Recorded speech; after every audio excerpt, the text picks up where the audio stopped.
traversing the Douluo continent, I awakened a surgical system with the sole weapon of a scalpel, transforming healing into power.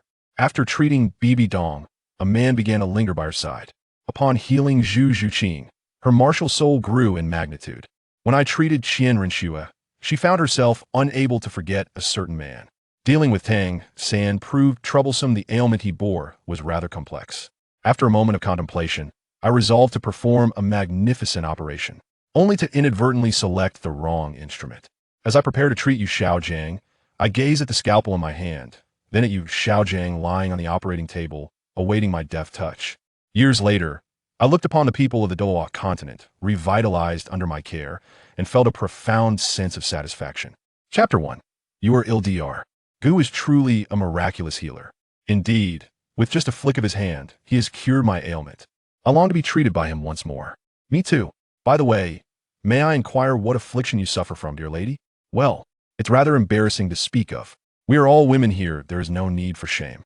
It's a woman's ailment. What a coincidence, I have the same. However, Dr. Gu's skills are exceptional, he merely gestured and I was healed. Indeed, his craftsmanship is exquisite.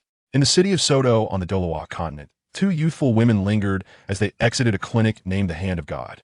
As they reached the entrance, the two women reminisced about the treatment they received from the ancient physician, their eyes half closed, lips curling into a playful smile, clearly lost in delightful reverie. Make way, make way. Don't block the entrance, we still wish to be treated. Exactly. It's evident that these shameless hussies are coveting Dr. Gu's beauty. Indeed, it is these brazen women who distract Dr. Gu, forcing those of us in need to wait endlessly. Exactly. I still have yet to receive his skilled treatment. Before the clinic, a long line of youthful women clamored against two who stood obstructing the entrance. The leading beautiful woman wept, clearly in considerable distress. The two women, still basking in their memories, cast a disdainful glance at the queue before turning away. Next, at this moment, a male voice resonated from within the clinic. Upon hearing this, the leading beautiful woman ceased her sobs, exclaiming, "At last, it's my turn." She hurried into the clinic, eager to claim her spot. Upon entering, she wasted no time and promptly lay on the examination table, eagerly awaiting the arrival of the ancient physician. Soon, a strikingly handsome young man clad in a white coat entered. His attire seemed out of place in Soto City or within the Douluo realm. Yet to the beautiful woman on the bed, he appeared as a firefly in the night, radiant, distinct, and irresistibly attractive. Dr. Gu, I'm experiencing discomfort in my chest. The beautiful woman suddenly reclined, one hand clutching her chest, the other delicately veiling her eyes, casting furtive glances at the handsome physician, a hint of seduction glimmering in her gaze. It's you. Did you not visit yesterday? The physician recognized her, his expression tinged with exasperation. Doctor, my ailment was cured yesterday, but today my chest again troubles me. Please elaborate on your symptoms. Indeed, the beautiful woman beamed with joy, articulating her condition with care, wishing to prolong the conversation, savoring every moment with the handsome physician. The young man in white listened intently, his expression betraying deeper resignation. His name was Gui. 3 months prior, he was a student from certain blue planet, having just graduated from a medical university, ready to face the trials of society. In an unexpected turn of fate, he found himself transported to the Douluo continent.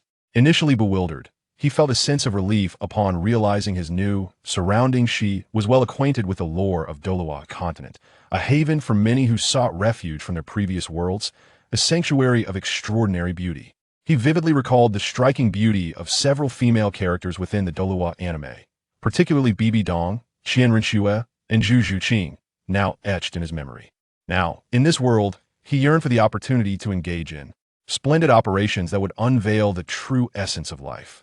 Yet, upon his arrival, he faced an unfortunate reality. Though his predecessor possessed striking features, his innate talent was decidedly mediocre. The awakened martial soul he inherited was a seemingly ordinary, yet uniquely extraordinary scalpel. While this tool might appear commonplace to the inhabitants of this realm, to Gu Yirmed, with profound anatomical knowledge and unparalleled medical expertise, it was an immensely powerful weapon. In the span of 3 months, he established a clinic in Soto City, gaining a formidable reputation, with countless patients seeking his care. Regrettably, his striking appearance attracted primarily women, particularly youthful ones. Despite his earnest intentions, Gu Yi found himself at odds with the incessant attention from these women, for he was a man of integrity, uninterested in frivolous pursuits. Yet he could not turn away these youthful ladies, for through their treatment, he could grow stronger. Indeed, like many who traversed in new worlds, Gu Yi possessed a remarkable ability linked to his Scalpel surgical system. By employing his scalpel or medical knowledge to heal others, he could gain soul power and surgical points, which he could later exchange for items within the surgical system store. In essence, as long as he healed, Gu Yi would rise in strength. Over the past 3 months, Gu Yi, driven by ambition, set aside his scruples to treat numerous young women with their peculiar ailments. Observing the young woman lying on the bed, visibly content, he patiently listened to her recount her symptoms before proceeding with the treatment, just as he had the day before. His method was simple with a few deft movements. He completed the procedure in mere minutes. Soon, he heard the familiar notification from the system, akin to the sound of funds being deposited. Congratulations, 5 surgical points credited. Gazing at the 5 points, then at the satisfied woman on the bed, he couldn't help but sigh deeply. He felt a mix of exasperation and bemusement toward the system. During the course of treatment over the past 3 months, he discovered that the system exhibited a certain degree of selectiveness, or perhaps it was a matter of superficiality or even social status. The rewards for treating ordinary citizens were minimal, yielding merely a single point. Those with merely decent appearances received 2 points, while individuals possessing more attractive features garnered 3 points. Remarkably, treatments for beautiful young married women were rewarded with an impressive 5 points. He harbored serious doubts regarding the integrity of this system. "All right, you may leave now," he said calmly to the beautiful woman lounging on the bed. Though reluctant, the charming lady complied, prioritizing her long-term plans as she exited the clinic. With her departure, he continued treating the queue of young women outside, accumulating surgical points. At that moment, outside the clinic known as the Divine Hand of Healing, a boy clad in blue attire, with an unremarkable appearance and approximately 12 years of age, passed by. Observing the ordinary establishment, yet noticing the numerous hopeful faces in line, he paused with curiosity. The Divine Hand of Healing, what an audacious name.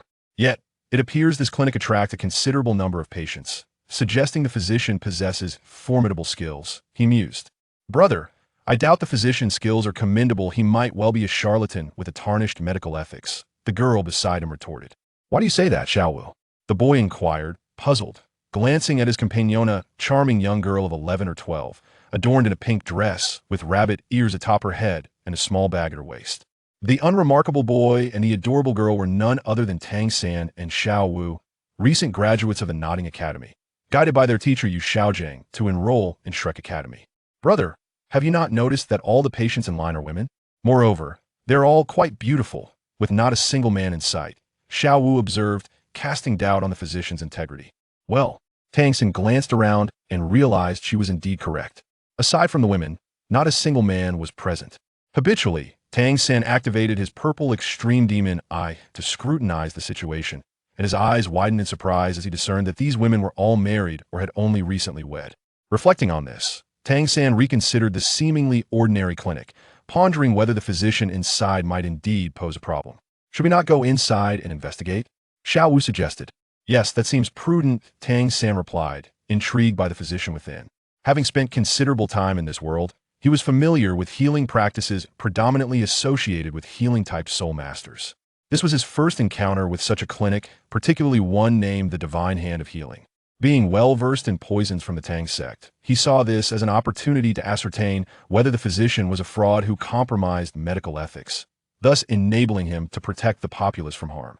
As Tang San and Xiaowu approached the entrance of the clinic, the queue of young women, noticing their intent to cut in line, turned their gazes upon them with fierce intensity, akin to wolves. This sudden shift startled Tang San and Xiaowu. Subsequently, they found themselves under a barrage of verbal assaults from the women. "What do you think you're doing? Do you not understand that cutting in line is unacceptable? Too young ones, lacking manners. How were you raised by your parents?" While Tang San and Xiaowu initially remained unfazed by the remarks, the mention of their parents ignited a flicker of anger within Tang San. Coming from an ancient upbringing that revered teachers and respected elders, he held his parents in the highest regard. Just as he contemplated confronting the woman who had insulted his parents, a striking young man in a white coat emerged. It was Gu Yi. Upon his arrival, the young women immediately shifted their attention from Tang San to Gu Yi, their gazes filled with admiration. However, Gu Yi did not acknowledge the women, instead turning to face Tang San with a cheerful smile and remarked, "My friend, you seem to be unwell." Chapter 2. The Ailments of Tang San. Hey, how can you speak like that? You're the one who's sick, and so is your whole family. Xiao Wu was no benevolent angel. As a transformed spirit beast, her nature was somewhat willful. Upon hearing Gu Yi claim that her brother Tang San was ill, she immediately retorted. Nearby, a group of young women, standing in line, overheard Xiao Wu's outburst directed at Gu Yi and were instantly displeased. They placed their hands on their hips, their faces contorted in anger. How can you speak to someone like that? Dr. Gu said he is sick, so he must be. Exactly. He must be unwell. He's your brother, right? He must have some illness. The young women scrutinized Tang San, pointing fingers at him.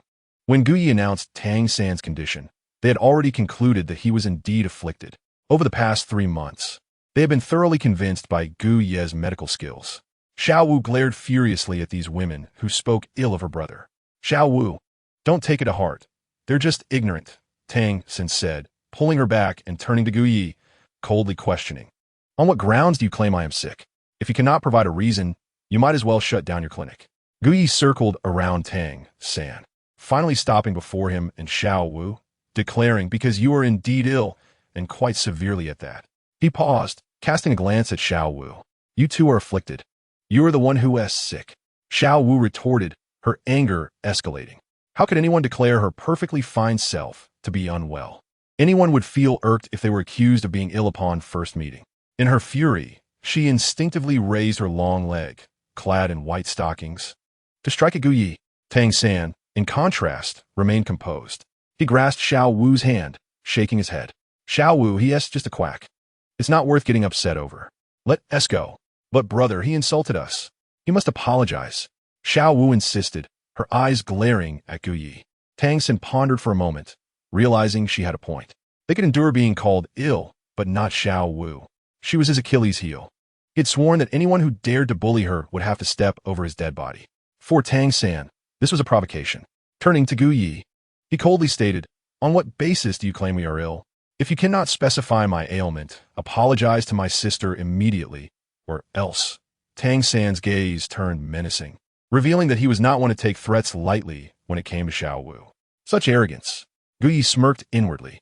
Indeed, upon seeing Tang San for the first time, Gu Yi recognized him and Xiao Wu as they approached his clinic. At that moment, his surgical system had assigned him a task. For Gu Yi, this was the first task in 3 months of his new life. Name, Tang San. Identity, transmigrator. Protagonist of Douluo continent. Son of fortune. Strength, level 29 Great Soul Master. Proficient in hidden weapons and poison. Master of Tang Sect's secret techniques. Ailment 1, mild hemorrhoids. Ailment 2, kidney deficiency. Ailment 3, hypocrisy. Upon seeing these symptoms, Gu Yi was speechless. After all, Tang San was an expert in poison and a soul master. He should not be afflicted by such petty ailments. However, Gu Yi had complete faith in his system, and his own medical skills were commendable. A brief examination of Tang San confirmed that he was indeed unwell. Task 1. Perform hemorrhoid surgery on Tang San. Reward, 50 surgical points. Task 2. Perform kidney surgery on Tang San. Reward, 100 surgical points. Task 3. Conduct a neurosurgery on Tang San. Reward, 500 surgical points. Note, hypocrisy is also an ailment, and a severe one at that. Task 4. Perform castration surgery on Tang San. Reward, 5,000 surgical points. Task 5. Perform transformation surgery on Tang San. Reward, 10,000 surgical points. Upon reviewing this series of tasks, Gu Yi initially felt excitement due to the generous rewards.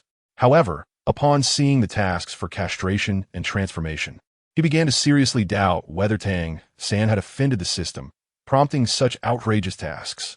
Nevertheless, the promise of thousands of surgical points was enticing. And as he glanced at Tang San, his expression turned serious, revealing his internal conflict. Feeling Gu Ye's intense gaze, Tang San felt a surge of discomfort and coldly questioned. What do you mean by that? What illness do you claim I have? Are you really going to say it here? Gu Yi met Tang San's eyes and replied, if you cannot articulate it, then apologize to my sister. Since you wish to know, let me enlighten you. Gu Yi sighed. having made a decision upon seeing the reward points. If given the opportunity, he would certainly perform a grand castration surgery on the ailing Tang San, earning those thousands of surgical points. Otherwise, he would not be living up to his identity as a transmigrator. Now that Tang San was eager to learn about his alleged ailments, how could Gu Yi not indulge his curiosity? He pointed to Tang San's posterior and waist, proclaiming, "You have several ailments. First, hemorrhoids. Second, kidney deficiency." Upon hearing this, Tang San's eyes widened in shock as he stared at Gu Yi. Xiao Wu instinctively glanced at her brother and then back at Gu Yi, her face filled with disbelief. The group of young women burst into laughter upon hearing this, their amusement unabashed. Hearing their mocking laughter and feeling their scrutinizing gazes, Tang San's face flushed with embarrassment, especially when he noticed Xiao Wu's glance. Although she didn't believe Gu Yi's words, he still felt a mix of shame and anger. He turned to Gu Yi, coldly stating, "This is utter nonsense." With that, Tang San took Xiao Wu's hand and turned to leave. "Brother, is what he said true?" Xiao Wu asked as they walked away. "Though I am not a medical expert, I do have some understanding. How could I possibly have such ailments? Besides, we are soul masters. Our constitution is inherently stronger than that of ordinary people, making such ailments even less likely," Tang San replied. "Even if Gu Ye's claims were true, I would never admit it, especially since I'm not ill." Xiao Wu contemplated this and agreed. Her brother Tang San was so powerful. How could he possibly suffer from such minor ailments? The more she thought about it, the more convinced she became that Gu Yi was a quack. Initially, she had considered stopping to tear down Gu Yi's sign, but her brother Tang San held her hand, continuing to walk without pause. Gu Yi, witnessing Tang San's departure, was determined not to let it go. In his eyes, Tang San represented a wealth of surgical points. If he could just perform a minor procedure or administer a few doses of female hormones, those thousands of points would be within his grasp, leading to an overnight fortune. Though you are a soul master and possess a stronger constitution than average, it is only slightly so. You are still young, and those ailments are minor, mostly due to your irregular lifestyle, prolonged sitting, and late-night training. Such conditions are not exempt even for soul masters, and you are no exception. Gu Yi called out after him, "If you wish to prevent further deterioration and seek treatment, come find me. I guarantee a remedy that will restore your vitality." Upon hearing this, Tang San hesitated for a moment, but then quickened his pace. Seeing this, Gu Yi smiled in satisfaction, believing that it would not be long before Tang San returned to seek his help. After all, for the soul masters in this world, Gu Yi, who himself is a soul master, possesses profound insights.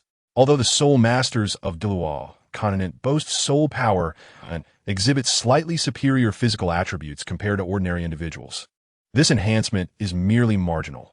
They're still subject to the basic human needs of eating, drinking, and sleeping. Consequently, ailments such as hemorrhoids are not uncommon, especially among low-ranking soul masters.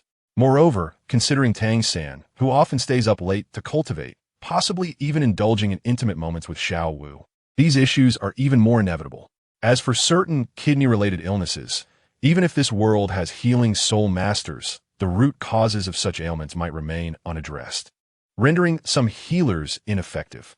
If someone as skilled in the Tang sect's secret arts as Tang San can succumb to such maladies, it is evident that others would too. However, Gu Ye's true intention was not to assist Tang San in healing, but rather to secure the countless surgical points available. Acquiring these points could lead to a rapid fortune. Yet, Gu Yi was not foolish enough to act against Tang San immediately, as his current strength was insufficient to contend with Tang Hao, who vigilantly protects Tang San. Thus, plotting against Tang San and orchestrating an extravagant castration surgery remains a distant goal. Nevertheless, he was not in a hurry. Opportunities would arise in due time. Chapter 3. A minor illness next.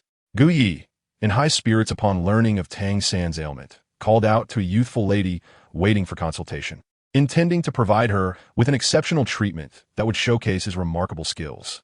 The young woman, elated at being summoned, eagerly rushed into the clinic, anticipating Gu Yi's assistance. Just as Gu Yi was about to enter, he noticed a familiar young girl approaching the clinic. The girl, dressed in a simple azure-long dress, exuded a pristine aura, her neat bob haircut framing a delicate face. Her skin was as supple as lychee, and she stood approximately 165 meters tall, her figure harmoniously proportioned, giving her an ethereal presence. Upon seeing her, Gu Yi felt a sense of familiarity, and as he focused, his system chimed with excitement. Ding! Detected one of the original Shrek's 7 devils. Ning Rongrong. System assessment. She is unwell. Ning Rongrong was indeed unwell, and her condition was quite serious. Even without the system's indication, Gu Yi could discern this. He glanced at the youthful lady who had just entered, and then back at the ailing Ning Rongrong, decisively opting to approach her instead. "Miss, please hold on," Gu Yi called out as he approached Ning Rongrong. The girl, who was about to pass by the clinic, instinctively halted upon hearing the voice of the handsome man in a white coat. For anyone, a striking first impression is hard to overlook, especially one as captivating as Gu Yi's. "Is there something you need?" Ning Rongrong inquired, her tone light, yet curious, as she scrutinized Gu Yi's appearance. His pristine white attire certainly caught her attention, but it was his looks that truly captivated her.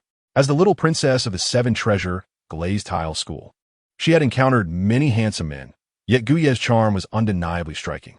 Gu Yi, observing Ning Rongrong's examination of him, did not respond immediately. Instead, he scrutinized her as if assessing a patient, ultimately focusing on her chest. With a smile, he uttered his signature line, "Miss, you are unwell. You are the one who is unwell." Ning Rongrong retorted, her demeanor amiable yet inherently stubborn. As a pampered young lady, she was accustomed to being spoiled, and upon hearing Gu Yi's assertion, she reacted with indignation, akin to Xiao Wu's earlier response. Unfazed, Gu Yi continued, "My dear, your martial spirit is afflicted, and I possess the means to heal it." He spoke truthfully, for his medical expertise extended beyond treating ordinary ailments. He could also remedy defects in martial spirits, as these too are maladies. Throughout his 3 months of practicing medicine, he had successfully treated a woman with a flawed martial spirit, transforming her into a devoted admirer and even guiding her to join the spirit hall a month prior. However, at this moment, Ning Rongrong had just emerged from her sect, still embodying the prideful demeanor of a young lady.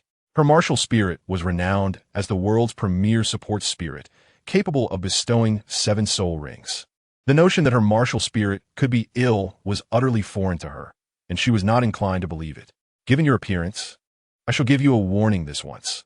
Keep such words to yourself, or you might find yourself in a predicament," Ning Rongrong cautioned Gu Yi, scrutinizing his handsome face and peculiar white attire. Despite her fondness for attractive men, she was not easily swayed by mere looks. After a moment's consideration, she huffed in disdain, casting Gu Yi a final glance before walking away. This time, she was out without her family's knowledge, eager to register at Shrek Academy and unwilling to miss her opportunity. Gu Yi, though wishing to keep her for further treatment, understood the etiquette of medicine. Patients seek out doctors, not the other way around. However, upon observing Ning Rongrong's condition, he found it increasingly unappealing, and the rewards for her treatment tempted him. In a low voice, he addressed her. "Miss, I am Gu Yi, the physician here. Not only can I heal your martial spirit's affliction, but I can also address your physical ailments." Ning Rongrong, who had just begun to depart, halted upon hearing Gu Yi's claim about her health. Her face flushed with indignation. "Am I unwell? If you cannot provide a satisfactory explanation, I shall make you regret it," she exclaimed, her voice loud enough to draw the attention of the other women in line outside the clinic. The gaze of those women turned toward her, and as they lowered their eyes to their own figures, it was obvious to them that they lacked Ning Rongrong's stature. Even Gu Yi's attention remained fixed on Ning Rongrong, his gaze sincere and earnest. Realizing that all eyes were upon her, Ning Rongrong instinctively glanced down, then surveyed the slender figures of the women around her. It suddenly dawned on her where Gu Yi's insinuation lay. "You rogue!" Her cheeks flushed crimson as she scolded Gu Yi, turning on her heel to leave in haste. The sight of those young women made her uncomfortable. Yet at this moment, Gu Yi produced a small item and presented it to her, speaking in a tone only she could hear. "It's merely a minor ailment. I am a legitimate physician, and if you wish to seek treatment, you may come to me at any time. It will only take a few sessions." "Oh, and here, take this," he added, placing a small white vial in her hand. "You may try it and see if it works. I've written the dosage instructions on it." With a comforting smile, Gu Yi turned and re-entered the clinic. "Next," he called out as a matter of routine. Gu Yi had indeed given that item to the young lady. The young lady is indeed fortunate. Yes, I envy her greatly. I too long for a bottle of that. Although I am a sufficient age, I still desire it, as it would enhance my perfection. The youthful women still queuing observed the small white vial in Ning Rongrong's hand, glancing down at their own chests, deep in thought. Noticing this, Ning Rongrong looked at the women, then back at herself, turning away with a haughty snort, swiftly departing with small, quick steps. As she left, she discreetly tucked the white vial into her pocket. Chapter 4. Trials and Afflictions. As Guyi approached the entrance of the medical clinic, he noticed Ning Rongrong putting away the small vial and smiled knowingly. He believed it would not be long before Ning Rongrong returned to seek his assistance. This was the intuition of a physician familiar with their patient. Surely, Ning Rongrong's petite frame could resist the temptation of becoming a larger, more indulgent version of herself. In the near future, his skills would undoubtedly prove beneficial for Ning Rongrong, just as Guyi intended to assist another young woman waiting for treatment. His foot caught at the threshold. Ding! Detected one of the original Shrek 7. Zhu Zhuqing. System identifies an ailment. Dr. Gu, what seems to be the matter? Asked a waiting young woman, clutching her chest and casting a graceful arc as she shyly inquired about his sudden halt. We ignored her question. Swiftly turning to gaze outside the clinic, a woman in a form-fitting black outfit approached from a distance, her attire accentuating her stunning figure with remarkable curves. Her long black hair cascaded over her shoulders, and her fair skin contrasted sharply with her voluptuous physique, which belied her age. Her expression was cold, emanating an intrinsic chill, and her dark eyes held no hint of warmth, creating a stark contrast to her otherwise beautiful visage. What a coincidence, having just seen Tang San and Xiao Wu, followed by Ning Rongrong, I now encounter you, Zhu Zhuqing. Indeed, the woman passing by Guyi's clinic was none other than Zhu Zhuqing. The system's notification allowed Guyi to recognize her instantly. After all, Zhu Zhuqing's beauty and form were breathtaking, and the system's prompt made it nearly impossible to overlook her. Guyi recalled that today marked the enrollment day for Shrek Academy, and since his clinic was situated in Soto City, it was only natural that Zhu Zhuqing would pass by. As Guyi's gaze met hers, Zhu Zhuqing sensed a piercing warmth directed at her. Her martial spirit, the nether cat, endowed her with acute perceptive abilities, prompting her to seek the source of this intense gaze. Upon seeing a strikingly handsome man clad in an unusual white coat observing her, she paused momentarily. Although she noted his handsome features, they failed to capture her interest. Strength and survival were her true pursuits. Continuing her path towards Shrek Academy, where she intended to confront the man who had abandoned her for a life of indulgence. She heard Guyi's voice call out, "Young lady, you are unwell." Indeed, Guyi's words were accurate. Zhu Zhuqing was indeed afflicted, and her condition was quite severe. For Guyi, alleviating her ailment required merely a touch at the most prominent area of her distress. It is important to clarify that Guyi's intentions were purely medical. He sought to assist her as a dedicated physician, guided by a legitimate system. Zhu Zhuqing halted upon hearing his words and turned to face Guyi. "What did you say?" Her voice was as cold as her expression, devoid of emotion. "You are unwell," Guyi reiterated, locking eyes with her to emphasize his statement. Afterward, he assessed her figure, his gaze lingering momentarily on her remarkable chest. Surely, having a generous bosom could not be deemed an illness. Guyi's attention remained fixed for a reason. Zhu Zhuqing, perceiving Guyi's unabashed scrutiny, felt a flicker of curiosity despite her initial irritation. "You sustained an injury to your left leg a few days ago, a minor fracture. While you may have utilized soul power for temporary relief, the injury has not fully healed. Additionally, you have sustained muscle damage in your lower abdomen, with residual bruising within, clearly indicating that you have endured a life-and-death battle recently." Guyi's observations prompted Zhu Zhuqing to regard him with suspicion. "Who are you?" she inquired, her wariness evident as she scrutinized him closely. Upon realizing his formidable strength, she refrained from taking action, instead remaining on guard. "I am the physician here, dedicated to treating ailments. You are unwell, and I possess the means to remedy your condition. If you seek answers, come inside," Guyi stated, glancing back at the queue of young women awaiting treatment, reluctantly announcing, "I sincerely apologize, but I must conclude today's consultations. Please return home for now." "Oh, but my chest feels so tight.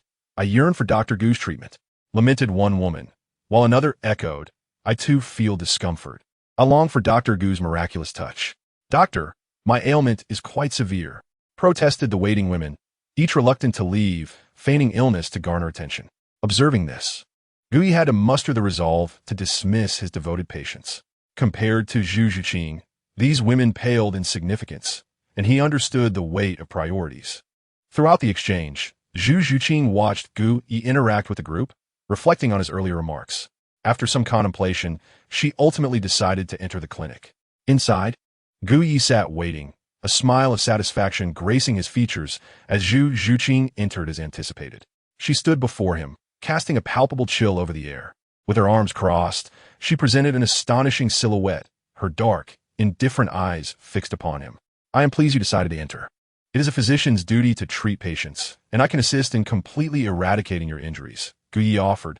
But Zhu Zhuqing was more interested in uncovering how he possessed such intimate knowledge of her condition. Task 1. Assist Zhu Zhuqing, one of the Shrek 7, in healing her injuries. Reward: 100 surgical points. Task 2. Obtain a drop of Zhu Zhuqing's blood. Reward: 500 surgical points. Task 3. Gu Yi perused the system's rewards for aiding Zhu Zhuqing, noting the special tasks associated with her. In addition to healing your injuries, I can also help you grow stronger, even facilitating the evolution of your nethercat martial spirit. What did you say? Zhu Zhuqing reacted with surprise, her initial indifference giving way to intrigue upon hearing about the potential for her martial spirit's evolution. How do you know my martial spirit is the nethercat? Who exactly are you? Zhu Zhuqing's demeanor shifted, her wariness returning as she scrutinized Gu Yi. As she realized that Gu Yi not only knew her, but seemed to understand her very well, Zhu Zhuqing couldn't help but harbor doubts about him, especially considering the pursuers from a few days prior. Alas, she inadvertently let something slip. She blamed her own distraction on Gu Ye's overwhelming presence. After a moment of self-deprecating amusement, Gu Yi smiled calmly and said, I am merely a physician, here to heal others. If you are unwell, I can assist you. It is that simple. Should you suspect me of anything, you have the option to leave. The door is to your left. I shall not escort you. Upon finishing his words, he snapped his fingers, and a remarkably sharp knife appeared in his hand. The blade was flat and gleamed silver, measuring 13 centimeters in length, with a 3-centimeter sharp edge. It was none other than Gu Ye's martial spirit, a surgical knife. He then snapped his fingers again, causing various items to materialize before him. He picked up the knife and leisurely went about his tasks. When he glanced at Zhu Zhuqing regarding her treatment and blood collection tasks, he remarked, Oh, you're still here? I thought you had left. Gu Yi looked at Zhu Zhuqing with a curious expression, one that might lead an uninformed observer to believe he was genuinely perplexed. Zhu Zhuqing lowered her arms, let out a cold snort, and turned to leave. However, her steps faltered as she recalled Gu Ye's earlier statement about helping her grow stronger and enabling the evolution of her martial spirit, which sparked some intrigue within her.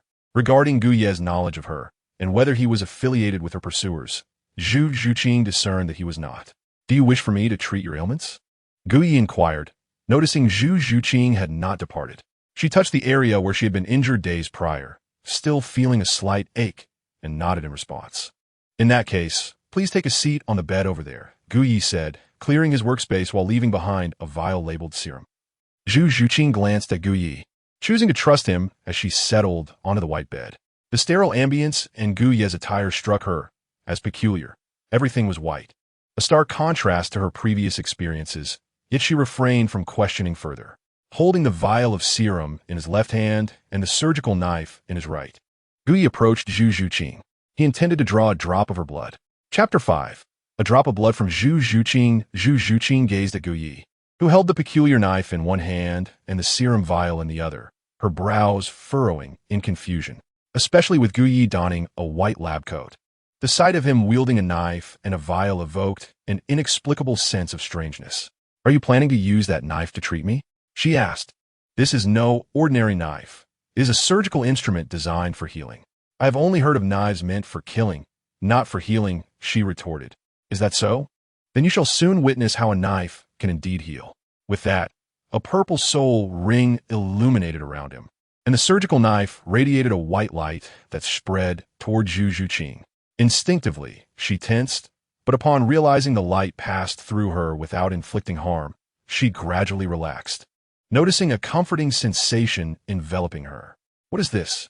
Zhu Zhuqing inquired, observing a translucent white space before her, perplexed. As the patient, you must simply acquiesce to my treatment. Gu Yi replied without addressing her question. With a flick of his wrist, the white translucent space condensed around the surgical knife. In an instant, he made a swift incision, slicing open the black skin-tight suit on her thigh, revealing her fair skin. However, Gu Yi did not linger on the site, but continued to wield the knife with astonishing speed. Zhu Zhuqing was left astounded, watching Gu Ye's lightning-fast movements and the state of her leg. Surprisingly, she felt no pain. Instead, there was a warm, soothing sensation as Gu Ye's hand glided over her thigh, almost as if he was gently caressing her meridians. In that moment, she found herself surrendering to his treatment, forgetting her initial resistance. Gu Ye's ministrations were rapid. The damage to Zhu Zhuqing's leg was swiftly mended, and he proceeded to address the injury beneath her chest. "Lie down," he commanded with an air of authority, and for reasons unknown, Zhu Zhuqing complied, revealing her exquisite form to Gu Ye's gaze. Yet he remained focused, expertly parting her clothing to tend to the wounds on her waist. Once more, the surgical knife sliced through, revealing her flesh and veins, and with gentle strokes, Gu Ye's touch healed her hidden injuries in mere moments. The entire process, from beginning to end, lasted no more than a couple of minutes, leaving Zhu Zhuqing in awe. She scarcely noticed Gu Ye's lingering gaze upon her. Instead, she felt the miraculous restoration of her body, as if every hidden wound had been eradicated at its source. Contemplating Gu Yi's terrifying ability to separate flesh and reveal veins, she stared at his handsome visage in bewilderment. Meanwhile, Gu Yi was immersed in euphoric sensation of power and the satisfaction of accumulating surgical points. The joy of acquiring over 100 points for this single treatment was unparalleled, especially when he recalled the meager 5 points earned from treating a group of young women over the past 3 months. Regaining his composure, Gu Yi exhaled deeply, glancing at the vial labeled serum before looking at Zhu Zhuqing. "Your injuries are healed. Now, it is time to settle the treatment fee." "I have no money," Zhu Zhuqing admitted, a hint of embarrassment evident in her eyes. "I lost my money during a fight a few days ago." "Not to worry. My treatment is unlike that of other physicians. I do not require your money, only the most precious drop of blood you possess." Gu Ye's eyes sparkled with excitement as he held the serum vial, eagerly awaiting her response. "The most precious drop of blood?" Zhu Zhuqing furrowed her brow, questioning the validity of his words.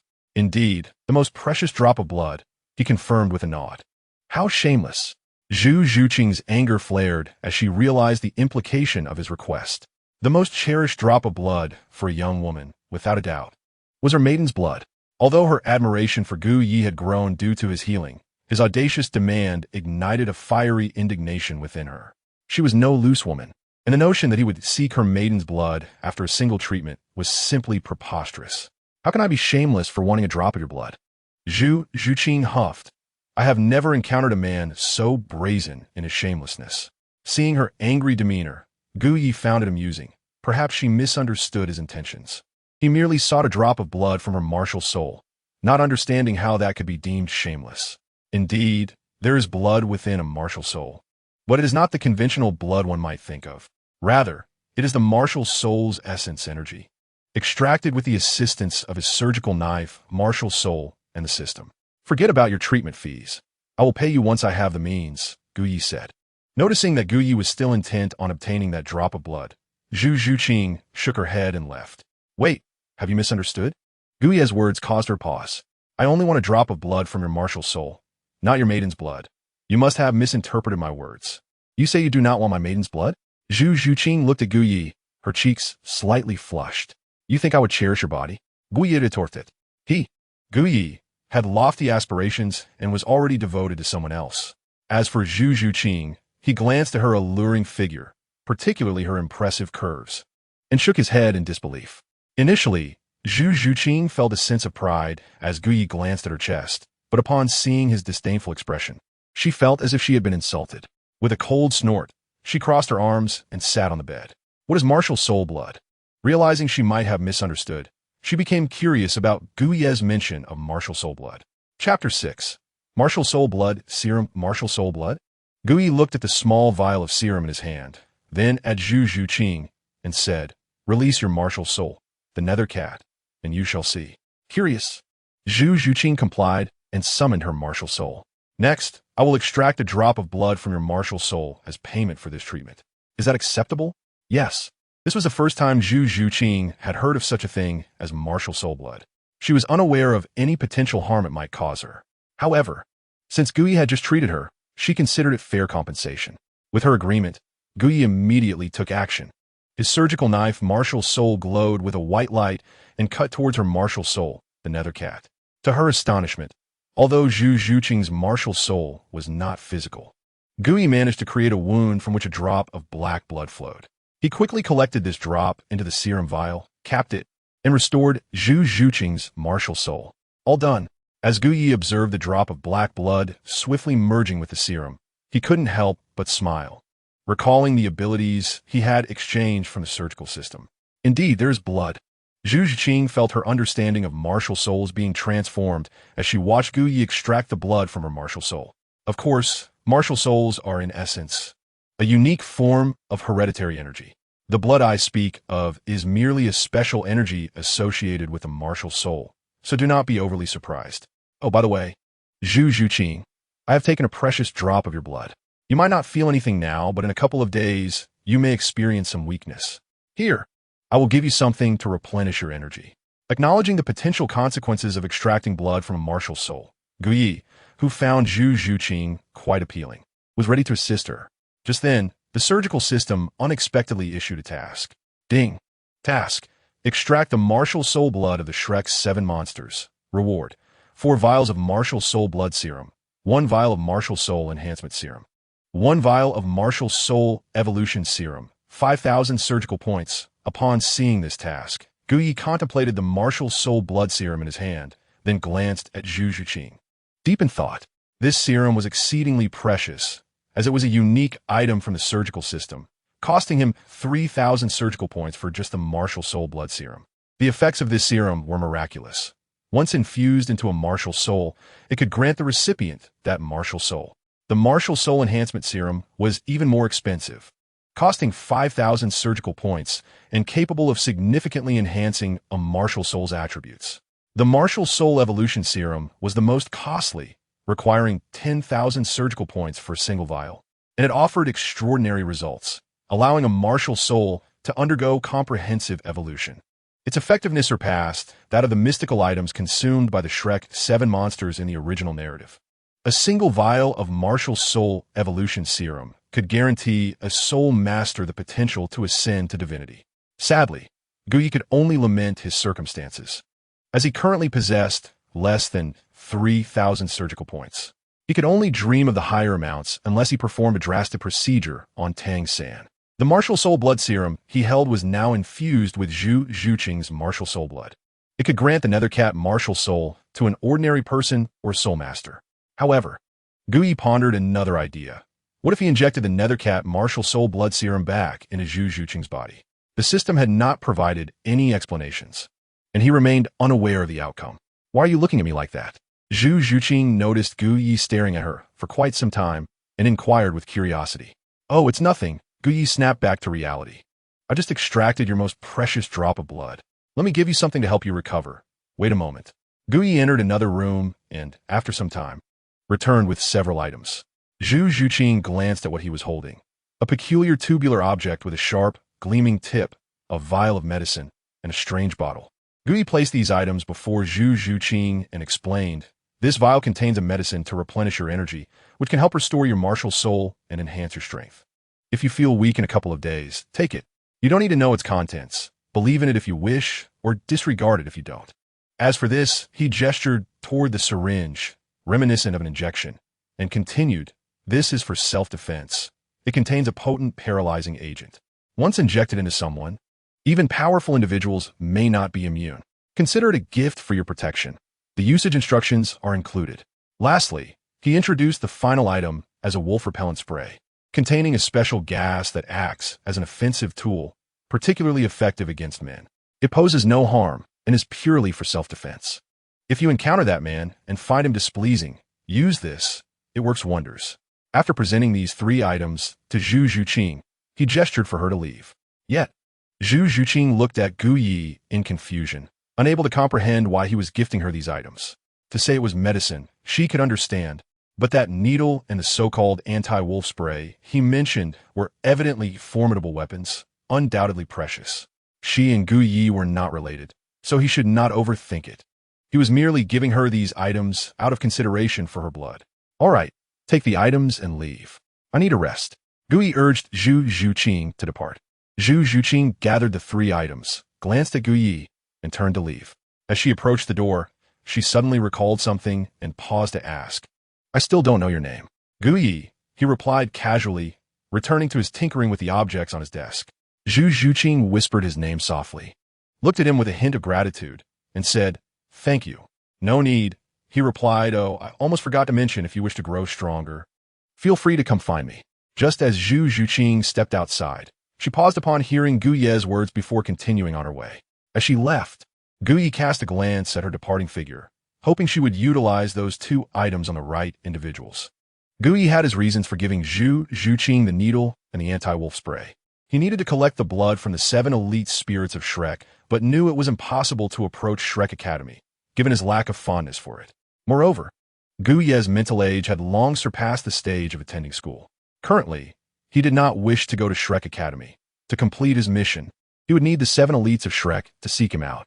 If Zhu Zhuqing used those 2 items wisely, he expected someone would come looking for him by tomorrow or the day after. Chapter 7.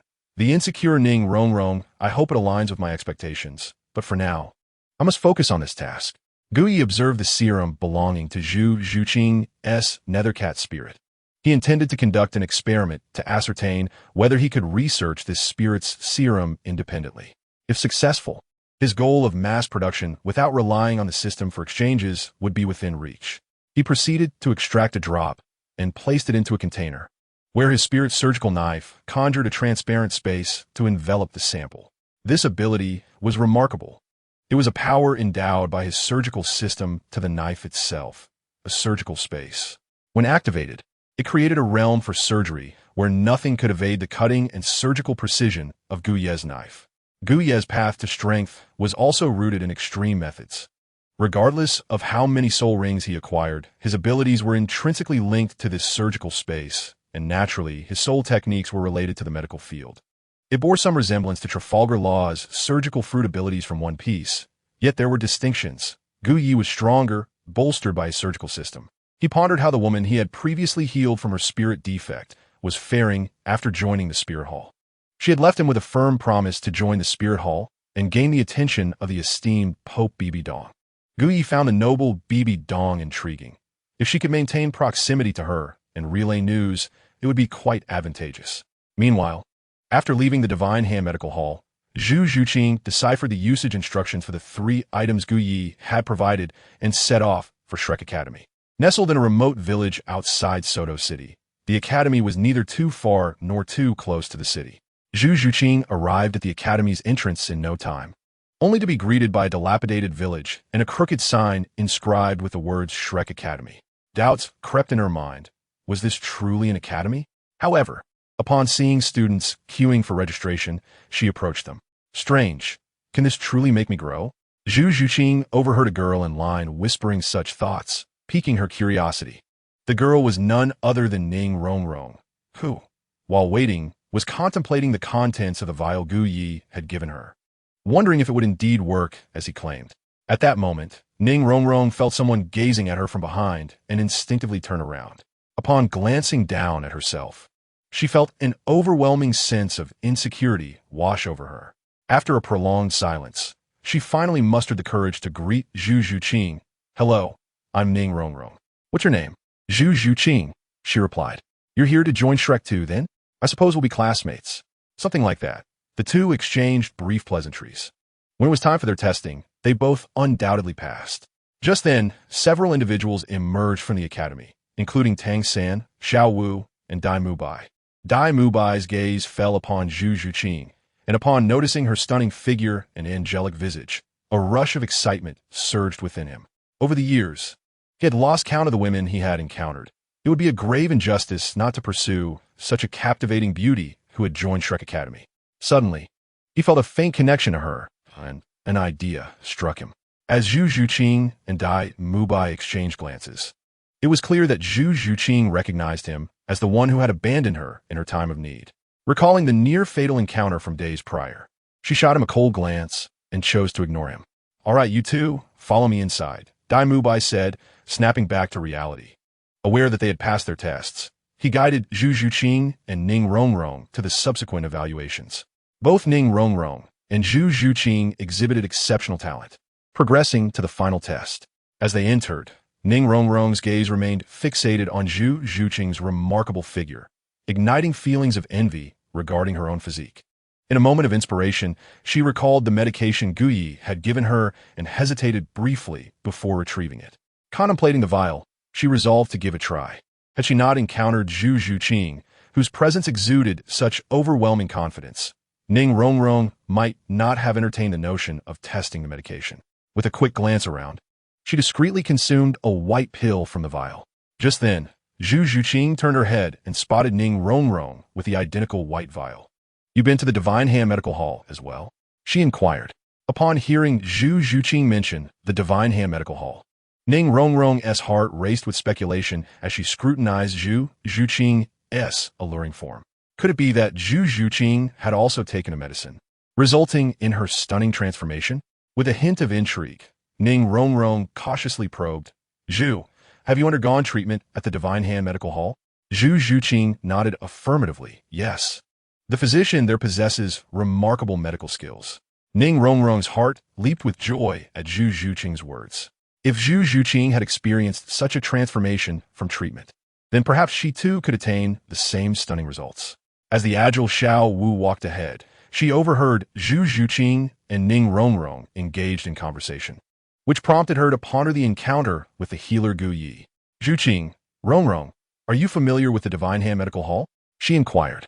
Ning Rongrong, intrigued, responded, "Xiao Wu, you know about it too?" Xiao Wu huffed in annoyance. "That guy's merely a quack. He claimed I was ill and made absurd remarks about my third brother." "What about your third brother?" Ning Rongrong pressed for details. Zhu Zhuqing also turned her gaze toward Xiao Wu, while Dai Mubai paused to listen intently. Xiao Wu recalled the charlatan's words about Tang San's supposed weakness, and she found herself at a loss for words. Finally, she retorted, "Regardless, he's certainly a quack." "Indeed, a quack," Tang San echoed with a cold scoff. Although he had little expertise in medicine, he could not entertain the notion that Gu Ye's claims held any truth. How could Tang San possibly be weak? Dai Mubai suddenly seemed to recall something and asked, "Is the physician you mentioned named Gu Yi, who opened the Divine Hand Medical Hall in Soto City? Do you know him, you lecher?" Xiao Wu inquired. Dai Mubai shot her an irritated glance at being called a lecher, but chose to remain silent given the context. Chapter 8. The First Needle of Douluo. Dai Mubai nodded. "I know a bit about him. I heard that this Gu Yi emerged 3 months ago and opened a clinic in Soto City, reputed for miraculous healing. No patient has left untreated." "Is he really that impressive?" Xiao Wu questioned skeptically, her gaze fixed on Dai Mubai. "This is merely hearsay. I have not delved deeply into it. However, I did notice that the patients at his clinic are predominantly women, all of whom are quite alluring," he added. Xiao Wu, disdainful of such lecherous individuals, continued to regard Dai Mubai with a critical eye, referring to him as a lecher yet again. "Perhaps women simply have more ailments," Dai Mubai suggested, recalling an instance when he had passed by the clinic and seen a line of youthful women waiting outside, a sight that had piqued his interest. Meanwhile, Tang San contemplated Dai Mubai's assertion regarding the miraculous healing abilities. He recalled Gu Ye's diagnosis and instinctively touched a certain area of his body, only to feel a slight pain. Alarmed, he began to investigate further, only to be stunned to discover symptoms in that very area. As he pondered Gu Ye's claim about his supposed weakness, Tang San realized he could not ascertain the truth of that matter, as it pertained to internal organs, a realm beyond his expertise in poison. Could it be that he truly was weak? He questioned himself, resolving to investigate his health later that evening. Dai Mubai and the others soon arrived at the Shrek Academy Square for the final phase of testing. Originally, the last test was intended for Dai Mubai, who wished to showcase his strength to Zhu Zhuqing while also hoping to foster a closer relationship with her. However, Zhao Wujin, lounging in a rocking chair, felt an urge to stretch his limbs and abruptly seized Dai Mubai's opportunity to test. "Teacher Zhao, is this appropriate? This final challenge belongs to me," Dai Mubai protested. "What is wrong with that? Flander is absent, and I call the shots at Shrek Academy. Understood?" Zhao Wujin retorted, his excitement palpable as he prepared to move. Reluctantly, Dai Mubai acquiesced. Zhao Wujin tossed a stick of incense, instructing Tang San and Zhu Zhuqing to devise a strategy. At that moment, Tang San took the initiative, articulating his decision. After some discussion, the four turned their attention to Zhao Wujin. Have you settled on a plan? Very well. Regardless of your tactics, as long as you can withstand a stick of incense in my presence, you shall pass, Zhao Wujin declared, cracking his knuckles. Excitement glimmering in his eyes as he regarded Tang San and the others. Ning Rongrong activated her support ability, and before Zhao Wujin could speak again, Tang San sprang into action. You're eager, aren't you? It's time to loosen up, Zhao Wujin grinned menacingly, his enormous hand hurtling toward Tang San in the blink of an eye. Should Zhao Wujin strike land, not only would Tang San find himself incapacitated for days, but Zhao Wujin would also suffer the consequences, especially with a certain Tang Retian lurking nearby, secretly observing. In a moment of peril, Tang San narrowly evaded the blow, ensnaring Zhao Wujin with his blue silvergrass. Just then, Zhu Zhuqing appeared behind Zhao Wujin, launching a full-force attack to his back. Following closely was Xiao Wu, who nimbly scaled Zhao Wujin's shoulder, attempting to bind him tightly and throw him off balance. Yet, no matter how hard she tried, Zhao Wujin remained steadfast, unimpressed. Is this all you've got? Zhao Wujin scoffed, unleashing a surge of soul power that sent both Zhu Zhuqing and Xiao Wu flying backwards. Xiao Wu! Tang San shouted in alarm, leaping to catch her.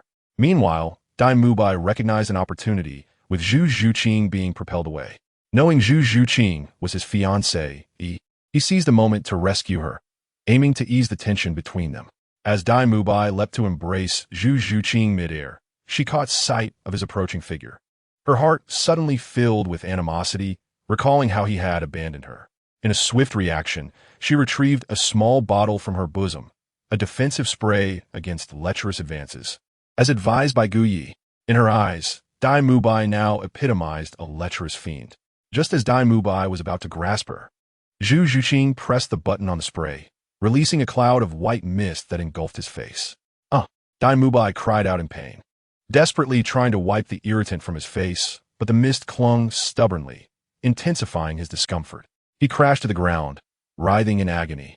The commotion attracted the attention of Zhao Wujin, Tang San, and Xiao Wu, who had initially intended to continue their assault. Seeing Dai Mubai on the ground, Zhao Wujin rushed over, concern etched on his face. Zhuqing, what did you just do to Mubai? He demanded, casting a cold stare at her. Zhu Zhuqing glanced at the bottle in her hand, and then at Dai Mubai, who lay on the ground. She offered no explanation. Just as she began to doubt Gu Yi's words, Dai Mubai surprisingly regained his composure and stood up as if nothing had happened. Teacher Zhao, I'm fine, he declared. Dai Mubai wiped his swollen eyes. Although he claimed to be fine, he felt a certain discomfort in his body, particularly in his kidneys, and his gaze towards Zhu Zhuqing was laced with anger. If he was indeed fine, then they would press on. Just as Zhao Wujia finished speaking, a thick tendril of blue silver grass shot toward his rear. Just as it was about to strike him, Zhao Wujia thought to himself how cunning it was. Leaping into the air and crashing his fist down onto the ground. Boom! A crater formed beneath him, instantly obliterating the blue silver grass that Tang San had summoned to attack him. With such meager strength, I advise you to concede, Zhao Wujia said, crossing his arms and surveying Tang San, Zhu Zhuqing, Xiao Wu, and Ning Rongrong. The latter three exchanged glances after burning a quarter of their incense and nodded silently to one another. The Seven Treasures glazed tile pagoda summoned its powers, setting forth the first soul skill, entanglement. The second soul skill, parasitism. The third soul skill, spectral 100 claws. With Ning Rongrong providing support, Tang San controlling and covering, Zhu Zhuqing executing a sneak attack, and Xiao Wu launching an offensive, the quartet coordinated their efforts to assault Zhao Wujia. However, even together, they were no match for him. Boom! The powerful impact sent them reeling once more. Meanwhile, Dai Mubai, clutching his lower back, wore a pained expression. Witnessing Tang San and Zhu Zhuqing being struck down made him want to speak up, but the pain radiating from his waist rendered him somewhat incapacitated. Tang San and Zhu Zhuqing, their focus entirely on their adversary, were oblivious to Dai Mubai's condition. He is far too strong, at this rate. We will never pass the test, Tang San thought gravely, for the first time sensing the formidable power of a soul sage. As Zhu Zhuqing observed Zhao Wujie preparing to strike again, she recalled a needle given to her by Gu Yi for self-defense. He had mentioned it contained a potent paralyzing agent, one even the strongest could not withstand. What about Zhao Wujie, a soul sage? The thought spurred Zhu Zhuqing into action. I have something that may allow us to succeed in this test, she said, steadying herself as she addressed Tang San and Xiao Wu. Are you certain? They asked. Not entirely, but it's worth a try. All right, we will buy you some time. With that, Tang San resumed his blue-silver grass entanglement and parasitism, while Xiao Wu leaped and attacked, creating an opening for Zhu Zhuqing. At that moment, Zhu Zhuqing's spectral spirit moved at lightning speed. Like a flash of lightning darting through the night, she arrived behind Zhao Wujie with a swift whoosh. Hey, you all are quite coordinated, Zhao Wujie grinned, seemingly indifferent to Zhu Zhuqing's presence. Yet, it was no boast. With his defensive capabilities, it would be akin to climbing the heavens for Zhu Zhuqing, a great soul master. To break through. Just then, Zhu Zhuqing reached into her bosom and withdrew the very needle given to her by Gu Yi, which contained the specialized anesthetic. As she brandished the needle, a glimmer of cold light reflected from its sharp tip onto the sun, and with a speed akin to lightning. She thrust it towards Zhao Wujie's back. Oof. Zhao Wujie scoffed dismissively, enveloping himself in a layer of earthy yellow soul power for protection. He did not dodge, evidently confident that Zhu Zhuqing could not breach his soul power defense. However, sometimes the unexpected occurs swiftly. Uft. A sound barely audible echoed as the needle pierced Zhao Wujie's back without any hindrance. In the next instant, the anesthetic crafted by Gu Yi's surgical system surged into Zhao Wujie's body, swiftly spreading throughout. Gasp! Zhao Wujie's expression froze, and his body stiffened, rendering him immobile. Chapter 9. The Reckoning Approaches. Xiao Wu witnessed Zhao Wujie's transformation. Her long legs entwined around his neck, her body bent like a bow as she pulled back and, with all her might, executed a heavy throw, bringing Zhao Wujie crashing to the ground. Simultaneously, Tang San seized the opportunity, unleashing his blue-silver grass to ensnare Zhao Wujie with numerous tendrils as thick as human arms, binding him tightly before lifting him skyward and slamming him back down with force. Boom! The ground erupted with a sizable crater as Zhao Wujie was pinned down like a nail. After their assault, Tang San and Xiao Wu noticed Zhao Wujie remained motionless, embedded in the earth, and exchanged puzzled glances with Zhu Zhuqing, eager to understand what she had done to him to cause such a state. He was completely rigid, unable to move. Zhu Zhuqing, too, gazed in astonishment at the syringe in her hand, surprised at how potent Gu Ye's anesthetic was, capable of incapacitating even a soul sage like Zhao Wujie. Dai Mu Bai, witnessing Zhao Wujie's predicament at the hands of Zhu Zhuqing, Tang San, and Xiao Wu, wore a bemused expression. Was this truly the Zhao Wujie he knew? Damn it! Boom! Just then, a furious bellow erupted, accompanied by an overwhelming soul sage-esque pressure. Zhao Wujie had pulled himself from the ground, and as a soul power erupted, the nearest Xiao Wu was caught off guard, sent flying and crashing heavily to the ground. The overwhelming force of Zhao Wujie's wrath caused Xiao Wu to spit blood, gravely injured and unconscious. Xiao Wu, Tang San's pupils constricted in alarm, and he rushed over to assess her condition, only to find Zhao Wujie's 7 soul rings glowing brilliantly, unleashing an immense soul sage pressure without restraint towards Tang San and Zhu Zhuqing. Crack! Bang! There was no doubt. Tang San was pinned to the ground by the explosive force. Zhu Zhuqing met the same fate. Zhao Wujie, now seething with anger, glared at Zhu Zhuqing and coldly demanded, "Speak. What did you do to me just now? Why could I not move, my entire body rendered rigid, unable even to wield my soul power?" He was somewhat terrified by his previous state. His fury stemmed from the sudden immobilization, the rigidity that had overtaken him, and the inability to utilize even a hint of soul power. After all, he was a soul sage. Zhu Zhuqing had not only breached his defenses with ease, but had also stripped him of his ability to act. How could he not be enraged? Teacher Zhao, Dai Mu Bai, witnessing Zhao Wujie's heavy-handedness, urgently called out. Hearing this, Zhao Wujie gradually calmed down, realizing he had overstepped as he glanced at Zhu Zhuqing and Tang San, who lay on the ground. He quickly withdrew his soul sage pressure. However, in that very moment, Tang San sprang into action. Angered by Zhao Wujia's grievous injury to his beloved Xiao Wu, he was furious. Whoosh! A piercing bone nail shot towards Zhao Wujia the instant Tang San rose. Whoosh whoosh! In a fit of rage, Tang San unleashed a barrage of hidden weapons towards Zhao Wujia without holding back. The most powerful of these, the Dragon Whisker Needle, was launched with all his might, aimed directly at Zhao Wujia. Due to Tang San's sudden ambush, the time gap was exceedingly brief. Zhao Wujia's attention was momentarily fixated on Zhu Zhuqing, and when he finally noticed the myriad peculiar objects shot towards him by Tang San, he hastily attempted to defend himself. However, the lingering effects of Zhu Zhuqing's paralyzing needle still coursed through him. As he reacted slightly slower, Tang San's forcefully launched Dragon Whisker Needle pierced through Zhao Wujia's defenses with a resounding thud, embedding itself in his posterior. In that moment, Zhao Wujia's face flushed crimson with rage. He was truly incensed. Repeatedly humiliated by these two young rascals was a bitter pill to swallow for the illustrious, immovable king of the Soul Master Realm. Being struck in the backside by Tang San was an affront he could hardly bear. In a fit of fury, Zhao Wujia unleashed his full strength, swatting Tang San away with a palm as large as a fan. Unsurprisingly, Tang San collapsed to the ground, rendered unconscious. Just as Zhao Wujia prepared to retaliate against Zhu Zhuqing, Ning Rongrong suddenly cried out, "The incense is burned out." Upon hearing this, Zhao Wujia glanced at the extinguished incense, then at Zhu Zhuqing and Ning Rongrong standing nearby. Although his anger simmered, he was compelled to relent. "What technique did you use on me?" Zhao Wujia inquired, his gaze fixed on Zhu Zhuqing, recalling the disorienting sensation he had just experienced. Zhu Zhuqing did not respond directly, but instead retorted, "Did you not say that any means would suffice as long as we endured for the duration of the incense? It seems we have passed the test."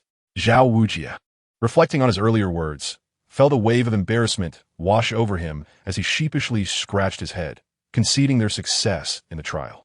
He then instructed Dai Mubai, Oscar, and others to escort the unconscious Tang San, Xiao Wu, Ning Rongrong, and Zhu Zhuqing to their accommodations. Soon, Zhu Zhuqing, Ning Rongrong, and Xiao Wu were comfortably settled. "Zhuqing, you were astonishing. You actually managed to bring down Zhao Wujia, a soul sage. By the way, what exactly did you use against him?" Ning Rongrong priced. Her curiosity piqued. Zhu Zhuqing examined the remaining syringe that Gu Yi had given her, remaining silent regarding Ning Rongrong's inquiry. She had not anticipated that the seemingly casual gift from Gu Yi would possess such formidable power, capable of easily breaching Zhao Wujia's defenses. Ning Rongrong, noticing Zhu Zhuqing's scrutiny of the syringe, quickly recognized it as the very instrument that had felled Zhao Wujia. Upon seeing the label on the syringe, which bore the mark of the Divine Hand Medical Pavilion, Ning Rongrong regarded Zhu Zhuqing with newfound contemplation. At that moment, Zhu Zhuqing suddenly groaned weakly, feeling a wave of fatigue wash over her, causing her to collapse onto the floor. "Zhuqing, what's wrong?" Ning Rongrong asked, concerned by the sudden change. Zhu Zhuqing shook her head, replying, "I'm fine. It's probably just the result of overexerting my soul power." However, she soon realized that her weakness stemmed not from fatigue, but from a transformation occurring within her martial soul. Recalling Gu Ye's earlier words, she hastily rose, retrieved a small white bottle, and consumed its contents, the very medicine Gu Yi had entrusted to her. Her condition mirrored Gu Ye's predictions precisely. She felt compelled to trust his words.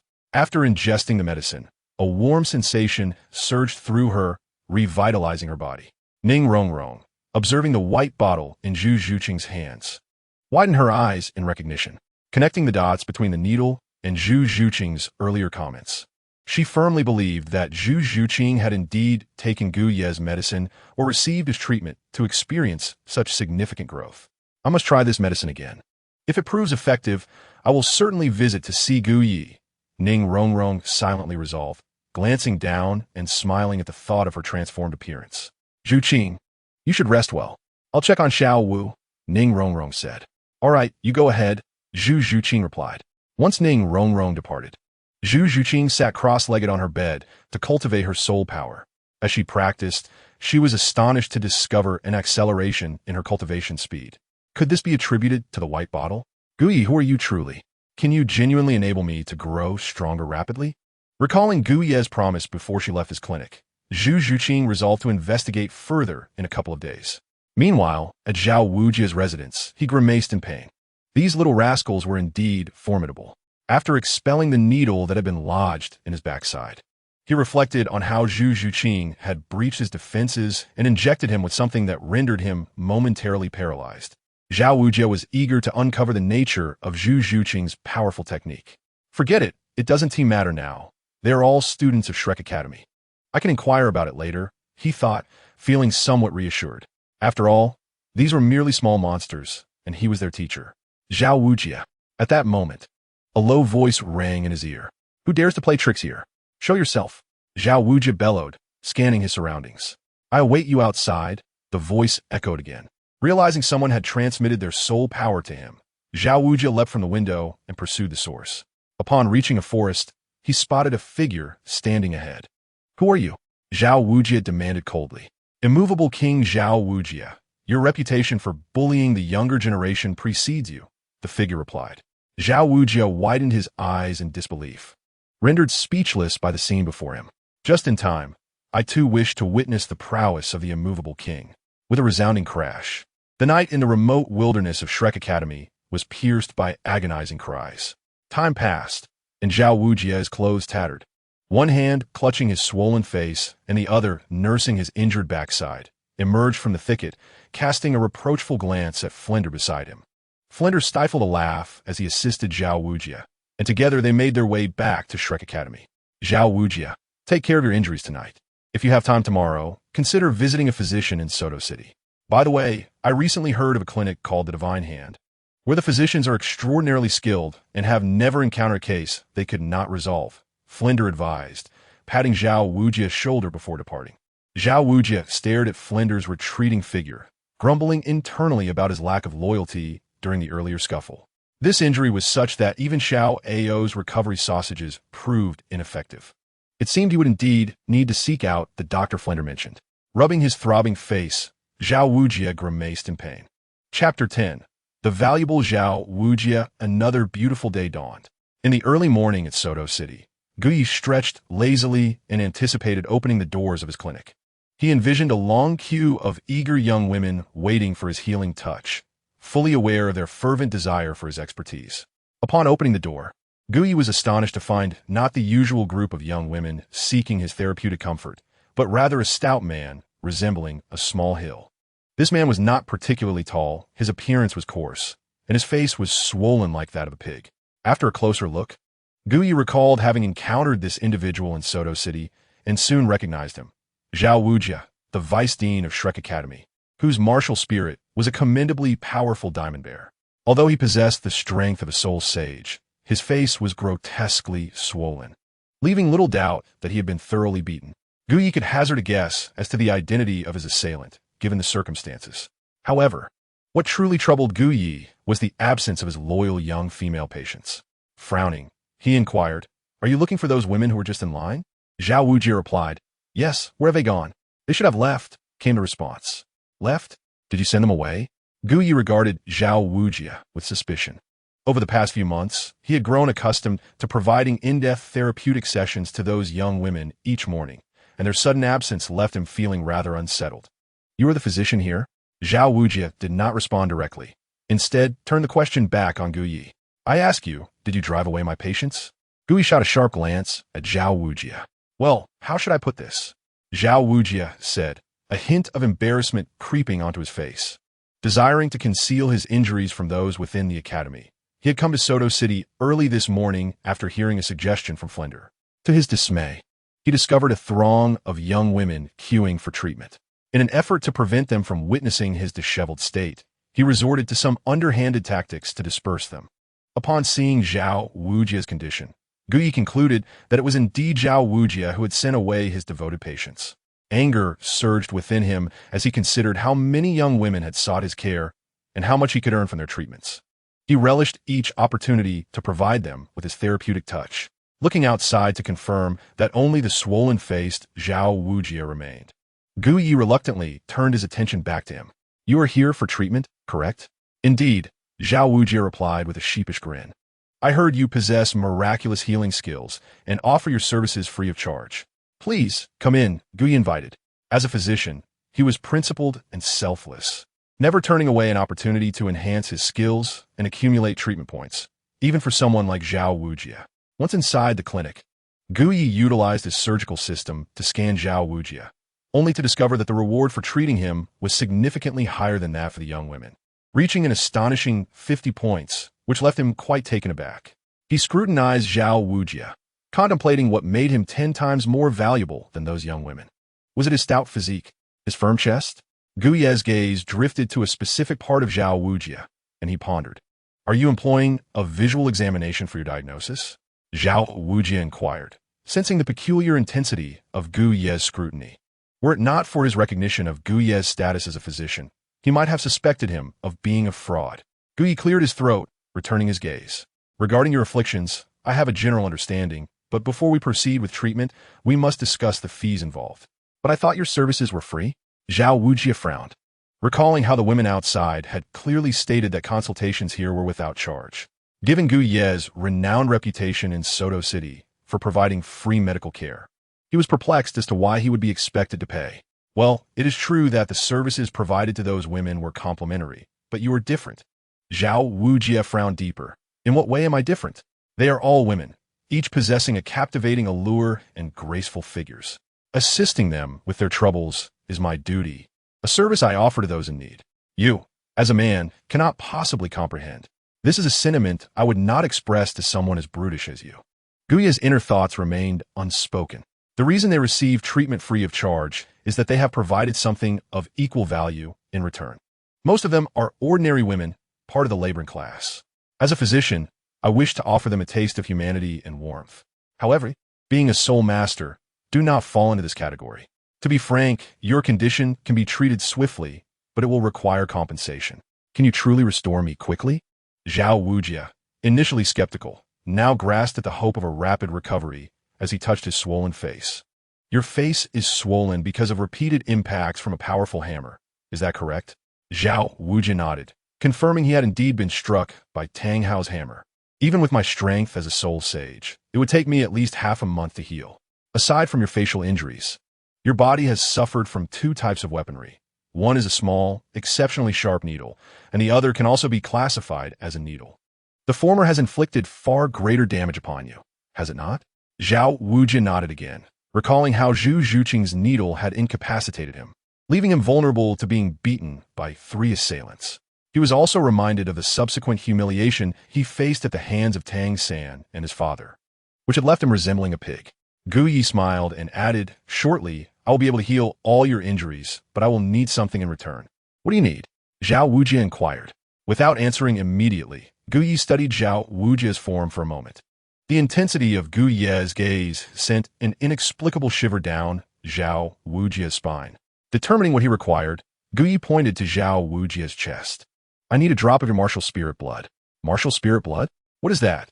Zhao Wujie had never encountered such a term before and looked at Gu Yi with confusion, uncertain of its meaning. "You will find out shortly. If you agree, we can commence your treatment right now, and you will be restored in no time. Do you consent?" "Very well." Zhao Wujie, eager to restore his pig-like visage before returning to Shrek Academy, where he would be subjected to ridicule by Flender and Dai Mubai, consented. He was also curious about what Gu Yi referred to as martial spirit blood. "Please lie down." Gu Yi gestured toward the examination bed. Without further hesitation, Zhao Wujie reclined, intrigued by this young physician who had garnered a reputation for exceptional medical prowess.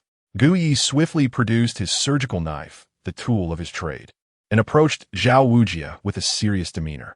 "My treatment methods are somewhat unconventional," he stated while brandishing the surgical knife with a friendly smile. "Is your martial spirit of the healing type?" Zhao Wujie asked with genuine interest, eyeing the instrument in Gu Yi's hand. "I suppose I could be classified as a healer. This knife is known as a surgical knife, and it is indeed my instrument for treatment." As Gu Yi spoke, a glimmer of white light emanated from a surgical knife, which he then swept across Zhao Wujie's face enveloping it in a soft, luminous glow.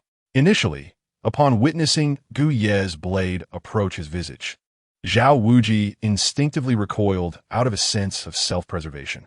However, to his astonishment, he realized that the white light had already enveloped him before he could evade it. Soon after, he felt a tingling sensation across his face, and it dawned on him that Gu Yi was indeed administering treatment. This revelation eased his wariness. The white light from Gu Ye's surgical knife was merely a ruse. The true remedy was a special medication. Gu Yi then approached the medicine shelf and retrieved a vial containing a potent anti-swelling agent produced by the system, which proved to be exceptionally effective and perfectly suited for Zhao Wuji. As Gu Yi applied the medication to Zhao Wuji's face, he couldn't help but contemplate the possibility of enhancing certain aspects of Zhao Wuji's physique or administering further injections. This line of thought struck Gu Yi as somewhat nefarious. After all, he was a reputable physician and should not act recklessly, especially considering Zhao Wuji's formidable strength as a soul sage, which he could not contend with. Under Gu Ye's care, Zhao Wuji swiftly began to notice a remarkable recovery of his swollen face. Additionally, he found that the wounds inflicted by Zhu Zhuqing's injections were also healing. He was taken aback by the prowess of Gu Ye's youthful medical skills. Notification: treatment of the notable figure Zhao Wuji has yielded a reward of 50 surgical points. Randomly generated collection tasks. 1. Collect 10 samples of top-tier spirit beast blood. Reward: 3,000 surgical points, 2 spirit blood serums, 2 spirit enhancement serums, 2 spirit evolution serums. 2. Collect 30 samples of advanced spirit beast blood. Reward: 3,000 surgical points, 1 spirit blood serum, 1 spirit enhancement serum, 1 spirit evolution serum. 3. Collect 50 samples of intermediate spirit beast blood. Reward: 1,000 surgical points, 1 spirit enhancement serum. 4. Collect 100 samples of low-level spirit beast blood. Reward: 500 surgical points. Upon receiving the surgical points reward for treating Zhao Wuji, Gu Yi heard the system announce new tasks. Throughout the past few months, the surgical system had scarcely issued any tasks. Yet upon encountering an important character from the original narrative, it seemed to come alive with zeal. It appeared that to strengthen himself and amass substantial surgical points, Gu Yi would need to engage in intimate surgical interactions with these prominent figures from the original tale. After contemplating these matters, Gu Yi turned to Zhao Wuji and stated, "All right, your injuries have healed, and it is time to discuss compensation." Chapter 11. Ning Rongrong's reversal. Zhao Wuji touched his face and the site on his back, where Zhu Zhuqing had injected him, marveling at the complete restoration of his condition. And he was profoundly impressed by Gu Ye's medical expertise. It was well known that the injuries on his face were inflicted by Tang Hao, and even he could not recover in such a short span. Yet, Gu Yi had managed to heal him in less than a quarter of an hour. His abilities were indeed superior to those of a healing-type soul master. When Zhao Wuji heard Gu Yi mention compensation, he asked politely, "How should I provide you with the spirit beast blood you mentioned?" "It's quite simple. All you need to do is release your spirit," Gu Yi replied. "Is it really that easy?" Zhao Wuji inquired, slightly puzzled. "Indeed, it is that simple." After some consideration, Zhao Wuji decided to release his spirit, the great bear of strength, as he was not the type to take advantage of others. Once Zhao Wuji released his spirit, Gu Yi swiftly sprang into action. The white light from his surgical knife expanded, enveloping the entire clinic in a transparent protective barrier. In the blink of an eye, Gu Yi made a precise incision on Zhao Wuji's great bear of strength, extracting a droplet of viscous, yellowish energy that resembled blood and collecting it in a vial. The entire process was executed with lightning speed, and Zhao Wuji felt not a hint of discomfort. It was as though Gu Yi had merely performed a sleight of hand. "All done," Gu Yi said, securing the vial and looking at Zhao Wuji. "Is that it?" Zhao Wuji scratched his head, gazing curiously at the small vial in Gu Ye's hand. He had witnessed Gu Ye's swift action, yet he felt no pain whatsoever. If he hadn't seen the liquid, he might have doubted Gu Ye's credibility. "Yes, it's done. If you're feeling well, you may leave," Gu Yi replied, his demeanor suggesting a desire for Zhao Wuji to depart. Zhao Wuji scratched his head again and glanced at the peculiar vial in Gu Ye's possession, feeling rather bemused. With his injuries fully healed and no reason to linger, he turned to Gu Yi and asked, "I only know your surname. Gu, what is your full name?" Gu Yi came to reply, "Gu Yi, is it? Your medical skills are remarkable. Would you be interested in joining my academy?" Zhao Wuji proposed eagerly, envisioning the potential of having Gu Yi at Shrek Academy. He believed that if Flander were to learn of Gu Ye's unique abilities, he would be thrilled. "I'm not interested," Gu Yi replied nonchalantly. "Our academy only accepts exceptional talents." "Are you truly certain you do not wish to join us?" Zhao Wuji persisted, undeterred. "Only accepting exceptional talents? You're referring to that Shrek Academy located on the outskirts of Soto City, aren't you?" Gu Yi inquired with a smirk. Yes. Zhao Wuji beamed with pride at Gu Ye's recognition of Shrek Academy. However, Gu Yi then rolled his eyes at Zhao Wuji. "To my knowledge, Shrek Academy is merely a third-rate institution, lacking even the most basic training facilities and situated in a village. What confidence do you have in inviting me to join?" Gu Yi did not harbor disdain for Shrek Academy, but its offerings were indeed lacking. Aside from a handful of instructors, it was devoid of resources. Moreover, the teachers there were questionable characters, particularly those like Yu Xiaogang and Flander, whom Zhao Wuji represented. Gu Yi had no intention of entertaining Zhao Wuji's invitation. Zhao Wuji felt embarrassment and a tinge of anger at Gu Ye's words. After all, he was the vice dean of the academy, and it was disheartening to hear it described as a third-rate institution. Yet, recalling Gu Ye's assistance in healing his injuries, he ultimately chose to leave the Divine Hand Clinic without further ado. Before departing, Zhao Wuji cast one last glance at Gu Yi, resolved to return with Flander to clarify this misunderstanding. He believed that having someone of Gu Yi's caliber join their esteemed Shrek Academy would be a true honor. After Zhao Wuji's departure, Gu Yi set aside the matter of Zhao Wuji's invitation and proceeded to examine the vial containing the extracted spirit beast blood. Great Bear of Strength Spirit. Rank. Advanced. Collection of advanced spirit beast blood completed. 130. Upon reviewing the system's assessment of the Great Bear of Strength Spirit, Gu Yi surmised the general grading of spirit beasts within the Douluo world.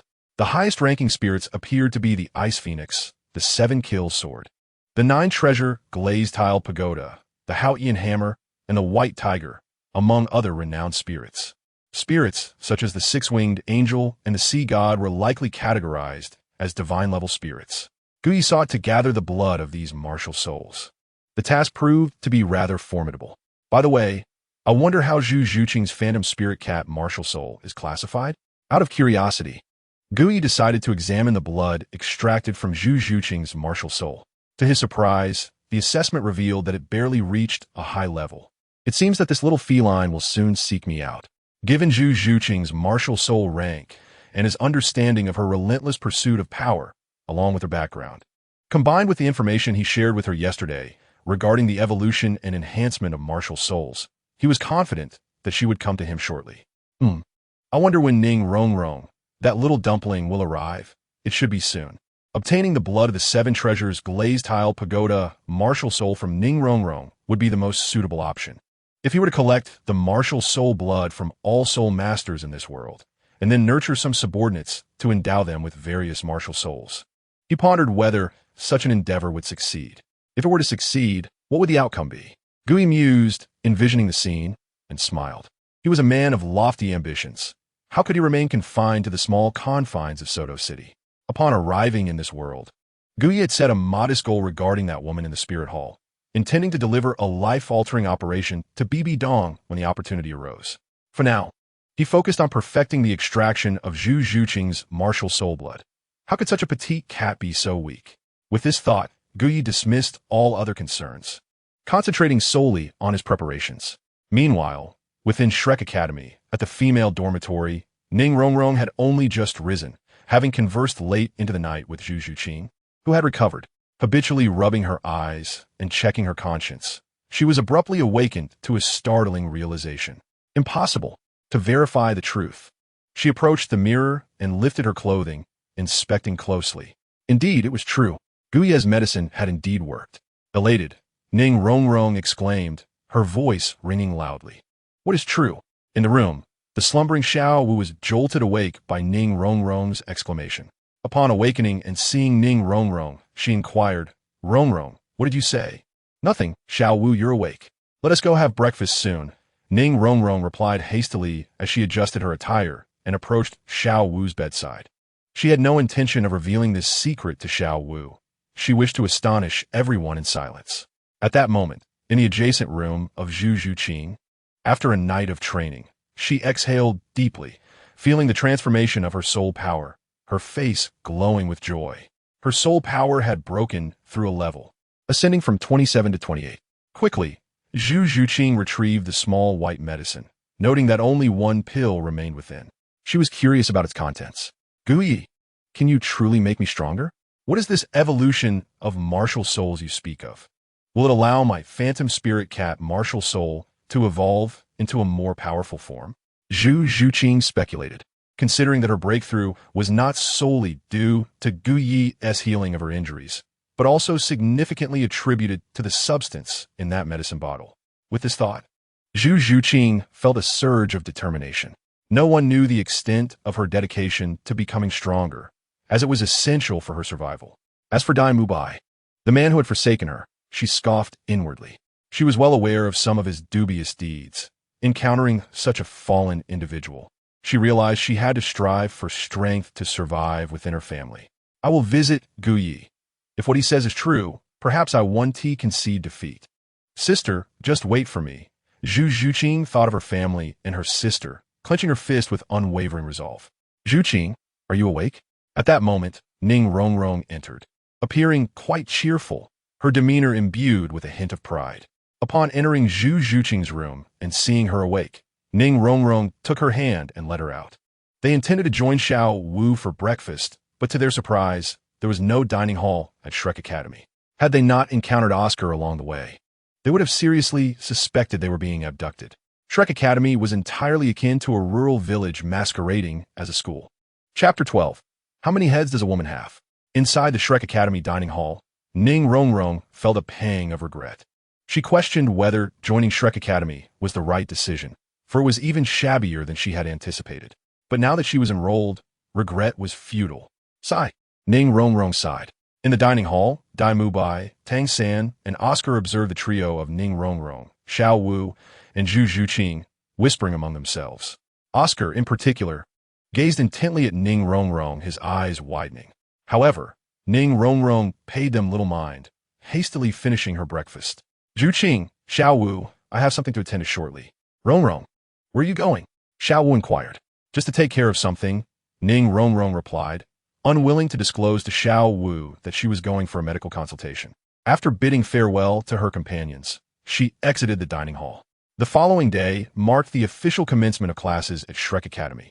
With nothing pressing to attend to, Ning Rongrong returned to Guye's quarters, retrieving her small medicine bottle before leaving the academy to head towards Soto City.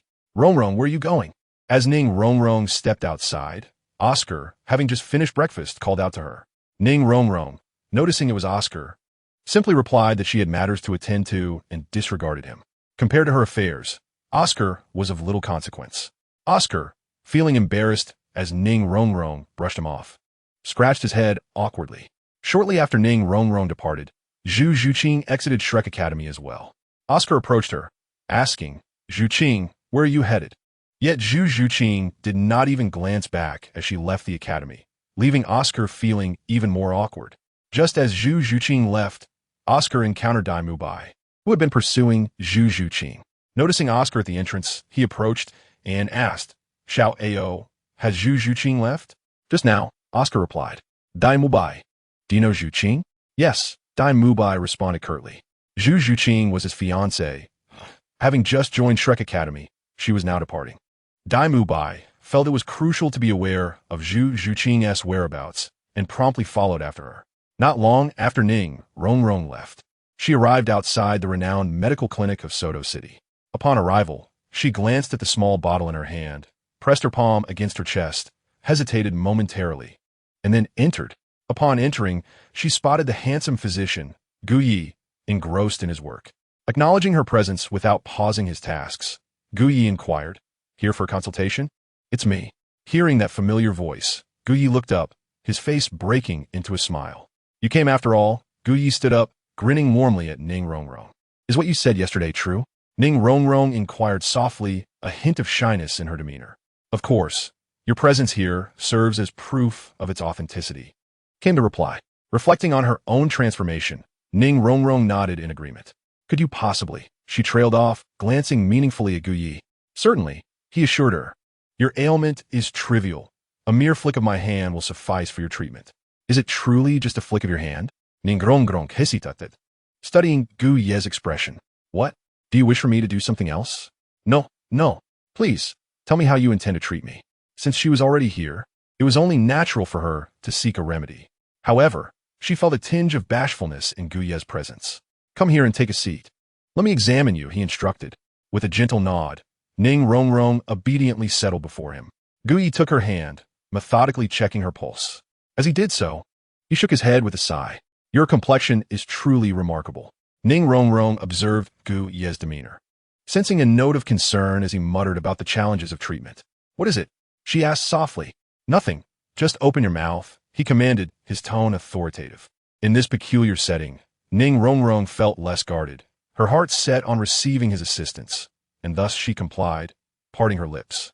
Gu Ye scrutinized her, his gaze finally resting on her chest, and he sighed. Such a pity. It is indeed a pity. Confused, Ning Rongrong looked at him. Did you not say you could treat me? Why then does your tone suggest otherwise? She had come seeking the means to enhance her beauty. Gu Ye, still holding her delicate hand, posed a question. Do you know why you appear so diminutive? Ning Rongrong shook her head, her voice barely above a whisper. Because your head is small. My head is small? She echoed, perplexed by his statement. She touched her head, finding it perfectly proportioned. Have you ever heard the phrase, a head as large as a basin? Gu Ye inquired, observing her closely. Ning Rongrong shook her head again. At that moment, she felt like a patient eager for a remedy, instinctively trusting Gu Ye and responding to his inquiries. Then allow me to ask you, do you know how many heads you possess? Gu Ye continued. Is it not just one? Incorrect. It is 3. But there is clearly only one head. How can it be 3? Ning Rongrong gazed at him in confusion. Gu Ye merely smiled, his eyes gleaming with insight. He then glanced at her chest and stated, do you understand the concept of 3 heads and 6 arms? Ning Rongrong was bewildered, failing to grasp his meaning. The term refers to the most harmonious and perfect form of femininity. If you can attain this state, your aspirations and physical shortcomings can be easily remedied. What does 3 heads and 6 arms entail? She inquired curiously. The 3 heads represent your essence, while the 6 arms symbolize your slender arms, elongated legs, and well-formed figure. Achieving a harmonious balance in these aspects will render your desires attainable. Oh, Ning Rongrong seemed to comprehend, realizing that her imbalances were the source of her current predicament. What must I do then? She asked, a sense of urgency in her voice. You have taken the medicine I provided yesterday, I presume? Yes. She nodded vigorously, marveling at its efficacy. That was a quick-acting remedy. Results will be evident in a few days. However, I'd advise against relying solely on medication, as even the best remedies can carry risks. My recommended approach is to treat you personally, Gu Ye stated with a sincere smile, his gaze earnest. And how will you treat me? Ning Rongrong was eager to enhance her beauty, wishing to transform from a dumpling into a stunning loaf that would captivate all. There are 2 methods of treatment. One is a manual technique, highly effective, albeit time-consuming, entirely hands-on, with no side effects. The other is an energy treatment, equally effective but quicker, albeit costly and slightly discomforting, especially for a first-time experience. Upon hearing the 2 options, Ning Rongrong pressed for details. How does the manual technique work? It is quite simple. It involves the use of my hands, Gu Ye explained, extending his hands towards her as a demonstration. I will also apply a special elixir to stimulate certain hormones within you for enhancement. Rest assured, during this process, you need not worry. I am a professional, and your body is merely a vessel to me. Ning Rongrong felt a blush creep upon her cheeks, realizing that Gu Ye's method would involve him treating her directly. She glanced at his handsome face, acknowledging that he was indeed quite attractive, but she hastily dismissed any inappropriate thoughts and said, please, tell me about the second treatment method. She could not bring herself to accept the first method, despite Gu Ye's charming appearance and professionalism, as it was too embarrassing. Gu Ye appeared slightly disappointed. He had hoped to guide her personally, but he respected her wishes, as he was a proper physician. Very well, allow me to explain the second method. It involves an energy treatment where I will prepare a potion for you. Once you return home, you can apply it to your body. You will see initial results in a week, but substantial changes will take about half a year to manifest. For perfection, it may require up to 6 months. What kind of potion? Ning Rongrong asked, her curiosity piqued. The specifics of the potion are not for you to concern yourself with. Just know it is safe and will not harm you, Gu Yi reassured her. Oh, Ning Rongrong accepted this without suspicion, having already experienced its effects. Yet, she pondered whether 6 months was too long, as she wished to surpass Zhu Zhuqing and secretly develop her allure to astonish Xiao Wu and others. Gu Yi, perceptive as ever, recognized her thoughts, a testament to his understanding as a physician and his insight into a woman's desire for beauty. He smiled and teased. Are you concerned that 6 months is too lengthy? Yes, Ning Rongrong admitted softly. If 6 months feels excessive, you might want to reconsider the first method. But fret not. I will not pressure you, as you are the patient and the final decision lies with you. I still prefer to try the second option, Ning Rongrong resolved, unable to make such a decisive choice, especially given her status as an unwed maiden. Very well, Gu Yi said, retrieving a vial containing a white liquid from beneath the counter, placing it in Ning Rongrong's hands. When applying, make sure to rub some on your head. Remember this phrase, a head as large as a basin. The detailed instructions are included within. Chapter 13. Caring for Zhu Zhuqing. Ning Rongrong, now enlightened, understood precisely what Gu Yi meant by head. She comprehended why he referred to women as having 3 heads. Indeed, women truly possess 3 heads. After she took the medicine from Gu Yi and held it close to her heart, she thought of Zhu Zhuqing's alluring figure and whispered, "Can I become like Zhu Zhuqing?" Upon hearing Ning Rongrong mention Zhu Zhuqing, Gu Yi was momentarily taken aback. How ambitious she was, aspiring to possess such a commanding presence like Zhu Zhuqing's. It is commendable to have aspirations, yet overthinking can lead to complications. Wait a moment. Why would Ning Rongrong inquire about Zhu Zhuqing? Could it be that she suspects Zhu Zhuqing's figure is a result of his influence? Upon reflection, given that both were currently at Shrek Academy, it was conceivable that upon seeing Zhu Zhuqing's voluptuous form and comparing it to her own, which was rather flat, she might indeed question if Gu Yi was the reason for Zhu Zhuqing's physique. Gu Yi chuckled and nodded without hesitation. Ning Rongrong sighed in relief. If she could become like Zhu Zhuqing, her joy would only amplify with each passing thought. All right, for 1 week. I will not charge you if there are results from the treatment. After a week, if the results are exceptional, you shall return, and I will take a drop of your blood as payment. Do you understand? MHM, Ning Rongrong replied without hesitation. After all, it was just a drop of blood, and she felt no loss. However, she remained unaware of the nature of the blood. After discreetly asking Gu Yi some personal questions, she intended to leave. But at that moment, someone walked in from outside, the very Zhu Zhuqing she had just been thinking about. Zhuqing. Upon seeing Zhu Zhuqing, Ning Rongrong felt a twinge of embarrassment, akin to encountering an acquaintance in a hospital. Rongrong, what brings you here? Zhu Zhuqing was equally surprised, not expecting to find Ning Rongrong acquainted with Gu Yi. She was curious about Ning Rongrong's purpose for being there. Zhuqing, I have some matters to attend to, so I'll be heading back, Ning Rongrong hastily said before dashing away. Zhu Zhuqing was puzzled. She did not understand Ning Rongrong's sudden departure and felt a hint of apprehension. You have arrived, Gu Yi said, disregarding Ning Rongrong's exit and instead smiling at Zhu Zhuqing. He knew that a woman like Zhu Zhuqing, who pursued strength with unwavering determination, would certainly return, though he had not anticipated her arrival would be so soon. Yes, Zhu Zhuqing nodded as she approached Gu Yi. What was that all about with Rongrong? Do you know her? Yes, she came to see me for treatment. Treatment? Does Rongrong have an ailment? That is something I cannot disclose, as patient confidentiality is a fundamental principle. Zhu Zhuqing refrained from pressing further. Reflecting on her own reasons for being there, she looked at Gu Yi and said, You mentioned that you could help me grow stronger and even evolve my martial soul. Is that true? That depends on you. What do you mean? Zhu Zhuqing's strikingly beautiful eyes were filled with curiosity as she gazed at Gu Yi. This matter is rather confidential. Follow me into the room and sit on the bed. I will explain everything inside. After saying this, Gu Yi promptly closed the clinic's door and proceeded into the room. Zhu Zhuqing, seeing this, followed without hesitation. The thought of danger did not cross her mind. Upon seeing Gu Ye's handsome visage, she concluded he was not a malicious person. Moreover, with Ning Rongrong's acquaintance with Gu Yi, her apprehensions diminished further. As the two entered the room, not far from the clinic, the ever-inquisitive Dai Mubai, who had come with Zhu Zhuqing, approached. After Ning Rongrong had informed him that Zhu Zhuqing had gone to the clinic, He was perplexed as to her purpose for visiting such a place. Upon encountering Ning Rongrong as she returned to Shrek Academy, he inquired about Zhu Zhuqing's whereabouts and learned of her presence at the clinic. Dai Mu Bai, curious about Zhu Zhuqing's intentions, made his way swiftly toward the clinic. Pondering the rumors he had heard about the young and exceptionally handsome physician, Gu Yi, as he mused, he accelerated his pace, wondering if there was more to this than met the eye. Inside the clinic, in the back room, Gu Yi's gaze was intensely fixed upon Zhu Zhuqing. Leaning against the door, she showcased her captivating figure to its fullest. As Zhu Zhuqing observed Gu Yi's handsome face, she was puzzled by his penetrating gaze, which seemed almost predatory. Gu Yi's scrutiny was not merely due to Zhu Zhuqing's beauty and alluring physique. He was assessing her as a patient, his perspective entirely professional. "You wish to grow stronger, do you not?"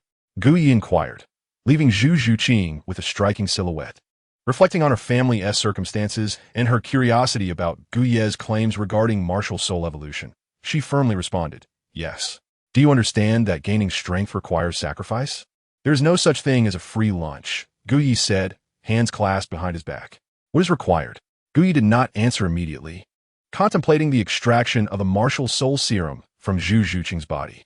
"First, when the time is right, you must not resist when I take that precious drop of blood from you. Second, I have an experiment I wish to conduct on you. If successful, it could elevate your abilities to the pinnacle of this world and enhance your strength without any adverse effects. Are you willing?" Indeed, Gu Yi intended to use the spectral cat martial soul serum from Zhu Zhuqing for his experiment, which he believed was the optimal choice. As for the first condition regarding the precious drop of blood, he was entirely serious. Zhu Zhuqing regarded Gu Yi thoughtfully, agreeing to the first condition without hesitation, believing he merely sought her martial soul's essence. However, she felt conflicted about the second condition. She yearned for strength, as it was the only means to defy her family's fate, yet she was uncertain whether to trust Gu Yi. "Is there truly no harm?" Zhu Zhuqing asked, seeking confirmation in Gu Yi's eyes. "Of course, should anything cause you harm or render you incapacitated, I will take full responsibility," Gu Yi assured her. As he spoke, he turned to approach her, their eyes meeting at a distance of less than 10 centimeters.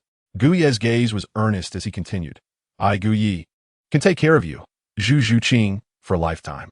The whisper of those 3 words made Zhu Zhuqing's heart race slightly, and she nodded in agreement to Gu Yi's experiment.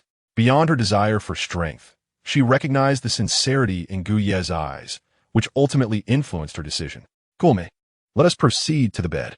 With Zhu Zhuqing's consent, Gu Yi guided her to the bedside. Having agreed to the experiment, she instinctively complied with Gu Yi's authoritative tone, lying down and awaiting his next actions. Chapter 14. Zhu Zhuqing's swift response at that moment. Gu Yi focused intently on Zhu Zhuqing, particularly noticing the expression of serene acceptance upon her face, stirring a flutter within him.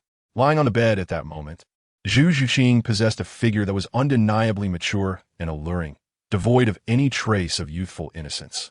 She was even more captivating than the young women Gu Yi had treated in recent days, stirring a tumult of emotions within him. However, Gu Yi remained the earnest individual he was, banishing any inappropriate thoughts from his mind as he retrieved a vial and a syringe. "Isn't this the blood extracted from my martial soul?" Zhu Zhuqing inquired upon seeing the familiar vial in Gu Yi's hand. "Indeed, it is the blood of your martial soul. Through my research, I have discovered that this drop of blood possesses a unique effect. Soon, I will inject it into your body to merge with your martial soul, the spectral spirit cat, resulting in certain transformations that will ultimately enhance your strength. This is my promise to you. Should anything go awry and you suffer any lasting injuries, rest assured, for I have vowed to care for you," Gu Yi remarked with genuine sincerity, his commitment to looking after Zhu Zhuqing unwavering. Listening to Gu Yi, Zhu Zhuqing let out a soft huff, signaling him to proceed. Though Gu Yi was quite handsome, Zhu Zhuqing was disciplined and self-reliant. She certainly did not require his lifelong guardianship. It was clear that Zhu Zhuqing had misunderstood Gu Yi's words, as he had spoken of covering her with a blanket, while her thoughts wandered to a lifetime of dependence. Seeing Zhu Zhuqing's insistence, Gu Yi wasted no time. He extracted the needle, tested the syringe, and then drew the spectral spirit cat's blood serum into it. Holding the syringe, he glanced at Zhu Zhuqing with a mischievous grin. "The initial injection will be quite painful. Brace yourself." Zhu Zhuqing, Observing the considerable size of the needle in Gu Ye's hand, felt a flicker of fear. Yet she had already declared her resolve. Retreating was not in her nature. Gritting her teeth, she whispered, "Let's begin," and closed her eyes, awaiting the prick of the needle. However, she was unaware of where Gu Yi intended to inject her.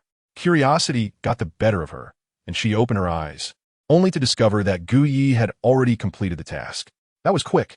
Zhu Zhuqing marveled, astonished by Gu Ye's swiftness. She had felt nothing at all. "Did you not say it would be painful? Why didn't I feel anything? And how could you be so fast?" Her barrage of questions struck Gu Yi like a flurry of blows, rendering him momentarily speechless. At that moment, Gu Yi recognized that Zhu Zhuqing was not as cold as he had initially perceived. Each of her words pierced the heart and the essence of the matter. Gazing at this audacious woman who dared to question his speed and the absence of pain, Gu Yi resolved that she would soon learn the true meaning of suffering. 3, 2, 1. Gu Yi counted down, his eyes fixed on Zhu Zhuqing. The moment he finished, her expression shifted dramatically. Instinctively, she clutched her chest, her face contorting with pain. Gu Yi felt a surge of excitement in his chest, as Zhu Zhuqing's agony mirrored his expectations. The injection of the spectral spirit cat's blood serum was indeed having an effect, signaling the beginning of the fusion process. Suddenly, Zhu Zhuqing arched her back, her expression of anguish intensifying. Gu Yi firmly grasped her shoulders. "Zhu Zhuqing, you must endure this. It is the sign of your martial soul beginning to merge. If you wish to grow stronger, you must withstand the pain. Do you understand?" "I understand," Zhu Zhuqing managed to utter, though the pain of the first experimental fusion was beyond what most could bear. Yet she was no ordinary person. Having grown up in the Douluo Empire, closely associated with the ruthless royal Zhu family, she had witnessed countless acts of cruelty, including siblings turning against one another. Had she not escaped the empire, she might have become a victim herself. She was a woman with a singular purpose: to become stronger and defeat the woman who had wronged her. No matter how excruciating the pain, she resolved to persevere. A heart-wrenching scream echoed through the room as Zhu Zhuqing, in a fit of agony, suddenly clung to Gu Yi, biting down hard on his shoulder. The intensity of her pain drove her to grip him fiercely, her body slick with sweat, while blood trickled from Gu Yi's shoulder into her mouth. Amidst the unbearable pain, her consciousness blurred, and she tasted the sweet yet metallic tang of blood, swallowing it without realizing it was Gu Yi's. Clinging to him, her arms showed no signs of loosening their grip. His broad chest provided her with an unexpected sense of security, and she was reluctant to let go. Time lost meaning as the excruciating pain from the fusion process caused Zhu Zhuqing to faint in Gu Yi's embrace. During her unconsciousness, the blood serum had fully integrated with her martial soul, elevating it to a new level. The once dark purple spectral spirit cat now gleamed with an even deeper darkness, radiating a luminous sheen. Simultaneously, a black aura began to emanate from her martial soul, as if summoning a fiery essence. Gu Yi observed the unconscious Zhu Zhuqing in his arms and glanced at the wound on his shoulder, chuckling ruefully. It was apparent that his endeavor had succeeded. After examining the changes within Zhu Zhuqing's martial soul, Gu Yi finally felt reassured. The blood serum could indeed be utilized by martial soul practitioners, yielding remarkable results. Zhu Zhuqing's martial soul had transformed, and her soul power had surged from 27 to 30 levels, underscoring the potency of Gu Yi's serum.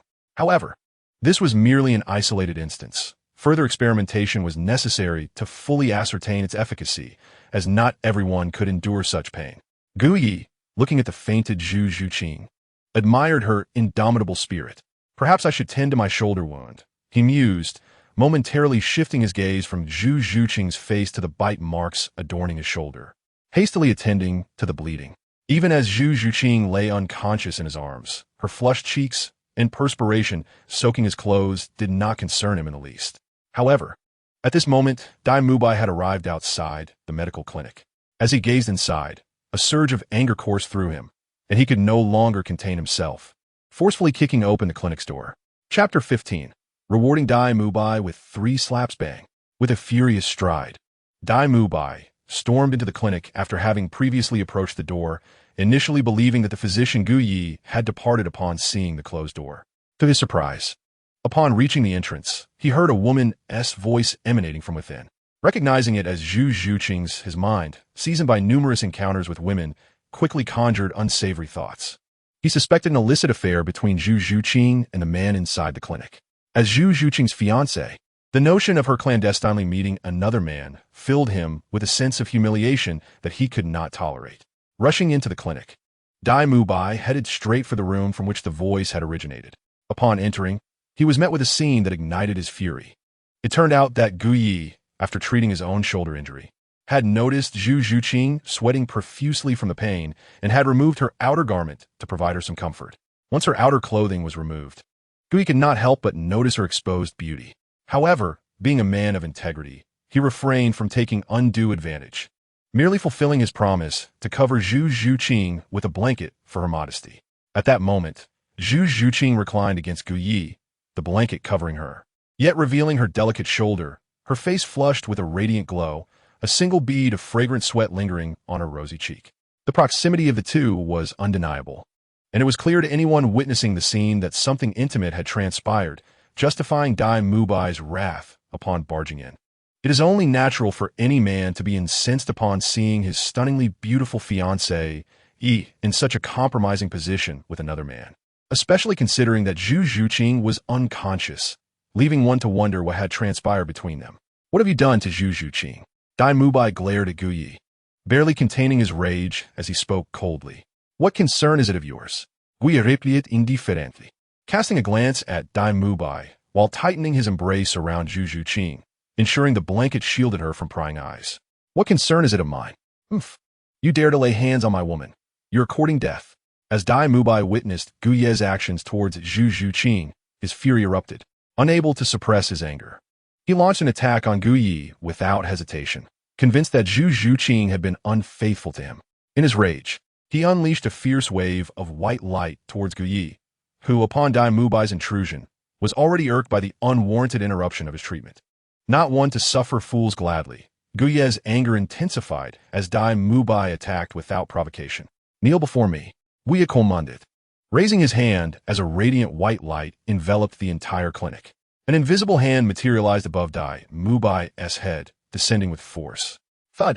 Without any surprise, the 37th level Soul Master Dai Mubai was brought to his knees, making a heavy connection with the floor.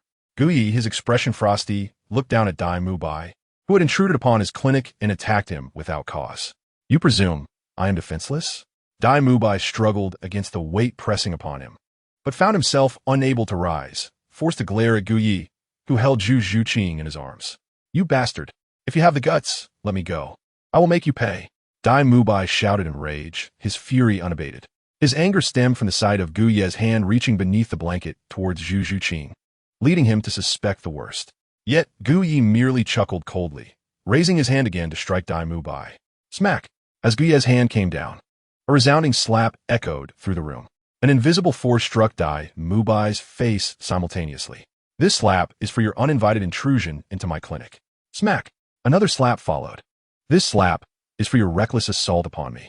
Smack! A third slap resounded. This slap is for meddling in others' affairs. After 3 resounding slaps, Dai Mubai's face bore the marks of his humiliation, swollen and bruised. He struggled against Gu Yi's invisible grip, but it held him firmly in place, leaving him to futilely squirm. You will pay for this. I will not let you off. Dai Mubai seethed, his eyes ablaze with fury as he glared at Gu Yi, who remained unperturbed. Never before had he endured such indignity. Now he was subjected to it while witnessing Gu Yi holding Zhu Zhuqing, the woman he cherished, in such a compromising manner. This was a torment too great for someone of Dai Mubai's pride to bear. Yet in that moment, he seemed to comprehend that he was no match for Gu Yi.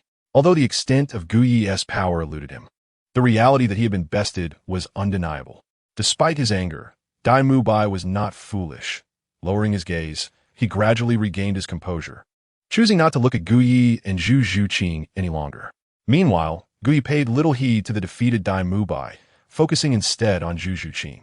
Noticing a trace of blood at the corner of her mouth, he gently wiped it away, smearing the crimson stain onto the pristine white sheets, leaving a stark contrast of red upon the fabric.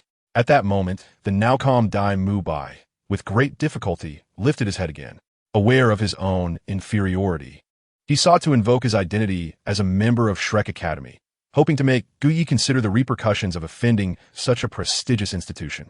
However, as he glanced up, he was immediately struck by the sight of the bloodstain on the white sheets. In an instant, realization dawned upon him, and his expression contorted into one of rage. Undoubtedly, Dai Mubai interpreted the blood as Zhu Zhuqing's virginity being lost. The beautiful fiancée he had encountered just the day prior had now been violated by another man, a sight he had witnessed firsthand. It was easy to comprehend the depth of Dai Mubai's fury, a temperament not easily quelled, especially for one possessing the arrogance of a prince. "You will pay for this." Dai Mubai's voice was icy, his suppressed rage manifesting in the clenching of his fists, his nails digging into his palms as he glared at Gu Yi. Had it not been for his lack of strength and the humiliation he suffered, he would have charged at Gu Yi without hesitation, seeking vengeance. Nonetheless, Gu Yi remained unfazed, having wiped the blood from Zhu Zhuqing's mouth, now gazing intently at her flawless face. Honestly, gazing upon Zhu Zhuqing, even the most serious Gu Yi felt a flutter of emotion. Instinctively, he yearned to kiss Zhu Zhuqing's delicate, luscious lips, particularly in the presence of Dai Mubai, which would surely be quite delightful.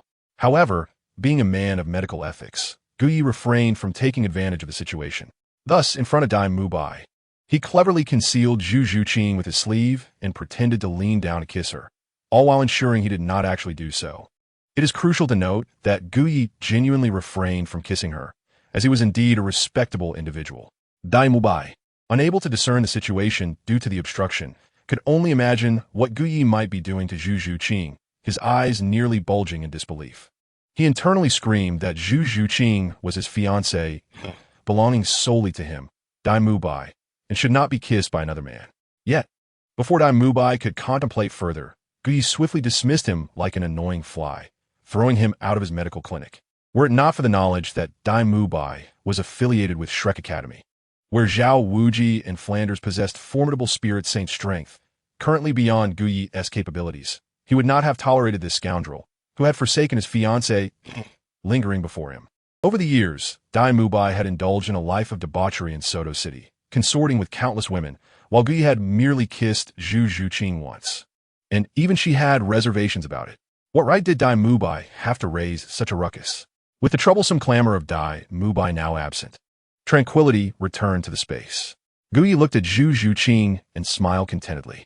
He then gently lifted Zhu Zhuqing and laid her down on another bed, allowing her to rest.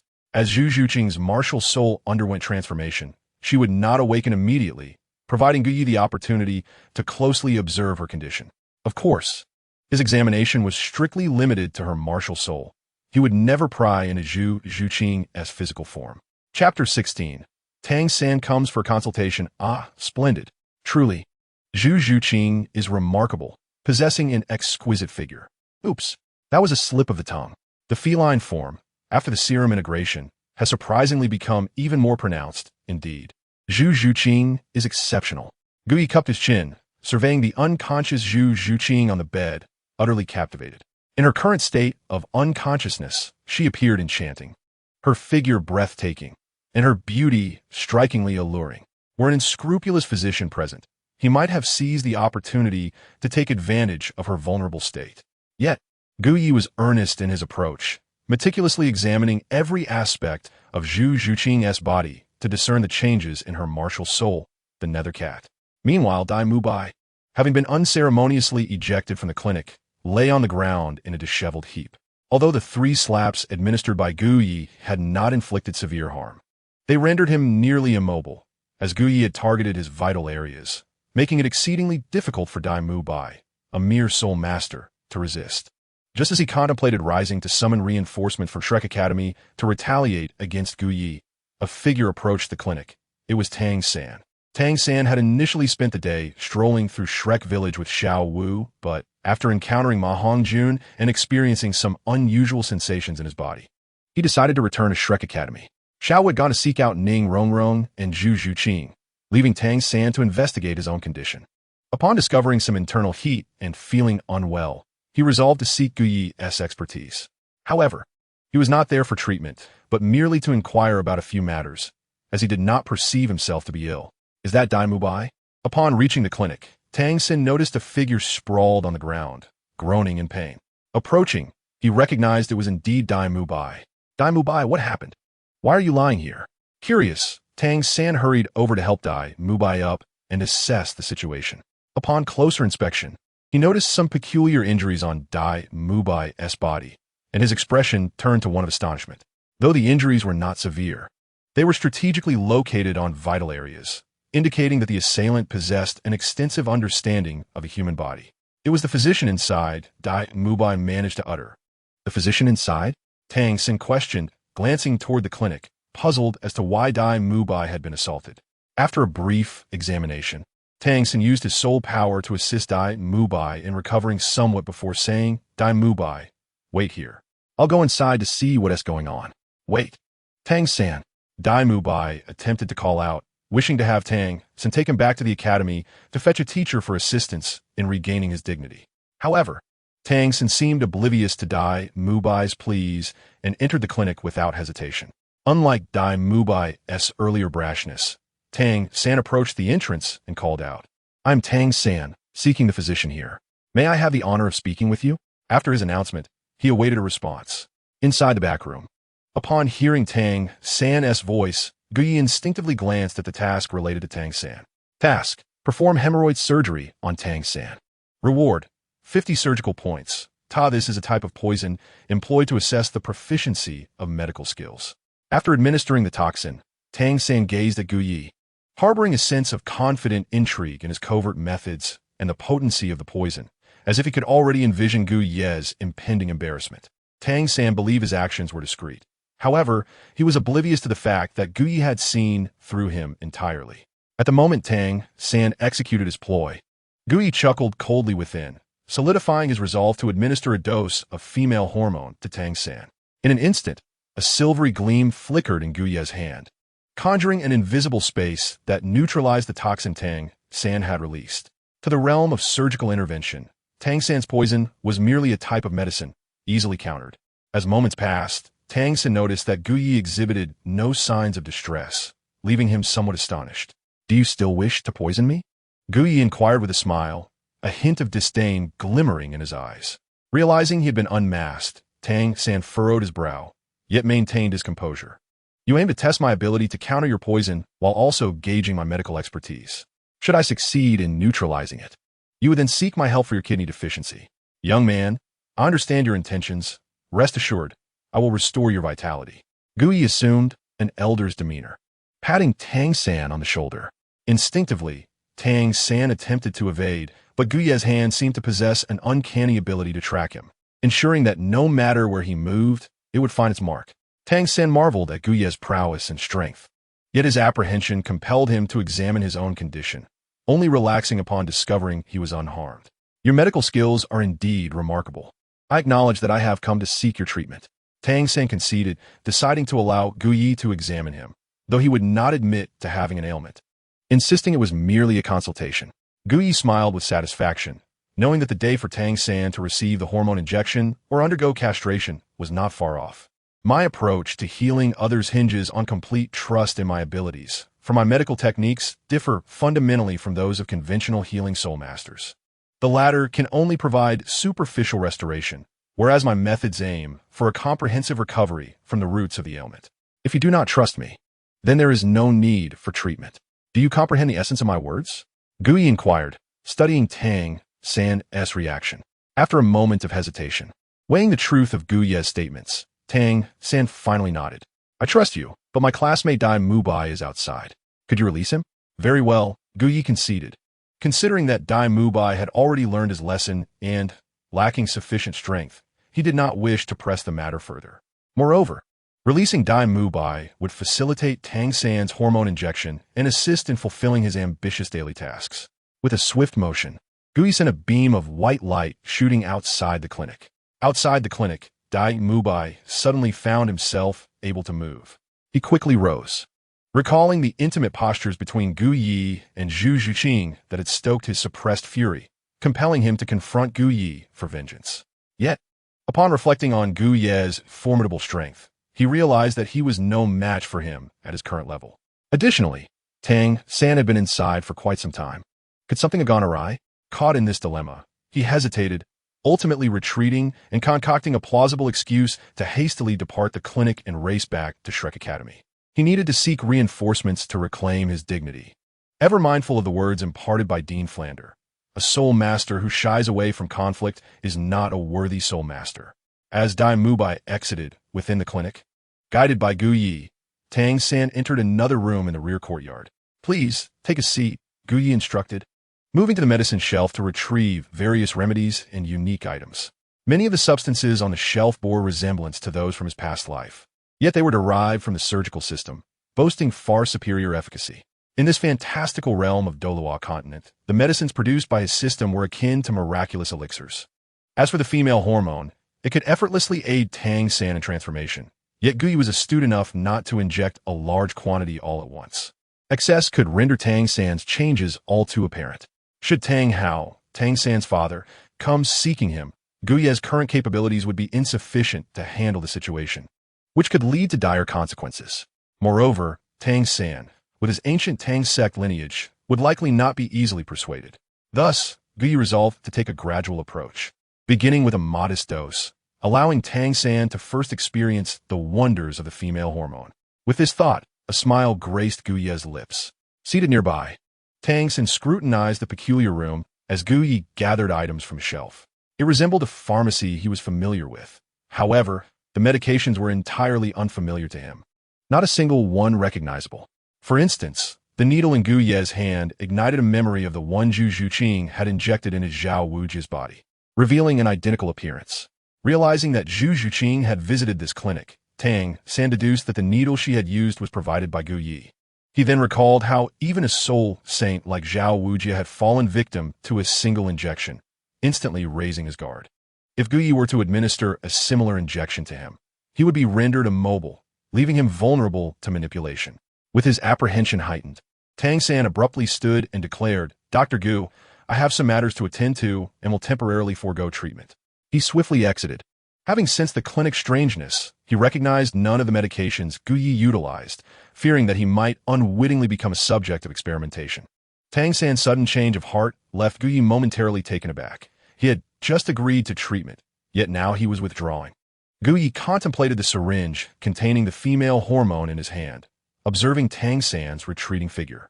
Did he harbor doubts? Or was it possible that Tang San realized this was a hormone that could enhance his beauty? That seemed implausible, allowing Tang San to exit without obstruction.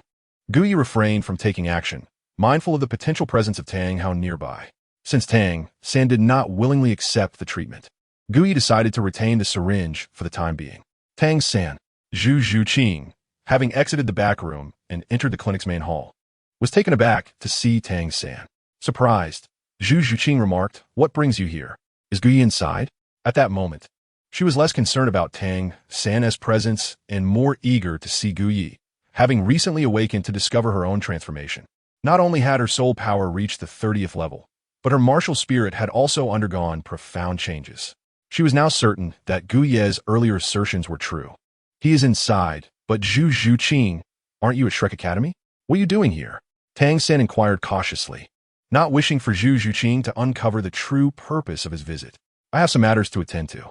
Zhu Zhuqing paid no further heed to Tang San, for in comparison to Gu Yi, Tang San did not warrant her concern.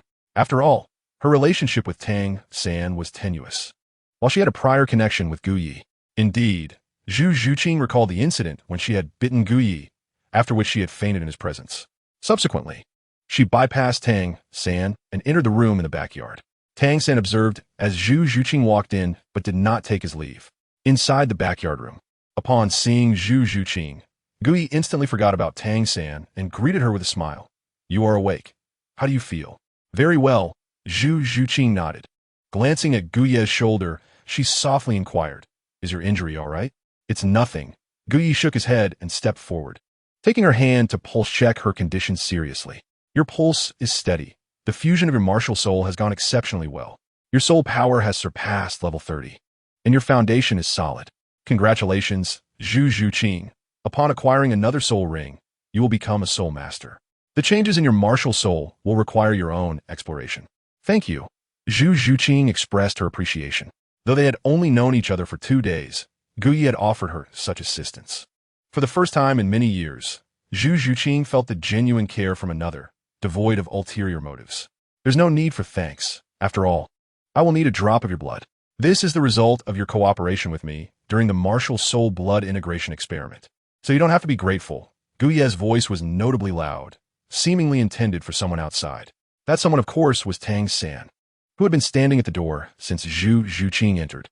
Upon hearing Gu Yi and Zhu Zhuqing's conversation, Tang San was taken aback, particularly upon learning that Zhu Zhuqing had broken through to level 30.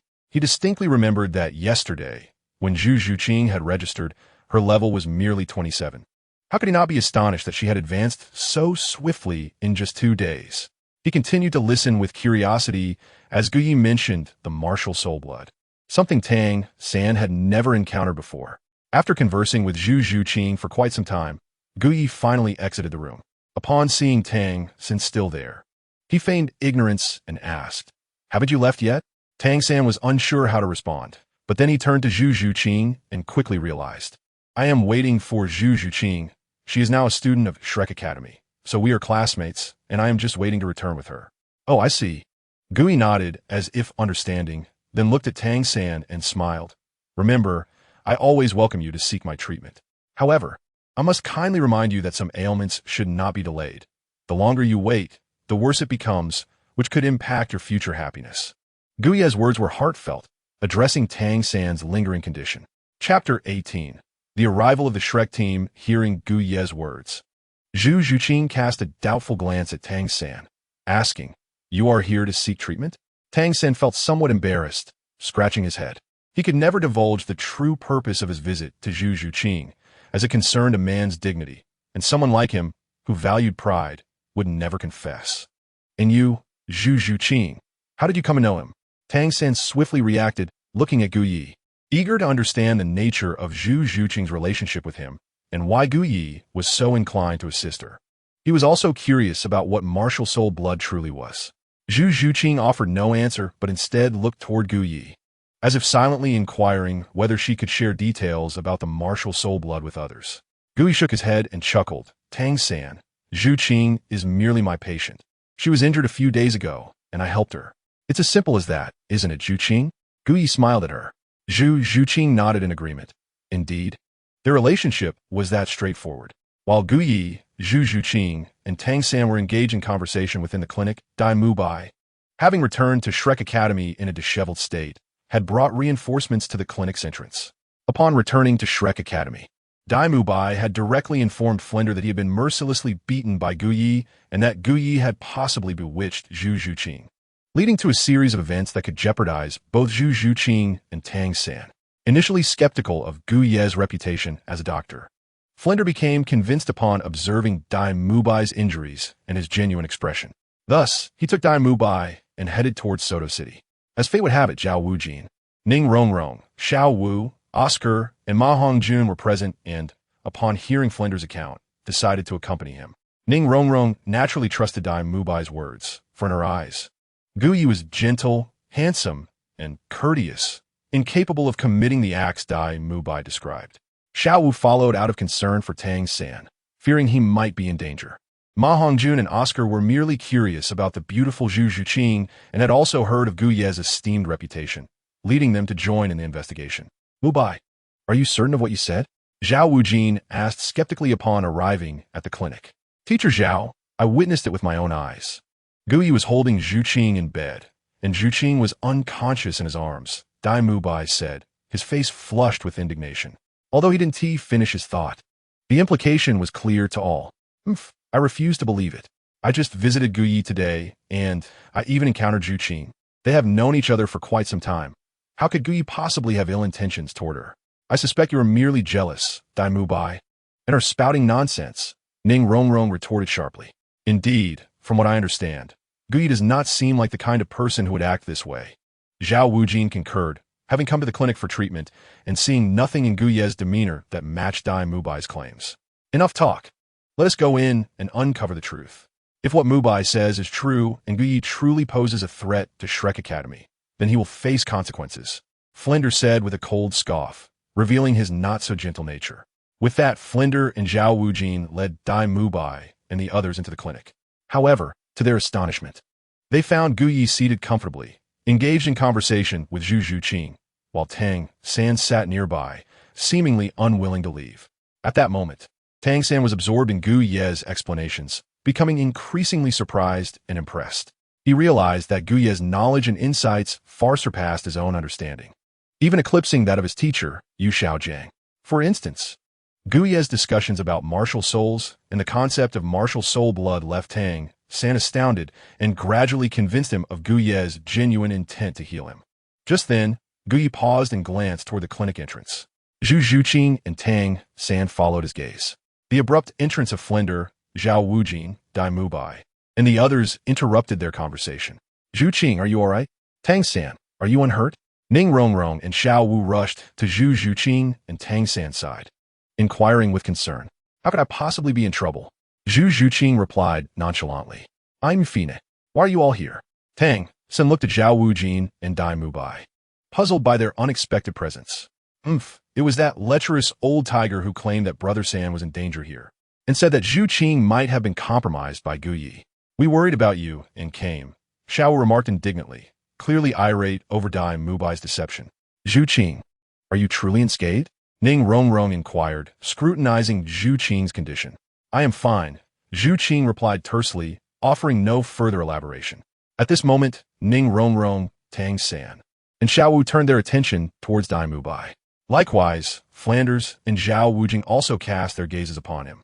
Mubai, did you not say they were in peril? What is the meaning of this?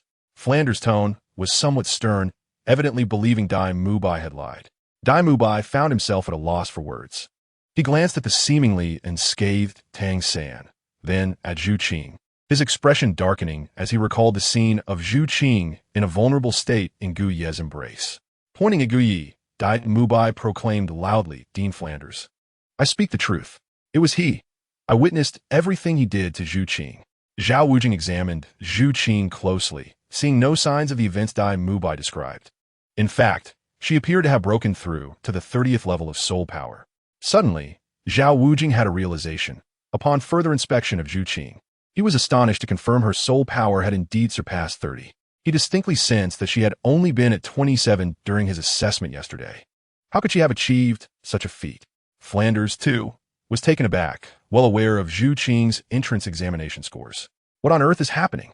He feigned anger as he looked towards Dai Mubai. I must say, should we not consider the appropriateness of this situation? This is my medical clinic, and you have barged in here without cause, blocking my entrance as if it were a marketplace. Gu Yi cast a cold glance at Dai Mubai and his companions, ultimately resting his gaze on Zhao Wujing. Dean Zhao, just this morning I treated all your injuries. Are you now bringing this crowd to demolish my clinic? He regarded Dai Mubai with a chill in his voice, clearly irked. In his anger, he felt no need to heed the presence of Flanders or Zhao Wujing. If it came to a fight, he had the means to escape, and in 3 years, he would emerge unscathed. Chapter 19. A request for the physician. Gu Yi, Zhao Wujing, and Flanders seemed unfazed by Gu Ye's irritation. However, upon hearing Gu Ye's words, they turned their attention to Dai Mubai. The accounts they had heard prior from Dai Mubai and Gu Yi were utterly contradictory. As they glanced at the unharmed Zhu Qing and Tang San, the truth appeared evident before them. Nevertheless, as the headmaster of Shrek Academy, Flanders felt compelled to defend his student, especially since Dai Mubai had been injured. He could not remain silent, for it would reflect poorly on his competence as a headmaster. Zhu Qing, I am the headmaster of Shrek Academy, Flanders. Now that you are part of Shrek Academy, you are my student. Please recount the events to me. What truly transpired? Flanders inquired of Zhu Qing. Zhu Qing, along with Tang San, looked somewhat surprised at Flanders' words. They had not anticipated that this individual was their academy's headmaster. Tang San instantly recognized Flanders as the shrewd merchant from shop. Zhu Qing glanced at Gu Yi, slowly rising to her feet to provide a brief account. I came to seek Gu Ye's assistance. He was treating me. As for what Dai Mubai claimed, it is entirely unfounded. Clearly, Zhu Qing stood in solidarity with Gu Yi. She had yet to forgive Dai Mubai for abandoning her to revel in pleasures in Soto City. Thus she harbored no fondness for him. And you, Tang San? Flanders turned to him. Tang San regarded Dai Mubai, then Gu Yi, and stated, I did not witness any of the events Dai Mubai described. When I arrived, I found him injured outside the clinic, and Zhu Zhuqing was unharmed. Furthermore, Zhu Zhuqing's breakthrough to the 30th level was due to Gu Ye's assistance. Both Zhu Zhuqing and Tang San's statements conveyed a clear message. Dai Mubai's words were not truthful. Flanders appeared to grasp the situation. However, the revelation of Zhu Zhuqing's advancement to the 30th level astonished him. He yearned to inquire further about it, but deemed it best to wait until they returned to Shrek Academy. Esteemed physician Gu, might I request that you allow this matter to rest here? Flanders asked Gu Yi. He wished to avoid escalating the situation, recognizing that it would not benefit Shrek Academy. Moreover, Gu Yi held a significant reputation in Soto City, and since the fault lay with his side, prolonging the dispute would certainly lead to undesirable consequences. Gu Yi assessed Zhao Wujing and Flanders, remaining silent for a moment. Recognizing the disparity in their strengths, Gu Yi decided to accept Flanders' offer. His stern demeanor softened into a warm smile as he introduced himself. I am Gu Yi, the proprietor of this clinic. I pride myself on my medical skills. Should you or your students require treatment, do not hesitate to seek my services. I assure you of effective remedies. Gu Yi deliberately glanced at Dai Mubai and his companions, as well as Ma Hongjun, who bore a flawed martial soul. Flanders and the others were not offended by Gu Ye's words, although they might sound somewhat uncomfortable. They were still palatable coming from a physician. Certainly, Zhao Wujing replied. He had witnessed Gu Ye's impressive medical skills firsthand. Flanders remained silent, then turned to Dai Mubai and the others, instructing, You are all to return to Shrek Academy now. Classes commence tomorrow. Yes, Dai Mubai conceded reluctantly. He understood that any further protest would be futile, and he could only comply. Yet, when he looked at Zhu Zhuqing, a flicker of anger lingered in his eyes. Is the esteemed physician Gu present? A voice suddenly called from outside the clinic. Upon hearing the familiar voice, Gu Yi instantly recognized the speaker. Come in, he beckoned, awaiting the entrance of the visitor. Soon, a middle-aged man adorned in luxurious robes, sporting a goatee, stepped inside, accompanied by two tall guards. The guards bore rigid expressions, clearly formidable, exuding an aura of immense strength, definitely above the rank of Soul King. Esteemed physician Gu, what brings you to this place? The elegantly dressed middle-aged man inquired upon seeing Flanders and Zhao Wujing gathered within the clinic. Just a minor matter. I did not expect your presence at my humble clinic. Gu Yi surmised, glancing at the aristocrat. The middle-aged man nodded, explaining, My wife is feeling somewhat unwell.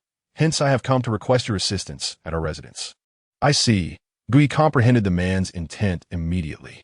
He then recalled the man's wife, a breathtakingly beautiful lady, his expression growing slightly serious. Flanders and Zhao Wujing were also taken aback upon recognizing the middle-aged man, for they were aware of his identity. Qin Xiao, a formidable expert beside the Lord of Soto City, is a soul sage and one of the guardians behind the Soto City Grand Soul Arena. According to Flanders' knowledge, the Lord of Soto City is a prince of the Barak Kingdom, with Soto City as his fief. Although his personal strength is not particularly impressive, his princely status grants him a powerful backing, having familial ties to the Heaven Do Empire. Throughout Soto City, it is well known that the Grand Soul Arena is protected by two soul sages, one of whom is Qin Xiao. In terms of strength, even Flender and his companions regard Qin Xiao with a measure of caution. Moreover, Qin Xiao is the closest confidant of the Lord of Soto City. Flender is acutely aware that the village where the Shrek Academy is located falls under the jurisdiction of Soto City. If Qin Xiao were to utter a single word to the Lord, it could very well spell trouble for Flender and his Shrek Academy. Ah, are you not Flender? Qin Xiao remarked, suddenly recalling having seen him at the Grand Soul Arena in Soto City. Indeed, I remember now. You are the head of the academy called Shrek in Soto City, correct? And you are also a soul sage. It is an honor for me to remember you. Flender chuckled heartily. Ha, it is indeed a privilege that Brother Qin remembers me. Flender had no desire to offend a fellow soul sage like Qin Xiao. Is there a misunderstanding between you and Master Gu? Qin Xiao inquired. Master Gu has saved my lord's life, and my lord's wife holds Master Gu's medical skills in the highest esteem. If there are any grievances between you and Master Gu, I would appreciate it if you could let it go for my sake. Though Qin Xiao did not issue a direct threat, his words carried an implicit warning. A shrewd person like Flender could easily glean the underlying meaning. Refusing Qin Xiao's goodwill would be unwise. Flender, wishing to keep Shrek Academy flourishing, had no intention of crossing paths with a soul sage and a guardian of the Grand Soul Arena. Brother Qin, you misunderstand. I only wanted to inquire about some matters with Master Gu.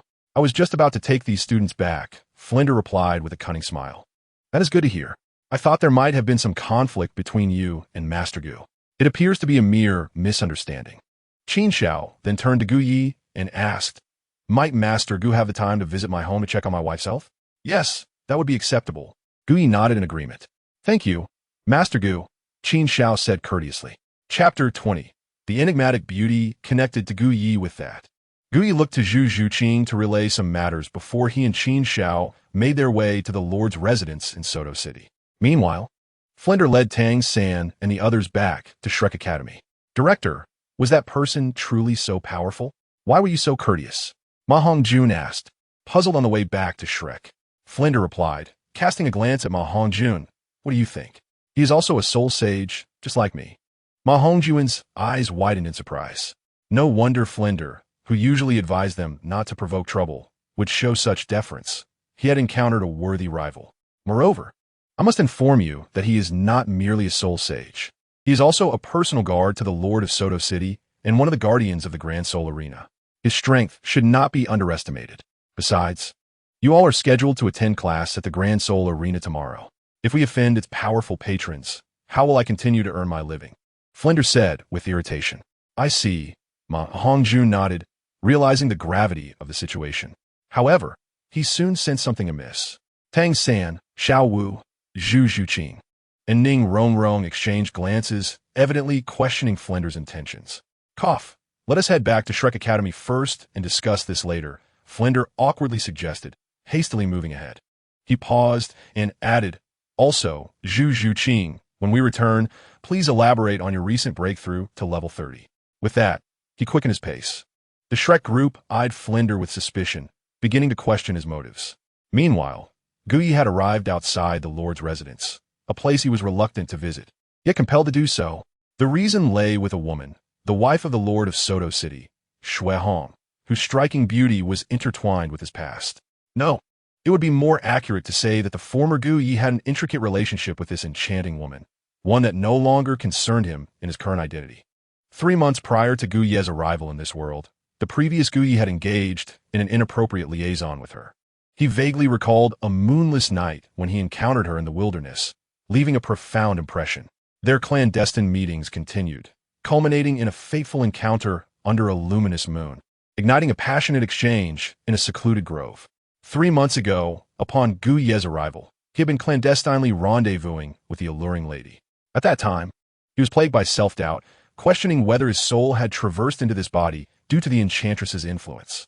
Master Gu, my wife has been awaiting your arrival. Please, come inside. Qin Zhao's voice broke through Gu Ye's reverie as he stood at the entrance. Ah, yes, Gu Yi nodded, sighing inwardly as he entered the Lord's residence. Is the Lord present? Gu Yi inquired. Indeed, the Lord was informed of Master Gu's visit and has prepared a feast with his wife in anticipation of your arrival. Came a reply. Is that so? It is an honor, Gu Yi responded with a forced smile. Regarding the Lord of Soto City, Prince Shui Hong of the Barak Kingdom, Gu Yi felt a sense of exasperation, particularly when he recalled the events of 2 months prior, which left him utterly speechless. 2 months ago, shortly after arriving in this world, Gu Yi found himself at level 32, barely scraping a foothold in Soto City. That fateful evening, under the strong invitation of the Lord's wife, Gu Yi felt compelled to accept the rendezvous, unaware that the meeting would take place at the Lord's residence. His intent had been to confirm that the Lord was absent, but fate had other plans. Just as he began conversing with the beautiful lady, Shui Hong returned, grievously injured and on the brink of death. With Gu Ye's expertise in medicine, he was able to save Shui Hong, earning him the title of the Lord Savior. Thereafter, Shui Hong frequently invited Gu Yi to the residence, but Gu Yi, plagued by guilt, continuously declined. Today, however, his primary objective was to sever ties with the captivating lady, for he was not one to indulge in such entanglements. Soon enough, under Qin Zhao's guidance, Gu Yi entered the Lord's residence in Soto City. In the grand hall, a man in his mid-30s sat comfortably in a chair. This individual was none other than Shui Hong, the Lord of Soto City and a prince of the Balak Kingdom. His father, King Kandera of Balak, was a cousin to Emperor Okura of the Tiando Empire, thus bestowing upon him a noble lineage. Beside Shui Hong sat a mature woman in her early 30s, adorned in a flowing purple gown. Her golden hair cascaded loosely, framing a face as captivating as autumn waters. A subtle smile lingered on her delicate lips, enhancing her allure. The graceful curves of her figure, accentuated by the gown, left onlookers in awe, pondering how such elegance could exist in this world. This enchanting woman was none other than Kadan, the princess of the Silvis Kingdom and Xue Hong's consort. Despite their royal statuses, their union was merely a political arrangement, devoid of genuine sentiment. Xue Hong, known for his penchant for indulgence, often spent his days reveling in pleasures, scarcely present in his estate. This proclivity was precisely why Kadan had sought out Gu Yi, the esteemed healer, some time ago. Gu, you should be arriving shortly, Xue Hong remarked, glancing at the beautiful woman beside him. Indeed, he should be here soon. However, is it proper for us to deceive him into coming? Kadan feigned concern, yet her heart brimmed with anticipation to see Gu Yi, having not met him for 2 long months. Without such a pretext, I fear he might not come. Xue Hong replied with a chuckle. I heard he has been tirelessly treating the citizens of Soto City, all free of charge. Is that true? Indeed it is, Xue Hong affirmed, admiration evident in his tone. His medical prowess is truly remarkable. Were it not for him, I might have perished. With a sigh, he turned earnestly to Kadan. My dear, I had not the chance to express my gratitude before he hastily departed last time. Given my recent workload, I have been unable to seek him out. When he arrives, we must extend our heartfelt thanks. Kadan nodded with determination. Rest assured, I shall ensure he is well received. Her thoughts, however, hinted at a more intimate form of hospitality she longed to offer. At that moment, Qin Xiao and Gu Yi approached the entrance of the hall. My lord, my lady, Gu Yi has arrived, came the announcement. Both Xue Hong and Kadan sprang to their feet, excitement radiating from them upon seeing Gu Yi. Gu Yi, please, take a seat, Xue Hong urged, gesturing for him to sit beside him. Kadan, unable to contain her enthusiasm, nearly grasped Gu Yi's hand in her eagerness to attend to him. There is no need for such formality, my lord, Gu Yi replied with a warm smile. Before turning to Kadan, puzzled, Madam Kadan, did you not mention feeling unwell and seeking my assistance for treatment? Kadan cast a shy glance at Xue Hong, contemplating revealing the depths of her discomfort. The mere thought of Gu Yi stirred her emotions, igniting a yearning within her.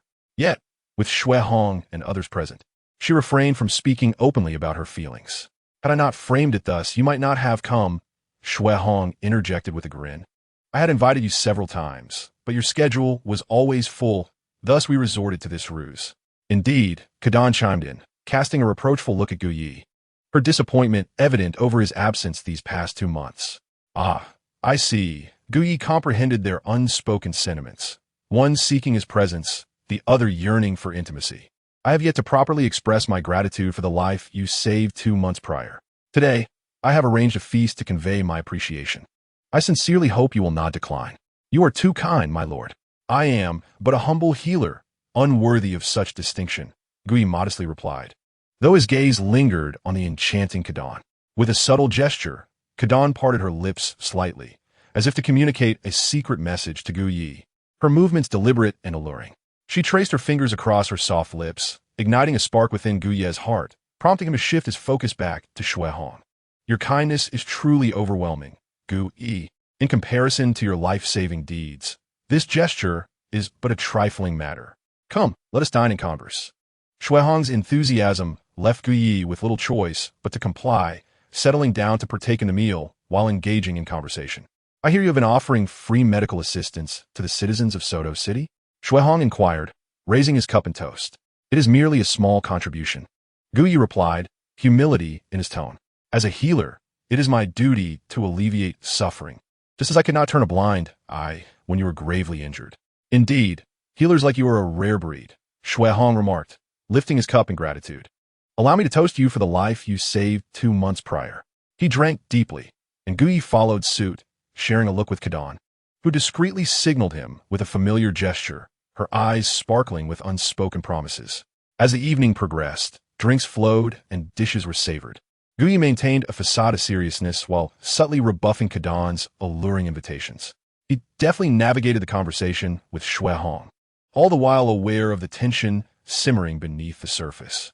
After a few rounds of drinks, with Xue Hong appearing somewhat inebriated, he leaned towards Gu Yi and said, I have a matter I wish to discuss, though I am uncertain if it is appropriate to do so. Please, speak freely, Gu Yi encouraged. It concerns the Soto City Great Soul Arena, Xue Hong began.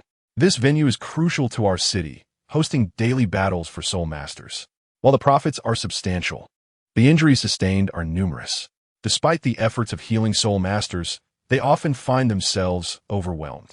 I thought of you, Gu Yi, given your exceptional medical skills. Would you be willing to assist at the Great Soul Arena? It was evident that this request formed the crux of Xue Hong's invitation.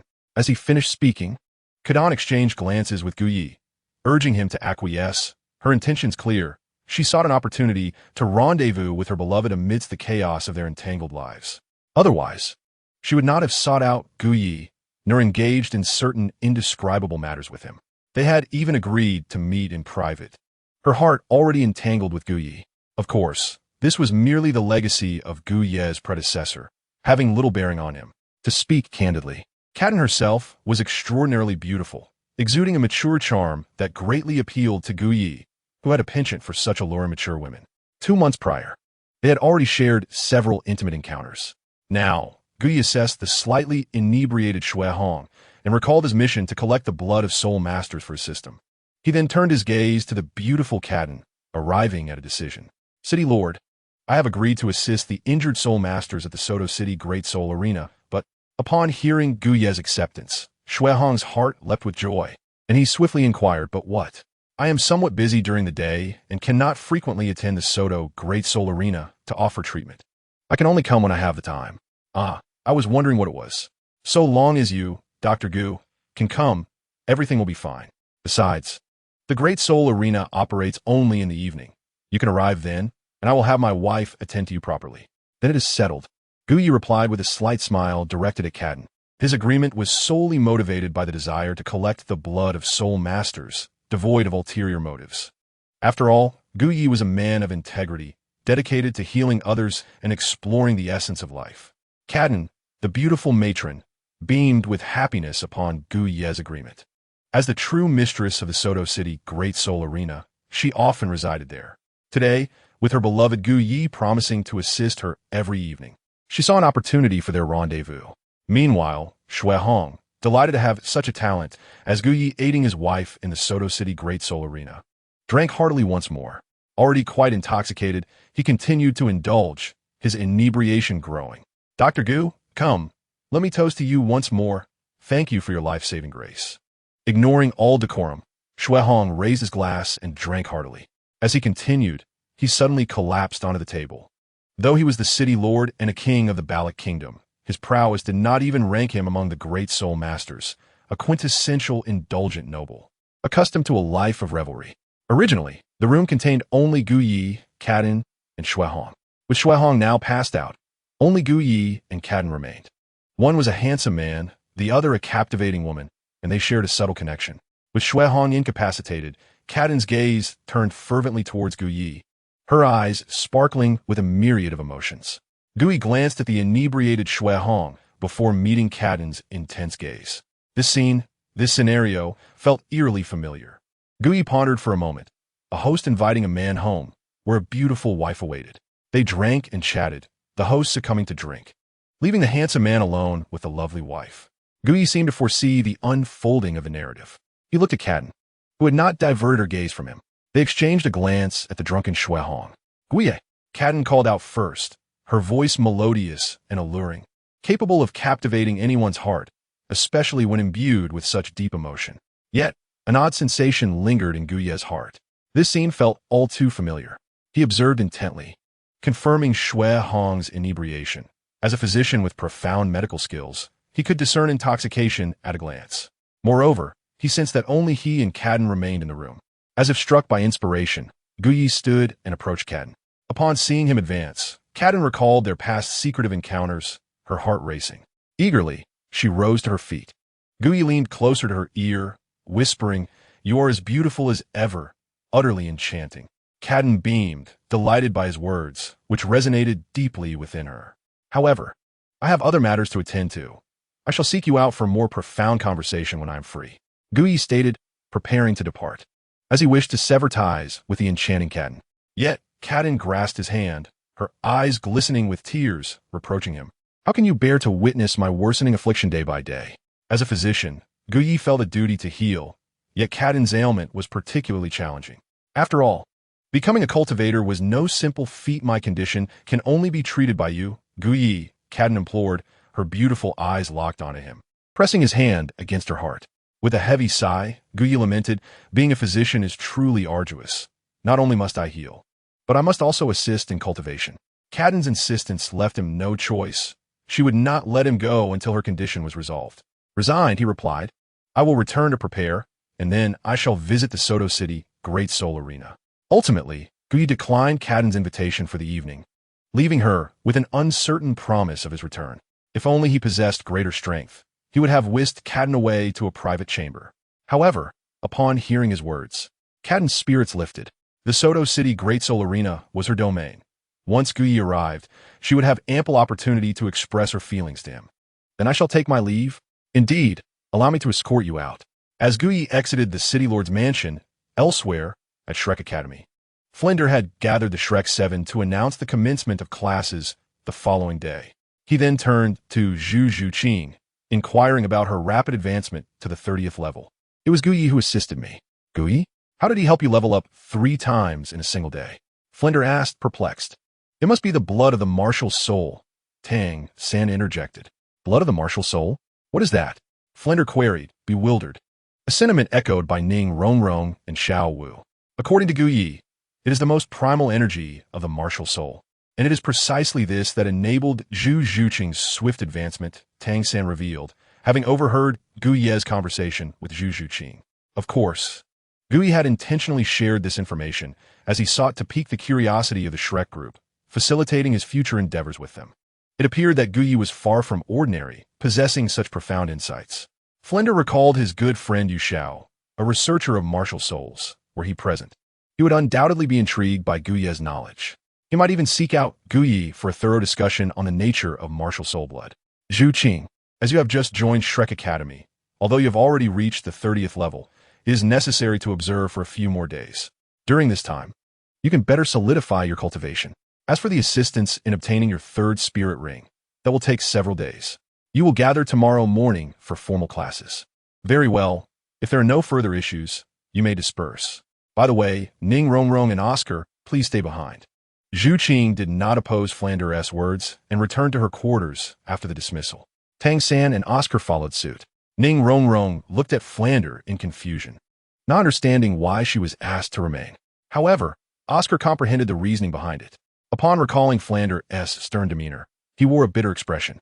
Yet, seeing Ning Rongrong, a fair and beautiful classmate, his eyes sparkled with renewed vigor as he stood upright, gazing at Flander. Flander had retained the two to conduct running training, aiming to enlighten them about the vulnerabilities of auxiliary spirit masters. While Flander was instructing Ning Rongrong and Oscar, Dai Mubai, who had left, was preoccupied with the image of Zhu Qing nestled in Gu Yi's embrace, a persistent thorn in his heart. After all, Zhu Qing was his fiancée. He called out to Zhu Qing, who was walking ahead. Zhu Qing, stop. Zhu Qing halted, turned to face Dai Mubai, and replied coldly, is there something you need? Xiao Wu, Tang San, and Ma Hongjun, noticing the exchange, also came to a standstill, observing the two. What is your relationship with that Gu Yi?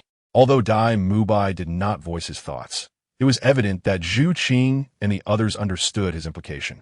What does it have to do with you? Zhu Qing replied indifferently. What does it have to do with me? Zhu Qing, do not forget your identity, Dai Mubai retorted with a huff, glaring at her. Does Dai Mubai know this Zhu Qing? Ma Hongjun leaned closer to Tang San and whispered. They should be acquainted, Tang San mused, unsure of the depth of their relationship, but deducing from their tone and Dai Mubai's evident concern that they indeed knew each other. After sizing up Zhu Qing, Ma Hongjun's eyes lit up. Zhu Qing is indeed quite beautiful and has an excellent figure. Could it be that Dai Mubai has taken a liking to her? He sighed at the thought, well aware of Dai Mubai's notorious reputation. Is there anything else? Zhu Qing regarded Dai Mubai with a frosty demeanor. She needed to return her cultivation and had no time to waste here. I will ask you once more. What is your relationship with Gu Yi? What is going on between you two? Dai Mubai's fists clenched, clearly irritated by Zhu Qing's aloofness. Utterly tedious, Zhu Qing replied, icily. Dai Mubai, You would do better to invest your time in training and enhancing your strength rather than indulging in unfounded suspicions. Or have you wasted all these years running away? Dai Mubai's fist tightened in response to Zhu Qing's words, feeling a mix of indignation and frustration. He had diligently cultivated over the years, achieving his current rank of 37 as a soul master. Yet, Zhu Qing's words felt like a scornful derision of his efforts. Meanwhile, Tang San, Xiao Wu, and Ma Hongjun had confirmed that Dai Mubai and Zhu Qing were indeed acquainted, sparking their curiosity about their relationship. Zhu Qing cast a glance at Dai Mubai, observing him suppressing his anger before turning away without a word. Had Dai Mubai acted in rage, perhaps she would have held him in slightly higher regard. However, his current demeanor made her reluctant to waste any further time with him. As Dai Mubai watched Zhu Qing depart, he made no move to stop her. Dai Mubai, what is your relationship with Zhu Qing? Why did she mention you running away? Ma Hongjun approached Dai Mubai after Zhu Qing had left, seeking answers. To his surprise, Dai Mubai merely snorted and walked away, evidently unwilling to divulge any details.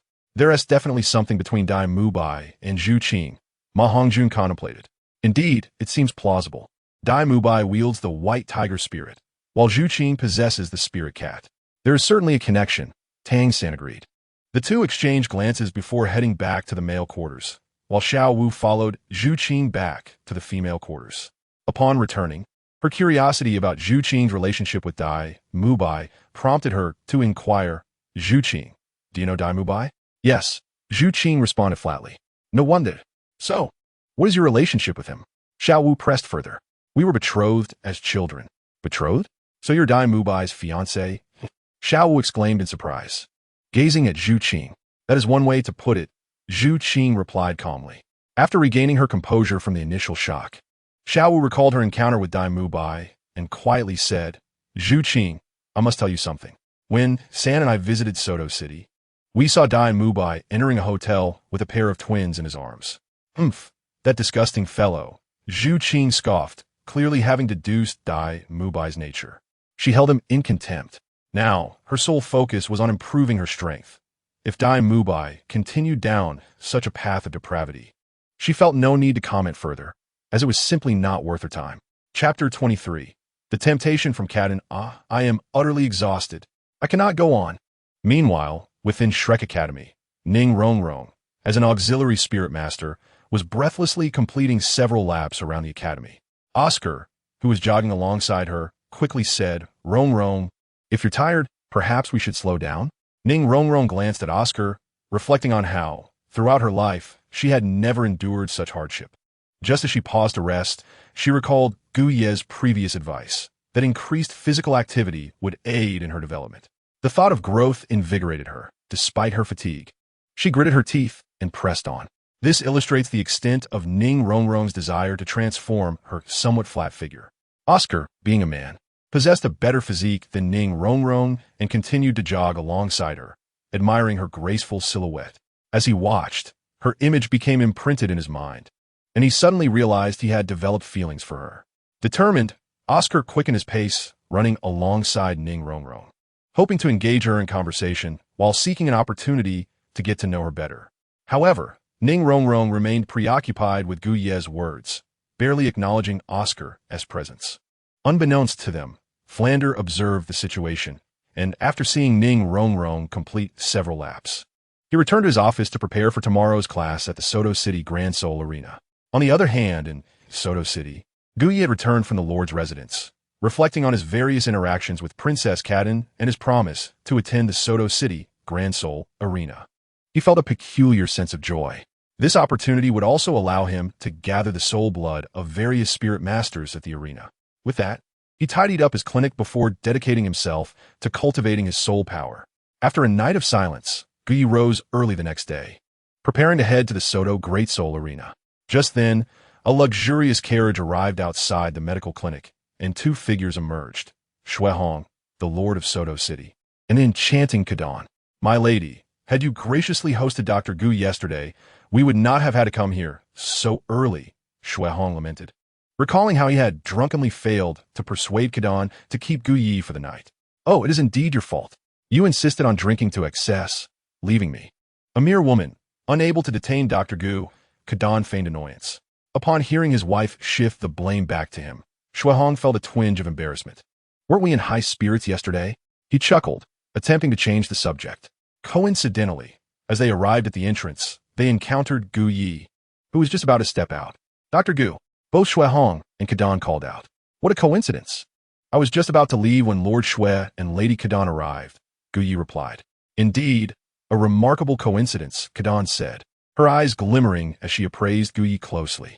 Shuehong greeted Gu Yi with an endearing familiarity, calling him doctor repeatedly, as if they were close friends. After a brief exchange, Shuehong, seemingly distracted, suggested, Dr. Gu, shall we proceed to the Great Soul Arena? Certainly, Gu Yi nodded in agreement.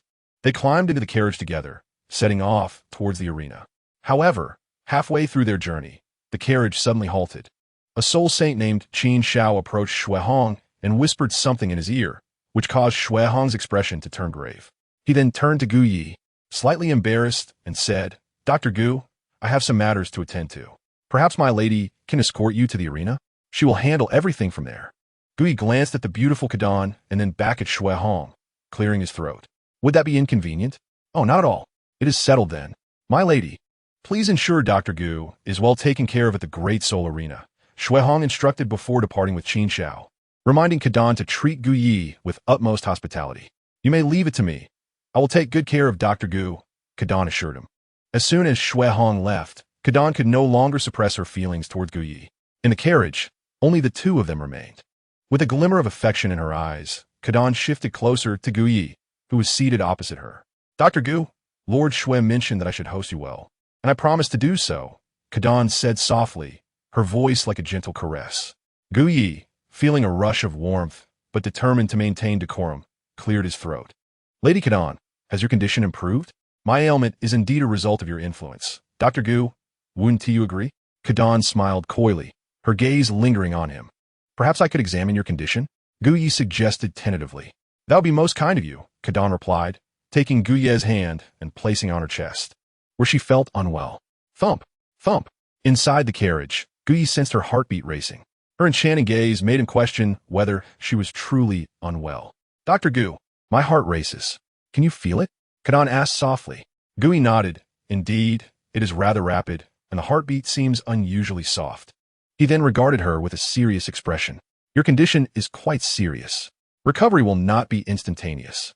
Could you explain the treatment process to prepare me mentally? Kadan asked, holding Gu Yi's hand tightly against her chest, her eyes filled with anticipation.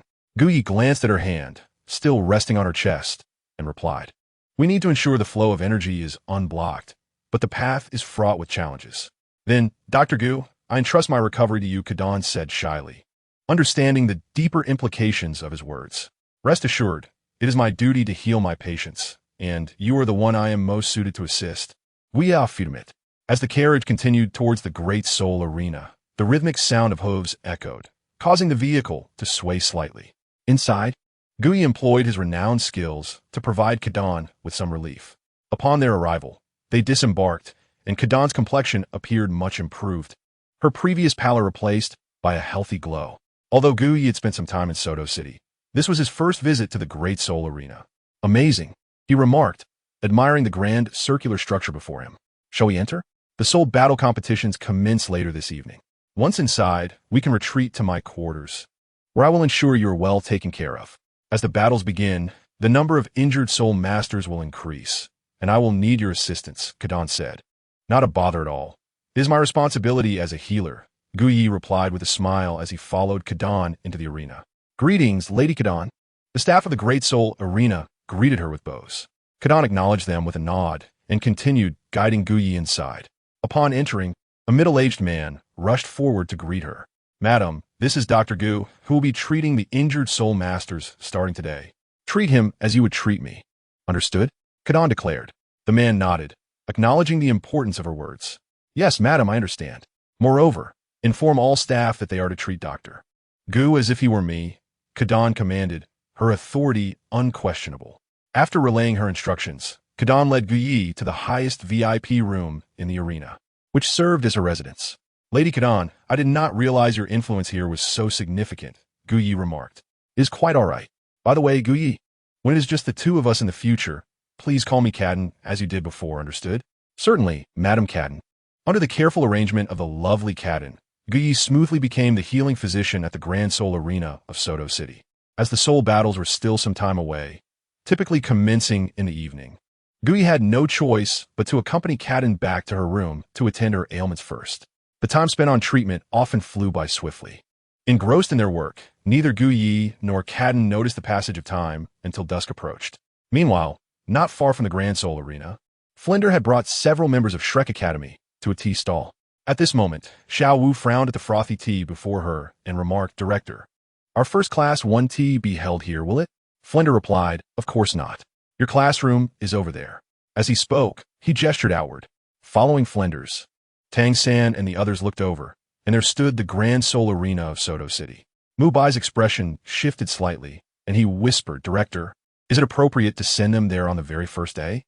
Flinder, however, replied nonchalantly, "You must all remember, you are not ordinary individuals, but rather extraordinary beings. As such, your training must reflect that. This is the largest and most renowned battleground in Soto City, and today, you will participate in actual combat. That is the essence of today's lesson." Following this, Flinder elaborated on the Grand Soul Arena and the rules of the soul battles to Tang San, Xiao Wu, and Zhu Zhuqing. Curious, Tang San and Zhu Zhuqing gazed at the Grand Soul Arena. After a moment, Tang San turned to Flinder and inquired, "Director Flinder, have Dai Mu Bai and Ma Hongjun participated in these soul battles before?"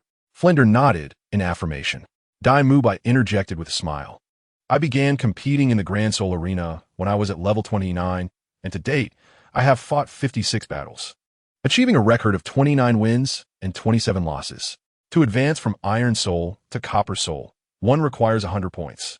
Each victory earns you a point, making the battles quite challenging." After speaking, Dai Mu Bai glanced at Zhu Zhuqing, seemingly trying to convey that his years in this arena were not wasted. However, Zhu Zhuqing barely acknowledged him, feeling slighted by her indifference. Dai Mu Bai suppressed his irritation, having discerned that Zhu Zhuqing remained untouched. It was precisely because she had not engaged with Guyi that he contemplated reconciling with her, yet her coldness was unexpected. Flinder observed the time and remarked, "It is nearly time, let us proceed. I will explain the remaining details once we arrive." After settling the bill, the group of 6 exited the tea stall and made their way to the Grand Soul Arena. As they approached, the awe-inspiring sight of the arena became even more pronounced. When Tang San and Xiao Wu first arrived in Soto City, they had not ventured to this part of the city, thus failing to notice such an imposing structure. The Grand Soul Arena was oval-shaped, soaring to a height of 120 meters, featuring a main arena accompanied by 24 subsidiary arenas, capable of accommodating 60,000 spectators, including 100 VIP boxes. It served not only as a venue for soul masters to hone their skills, but also as a stage for various factions to showcase their prowess. As they walked towards the arena, Flinder provided a brief overview of its remaining features to Tang San and the others. Upon entering the Grand Soul Arena, in the highest VIP room, Guyi concluded his treatment of Madam Cadden. "Madam Cadden, I have just cleared your obstructed meridians. You must be quite fatigued from your day. Please rest while I step outside for a moment." "Yes, do go ahead. I will take a moment to rest," replied Madam Cadden, appearing weary, yet exuding an alluring charm as she settled beneath the covers. Guyi cast a fleeting glance at the beautiful Madam Cadden and smirked inwardly, then exited the room. Upon stepping outside, the main administrator of the Grand Soul Arena approached him, inquiring softly, "How has your rest been, Dr. Gu?" "Quite satisfactory." Guyi nodded in approval. "The soul battles will commence shortly. I trust you will require my assistance soon." "Of course, Doctor. Would you like someone to escort you?" "No need," Guyi replied, strolling through the arena. Having spent the day tending to Madam Cadden, he now relished the opportunity to observe the unique soul battles of Douluo continent. Just then, he encountered Zhu Zhuqing, Flinder, and Tang San as they approached. "It's him," exclaimed Dai Mu Bai, recognizing Guyi with a slight frown. "Dr. Gu, what brings you here?" Tang San, admiring Guyi's medical skills, posed his question with a touch of warmth. Zhu Zhuqing's demeanor softened as she regarded Guyi, curious about his presence. "Quite a coincidence," Guyi smiled, addressing Zhu Zhuqing and Flinder. "I am a healing physician here. You are here to participate in the soul battles, I presume? Should you sustain any injuries, please feel free to seek my assistance." I would be more than happy to help. Guyi refrained from disclosing to Dai Mu Bai and Ma Hongjun that his eagerness to treat them stemmed from ulterior motives during their sessions. Chapter 25. Guyi's close guidance for Zhu Zhuqing, treatment physician. Upon learning that Guyi was the healing physician at the Grand Soul Arena, Tang San, Dai Mu Bai, Ma Hongjun, and Flinder displayed varied expressions. Despite the intimate contact between Guyi and Zhu Zhuqing, which had not culminated in a consummation, Dai Mu Bai still harbored negative feelings towards Guyi. Flinder, having heard of Guyi's reputation and being aware of his connections with the city Lord Shuihong and the Grand Soul Arena, found himself in good spirits, promptly encouraging. Indeed, the soul battles are about to begin. You should head over. Guyi suggested, casting a meaningful glance at Zhu Zhuqing before taking his leave. Zhu Zhuqing, perceiving the significance behind Guyi's gaze, appeared to grasp something profound. Following Guyi's departure, Flinder instructed Tang San and the others to participate in their respective soul battles. Director, Xiao Wu and I will head to our match now. Little Dance was quite intrigued by the battles in the Soul Arena. After exchanging a few words with Flinder, she headed off to participate in the contest. Principal, I shall take my leave, she said. Dai Mu Bai, familiar with the Soul Arena as a soul master of considerable experience, also bid farewell to Flinder and made his way to the fighting platform. Meanwhile, Zhu Zhuqing, reminded of Guyi's profound gaze from earlier, turned and walked away, not to engage in the competition, but to seek out Guyi. At that moment, Guyi stood by a railing, observing an ongoing duel below. As he continued to watch, he noticed Zhu Zhuqing approaching, and without turning, he smiled contentedly. Just a glance was enough for Zhu Zhuqing to grasp his intentions, which delighted Guyi. Guyi, did you call for me? Zhu Zhuqing inquired, arriving at his side. Indeed, Guyi replied, his gaze fixed on the battle below as he nodded. Zhu Zhuqing glanced at him, positioning herself beside him to follow his line of sight. On the arena floor, a robust soul master wielded a heavy hammer, relentlessly attacking another soul master. The latter, whose spirit was a patterned leopard, evaded the hammer strikes with remarkable agility. Aren't you curious about why I summoned you? Guyi asked casually. Zhu Zhuqing shot him a glance. Though she remained silent, she too was eager to understand his purpose. What do you think of their abilities? Guyi gestured to the two combatants below. Both were formidable soul masters with century-old soul rings. However, Guyi shook his head, declaring, to me, they appear quite weak. Their techniques lack fluidity and are rather ostentatious. No one understood the human body better than Guyi, nor was anyone more aware of its vulnerabilities.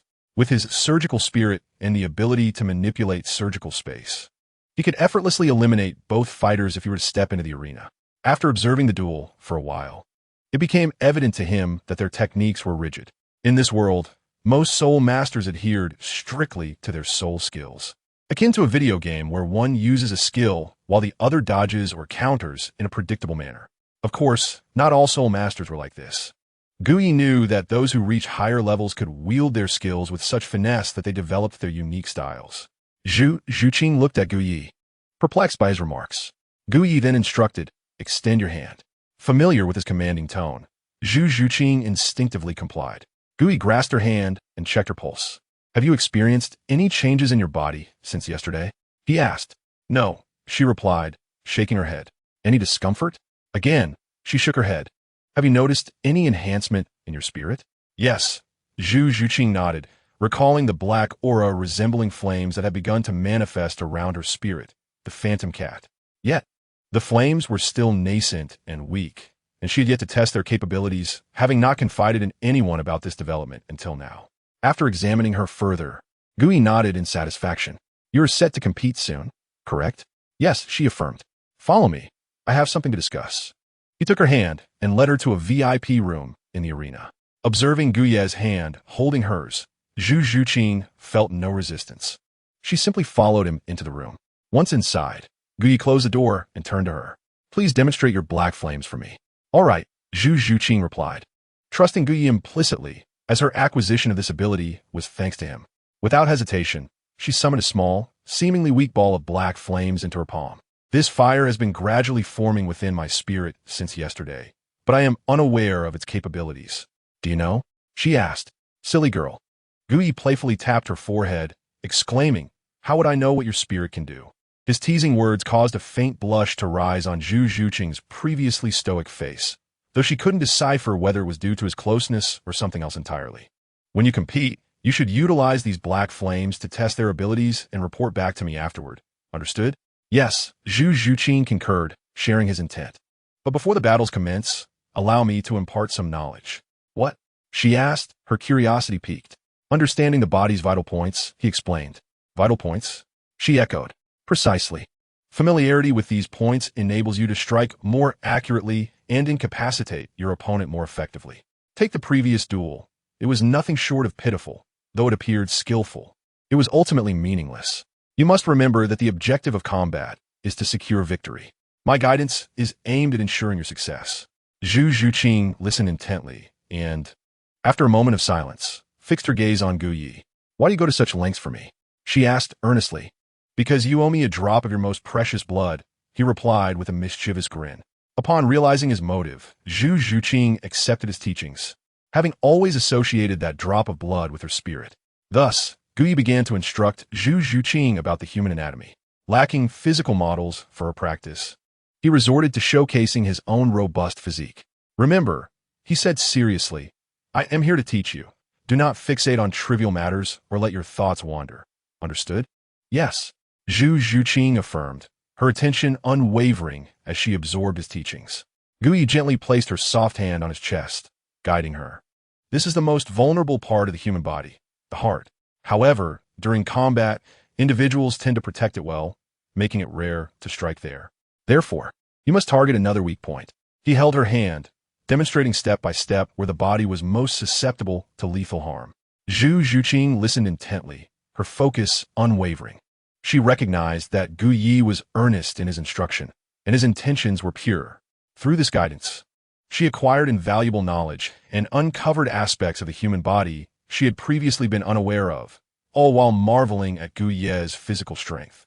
Despite maintaining an air of calm and composure, her heart raced with embarrassment, yet she felt determined not to disappoint his expectations. She was not merely observing. She was committed to learning. In the room, Gu Yi spent half an hour imparting knowledge of the human body to Zhu Zhuqing, and after delving into combat techniques, he finally stepped out. Reflect carefully on what I just said, and before you sleep tonight, ponder over it once again.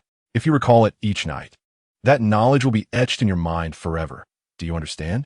I understand, Zhu Zhuqing replied softly, her cheeks slightly flushed as she cast her gaze downward, seemingly apprehensive of Gu Ye's scrutiny. Very well, you may now proceed to your duel. All right, Gu Yi, I shall take my leave, Zhu Zhuqing said and swiftly departed with small, hurried steps. Chapter 26. Ma Hongjuan's fiery outburst. Gu Yi observed Zhu Zhuqing's retreating figure, a satisfied smile gracing his lips. His personal instruction would undoubtedly leave a lasting impression on her. When the opportune moment arose, he was determined to claim that precious drop of her blood. Next, Gu Yi wandered the Grand Soul Arena, and by fortunate coincidence, he encountered Tang San and Xiao Wu participating in a paired duel. After watching for a while, he decided to shift his attention elsewhere. He preferred to observe Zhu Zhuqing, his little cat. At that moment, a staff member approached Gu Yi from behind. Upon hearing his name, Gu Yi turned to see the urgency etched on the staff member's face. Is there an injured person? Wu Yi muited. Yes. We need your expertise. Dr. Gu, the staff member nodded. Lead the way. Of course, Dr. Gu, please follow me, the staff member respectfully replied, guiding him forward. Soon, Gu Yi arrived beside a dueling platform where a great soul master lay injured, a gaping hole in his chest, a wound beyond the capabilities of ordinary healing soul masters. After assessing the situation, Gu Yi retrieved surgical instruments and summoned his martial soul, the surgical knife. A flash of white light enveloped the unconscious master, creating a surgical space as he commenced treatment. The onlookers, including the staff member, marveled at Gu Ye's medical skill. Moments later, the injured soul master awoke, and Gu Yi had nearly restored him to health. Now, release your martial soul, Gu Yi instructed, as it was customary to collect a fee for his healing services, with the martial soul blood being his primary goal. All right, the patient wasted no time in releasing his martial soul. A long pole appeared, exuding a formidable aura. Gu Yi swiftly collected a sample of the martial soul's blood, and upon testing it with the system, he sighed in disappointment as it was merely low-level martial soul blood. Continuing his stroll through the Soto City Soul arena, Gu Yi made his rounds, always present where there were injured souls. Attack him! Kill him! As he passed by another dueling platform, Gu Yi heard the fervent cries of the crowd. Glancing over, he was surprised to see Ma Hongjun, one of the Shrek's 7 monsters, engaged in battle. He paused to watch the spectacle. On the platform, Ma Hongjun unleashed torrents of flames, appearing valiant and majestic as he faced off against a seasoned soul master with a hunting eagle martial soul, who is currently on the defensive against Ma Hongjun's ferocious assaults. It seems Hongjun possesses the strength to secure victory. This bout could yield significant rewards, Gu Yi mused, just as he contemplated departing after observing Ma Hongjun's match. An all-too-familiar voice, tinged with the essence of a schemer, reached his ears. He turned to see none other than Flender, the crafty merchant. Ah, if it isn't Dr. Gu. Are you also here to witness Hongjun's duel? Flender approached with a grin, his demeanor jovial. Gu Yi shook his head and replied, Director Flender, you certainly seem invested. Alas, it is not easy for a small academy head like me to earn a living, Flender lamented, standing beside Gu Yi, his gaze fixed on the stage with delight. Noticing Flender's lingering presence, Gu Yi felt no urgency to depart, his attention drawn back to the duel. His keen eyes scrutinized Ma Hongjun, who was steadily overpowering his opponent. Director Flender, your disciple appears to be in a precarious situation, Gu Yi remarked with a knowing smile. Oh, Dr. Gu, what leads you to such a conclusion? Flender inquired, curiosity piqued. As Gu Yi was now the physician at the Soto City Soul Arena, Flender treated him with utmost respect. Your disciple's internal energy is tumultuous.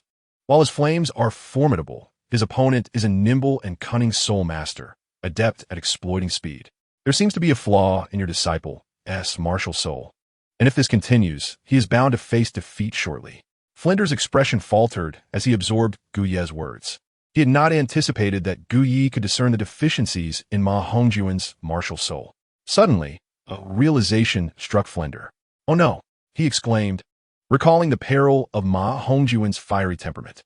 At that very moment, Ma Hongjun, who had been dominating the duel, felt a surge of energy that caused his face to flush crimson in an instant. This abrupt change halted his attacks. The eagle martial soul user smirked, seizing the opportunity. At last, a weakness has emerged. Second soul skill, bloodthirsty eagle claw. In a swift motion, the eagle martial soul user lunged at Ma Hongjun, resembling a predator pouncing on its prey. Ma Hongjun, visibly disoriented, was struck heavily in the chest by the eagle's claw.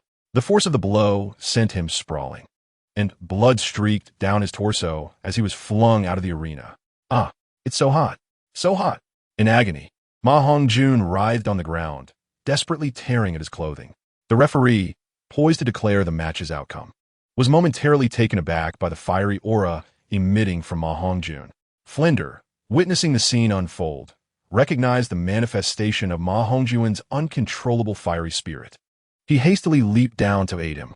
However, Ma Hongjun, consumed by the chaos of his own flames, mistook Flender for a woman upon being helped. In an unexpected turn, Ma Hongjun attempted to embrace Flender, leaning in for a kiss, eliciting laughter from the audience at the absurdity of the situation. How unfortunate that the fiery spirit would manifest at such a moment. Flender, unperturbed by Ma Hongjun's misguided intentions, channeled his soul power to suppress the raging flames within him. He had dealt with this scenario before, as it was a recurring issue whenever Ma Hongjun's fiery spirit erupted. Perhaps I should take this troublesome lad to seek solace elsewhere.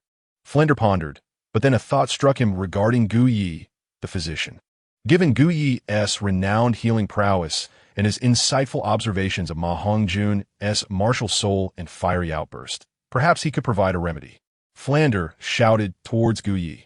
Dr. Gu, you are the physician of the Soul Arena here in Soto.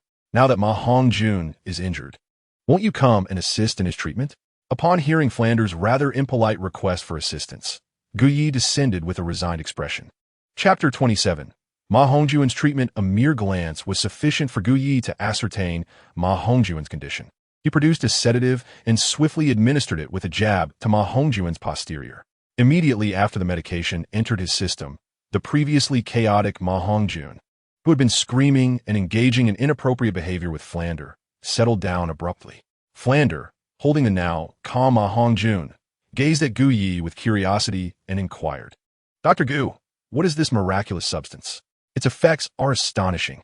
It was known that previously, when Ma Hongjuan's malevolent energy surged, no fewer than 2 women could quell it. Yet Gu Yi had managed to stabilize him with just 1 injection. Is that so? Gu Yi smiled as he put away the sedative. Flander, redirecting his attention to Ma Hongjuan's situation, realized that the malevolent energy had receded. Considering Gu Ye's identity and the earlier substance, his eyes sparkled with newfound hope. As the physician of the soul arena, shouldn't you take responsibility for treating this young man who has sustained such grievous injuries? With a crafty smile, Flander observed Gu Yi. Recognizing the cunning smile on Flander's face and glancing back at Ma Hongjun, Gu Yi contemplated the task at hand and finally said, "Follow me." "Excellent. I appreciate your assistance." "Dr. Gu," Flander replied, carrying Ma Hongjun as he followed Gu Yi. He was uncertain whether Gu Yi would genuinely provide treatment or if he would address Ma Hongjuan's soul power deficiency. However, witnessing Gu Ye's earlier success in calming Ma Hongjuan's malevolent energy filled him with confidence. Soon, they arrived at the treatment room within the soul arena. After placing the unconscious Ma Hongjun on the bed, Flander turned to Gu Yi with a cheerful expression. "Thank you for your help, Dr. Gu." Gu Yi, unconcerned, approached Ma Hongjun to examine his internal condition.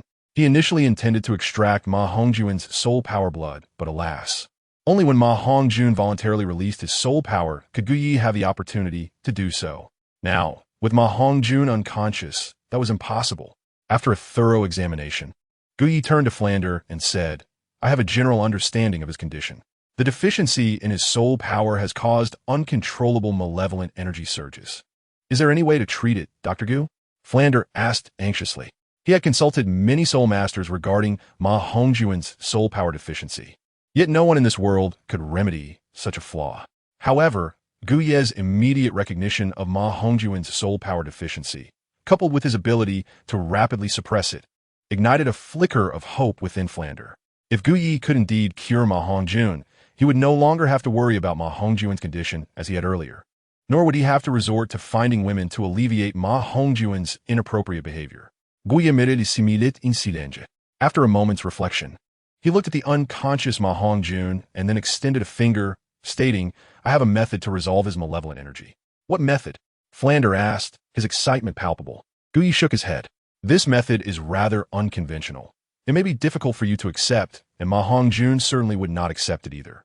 Whether I disclose it or not makes little difference. Dr. Gu, no matter the method, as long as it can cure this boy's malevolent energy, I implore you to share it. It is of utmost importance to both of us." Gu Yi surveyed the unconscious Ma Hongjun, then glanced at the eager Flander and sighed. "Very well, I shall divulge it to you." Flander gazed at Gu Yi with anticipation, eager to learn the method to treat Ma Hongjuan's malevolent energy. "The method is to castrate Ma Hongjun," Gu Yi stated flatly. Flander's expression darkened, his eyes wide with disbelief. "You cannot be jesting with me, Gu Yi." His previous politeness evaporated, replaced by irritation.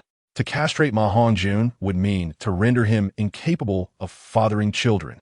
How could Gu Yi even suggest such a thing? Internally chuckling, Gu Yi continued. "Dean Flander, you asked me to tell you, and this indeed could treat Ma Hongjuan's malevolent energy. You must understand that Ma Hongjuan's soul power is flawed. When it surges, malevolent energy invades his body. Am I correct?" "Indeed, but how does that relate to castration?" Flander inquired, puzzled. "There is a connection," Gu Yi replied confidently, adding, "Tell me, when Ma Hongjuan's malevolent energy surges, do you not often take him to find women to relieve it?" "Indeed," Flander nodded. "This is the crux of the matter. When Ma Hongjuan's malevolent energy erupts, he requires women to release it. However, should there ever come a time when he is without women, or if he is in a peculiar situation, he may not be able to suppress it and could potentially perish from an explosion of energy. Castration would allow Ma Hongjun to release his malevolent energy without needing women, as the energy could escape naturally or he could expel it himself." Though Gu Yi found humor in the absurdity of the situation, he did not jest. He spoke the truth. Presently, Ma Hongjuan's condition was akin to practicing a technique without undergoing the required transformation. If he were to undergo such a transformation, his malevolent energy would automatically be expelled, or if he could do so willingly, thereafter becoming the most formidable individual on the Douluo continent. Upon hearing Gu Ye's explanation, Flander's forehead remained furrowed in contemplation. After weighing the situation, he began to perceive a semblance of logic in Gu Ye's rationale. Ma Hongjuan's malevolent energy required women for release. And if he were to be castrated, it seemed plausible that he could indeed manage to expel the energy on his own. Yet, the thought of castrating his beloved disciple, a man no less, was unfathomable to Flander. Dr. Gu, I have already indicated that this method is tantamount to saying nothing. Now that I have related to you, the decision to act upon it rests solely between you and Ma Hongjun. Very well, for now, he is stable. I must attend to other matters outside. You should consider this carefully, or perhaps wait until he regains consciousness to discuss whether his life or his manhood is more important, Gu Yi concluded, turning to leave. However, Flander called out to him with a serious expression. Doctor, is there truly no other method? Currently, there is not. Even if there were, I would have no obligation to assist Ma Hongjun, as our relationship is not one of kinship. Were it not for my desire to collect Ma Hongjuan's soul power blood, I would not be here so courteously suggesting to you that castration could remedy his malevolent energy, Gu Yi responded as he exited the treatment room. Flander gazed at Ma Hongjun, his expression filled with conflict. To castrate Ma Hongjun would mean a solution to his malevolent energy issues. Yet if he did not, Ma Hongjun could seek relief with women, but the potential for a catastrophic explosion remained. Sighing, Flander decided to postpone this matter. After all, Ma Hongjun was not in immediate peril. He resolved not to disclose this method to Ma Hongjun at present, should they find themselves with no other options in the future. Perhaps Ma Hongjun would then be able to make a choice. Leaving the treatment room, Gu Yi arrived at the Soul Arena of the Great Soul Master region. Just as he stepped out, a staff member hurriedly approached him. Dr. Gu, there's a rather troublesome patient who needs your assistance. Lead the way, Gu Yi replied. Soon, he discovered the identity of the troublesome patient, a male soul master injured by Zhu Zhuqing. At that moment, Zhu Zhuqing stood nearby. Her previously expressionless face now softened with a hint of warmth upon seeing Gu Yi. Chapter 28. An unexpected encounter after parting with Gu Yi. Zhu Zhuqing had come here for her first soul duel, only to encounter a lecherous individual who shamelessly declared his desire to take her as his woman. Naturally, Zhu Zhuqing could not tolerate such behavior and swiftly defeated him using the techniques Gu Yi had taught her, scorching him with her black flames. To her surprise, this fiery attack left him incapacitated. Was it you who caused his injuries? Gu Yi inquired as he approached Zhu Zhuqing. Yes, she nodded. It was the black flames. Is that so? What did he do to offend you? Gu Yi glanced at the male soul master on the ground, howling in agony and clutching his lower body. A slight twitch at the corner of his mouth. Zhu Zhuqing remained silent, but Gu Yi understood her unspoken sentiments. Noticing that Gu Yi and Zhu Zhuqing were engrossed in conversation, the staff member approached them and asked, Dr. Gu, won't you help this patient recover? Gu Yi gestured for him to remain calm, assuring him he's not in immediate danger, so there's no need for concern. Relieved by Gu Ye's reassurance, the staff member relaxed. Thank you, Gu Yi. Zhu Zhuqing expressed her gratitude, reflecting on the changes in her martial spirit. Upon hearing her thanks, Gu Yi chuckled and teased, This is unlike you, Zhu Zhuqing. After all, in my eyes, you wouldn't typically say such things. Zhu Zhuqing felt a slight embarrassment at his words. While she often appeared aloof and indifferent to outsiders, she was genuine and warm towards those she considered close, like Gu Yi, whom she sensed truly cared for her. After exchanging a few more words, Gu Yi found the male soul master's cries unbearable and decided to assist him in treatment. To his surprise, upon examining the patient, he discovered that Zhu Zhuqing's black flames had inflicted damage on the man's soul. This revelation indicated that her flames could indeed launch soul attacks, a significant concern, as the soul is paramount to a soul master, directly influencing their mental fortitude. Although Gu Yi was capable of healing him, it would require considerable effort. He administered a brief treatment, and after the male soul master appeared to improve, he paused. Turning to Zhu Zhuqing, Gu Yi asked, Shall we take a walk? Yes. She nodded. The two walked side by side, engaging in conversation with mutual respect. Gu Yi inquired, How did it feel to fight with your new martial spirit? I feel stronger than before. My speed has increased, and my attack power is greater, she replied. Indeed, both speed and attack are enhanced. Gu Yi remarked thoughtfully, Zhuqing, remember this. Speed is your greatest asset, your unique strength. In the realm of martial arts, the swiftest prevail. Should you achieve mastery over this aspect, your power will rival that of any opponent at your level. Zhu Zhuqing pondered Gu Ye's words. As a practitioner of swift attacks, her martial spirit and techniques were centered around speed. If she could indeed reach the pinnacle of swiftness, perhaps she could achieve the realm Gu Yi described. As they turned a corner, Zhu Zhuqing halted, gazing up at Gu Yi, her eyes reflecting a different emotion, one of gratitude. Gu Yi, why do you treat me so well? She asked. Because you owe me a drop of your most precious blood. Gu Yi replied, his tone serious. Is it the only reason? Zhu Zhuqing sensed there was more to it. Are you implying you desire something deeper from me? Perhaps that you have developed feelings for me and wish to get closer? Gu Yi teased, brushing his hand gently against Zhu Zhuqing's cheek, leaning closer to whisper in her ear. Their closeness created an atmosphere of intimacy, laden with ambiguity. Zhu Zhuqing, feeling the warmth of his touch and hearing his playful remarks, surprisingly found no aversion to it. Perhaps he was merely joking. Just then, a figure approached, glancing around. It was Dai Mubai. After completing his own duel, he had sought out Flinder and the others, but when he couldn't find them, he thought of his fiancée, Zhu Zhuqing. Realizing she was also missing, he instinctively considered whether she might be with Gu Yi. Upon spotting the two of them leaning against the wall in a seemingly intimate manner, Dai Mubai's composure faltered. Zhu Zhuqing, what are you doing with him? He asked coldly, striding toward them with a stern expression. Realizing how close she appeared to Gu Yi, Zhu Zhuqing felt a rush of embarrassment. She had unconsciously leaned against him, resting her shoulder on his. No wonder Dai Mubai was questioning her. However, recalling Dai Mubai's recent escapades with twin sisters, she felt little desire to engage with him. Meanwhile, Gu Yi turned to see Dai Mubai's furious approach. As he reached Zhu Zhuqing, he noticed Gu Ye's hand still resting on her cheek, and he could not contain his anger at their apparent intimacy. Seeing Dai Mubai, Gu Yi withdrew his hand from Zhu Zhuqing's face, instinctively placing it around her slender waist. Dai Mubai, what has you so riled up? Is it because I'm holding Zhuqing? But tell me, why are you upset? I recall just a few days ago, you were embracing a pair of twin sisters at a hotel, and I remember you passing by my clinic several times, always with a different beautiful woman in your arms. So why the anger now? Gu Ye's jesting tone caused Zhu Zhuqing's expression to cool. Disgusting. She scoffed at Dai Mubai. She knew Gu Ye's words were true and felt no affection for him, especially considering his history with numerous women. If Dai Mubai could seek out women so freely, why couldn't she pursue a man? Embracing this psychological state, Zhu Zhuqing leaned against Gu Ye's embrace without the slightest hint of embarrassment, which, in turn, evoked a peculiar sense of comfort within her. Dai Mubai, observing Gu Yi holding Zhu Zhuqing close, felt a mix of anger and embarrassment. However, he was Dai Mubai, the aristocratic prince with a strong sense of masculinity. It was acceptable for him to indulge with women as he was a man, yet Zhu Zhuqing seeking a man's company was unacceptable, for she was a woman and, moreover, his fiancée, Gu Yi, release her, Dai Mubai commanded, his fists clenched tightly, glaring at Gu Yi. And why should I?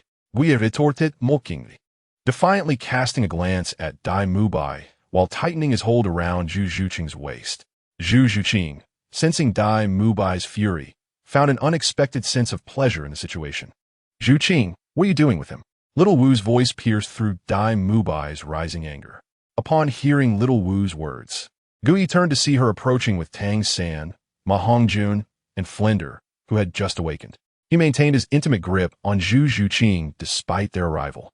As Little Wu reached Dai Mubai's side, her large eyes darted between him and the closeness of Gu Yi and Zhu Zhuqing.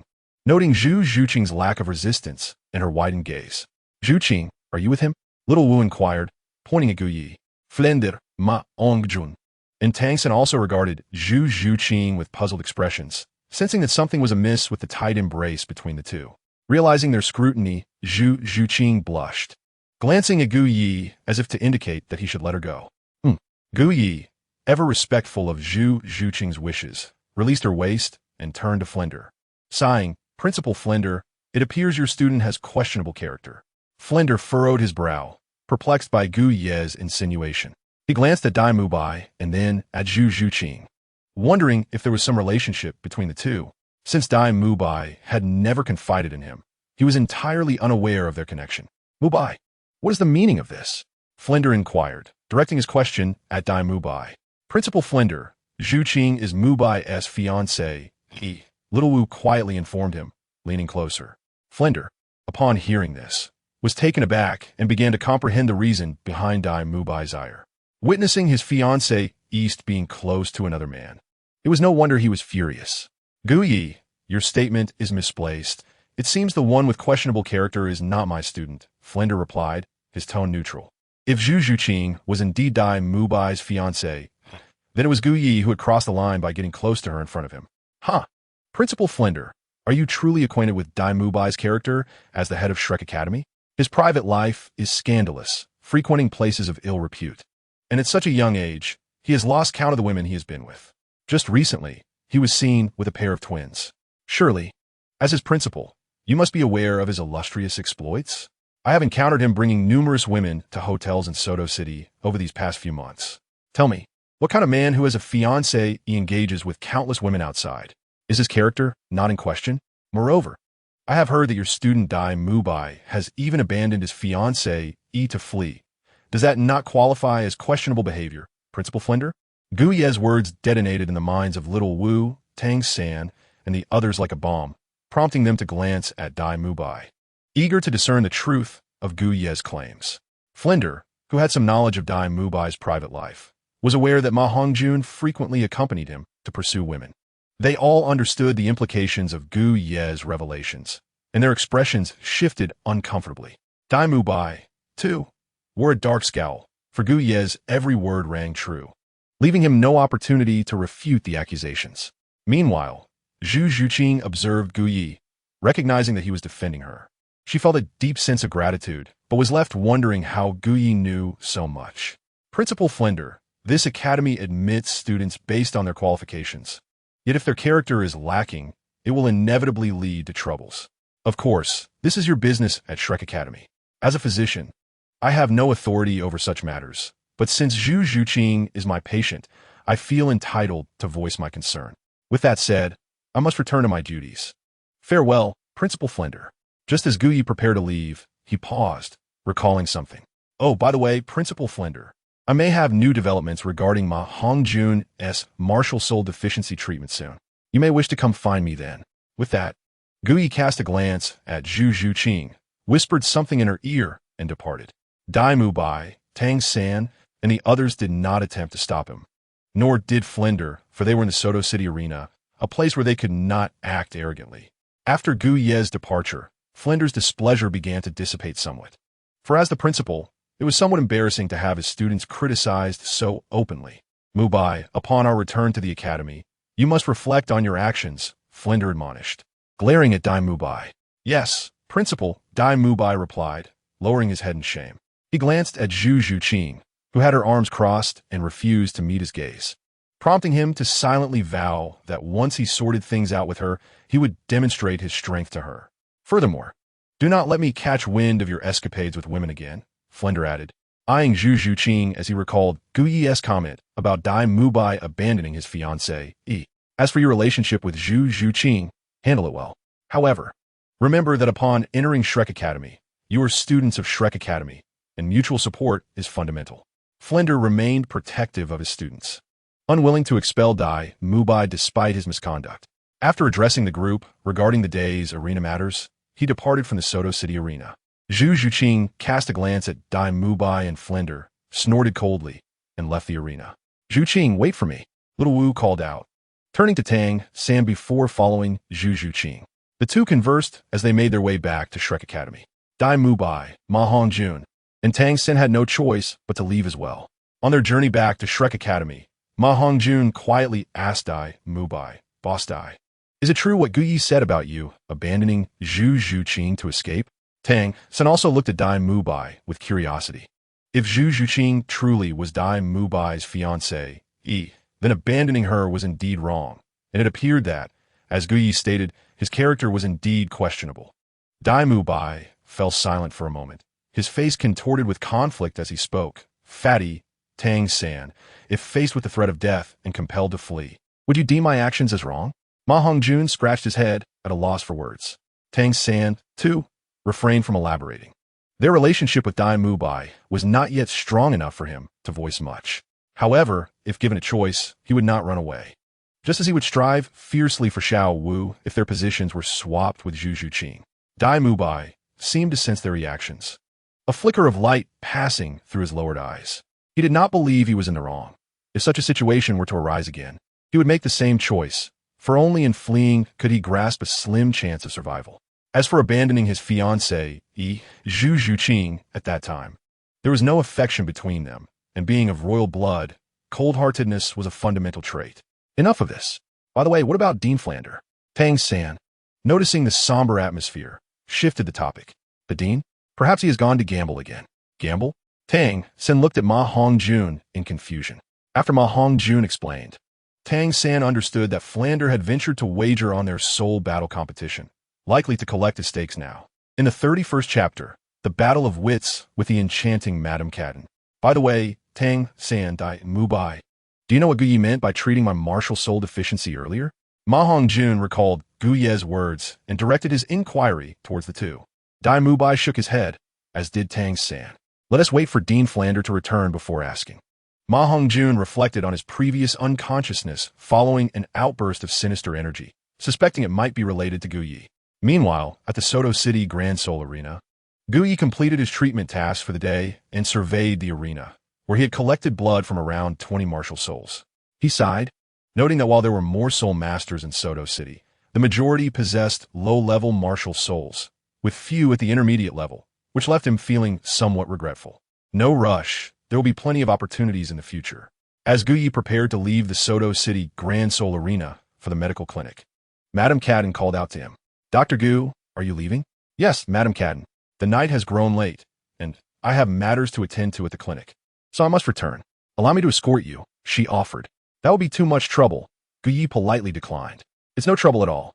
Shuehong has instructed me to take good care of you. It's unsafe to travel alone at night. Let me accompany you. With a smile, Madame Cadden ordered her servants to prepare a carriage. Knowing he could not refuse, Gu Yi reluctantly agreed after a brief protest. Let's go, she said with a smile, inviting him into her carriage.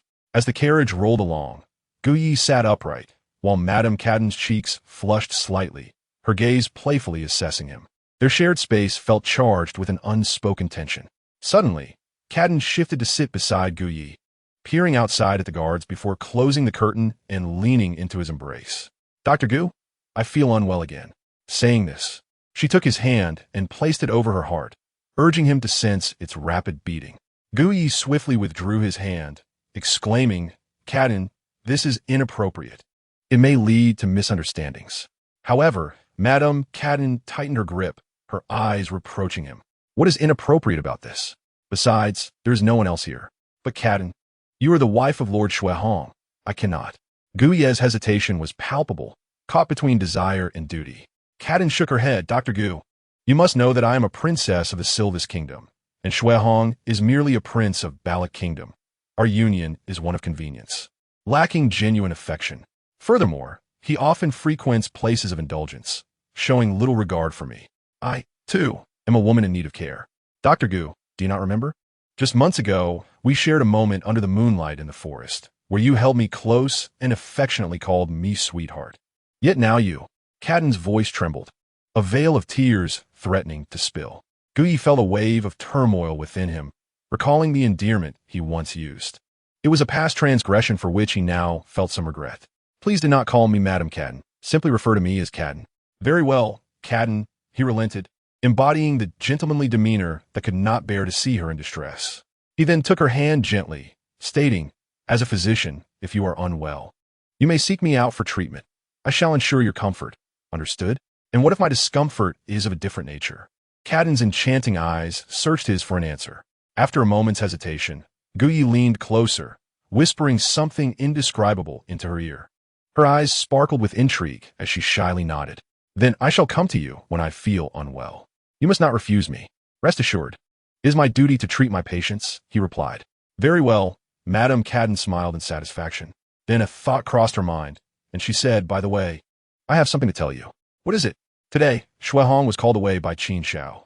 Gu Yi, curious, inquired why Shuehong had left so abruptly, seemingly unconcerned about her. The crown prince of the Heaven Do Empire, Xue Qinghe, will be passing through Soto City in 3 days. The Crown Prince of the Heaven Do Empire, Shuqing? Guyi questioned, intrigued. Yes, Cadden affirmed. Why would the Crown Prince leave the imperial capital? Guyi asked, puzzled. At the behest of His Majesty, he is to inspect the kingdoms under the empire's jurisdiction. In 3 days, he will arrive at the Balak Kingdom. And since Xue Hong is a prince of Balak, he must pass through Soto City. That is why Xue Hong hurried back to prepare for the Crown Prince's arrival. Upon hearing this, Guyi quickly grasped the situation. Xue Hong was indeed a prince of Balak Kingdom, and Soto City was his fief. Although he had been granted this territory, the aging king of Balak was reportedly frail and ill, and it appeared that Xue Hong harbored ambitions for the throne. With the Crown Prince of the Heaven Do Empire visiting Balak, and Xue Hong being a relative, there was a possibility he could gain the Crown Prince's favor and hope for the kingship of Balak. After Cadden shared further details, Guyi became increasingly convinced of Xue Hong's aspirations. With Shuqing's arrival in 3 days, do you not need to prepare? Guyi looked at Cadden. Cadden shook her head. These matters would be handled by Xue Hong. My sole responsibility is to maintain the Soul Arena in Soto City, as it serves as a crucial source of revenue for the city. Guyi understood the significance of the Soul Arena in this world. The phrase gold pouring in daily barely captured the essence of these arenas. On the carriage, Guyi engaged in conversation with the charming Cadden until they soon returned to the clinic. Upon arriving outside the clinic, Cadden, with her enchanting eyes glancing at Guyi, seemed reluctant to part ways. Guyi comprehended her intentions. He glanced outside, ensuring the guards could not see within, and with a swift motion, he embraced her slender waist, pinning her against the wall and kissing her deeply before releasing her. Cadden gazed at Guyi with an alluring look, and after savoring the softness of her lips, he said, "All right, you should head back now." She replied, "I will come to find you for treatment when I need it," smiling as she departed from the clinic. Watching Cadden sway away, Guyi reminisced about their previous encounters, sighing at the irresistible allure of a mature woman. After Cadden's departure, Guyi contemplated the events concerning Shuqing in Soto City in 3 days. He was aware that Shuqing was the alter ego of Qian Renxue from the Spear Hall. With her arrival imminent, he pondered whether to initiate contact. Guyi resolved to orchestrate a life-altering encounter with Qian Renxue, intending to leave a mark on her that would be profoundly beneficial for her. The night passed without incident, and the following day, Guyi continued his practice at the clinic treating patients. In the evening, he planned to visit the Soul Arena to collect soul blood, while also checking on Cadden to attend her injured lips and soothe her heart. Meanwhile, at Shrek Academy, the bell rang for classes, gathering the students on the playground. Dai Mubai was the first to arrive. Restless from a sleepless night spent reflecting on Guyi's taunts and Zhu Zhuqing's disdain, Ning Rongrong, hand in hand with Xiao Wu, approached the playground with a cheerful demeanor. Unlike in the original narrative, she no longer clashed with Flinder or Dai Mubai, and thanks to Guyi's treatment and her understanding of the benefits of physical activity, she completed her running tasks punctually without Flinder's urging. Just 3 days in, Ning Rongrong already noticed significant changes, deepening her trust in Guyi's healing methods. Observing Dai Mubai's early arrival, Zhu Zhuqing scoffed and turned her gaze away.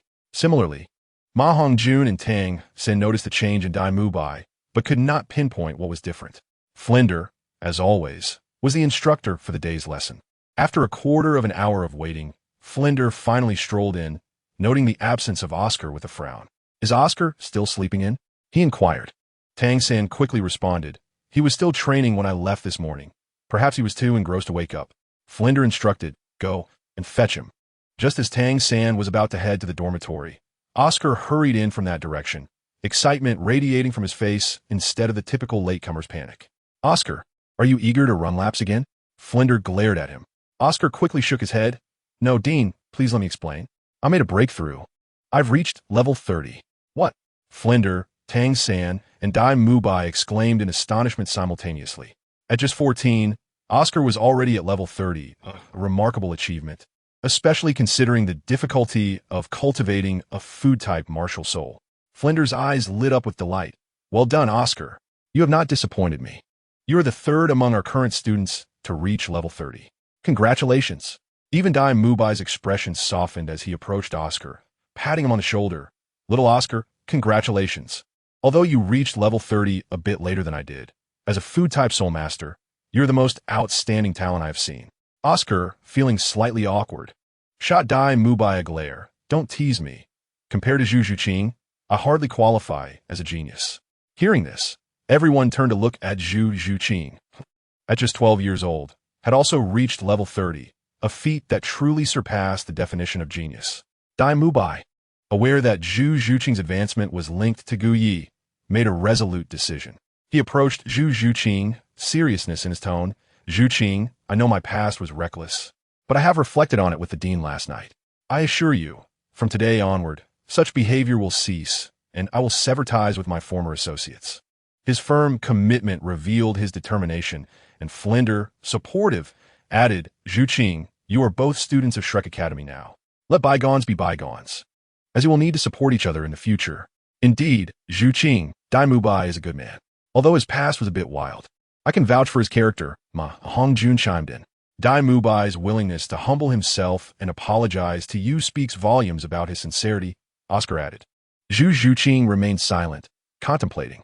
At that moment, Ning Rongrong, noticing Zhu Zhuqing's expression, interjected, Dai Mubai, how can we be sure you are sincere? Dai Mubai shot her an annoyed glance before turning back to Zhu Zhuqing. I understand that my words may not convince you now, but let time be the judge. Now, remember, you are all part of Shrek Academy, and mutual support is essential, Flinder declared, shifting the topic. After today's lesson, you will embark on a journey tomorrow, accompanied by teacher Zhao Wujia, to the Stardow Forest to hunt for Zhu Zhuqing and Oscar's third soul rings. With Oscar's breakthrough, the timing was now appropriate for this expedition. Yes, the Shrek 7 monsters responded in unison. Following the lesson, Flinder dismissed the class. Before the dismissal, he called Ma Hongjun down. Dean Flinder, is there something you need? Shortly you will accompany me to Soto City to retrieve an item from Gu Yi. What item? A remedy for your evil fire. Indeed, Flinder intended to acquire a sedative from Gu Yi before Ma Hongjuan's departure to the Stardow Forest. Due to Ma Hongjuan's unstable evil fire, there was a constant risk of an eruption. Flinder worried that if Ma Hongjuan's evil fire were to flare up during his journey without a woman to help him relieve it, the consequences could be unimaginable. Thus, he sought to procure a sedative from Gu Yi as a precaution. Upon learning of his dean's concern for him, Ma Hongjun felt deeply moved and resolved to accompany Flinder. Meanwhile, upon returning to their quarters, Zhu Zhuqing and Ning Rongrong simultaneously thought of Gu Yi as they prepared for their upcoming expedition to the Stardow Forest. Zhu Zhuqing recalled Gu Ye's words about the unrivaled speed of martial arts, and given the significant transformation her martial spirit, the Nether Cat, had undergone after injecting Gu Yi's martial spirit serum. She recognized him as the one who understood her martial spirit's changes best. Zhu Zhuqing felt a sense of reliance on him, and as she prepared to embark on her quest for the third spirit ring, Gu Yi was the first person who came to her mind. Accordingly, she wished to visit Soto City to inform Gu Yi of her impending journey. Ning Rongrong, on the other hand, thought of Gu Yi due to her recent success against Dai Mubai. She was about to set off for the Stardow Forest, and this round trip would likely take at least half a month, if not longer. Before her departure, she felt it was essential to seek Gu Ye's assistance, particularly to fine-tune her plan. It seemed that Zhu Zhuqing and Ning Rongrong were aware of each other's thoughts, as they exchanged glances and spoke in unison. You're going to find Gu Yi, aren't you? After a brief pause, they agreed. Shall we go together? Both women lowered their heads in contemplation before ultimately deciding to venture to Soto City in search of Gu Yi. Ning Rongrong knew that Gu Yi would keep her treatment a secret, and Zhu Zhuqing had previously visited the clinic, making her eager to join. However, upon their decision, Xiao Wu appeared somewhat discontent. Zhuqing, Rongrong, you are both going to find Gu Yi, but what about me? Xiao Wu, aren't you going to look for your third brother? He has surely training and has no time for me. Frustrated with Tang San's obliviousness, Xiao Wu felt a twinge of annoyance. How about this, Zhuqing, Rongrong, may I accompany you to Soto City? She proposed, looking at both of them. Ning Rongrong hesitated, wishing to avoid Xiao Wu joining them. Yet with Xiao Wu's insistence, she found it hard to refuse, especially since Gu Yi would handle her treatment discreetly. Ultimately, the three women decided to visit Soto City together. In the afternoon at Soto City, within Gu Ye's clinic, he had just treated a number of patients when Flinder and Ma Hongjun entered. Oh, isn't this Flinder, the esteemed dean of Shrek Academy? What brings you to my humble clinic? Gu Yi teased upon seeing Flinder. Flander chuckled and replied, Guyi, I am here seeking your assistance. Oh, assistance? Is it that your evil fire has flared up again? Guyi assessed Ma Hongjun standing beside Flander. Indeed, it was related to the evil fire, but not in the sense of an eruption. Rather, they sought to acquire something from Guyi. What item? Guyi inquired with amusement. It's the substance you previously introduced in a Hongjun's body to quickly suppress his evil fire. Ah, that item. Well, Flander, it is quite precious. And the price will be steep, Guyi said with a sly smile. Flander's expression tightened at Guyi's words, but with determination. He tossed a bag of gold coins before Guyi. Is this sufficient? Guyi inspected the contents, finding it lacking, and shook his head. Not enough. Flander widened his eyes in disbelief. Indeed, I require another item. What is it? His martial spirit blood. Guyi indicated toward Ma Hongjun. Martial spirit blood? Is it the same type that Tang San and Zhu Zhuqing mentioned? Flander recalled, having been informed by Tang San. Yes, the blood associated with the martial spirit.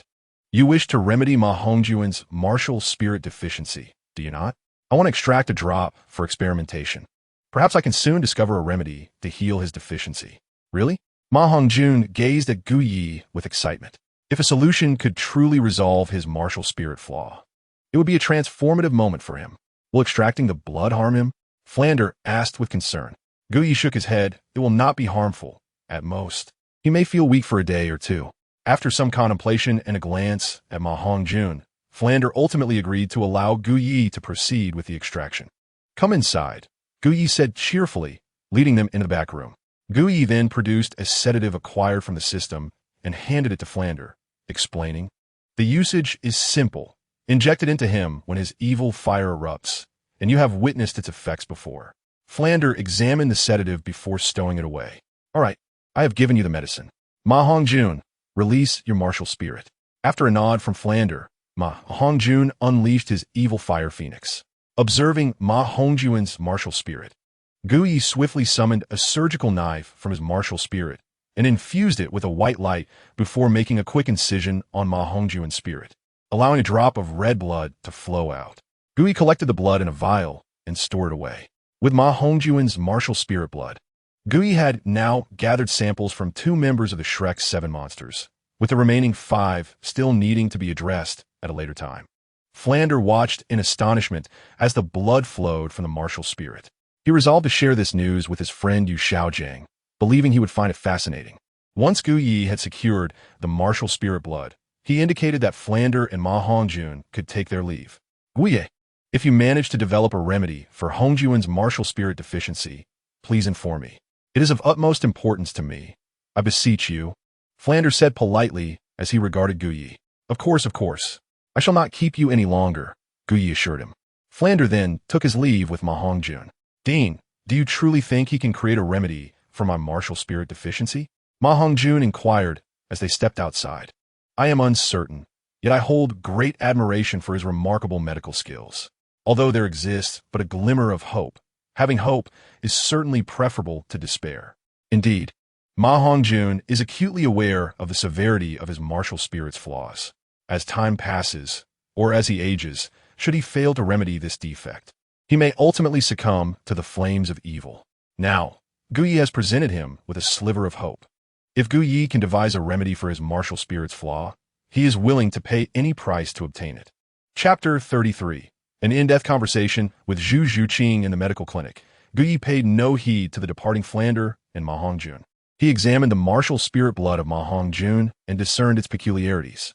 Ma Hongjun's martial spirit, though referred to as the evil fire phoenix, is not truly that.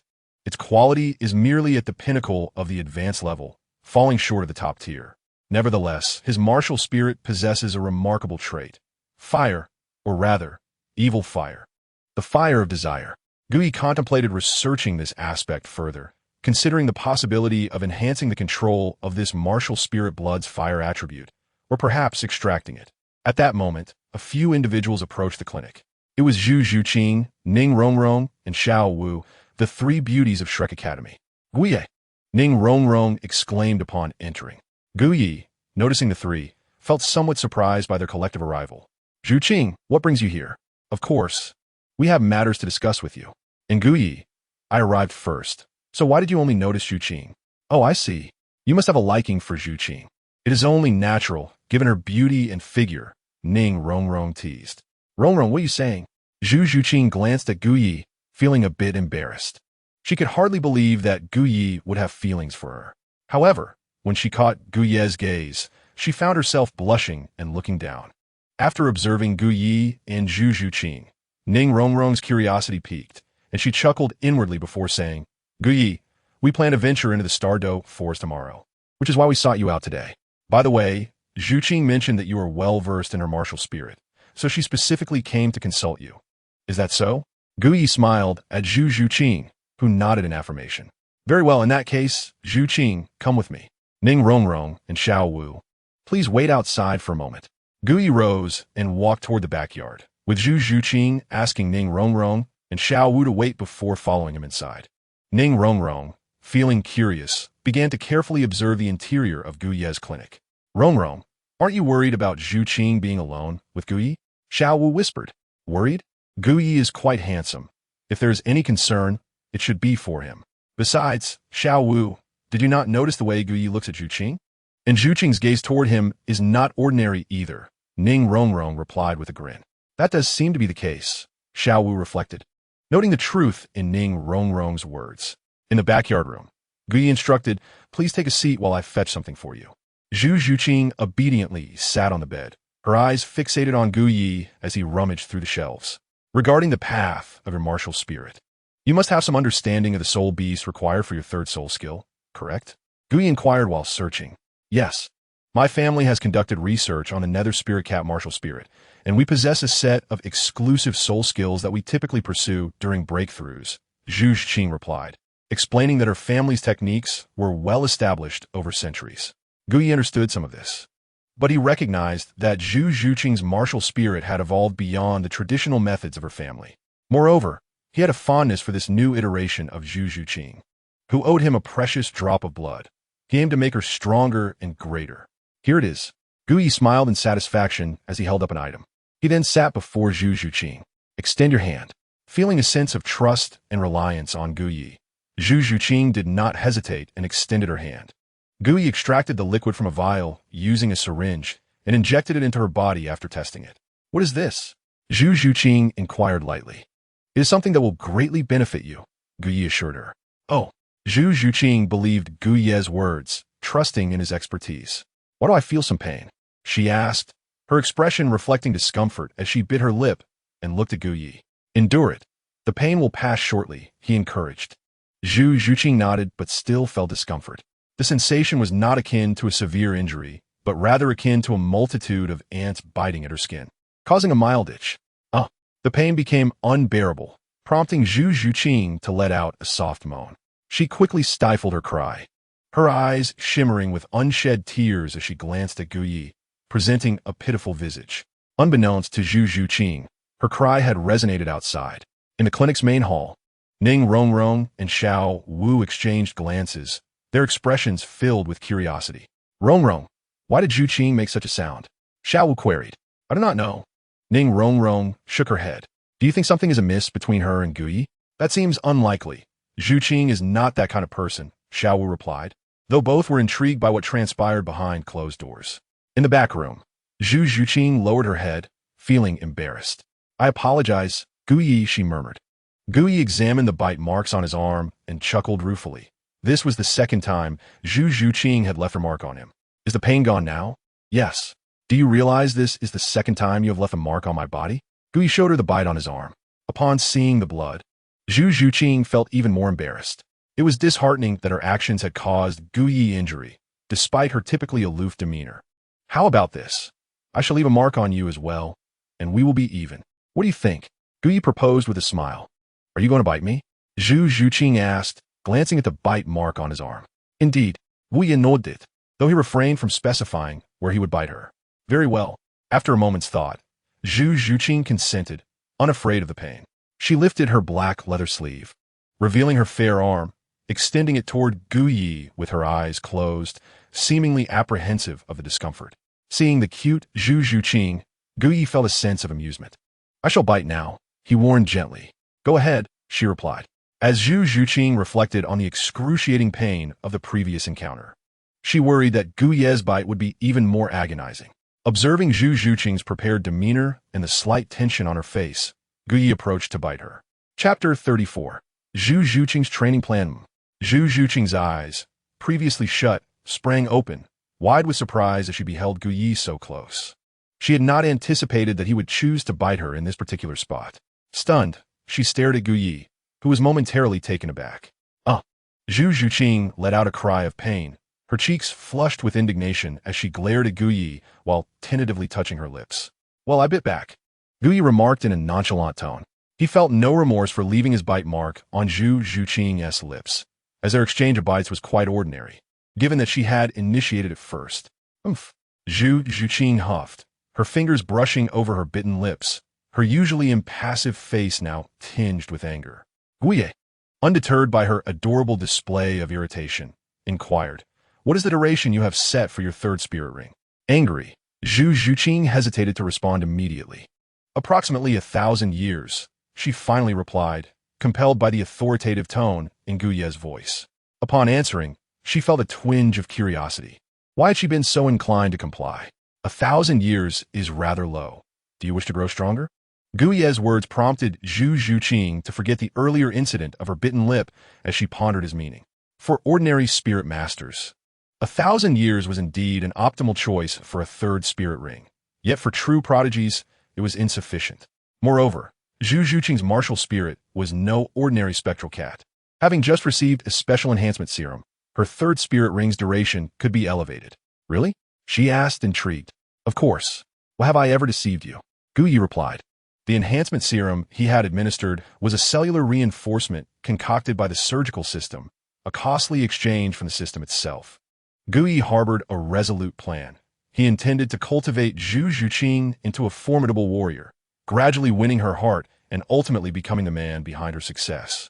He relished the feeling of nurturing someone, which explained his kindness towards her.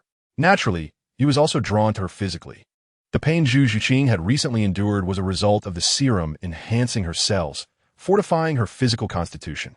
In a few days, once the transformation was complete, her physique would ascend to a new level. Within the fantastical realm of Douluo, Gu Ye's cellular enhancer would not only strengthen Zhu Zhuqing's cells, but also enhance her meridians and overall physical resilience.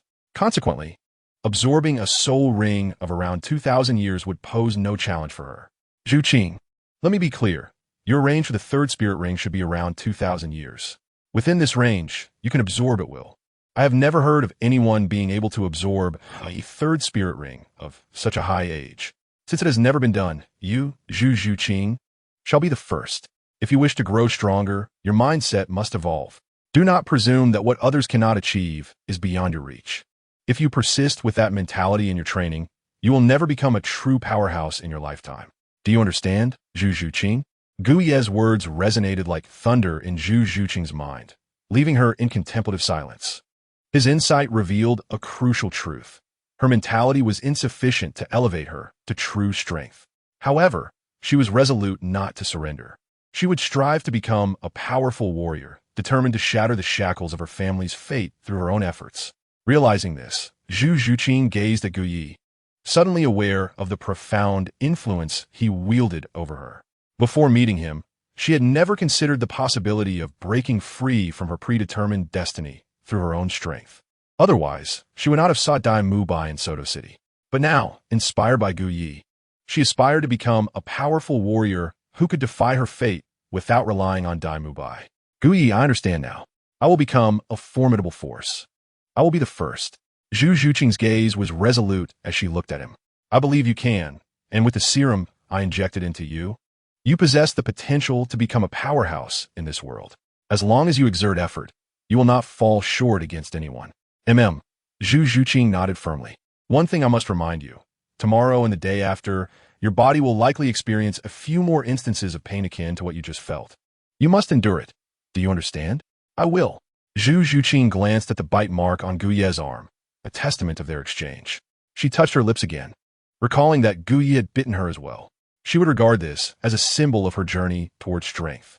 Seeing the flicker of determination in Zhu Zhuqing's eyes, Gu Ye smiled with satisfaction. His plan to nurture his little cat had commenced. Now, allow me to share some suitable spirit beasts for your third spirit ability. Zhu Zhuqing regained her focus, attentive to Gu Yi. She recognized that she could glean invaluable insights from him. He was akin to a mentor, and she placed her trust in him. As she gazed at Gu Yi, a thought struck her. She wished to become his disciple. This notion enveloped her mind, refusing to dissipate. Unbeknownst to Gu Yi, she was contemplating this as he continued, "Your martial spirit, the spectral cat, is characterized by speed.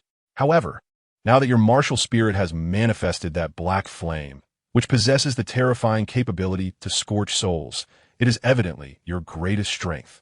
Your speed must not wane. Yet this black flame ability is equally essential. Thus, I have researched various spirit beasts suitable for your third spirit ring.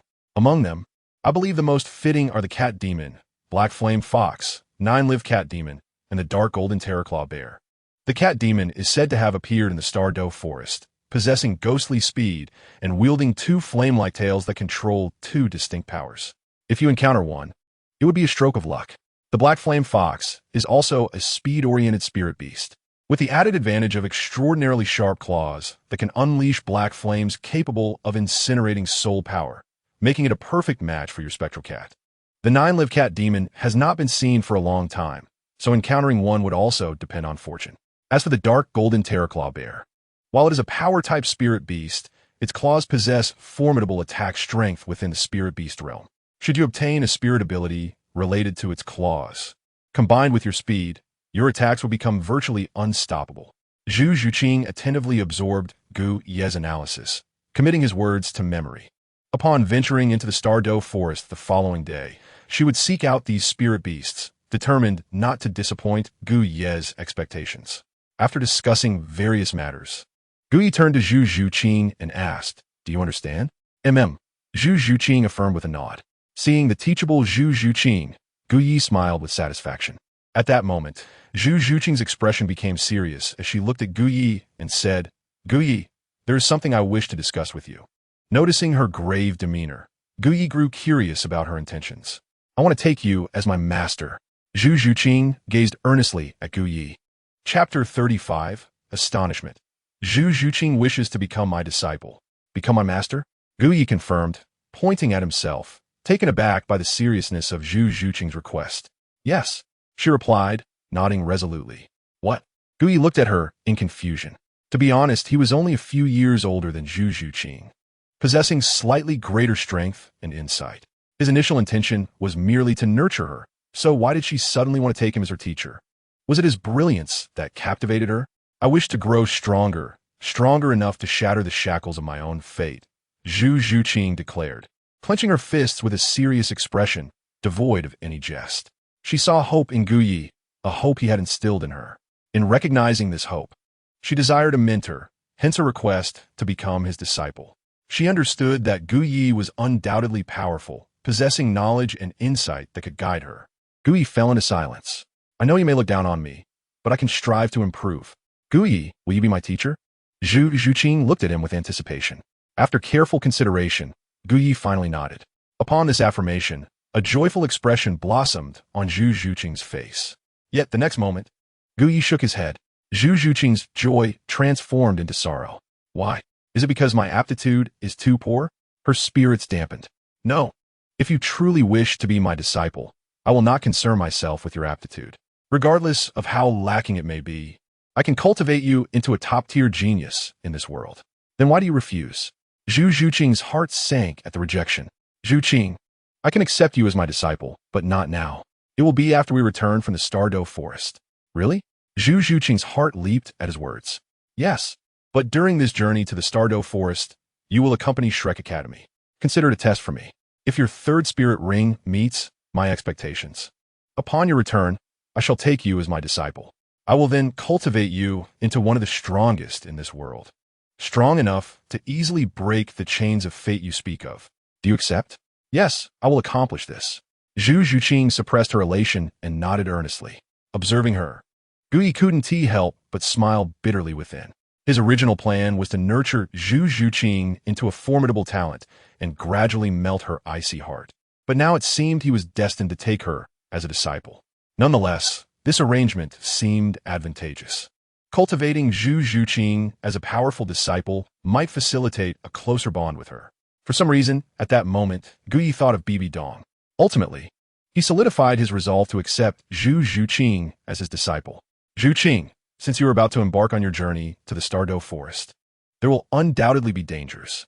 Allow me to provide you with 2 items for self-defense. Follow me.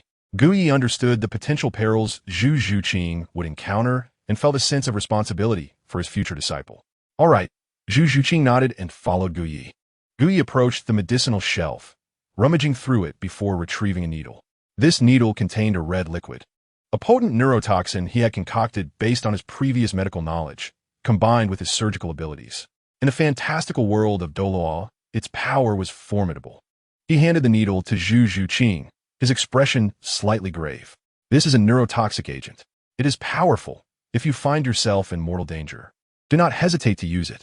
The method is the same as the spray I gave you last time. Thank you, teacher. Zhu Zhuqing looked at it, accepted it. And didn't he forget to address him as teacher? That title should wait until you return from the Douluo forest. If you do not meet my expectations, I will not accept you.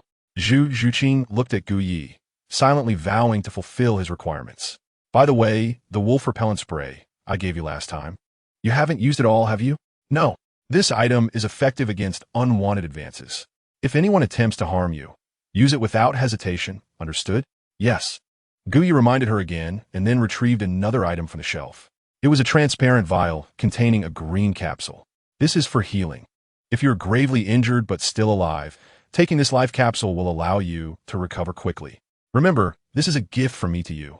Only you may use it, for there are only 2 of these capsules in this world. Zhu Zhuqing nodded firmly, accepting the vial and holding it tightly to her chest for a moment before placing it away. This was a gift from her teacher, Guyi, and she vowed to treasure it, hoping she would never need to use it. Seeing Zhu Zhuqing secure the life capsule, Guyi felt a twinge of pain. These 2 life capsules were incredibly precious, a result of a month's worth of effort in accumulating surgical points. This was why he had been tirelessly helping those young women with their ailments while still finding himself financially strained. It was all for the sake of these 2 life capsules. Well, I have conveyed everything I needed to. I await your return from the Douluo forest. Guyi, rest assured, I will meet your expectations, for I aspire to become a powerful individual. The resolute Zhu Zhuqing gazed at Guyi. Very well, I shall await your return. Guyi gently patted Zhu Zhuqing's shoulder, and together they stepped outside. In the main hall of the clinic, Ning Rongrong and Xiao Wu had been waiting for half an hour. Upon seeing Guyi and Zhu Zhuqing finally emerge, they rushed to Zhu Zhuqing, inspecting her closely for any signs of distress. Only after confirming she was unharmed did they breathe a sigh of relief. Zhuqing, I'm so glad you're all right. Xiao Wu and Ning Rongrong had been very concerned, while Zhu Zhuqing had been in the room with Guyi for the past half hour. Had it not been for their trust in Guyi, they would have barged in long ago. Xiao Wu, what do you mean by that? Do you think I would harm Zhuqing? Guyi shot Xiao Wu an annoyed glance. Who knows? Xiao Wu replied with her round eyes narrowing playfully. Guyi chose not to engage further with her. Instead, he turned to Ning Rongrong and said, come with me. All right. Ning Rongrong had been waiting for this moment. After exchanging a few words with Zhu Zhuqing and Xiao Wu, she followed Guyi inside. Be careful, Rongrong. Xiao Wu tugged at Ning Rongrong, signaling her to be cautious. Don't worry, Xiao Wu. Guyi is not a bad person. Besides, he is so handsome. Even if he were a villain, I wouldn't mind. Ning Rongrong replied cheerfully as she entered. Upon hearing Ning Rongrong's words, Zhu Zhuqing's expression shifted. She felt a surge of urgency. Guyi was her teacher, and from the implication of Ning Rongrong's words, it seemed she had taken a liking to him. This wouldn't do. Guyi was hers, and Zhu Zhuqing would never allow it. Chapter 6. Misunderstanding. Zhu Zhuqing gazed at Ning Rongrong as she entered, secretly resolving that she could not allow Ning Rongrong to harbor feelings for Guyi, for Guyi was her. No, he should be regarded as her teacher. As Guyi's disciple, it was her duty to safeguard his interests. Seeing Zhu Zhuqing's peculiar expression directed at Ning Rongrong, Xiao Wu, recalling the lengthy half-hour they had spent together inside, curiously inquired, Zhuqing, what were you and Guyi discussing for so long? Nothing significant. We merely exchanged a few thoughts. Zhu Zhuqing replied, affirming with a nod. Is it really that simple? Xiao Wu asked, skepticism evident in her voice. Indeed, it is that simple, Zhu Zhuqing confirmed. She held on to Gu Ye's words, understanding that some matters were best kept to herself, and it was preferable not to disclose anything to Xiao Wu. Let us wait outside for a while. It may take Rongrong some time, she suggested. All right. Feeling somewhat bored after waiting for half an hour, Xiao Wu proposed. Zhu Zhuqing, shall we practice a bit in the courtyard? Zhu Zhuqing's eyes lit up at the suggestion. Truthfully, she had never sparred with Xiao Wu and held great admiration for her strength. This was a perfect opportunity to test her skills. They proceeded to the courtyard, where Xiao Wu, at level 29, and Zhu Zhuqing, at level 30, engaged in a spirited exchange. Inside the back room, Gui listened intently to Ning Rongrong as she recounted certain matters and her desired outcomes. His expression turned slightly serious as he regarded her. Ning Rongrong, how effective was the medicinal solution I provided? Very effective. Ning Rongrong nodded, affirming that the results exceeded her expectations, though she felt the duration was somewhat prolonged. In that case, use it diligently during your time in the Stardow Forest. Remember to apply it generously to your head. Understood? Guye instructed. Ning Rongrong, feeling shy at the mention of her head, lowered her gaze and softly acknowledged his words. I will refrain from taking your blood for now. I will do so after your return from the Stardow Forest. Is that acceptable? Yes. Then please extend your head so I can examine it once more. Ning Rongrong complied, leaning forward for Gu Ye's inspection.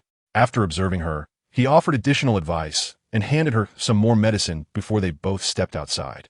To their surprise, they found Xiao Wu and Zhu Zhuqing engaged in their practice, exchanging blows with vigor. Rongrong, are you ready? Xiao Wu paused upon noticing Ning Rongrong and Gu Ye's presence. Yes, Xiao Wu, Zhuqing, let's return now, Ning Rongrong replied. All right, then let us depart, Zhu Zhuqing concurred. Their business at Gu Ye's clinic had concluded, and there was no reason to linger. After bidding farewell to Gu Ye, Zhu Zhuqing and Ning Rongrong left with Xiao Wu, heading back to Shrek Academy. Gu Ye observed the three departing figures, contemplating how to obtain the martial soul blood from Xiao Wu, Tang San, Dai Mu Bai, and Oscar. The Shrek 7 were soon to venture into the Stardow Forest, and in 2 days, Xue Qinghe would arrive in Suatawa City. Reflecting on Xue Qinghe, who was disguised by Qian Renxue of the Spirit Hall, Gu Yi thought of the woman who had healed her martial soul defect. It had been some time since she had gone to the Spirit Hall. He wondered how she was faring and whether she had become someone of significance beside Bibi Dong. If she had, surely news would have reached him by now. Putting aside such thoughts, Gu Yi resolved to focus on enhancing his own strength. In this world, sufficient power was essential to pursue one's aspirations. He returned to his room in the back courtyard and began his cultivation. Upon his arrival in this world, Gu Yi had already attained the rank of Soul Master. Through diligent practice and the rewards from healing others, he had advanced to level 47 for rings as a soul sect. After assisting Ning Rongrong earlier, he sensed a shift in his own realm, prompting him to attempt a breakthrough during his training. Meanwhile, Zhu Zhuqing, Ning Rongrong, and Xiao Wu had returned to Shrek Academy. As they arrived at the entrance, they spotted Dai Mu Bai, Oscar, and Tang San engaged in conversation. Third brother, what brings you here? Xiao Wu asked as she approached Tang San. We were waiting for you to return. Where did you go? Tang San inquired, concern evident in his voice. Where else could they have gone? It's obvious they want to find that Gu Yi, am I right? Dai Mu Bai glared at Zhu Zhuqing and Ning Rongrong, his expression icy. Dai Mu Bai felt a surge of displeasure regarding Zhu Zhuqing's visit to Gu Yi, harboring no fondness for him. The thought of their previous intimate encounter ignited a fire within him. Xiao Wu, did you really go see Gu Yi? Tang San pressed further. Yes, Xiao Wu admitted, feeling there was nothing to conceal. Dai Mu Bai's irritation intensified upon hearing Xiao Wu's confirmation. He longed to confront Zhu Zhuqing, demanding to know what her intentions were in seeking out Gu Yi, but he managed to restrain his anger, still uncertain of the truth. Rongrong, what was the purpose of your visit to Gu Yi? Oscar asked, intrigued about their motive for consulting the physician. Nothing much, just a few matters to discuss. Ning Rongrong replied, unwilling to divulge that her visit was primarily for the treatment of her little dumpling. Seeing Ning Rongrong's reticence, Dai Mu Bai turned his attention to Zhu Zhuqing. Just some matters. Zhu Zhuqing responded curtly before departing for her residence. Ning Rongrong followed suit. Intending to return to her room to apply the medicine Gu Yi had given her to her 2 heads, leaving no time to waste with Oscar and the others. Meanwhile, Xiao Wu had matters to discuss with Tang San and chose to remain behind, engaging him in conversation. Dai Mubai, watching Zhu Zhuqing leave, turned to Xiao Wu and asked, Xiao Wu, what was the purpose of your visit to Guyi? I'm not sure, Xiao Wu replied. But you were with them. How can you not know? Guyi took Zhuqing and Rong into a private room, so I have no idea what they were up to. However, they did spend half an hour inside together. So you might want to ask Zhuqing for the details, Xiao Wu suggested. Dai Mubai and Oscar exchanged glances, their gazes lingering on the retreating figures of Zhu Zhuqing and Ning Rongrong. Particularly for Dai Mubai, the revelation of Zhu Zhuqing and Gu Ye's prolonged stay in the room conjured unsettling thoughts. Were it not for the evident innocence of Zhu Zhuqing, he would have confronted her without hesitation, demanding to know her intentions with Gu Yi. Tomorrow, we set out for the Stardo Forest. We should return to rest, Tang San proposed, prompting Xiao Wu to depart with him. Dai Mubai and Oscar followed suit, returning to their quarters to prepare for their journey ahead. Meanwhile, within the Lord's mansion of Sutawa City, a scheme was brewing. With his support, my claim to the throne of the Balik Kingdom shall be within reach. The Lord of the city, Xue Hong, gazed at the news in his hand regarding the arrival of Prince Xue Qinghe in 2 days. And each time he contemplated certain matters, he felt a surge of excitement. An explanation regarding abilities will be provided gradually later, so readers need not worry about any ambiguities. The surgical space is an ability bestowed by the system, akin to the capabilities of the surgical fruit, while the first 3 soul skills have been possessed since the beginning. First soul skill, cutting. After research by Gu Yi, it was combined with the surgical space to form a high-frequency scalpel. Second soul skill, electric knife. By absorbing a lightning mink, the surgical knife gained electric capabilities, and further enhancement was achieved through Gu Ye's integration with the surgical space. The third and fourth will be revealed later. Chapter 37. The Transformation of Zhu Zhuqing Qin Xiao. Issue the preparations for the welcoming ceremony in 2 days, Xue Hong instructed, turning his gaze towards him. Understood, Qin Xiao replied, preparing to leave when Xue Hong called out. Wait. Qin Xiao halted, inquiring, Lord, is there anything else? Why has the team my wife returned to the manor these past 2 days? Madam has been to Soto Great Soul Arena, maintaining the arena, and collaborating with Master Gu. Qin Xiao explained. Oh, is that so? Then there is no issue. Proceed with your preparations, Xue Hong said, harboring no doubts as he allowed Qin Xiao to depart. After all, he had unwavering trust in both his wife and Gu Yi. One was his savior, and the other his wife. There was simply no possibility for anything untoward to occur between them. Soon, when Qinghe arrives, irrespective of the circumstances, I must secure his support. Brother, wait for me. I will surely avenge the grievances of 2 months past. Xue Hong recalled the harrowing experience of being ambushed by a soul saint 2 months ago, leaving him gravely injured and nearly meeting his demise. Had it not been for Qin Zhao's intervention, he would not have returned, and without Gu Ye's healing, he would have long since been lost to the earth. It was this life-saving grace that bestowed upon Xue Hong a profound confidence in Gu Yi. A night passed in silence. On the following day, the Shrek's 7 monsters, led by Zhao Wujin, departed from Shrek Academy, racing towards the Stardo Forest. The Stardo Forest lies in the southeastern region of the Barak Kingdom, with a small portion bordering it. Soto City is also located in the southeast of the Barak Kingdom, making the distance to the Stardo Forest less than 500 kilometers. Naturally, this is the optimal location for Shrek Academy students to acquire their soul rings. As they journeyed towards the Stardo Forest, Zhu Zhuqing noticed a change within her body. She felt lighter, her movements quicker, her stamina abundant, and her exertion remarkably diminished. While Tang San, Dai Mubai, and Ma Hongjun required Oscar sausages to regain their strength, Zhu Zhuqing felt no such need, as she did not perceive any significant fatigue. Recalling Gu Ye's earlier words, Zhu Zhuqing's resolve to take him as her master solidified. Zhuqing, aren't you going to eat Oscar's recovery sausages? Xiao Wu asked during a brief rest, noticing Zhu Zhuqing had not consumed any along the way. Zhu Zhuqing shook her head in refusal. I do not require any. You all may partake. Very well, Xiao Wu conceded, taking an Oscar sausage for herself. Zhu Zhuqing's circumstance left Tang San, Dai Mubai, and Ma Hongjun perplexed. Generally, males possess greater stamina than females, yet Zhu Zhuqing appeared unexhausted, which intrigued them. Zhuqing, how are you managing this? You seem to have no fatigue at all. Ning Rongrong inquired, breathless, as she looked at Zhu Zhuqing. Perhaps it is due to my affinity for speed, Zhu Zhuqing replied calmly, choosing not to elaborate further. Her words prompted Tang San and Dai Mubai to sense that Zhu Zhuqing had indeed transformed in some manner, though they could not pinpoint the specifics. All right, let us continue, Zhao Wujin declared, resuming their journey. As they pressed on, he observed Zhu Zhuqing from behind, noting her graceful movements and steady pace, which piqued his curiosity. Among the seven, Dai Mubai was the strongest, yet he could not match Zhu Zhuqing's current performance. Zhu Zhuqing's transformation was indeed the result of the cellular enhancement agent Gu Yi had administered to her the previous day. Her change was merely in its infancy. In a few days, she would undoubtedly grow even stronger. As night fell, the group had traversed over 400 kilometers, drawing near to the Stardow forest. Realizing they would not reach their destination that day, Zhao Wujin ordered rest, as they had just arrived at a small town. Upon entering the town, Zhu Zhuqing found it far more bustling than she had anticipated. The town scale was approximately 3 times that of the village where Shrek Academy was situated. Lacking walls, it resembled a small city, with a plethora of shops lining the streets, offering a diverse array of goods. After surveying the town, Zhu Zhuqing withdrew her gaze to reflect on her physical transformation.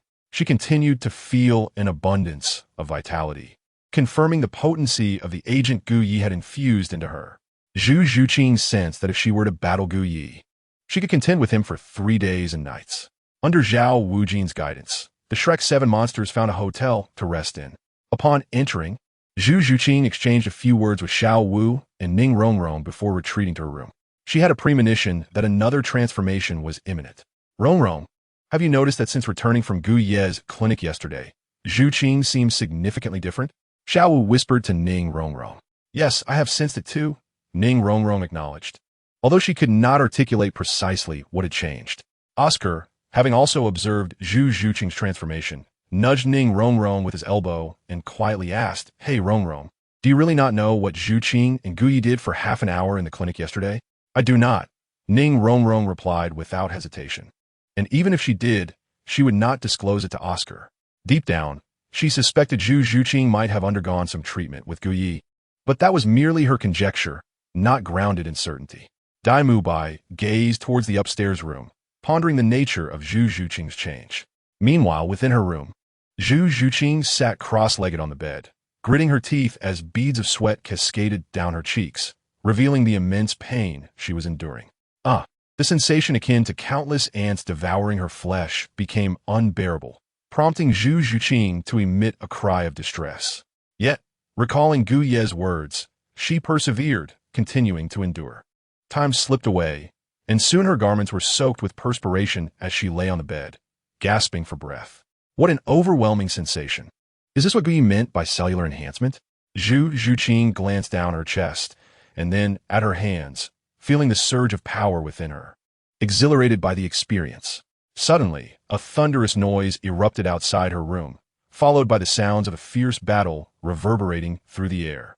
Zhu Zhuqing, sensing the commotion, quickly composed herself and ventured outside to investigate. Upon discovering that Dai Mubai, Ma Hongjun, and a soul master with a turtle spirit were engaged in a conflict, Zhu Zhuqing furrowed her brow. Just moments ago, everything had seemed perfectly fine. How had it escalated to a fight? She quickly approached Ning Rongrong to inquire about the situation. After a brief explanation, Zhu Zhuqing grasped the circumstances. It all stemmed from Flinder's remark that a soul master who shies away from trouble is not a good soul master. Following Dai Mubai and Ma Hongjuan's provocative behavior towards the female students of the opposing academy, Dai Mubai's arrogant and reckless remarks had ignited the confrontation. The unprovoked clash with its Sanghui Academy made Zhu Zhuqing realize that Shrek Academy had some underlying issues. It was not inherently bad, but rather a shift in the nature of their teachings. If Gu Yi were to instruct her, he would certainly not teach her to be so boisterous. In the midst of the night, as Zhao Wujia made his entrance, adorned with 7 soul rings, his formidable aura weighed heavily upon the turtle spirit teacher from Sanghui Academy, causing a cold sweat to break out. Under the immense pressure from Zhao Wujia, even the most justified complaints from Sanghui Academy became futile. Dai Mubai sneered at the Sanghui teacher, muttering a derisive insult before retreating to his quarters, with Ma Hongjun following suit in his mockery. Tang San chuckled lightly as he joined Aimu Bai. Throughout the ordeal, Zhu Zhuqing observed silently. After the crowd dispersed, she noticed that Sanhui Academy members glaring at Zhao Wujia, their fury curbed by fear. It dawned on her that strength is paramount. With strength, even the unreasonable can become reasonable, or rather, strength itself embodies reason. This realization spurred Zhu Zhuqing to continue her training upon returning to her room. Meanwhile, in Soto City, Guyi, after a day and night of training and achieving level 48 soul power, stepped out of the medical clinic. He had promised Cadden to meet her at the Soto City Soul Arena. Having missed their appointment the previous night due to his training, he could not afford to decline her invitation again. Thus, he made his way towards the arena. In the VIP room of the Soto City Soul Arena, Cadden was listening to a female guard report on the arena's revenue. This guard was no ordinary attendant. She was Yin Shi, a formidable soul sage and Cadden's personal bodyguard, possessing a level 75 soul power. "Madam, the esteemed Dr. Gu has arrived," announced the guard outside the door. Upon hearing this, Cadden's face lit up with joy. "Bring him up immediately. I have something important to discuss with him." "Understood," the guard replied, departing promptly. Eager with anticipation, Cadden hurriedly instructed Yanxi to leave the room before she began to prepare her appearance, applying a light touch of makeup. Guyi, initially intending to head to the treatment room, found himself summoned by a guard to see Cadden. Reluctantly, he followed. Upon entering the highest room of the arena, Guyi was abruptly enveloped in darkness as something obscured his vision, leaving him momentarily blind. He soon heard the door slam shut. After a minute, his sight returned, revealing Cadden embracing him, and he realized his face had been buried against her chest. "Are you feeling unwell?" he asked, gently brushing his fingers across her forehead. Cadden bit her lip shyly, gazing at him with an alluring demeanor. "My lips are a bit dry," she murmured softly.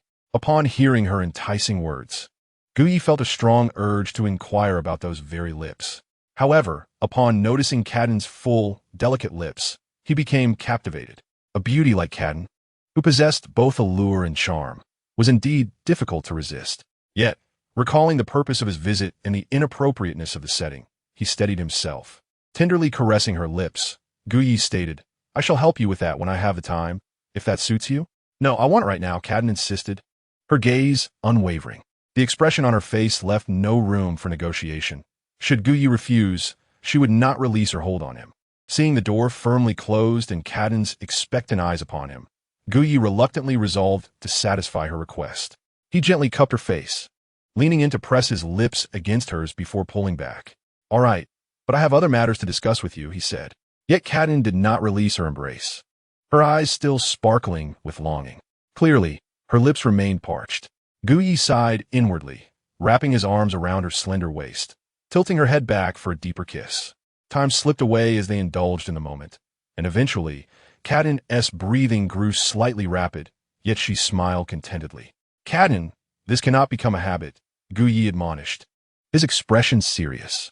As a healer, it was natural for him to treat his patients, but he could not be continually subjected to such peculiar requests. "Let us discuss it when the time comes," Cadden replied with a grin, not resembling a naive girl who would shy away for what she desired. Were it not for the location of the Soto City Soul Arena being unsuitable, Guyi would undoubtedly have pursued a more thorough treatment for Cadden, exhausting her completely. Once Cadden finally relinquished her hold on him, she guided Guyi to sit down, eager to converse about various matters. Reflecting on Zhu Hong, Guyi invited, "Are you aware of Shui Hong's ambitions?" "Naturally," she replied. "And what are your thoughts on it?" Guyi probed, his gaze intent upon her. Cadden hesitated before responding. Her alliance with Shui Hong was a royal marriage, and should he succeed in his quest for the throne of Balak Kingdom, she would become queen. However, if his schemes were to be uncovered, the Prince of Balak would not spare her. This was reminiscent of the assassination of Shui Hong 2 months prior. Yet, Cadden held no affection for him. Her heart belonged to Guyi. Looking at him, Cadden sought an answer, while Guyi contemplated his own ambitions. Although he had a plan, his current strength was insufficient, being far from the level of a soul king. Nonetheless, he felt compelled to try. "Cadden, do you wish to be a queen?" Guyi asked, startling her with the unexpected question. Cadden gazed at him in astonishment, unsure of his meaning. "First, tell me, do you still wish to be with Shui Hong?" Guyi grasped her delicate hand, his gaze earnest. Cadden shook her head, burying her face in his embrace, murmuring, "Do you not realize my feelings for you? Ever since we came together, my heart and soul belong to you." Her words were soft, yet each syllable rang true. Kaden had genuinely fallen for Gu Yi, embodying the unique nature of women in the Douluo world. Once they fell for a man, their entire being would be entwined with him. This was evident from the romantic histories of the female protagonists in the original tale. After hearing Kaden's heartfelt confession, Gu Yi fell into a moment of contemplation. Previously, he harbored thoughts of severing ties with Kaden. Yet, the affection Kaden held and her captivating charm rendered Gu Yi unable to convince himself to abandon such a beautiful young woman. "Kaden, if I could make you the queen of the Bala Kingdom, would you desire that?" Gu Yi gazed earnestly at Kaden. "If you were to make that happen, I would accept. However, it is simply impossible. I am but a woman, and how could a woman possibly become the queen of the Bala Kingdom?" Kaden shook her head in response. "Who says a woman cannot be a queen? Do you not know that the Pope of the Wuhuan Temple, Bibi Dong, is also a woman? We it. She is a pope. I am different. No, in my eyes, you are the same. As long as you wish to be, I have the means to elevate you to the position of queen of the Bala Kingdom." A serious glint shone in Gu Ye's eyes. Kaden regarded him, sensing that he was not jesting, and became curious about his reasoning. Gu Ye's conviction stemmed from the arrival of Xue Qinghe. He understood Xue Qinghe's identity. If a noble waste like Xue Hong could persuade Xue Qinghe to support him in claiming the throne of the Bala Kingdom, then Gu Yi had every confidence in facilitating Kaden's ascension as the first queen of Balak. When the time came, he would merely need to quietly eliminate Xue Hong and meticulously orchestrate further plans to crown Kaden as the queen, a task he deemed unproblematic. Chapter 39. The arrival of Xue Qinghe. However, while scheming is one thing, reality presents a different challenge. Although Gu Yi entertained the aspiration of supporting Kaden as queen, the current circumstances were inadequate for such an ambition. He could only briefly share his goals and certain matters with Kaden. Kaden, deeply concerned for Gu Yi, would acquiesce to whatever he proposed. That night, the two commenced their first steps towards plotting for the Bala Kingdom. 2 days later, at the gates of Soto City, a procession guarded by cavalry slowly entered. Amidst the lavish carriages, a strikingly handsome young man adorned in noble attire sat upright on his cushion, engrossed in a book. At that moment, the captain of a knightly guard rode up beside the carriage and announced, "Your Highness, we have arrived in Soto City." Indeed, Xue Qinghe closed his book and drew back the curtain to gaze toward the city gates. He was quite pleased with this visit. Commissioned by the Emperor Xue Yi to inspect the kingdoms and principalities under the dominion of the Tiando Empire. After all, opportunities such as this, disguised as official business while simultaneously allowing for leisure and the exchange of intelligence with the Wuhuan Temple, were rare. How could he not relish it? Moreover, this journey would enable him to glean insights into the dissatisfaction of those kingdoms towards the Tiando Empire, thus providing valuable information for the Wuhuan Temple and aiding in future plans. Though he was meant to head directly to the capital of the Balak Kingdom, he found himself in Soto City due to Xue Hong, his nominal cousin and the second prince of the Balak Kingdom. Currently, the aging king of Balak was in a state of decline, his health deteriorating by the day, and Xue Hong harbored ambitions of kingship. From what Xue Qinghe understood, Xue Hong was nothing short of a half-wit. Should he bring Xue Hong under his wing and leverage his influence to elevate him to the throne, it would yield significant benefits for Xue Qinghe. At that moment, Xue Hong exuberantly dashed out from the city gates, disheveled, barefoot, and bare-chested, clad only in a nightgown. This scene bore a striking resemblance to Chao welcoming Suyu barefoot, just a quarter of an hour prior. Xue Hong had been engaged in revelry at an entertainment establishment, entangled with a woman. Upon hearing the guard Xin Zhao's news, he had hastily rushed out without even having time to dress. Inside the carriage, upon hearing someone call for his cousin, Xue Qinghe recognized Xue Hong as he emerged from the city gates.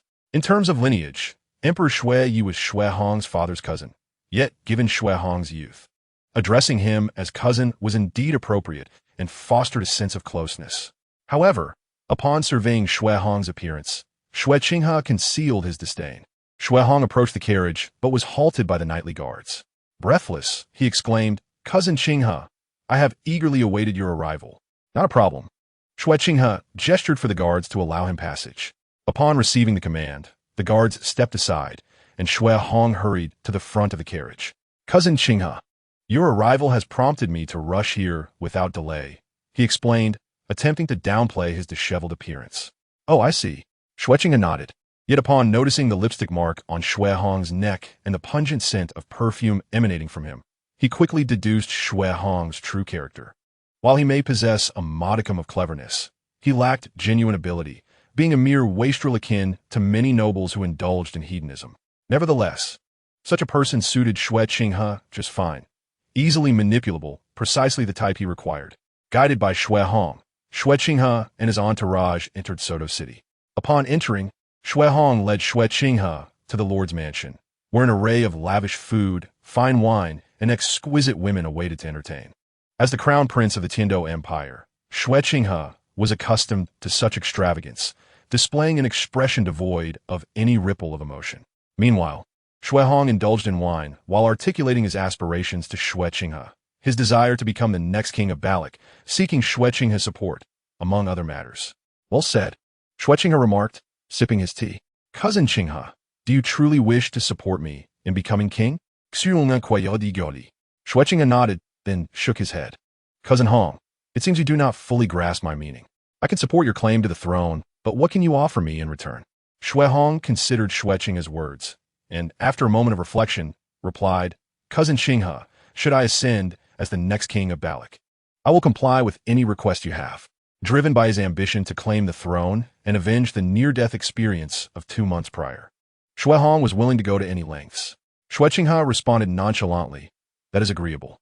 Upon hearing this seemingly loaded statement, Xue Hong immediately grasped Xue Qinghe's intent. He excitedly rose and toasted Xue Qinghe thrice.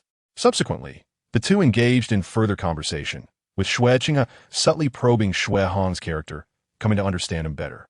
Lacking any notable talents, he was easily manageable and well-suited to be the next king of Balak, in Xue Qinghe's estimation. By the way, I have heard that the most renowned establishment in Soto City is the Great Soul Arena. Might you take me to witness it? Qinghe, the younger cousin, was filled with enthusiasm, and how could his elder cousin, Xue Hong, not indulge him? At that moment, Xue Hong's wife happened to be in Duhan City, so he decided to take Qinghe there shortly. Upon hearing that Xue Hong's wife was at the Grand Duhan Arena, Xue Qinghe felt a twinge of surprise. His desire to visit was primarily driven by the monotony of accompanying Xue Hong for drinks.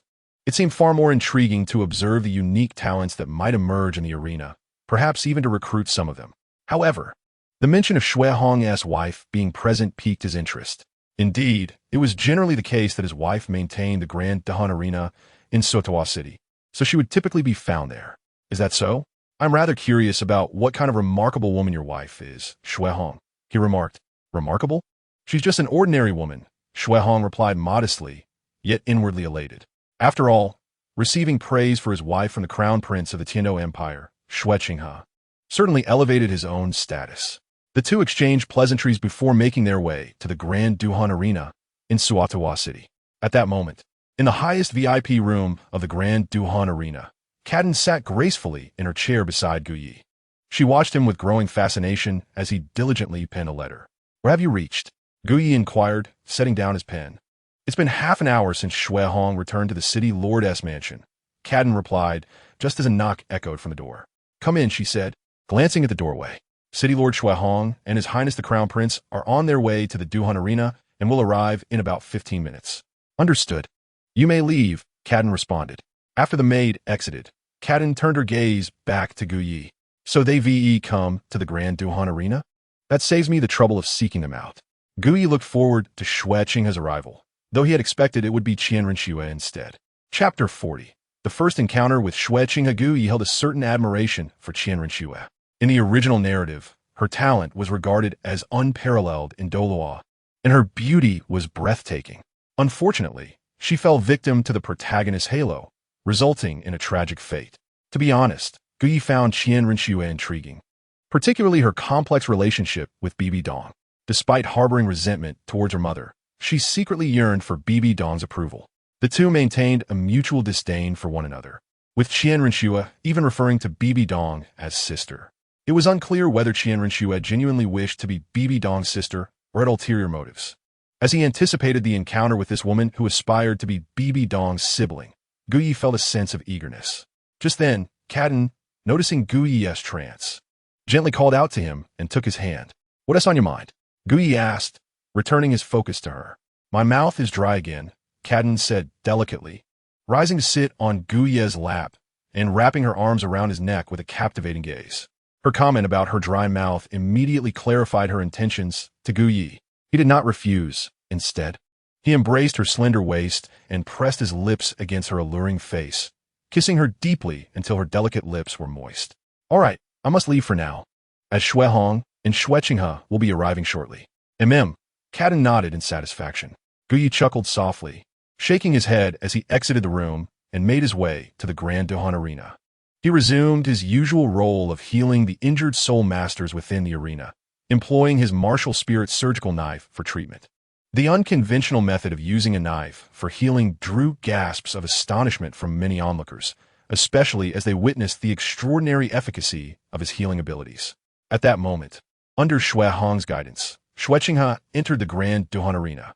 Upon arrival, Xue Qinghe noticed a crowd gathered around Gu Yi, curiosity piquing within him. As he approached, he was struck by the remarkable handsomeness of the man before him, compounded by his possession of a knife capable of healing.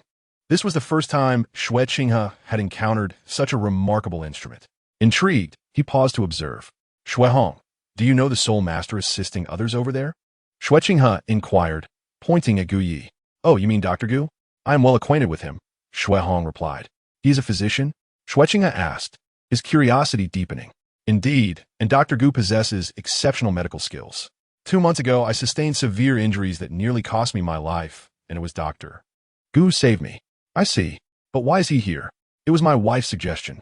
Previously, Dr. Gu treated the townsfolk free of charge. After witnessing the high casualty rates in the arena, my wife sought to invite him to assist in treating the injured and alleviate the burden on the arena." Xue Hong explained succinctly. Upon hearing this, Xue Qinghe's interest in Gu Yi intensified. He approached and stood nearby, keenly observing how Gu Yi treated the injured. Gu Yi remained focused on his task, seemingly oblivious to Xue Qinghe's presence. He skillfully treated a patient who had suffered a broken leg and severe burns during a recent battle. Under Gu Yi's care, the broken leg swiftly healed, and he meticulously excised the burned skin before applying a medicinal solution, prompting rapid regeneration of new skin. In mere moments, Gu Yi restored the patient to full health, a feat that even high-level healing soul masters would struggle to achieve. Xue Qinghe watched in awe as Gu Yi performed his miraculous healing, noting the precision with which he operated, causing no blood loss as if some extraordinary force sustained the procedure. Being perceptive, Xue Qinghe immediately recognized Gu Yi's extraordinary capabilities. Observing the luminous surgical knife in Gu Yi's hand, he asked, "Might I have the privilege of witnessing your martial spirit?" Upon hearing the inquiry, Gu Yi looked up and instantly recognized the young man before him as Xue Qinghe, the one who aspired to be Qian Renxue's brother. "My martial spirit is nothing extraordinary," Gu Yi replied with a calm demeanor, unperturbed by Xue Qinghe's presence, as he had anticipated this encounter. Furthermore, he was aware of Xue Qinghe's identity and many details unknown to the young prince. However, Gu Yi was not naive enough to reveal everything upon their first meeting. "Is that so?" Xue Qinghe noted Gu Yi's modesty, but was not deterred. Having learned from Xue Hong that Gu Yi was a remarkable talent, he scrutinized him closely and found him to be indeed impressive, igniting a desire to recruit him. After all, his purpose for visiting was to scout for exceptional individuals. "I am Xue Qinghe. If you are interested, I would be honored to be your friend," he said, smiling amiably, exuding warmth. Upon hearing Xue Qinghe's name, the surrounding crowd suddenly reacted with surprise, recognizing the significance of his identity. Upon hearing this, Gu Yi's face exhibited astonishment, reminiscent of the awe shown by the citizens of the Tiando Empire upon encountering the crown prince. He smiled and extended his hand, introducing himself. "I am Gu Yi, a physician. Should you be ailing, feel free to seek my assistance. I assure you, my remedies are effective." Xue Qinghe felt a twinge of embarrassment at the immediate suggestion of illness. After all, such an assertion was quite bold for a professional. He glanced at Gu Yi's outstretched hand, surmising it was an invitation for a friendly handshake, and reciprocated the gesture. Gu Yi seized the opportunity to grasp Xue Qinghe's hand, while simultaneously pressing his right cheek against Xue Qinghe's side, explaining, "This is a customary way of greeting friend from my homeland." Initially, Xue Qinghe contemplated pushing Gu Yi away, but the latter's words paused him. Releasing Xue Qinghe's hand, Gu Yi smiled and remarked, "Your skin is as delicate as snow, and your hands are slender. It is evident you are one accustomed to luxury. I have decided to befriend you." Xue Qinghe, speechless, regarded Gu Yi with a hint of smile. The phrasing seemed oddly inappropriate, as the descriptions of delicate skin and slender hands were typically reserved for women. Yet, as he scrutinized Gu Yi, he found nothing amiss and ventured, "Brother Gu Yi, might I witness your extraordinary healing knife, martial spirit?" His curiosity about Gu Ye's healing blade was piqued. "Naturally, as friends. That is entirely permissible," Gu Yi replied, conjuring the surgical knife of his martial spirit into his hand. Xue Qinghe inspected it with intrigue, for he had never encountered such a healing tool before. Observing Xue Qinghe's fascination, Xue Hong approached Gu Yi and whispered, "Esteemed physician, this is none other than the crown prince of the Tiando Empire. He seems quite taken with you." Surprised, yet intrigued, Gu Yi regarded Xue Qinghe anew. When Xue Qinghe diverted his gaze from the surgical knife, he modestly stated, "Oh, what crown prince? It is merely a title, at present. I am but a friend of Brother Gu Yi. There is no need to concern yourself with my status." Gu Yi smiled silently. While Xue Qinghe's words seemed innocuous, Gu Yi wondered if they truly held merit. Perhaps Xue Qinghe's earlier declaration of friendship was merely a fleeting curiosity regarding his martial spirit, or perhaps it was an attempt to recruit talent. Gu Yi was not naive. He understood that Xue Qinghe's words were to be taken with a grain of salt. Chapter 41. An invitation from Xue Qinghe. After exchanging pleasantries, Xue Qinghe resumed exploring the Grand Soul Arena with Xue Hong, and his newfound interest in Gu Yi naturally led to an invitation for him to join. Gu Yi, wishing to delve deeper into the character of the ambitious Qian Renxue, did not decline the offer. However, just as the trio began to walk away, a beautiful woman named Ka Dan descended from the VIP section of the Grand Soul Arena. Upon her arrival, her gaze was primarily fixed on Gu Yi, for in comparison to him, the other two held little appeal for her. When Ka Dan caught Gu Ye's eye, he subtly exchanged glances with her, and she quickly understood his intent. Approaching Xue Qinghe, she respectfully addressed him, "Greetings, Your Highness. I apologize for my lack of proper reception." Xue Qinghe, glancing at the alluring Ka Dan, responded with a light chuckle, "No harm done. You are indeed the wife of my cousin, Xue Hong. To manage such a vast arena with grace and efficiency is truly commendable. Your Highness is too kind." Ka Dan replied, her gaze shifting to Gu Yi. Gu Yi shook his head slightly, observing as Xue Qinghe continued onward, prompting him to follow suit. Ka Dan matched her pace, joining the two men. As Xue Hong flattered Xue Qinghe, he remained oblivious to the silent exchange between Ka Dan and Gu Yi. After a brief moment, Xue Qinghe paused to observe the battle stage below. Consequently, Xue Hong halted as well, and Gu Yi and Ka then exchanged curious glances at the scene. On the battle stage, two young spirit masters, appearing to be around 18 or 19 years of age, showcased their skills. While their talents might have been noteworthy in Soto City, they were hardly remarkable in the eyes of someone like Xue Qinghe. Gu Yi was puzzled as to the significance of their pause. At that moment, Xue Qinghe redirected his gaze toward Gu Yi, smiling, "Brother Gu Yi, I shall soon depart Soto City. Might you accompany me to Tiando City to experience a different spectacle?" Gu Yi was taken aback by the unexpected invitation. He had not anticipated such a proposal from Xue Qinghe. Ka Dan, witnessing Xue Qinghe's intentions, felt a surge of anxiety, apprehensive that Gu Yi might accept. Her thoughts were solely consumed by Gu Yi, and the prospect of his departure was unbearable.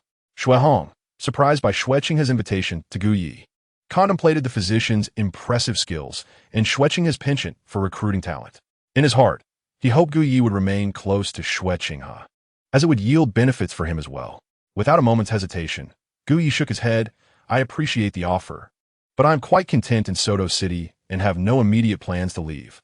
Ka Dan felt a wave of relief wash over her upon hearing this. "Is that so? What a pity," Xue Qinghe replied, not pressing the matter further, as his curiosity had merely been piqued by Gu Ye's unique martial spirit.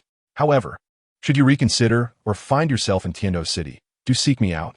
I hold high hopes for your future," he added, playfully patting Gu Yi on the shoulder. With no further points of interest in the Grand Soul Arena, Xue Qinghe bid farewell to Xue Hong and exited the venue. Naturally, Xue Hong, seeking favor with Xue Qinghe, eagerly followed. Even Ka Dan, seemingly unconcerned, trailed behind as they departed from the Grand Soul Arena. Gu Yi watched as Xue Qinghe left Soto City, reflecting on the Crown Prince's condescending pat on his shoulder. He murmured to himself, I may not be going to Tiando City now, but I shall certainly do so soon. Qian Renxue, I find you quite intriguing. Noting Xue Hong's departure with Xue Qinghe, Ka Dan, feeling ignored, silently scoffed and turned her attention to Gu Yi. Let us return, she softly suggested. Very well, let's go back, Gu Yi replied as they made their way to the VIP section of the Grand Soul Arena. Their relationship was strictly that of physician and patient, a fact known to all within the arena. Thus, their return to the room was merely for Gu Yi to provide Ka Dan with treatment for her ailments. Meanwhile, as Xue Qinghe arrived at the accommodations arranged for him by Xue Hong, a subordinate approached him. Your Highness, here is the information you requested. The attendant respectfully presented a letter before Xue Qinghe. Upon opening it, Xue Qinghe's interest in Gu Yi deepened, for he had instructed his subordinates to gather intelligence on the physician as he departed the Grand Soul Arena.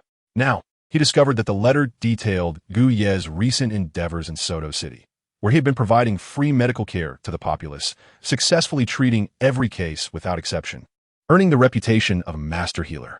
This revelation piqued his interest even further in this exceptional talent. Such remarkable medical skills could prove invaluable if harnessed for my purposes. Xue Qinghe contemplated the Snow Knight Emperor and the objectives he had pursued while undercover in the Tiando Empire, a cold smile gracing his lips. However, there was no rush. He merely needed to keep an eye on Gu Yi and strategize to recruit him into the Tiando Empire when the time was ripe. Xue Qinghe stayed in Soto City for just one day, departing by noon the following day for the capital of the Barak Kingdom. Xue Hong had hoped to persuade Xue Qinghe to extend his stay, but with pressing matters at hand, he could only watch him leave Soto City. With Xue Qinghe's assistance, inheriting the throne of the Barak Kingdom was surely within reach. And then he could avenge the grievances from 2 months prior against his elder brother and deal with his sister-in-law. The thought of his sister-in-law filled Xue Hong with excitement as he rushed back to Soto City to invite the nobility with whom he had once reveled to his residence for a grand feast. As for the beautiful Lady Cadden, currently residing in the Great Soul Arena of Soto City, Xue Hong paid her little mind. In his eyes, a woman like Cadden, conservative and lacking in charm, was far less appealing than a mere maid. He relished the sensation of being flattered and adored, preferring the company of those who would elevate him to celestial heights. Thus, even if Cadden lingered in the Great Soul Arena for 10 days or more, he would hardly take notice. Moreover, due to Cadden's status, he could not compel her to engage in activities she disliked. After all, in Xue Hong's mind, as long as Cadden remained his wife, he would gain the backing of the Sylvis Kingdom, further solidifying his claim to the Barak throne. Unbeknownst to Xue Hong, Cadden, whom he deemed conservative, was currently indulging in a luxurious bath, preparing herself for the evening. In the bathing chamber, Cadden cupped water that cascaded down her fair, delicate skin, her slender fingers gliding from her lips down her chest. Satisfied with her flawless complexion, she stepped out of the tub, donning a silken purple garment and gracefully leaving the bathroom. Meanwhile, in Cadden's chamber, Gu Yi was taken aback by the contents of the letter in his hands, discovering his unexpected admission into the Soul Master Academy and a meeting with Bibi Dong. Such news was indeed a surprise. Yet, it was fortuitous. Given his martial spirit and innate talent, it was well within the realm of possibility for him to become Bibi Dong's disciple. He eagerly anticipated the next piece of news.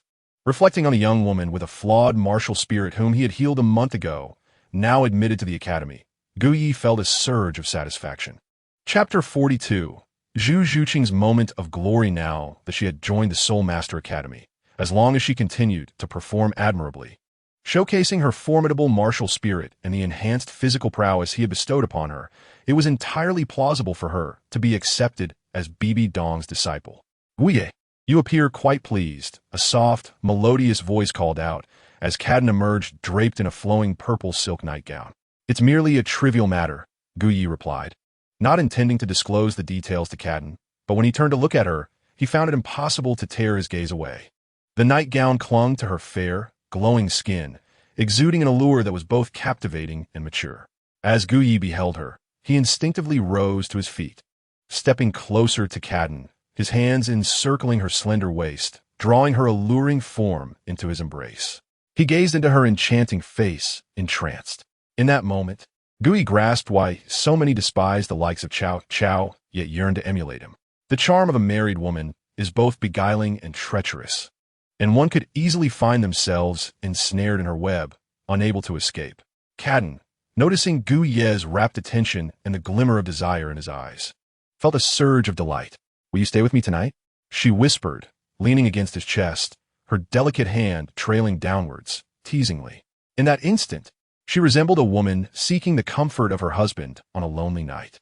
Gui embraced Cadden, his expression torn.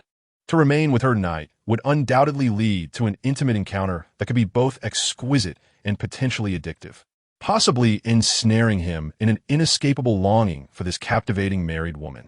However, the repercussions of such a decision were beyond his current capacity to bear.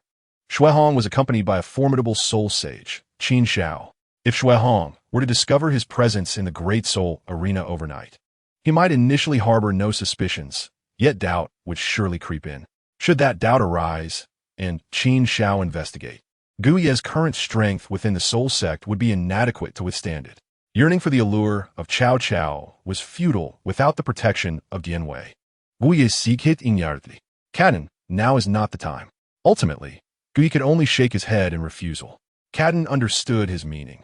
She knew that Gu Ye would refrain from approaching her if he lacked sufficient strength, yet she was undeterred. She rose on her toes, wrapping her arms around his neck, and kissed him deeply. In that moment, they both fell onto the sofa. Meanwhile, in the Stardow Forest, the Shrek's 7 monsters, led by Zhao Wujing, had been searching tirelessly for suitable soul rings for Zhu Zhuqing and Oscar, yet they had yet to find any. Zhao Wujing glanced at the sky, noting that dusk was approaching. Just as he contemplated allowing the Shrek's 7 monsters to rest for half an hour before seeking a place to spend the night, Zhu Zhuqing, Tang San, and Zhao Wujing all simultaneously turned their gazes toward a specific direction. "Be alert, something is approaching," Zhao Wujing called out, his voice booming. A rustling sound gradually intensified. Even Oscar and Ning Rongrong, who were auxiliary soul masters, could distinctly sense the rapid approach of an unknown creature. Zhu Zhuqing, observing the thicket ahead, sprang into action before Zhao Wujing could speak, her claws extending as she swiftly ascended a nearby tree, peering toward the source of the sound. The vision of a cat is superb, even in the dark, let alone in the afternoon light. Furthermore, after undergoing the fusion of her martial spirit and enhancement from cell-boosting agents, her night vision was flawless. Soon, Zhu Zhuqing's cold voice echoed from the tree. "It's a spider. Its body diameter exceeds 1.5 meters, and its 8 long, spear-like legs measure over 3 meters, all covered in a black shell." "A spider?" Zhao Wujing frowned upon hearing Zhu Zhuqing's description, fixating on the grass ahead. However, before he could inquire further, Zhu Zhuqing, perched in the tree, suddenly cried out, "Not good." Bang! In an instant, 8 long, ebony spider legs moved with a swift rhythm, conjuring a series of phantoms as they approached Zhu Zhuqing in the blink of an eye. 2 of the front legs abruptly lifted, aiming directly at Zhu Zhuqing's head. Reacting quickly, she leaped down from the tree, landing on the ground. Though she avoided the attack, the tree was cleaved in 2 by the spider's strike. This sudden turn of events startled Zhao Wujia, Dai Mu Bai, and Tang San. They had not anticipated the spider's rapid arrival. "Wait, this is a faceless demon spider." Tang San's eyes widened as he gazed at the black spider before them. His knowledge of soul beasts, imparted by his teacher, allowed him to recognize this creature as the infamous small soul beast killer, the faceless demon spider. Zhu Zhuqing, cautious, noted the spider's size and fierce aura. Clearly surpassing 2,000 years, she was no match for it. Tang San urged her to flee immediately. At this moment, the faceless demon spider was less than 5 meters away from Zhu Zhuqing. Although she heard Tang San's warning, she showed no intention of retreating. She wished to test her newfound strength. Since merging with the cell-enhancing serum provided by Gu Ye, she had felt a transformation within her body, though she was uncertain of its extent. Perfectly, she intended to challenge this formidable foe. In a flash, Zhu Zhuqing transformed into a shadow, vanishing from the spider's sight. When she reappeared, she was already at the left side of the faceless demon spider. "Ethereal claws." A chilling voice echoed as Zhu Zhuqing unleashed her sharp claws, ignited by black flames, striking with unparalleled speed. A piercing sound erupted as deep gashes appeared on the spider's dark exoskeleton, with wisps of black flames sizzling upon the wounds. Following her attack, Zhu Zhuqing leaped, her form dissipating into a shadow beside the faceless demon spider, rejoining her comrades from the Shrek 7. The entire sequence from attack to conclusion took mere seconds, astonishingly swift. What incredible speed! Zhao Wujia exclaimed, taken aback. He was not alone. Tang San, utilizing his purple extremity magic eyes, found himself equally astonished. Zhu Zhuqing's prowess and velocity exceeded all his expectations. Despite Zhu Zhuqing's claws inflicting minimal damage upon the faceless demon spider, the searing black flames caused it to howl in agony. Its 8 spear-like legs moved frantically, launching a furious assault against Zhu Zhuqing, evidently enraged by her prior strike. Be careful, Tang San called out again, clearly believing that Zhu Zhuqing could not possibly contend with the faceless demon spider of such high caliber. Nevertheless, Zhu Zhuqing ignored his warning, charging directly at the spider. Her speed was astonishing. As the spider's leg lunged at her, she evaded it like a specter, then executed her ethereal claws attack. She soared above the spider, using nearby trees as footholds, diving downwards with her claws imbued with flames that could scorch the soul, targeting the spider's wounds. Another series of piercing sounds rang out as Zhu Zhuqing's claws tore through the black carapace of the faceless demon spider, the black flames incessantly burning, driving it to the brink of despair. At that moment, Zhu Zhuqing seemed to grasp the essence of Gu Ye's earlier words in the realm of martial arts. Nothing is impenetrable, only speed is invincible. Just as she was now, moving so swiftly that the faceless demon spider could not land a blow. She could clearly perceive its attacks and dodge them, countering with her own. Throughout the entire encounter, she was the one delivering blows to the spider.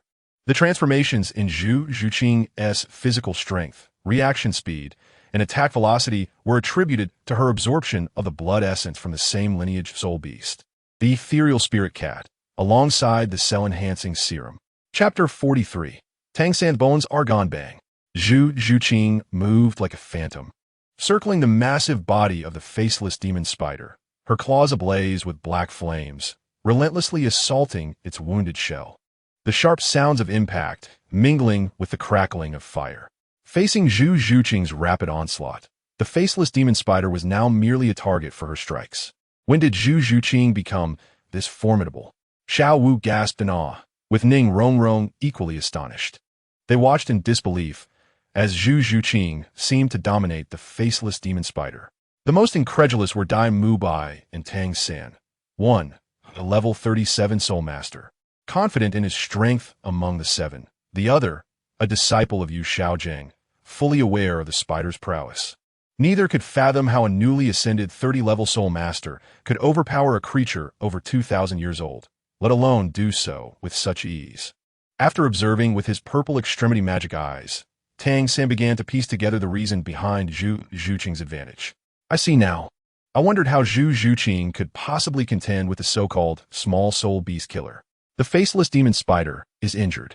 As a mentor, Zhao Wujia bellowed at Tang San and the others, who were transfixed by Zhu Zhuqing's solitary battle against the spider.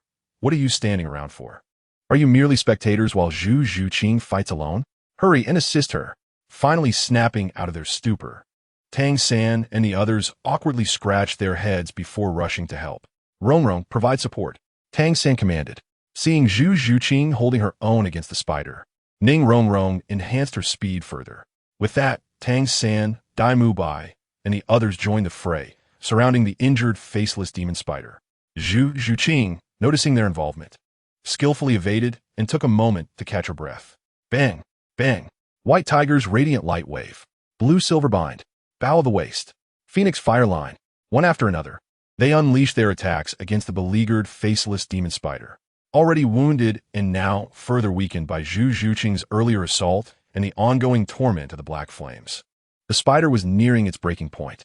At that moment, Zhu Zhuqing slightly crouched, her gaze fixed on the spider's abdomen wound as black flames flickered ominously on her claws. In the next instant, she transformed into a shadow, darting towards the spider's wounded belly, relentlessly attacking with her claws, engulfed in black flames. In a heartbeat, Zhu Zhuqing unleashed a barrage of strikes, exceeding 100 in mere moments. Tang San and the others, witnessing Zhu Zhuqing's relentless assault, paused, realizing that the faceless demon spider was on the brink of collapse under her onslaught. At that moment, a commanding voice rang out, "Stop!" Immediately, a strikingly beautiful woman, clad in silver-scaled armor and wielding a serpent staff, swiftly emerged. Accompanying her were an elderly man with a rosy complexion and an aged woman. The trio consisted of Meng Yiran and the dragon and serpent matriarch from the original narrative. Although Zhu Zhuqing heard Meng Yiran's words, her assault did not cease. With a series of fierce strikes culminating in a powerful blow, the human-faced demon spider was launched into the air by Zhu Zhuqing, crashing heavily to the ground, lifeless. "You have slain my soul beast," Meng Yiran exclaimed, glaring furiously at Zhu Zhuqing as a purple soul ring appeared above the corpse of the demon spider. She had originally been pursuing a phoenix-tailed crowned snake alongside her grandmother, but had inexplicably lost track of it, ultimately having to regroup with her grandfather. Shortly thereafter, the trio encountered the human-faced demon spider and, after wounding it, intended for her to eliminate it for a soul ring. However, the spider feigned death and escaped using the terrain to its advantage, leading them to pursue it again, only to discover it had been killed by Zhu Zhuqing. Tang San, Zhao Wujia, and Dai Mubai immediately became vigilant upon seeing Meng Yiran and the dragon and serpent matriarch. In the Stardow Forest, soul masters could sometimes prove more perilous than soul beasts. When Meng Yiran spoke, Zhu Zhuqing turned to her and coldly retorted, "This soul beast attacked me. Am I not entitled to slay it?" "You." Meng Yiran was infuriated, about to retort when the dragon and serpent matriarch tugged at her hand and stepped forward. After glancing at Zhao Wujia, he introduced himself. "I am Meng Shu. I have been pursuing this human-faced demon spider for some time. Had it not been for its cunning escape, it would have long been my granddaughter's soul ring."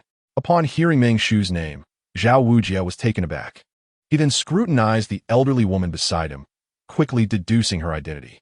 The dragon and serpent matriarch, known as Meng Shu and Chao Tianxiang, were renowned figures in the soul master community, rumored to possess the strength of a tidal Douluo through their martial soul fusion techniques. Recognizing the disparity in their strengths, Zhao Wujia's face broke into a smile. "Ah, so you're the unmoved king, Zhao Wujia. This entire situation regarding the soul beast is a misunderstanding. I merely intended to rest here with my students when the human-faced demon spider suddenly attacked. Under the circumstances, we had no choice but to eliminate it for our safety. I hope you can forgive any offense." Zhao Wujia's courtesy surprised Tang San, Dai Mubai, and the others, as they had not previously regarded him as a paragon of virtue. As they observed Zhao Wujia's humility, they wondered if the trio held some extraordinary status. Tang San and Dai Mubai exchanged grave glances at the dragon and serpent matriarch. Meng Shu chuckled. "Ah, it appears you are indeed the unmoved king, Zhao Wujia. However, what shall we do about the fact that you have slain my granddaughter's soul beast?"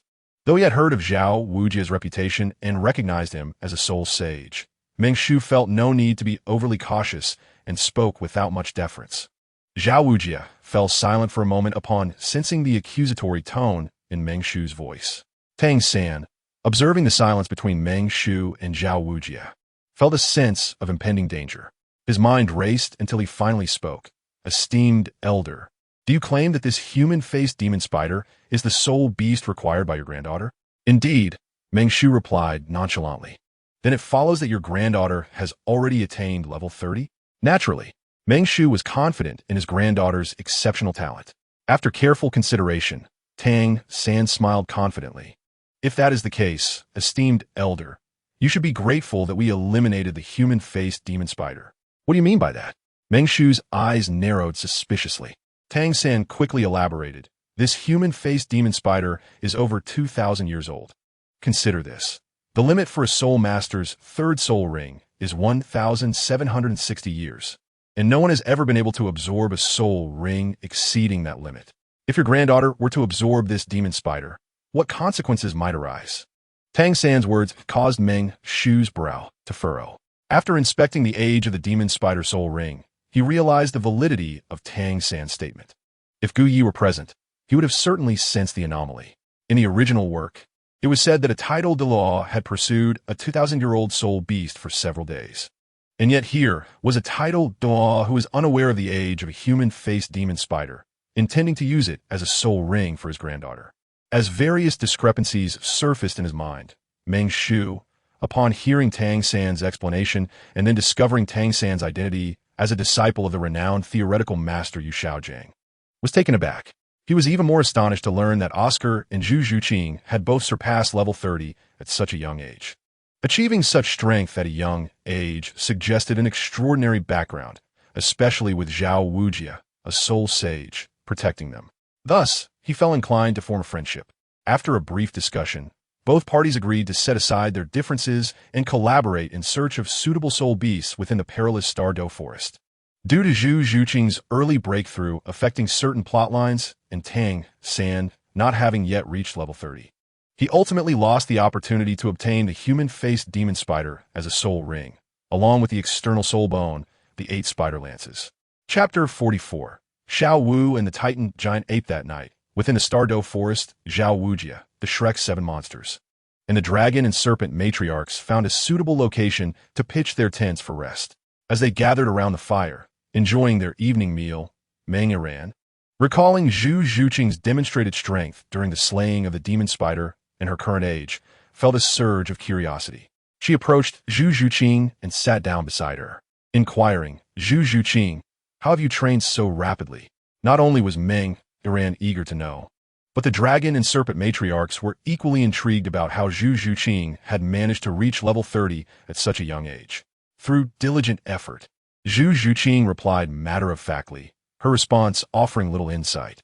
Meng Iran felt disheartened. She had considered her own talent commendable, but upon comparing herself to Zhu Zhuqing, Oscar, Tang San, and Xiao Wu, realized her abilities were not as exceptional as she had believed. "Zhao, your students are indeed remarkable," Meng Shu remarked, glancing at Zhao Wujia with admiration. Given their current cooperative relationship, Meng Shu was considerably more courteous. "Not all, Meng Shu.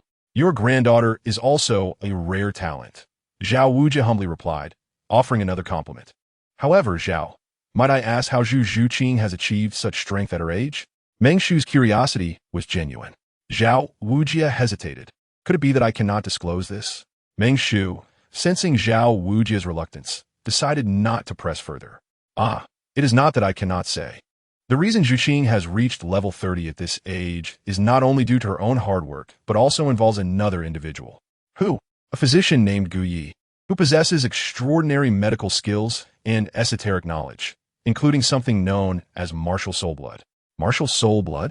Meng Shu and the dragon matriarch exchanged puzzled glances, as this was their first encounter with such a concept. Zhao Wujia briefly explained, diverting the attention of the dragon and serpent matriarchs towards Gu Yi, and then fell silent. Upon learning about the curious nature of Gu Yi, the duo known as Dragon Lord and Serpent Matriarch found themselves intrigued. While Zhu Zhuqing and Meng Iran engaged in light-hearted conversation, Zhao Wujia, Meng Shu, and Chao Tianxiang exchanged glances that betrayed a sudden shift in their demeanor. "Everyone, gather behind us. If anything occurs, do not concern yourselves with me. Leave this place immediately and exit the Douluo forest," Zhao Wujia instructed gravely. The somber expressions of the trio instilled a sense of foreboding in Tang San, Zhu Zhuqing, and Meng Iran. They hurried to inquire, "Teacher Zhao, what is happening?" However, Zhao Wujia, Meng Shu, and Chao Tianxiang remained silent, their gazes fixed ahead, beads of cold sweat trickling down their faces. As the trees parted slowly, a colossal figure emerged quietly from the depths of the forest. The sight of this behemoth caused everyone's breath to hitch in their throats. They finally comprehended the source of Zhao Wujia's concern. It was a creature that resembled a mountain. Its ebony fur shimmered faintly under the dim light of the stars and moon. Though it was on all fours, its shoulders towered over 7 meters. If it stood upright, its height would exceed 15 meters. This creature bore an uncanny resemblance to both a monkey and a gorilla, with lantern-sized eyes gleaming like yellow crystals. In the darkness, it was nearly invisible unless it moved. Its colossal form was simply too immense. The forest king, the Titan great ape. As they beheld this monstrous entity, Zhao Wujia, Meng Shu, and Chao Tianxiang's expressions turned grim. Even with the presence of a soul Douluo like Meng Shu, alongside the soul emperor Chao Tianxiang and Zhao Wujia, they stood no chance against the Titan great ape. After exchanging a glance, the trio stepped forward to shield Zhu Zhuqing and Mangaran. Esteemed Forest King, we mean no offense. If this is your territory, we are willing to withdraw immediately, Meng Shu spoke solemnly. He understood that the Titan Great Ape could comprehend his words. As an instinctive realization under the overwhelming pressure informed him that the creature was at least 100,000-year-old soul beast capable of human speech. Yet, the Titan Great Ape remained unresponsive, its gaze fixated on the petite figure of Xiao Wu, who stood behind Zhao Wujie and Meng Shu. With a thunderous tremor, the ground shook as the Titan Great Ape took a step forward, causing Zhao Wujie, Meng Shu, and Chao Tianxiang's hearts to leap into their throats. Zhu Zhuqing, though maintaining a facade of calm, was equally terrified upon witnessing the creature. When faced with life and death, few could remain unperturbed. Instinctively, Zhu Zhuqing moved closer to Guyi, clutching the protective talisman he had given her tightly against her chest. Unbeknownst to Zhu Zhuqing and Ning Rongrong, Xiao Wu was persistently shaking her head at the Titan Great Ape, urging it to leave quickly. The ground quaked again as the Titan Great Ape advanced another step, and the expressions of Zhao Wujie, Meng Shu, and Chao Tianxiang darkened further. Iran, you and the others must leave at once. We will hold it off, Meng Shu commanded, his 8 radiant soul rings illuminating around him as he brandished his dragon staff and charged at the Titan Great Ape. Move by, Tang San. You all must leave now and take them out of the Star Dove forest, quickly, Zhao Wujie echoed, his 7 soul rings glowing brilliantly as he too surged toward the Titan Great Ape. In the face of this life-threatening crisis, Meng Shu, Zhao Wujie, and Chao Tianxiang acted without hesitation to combat the Titan Great Ape, seeking to create an opportunity for the younger generation to escape. However, Zhu Zhuqing, Mangaran, and Tang San were not the kind to abandon their comrades and loved ones. Rongrong provides support. 7 treasures, Glazed Tower, First Spirit, Strength. 7 treasures, Glazed Tower. Second Spirit, Speed. In this moment of peril, the 8 individuals, undeterred by their own safety, focused solely on the task at hand. With Ning Rongrong's crisp voice, 3 beams of light shot forth, precisely enveloping Zhao Wujie, Meng Shu, and Chao Tianxiang. The most formidable attribute of the 7 Treasures Glazed Tower is its ability to amplify beyond the limitations of rank. Currently, Ning Rongrong could provide a 30% enhancement, meaning regardless of the inherent strength of the target, the amplification would remain the same. This was one of the reasons why the 7 Treasures Glazed Tower was revered as the continent's premier support spirit. Indeed, under the effects of Ning Rongrong's enhancement, Zhao Wujie's speed surged, and the soul power coursing through his bear-like paws intensified. Meng Shu's dragon staff and Chao Tianxiang's serpent staff also gained formidable strength. With their collective might, they could perhaps contend with the title Douluo. Yet, before the Titan Great Ape, who was singularly focused on seizing Xiao Wu, they were rendered insignificant. The Titan Great Ape swung its enormous paw down upon Zhao Wujie, Meng Shu, and Chao Tianxiang. The sound of rushing wind heralded its swift descent, and in an instant, the trio was flung through the air, crashing heavily to the ground. With a roar that echoed through the forest, the Titan Great Ape raised its fist and delivered several self-directed blows, before turning its colossal hand toward Tang San and Xiao Wu. The sight of Zhao Wujie, Meng Shu, and Chao Tianxiang being dispatched with such ease left Dai Mu Bai, Tang San, and the others in stunned disbelief. As the Titan Great Ape's massive paw descended, Xiao Wu dashed forward to protect her friends. Upon recognizing Xiao Wu, the Titan Great Ape paused momentarily, then swiftly grasped her and bolted away.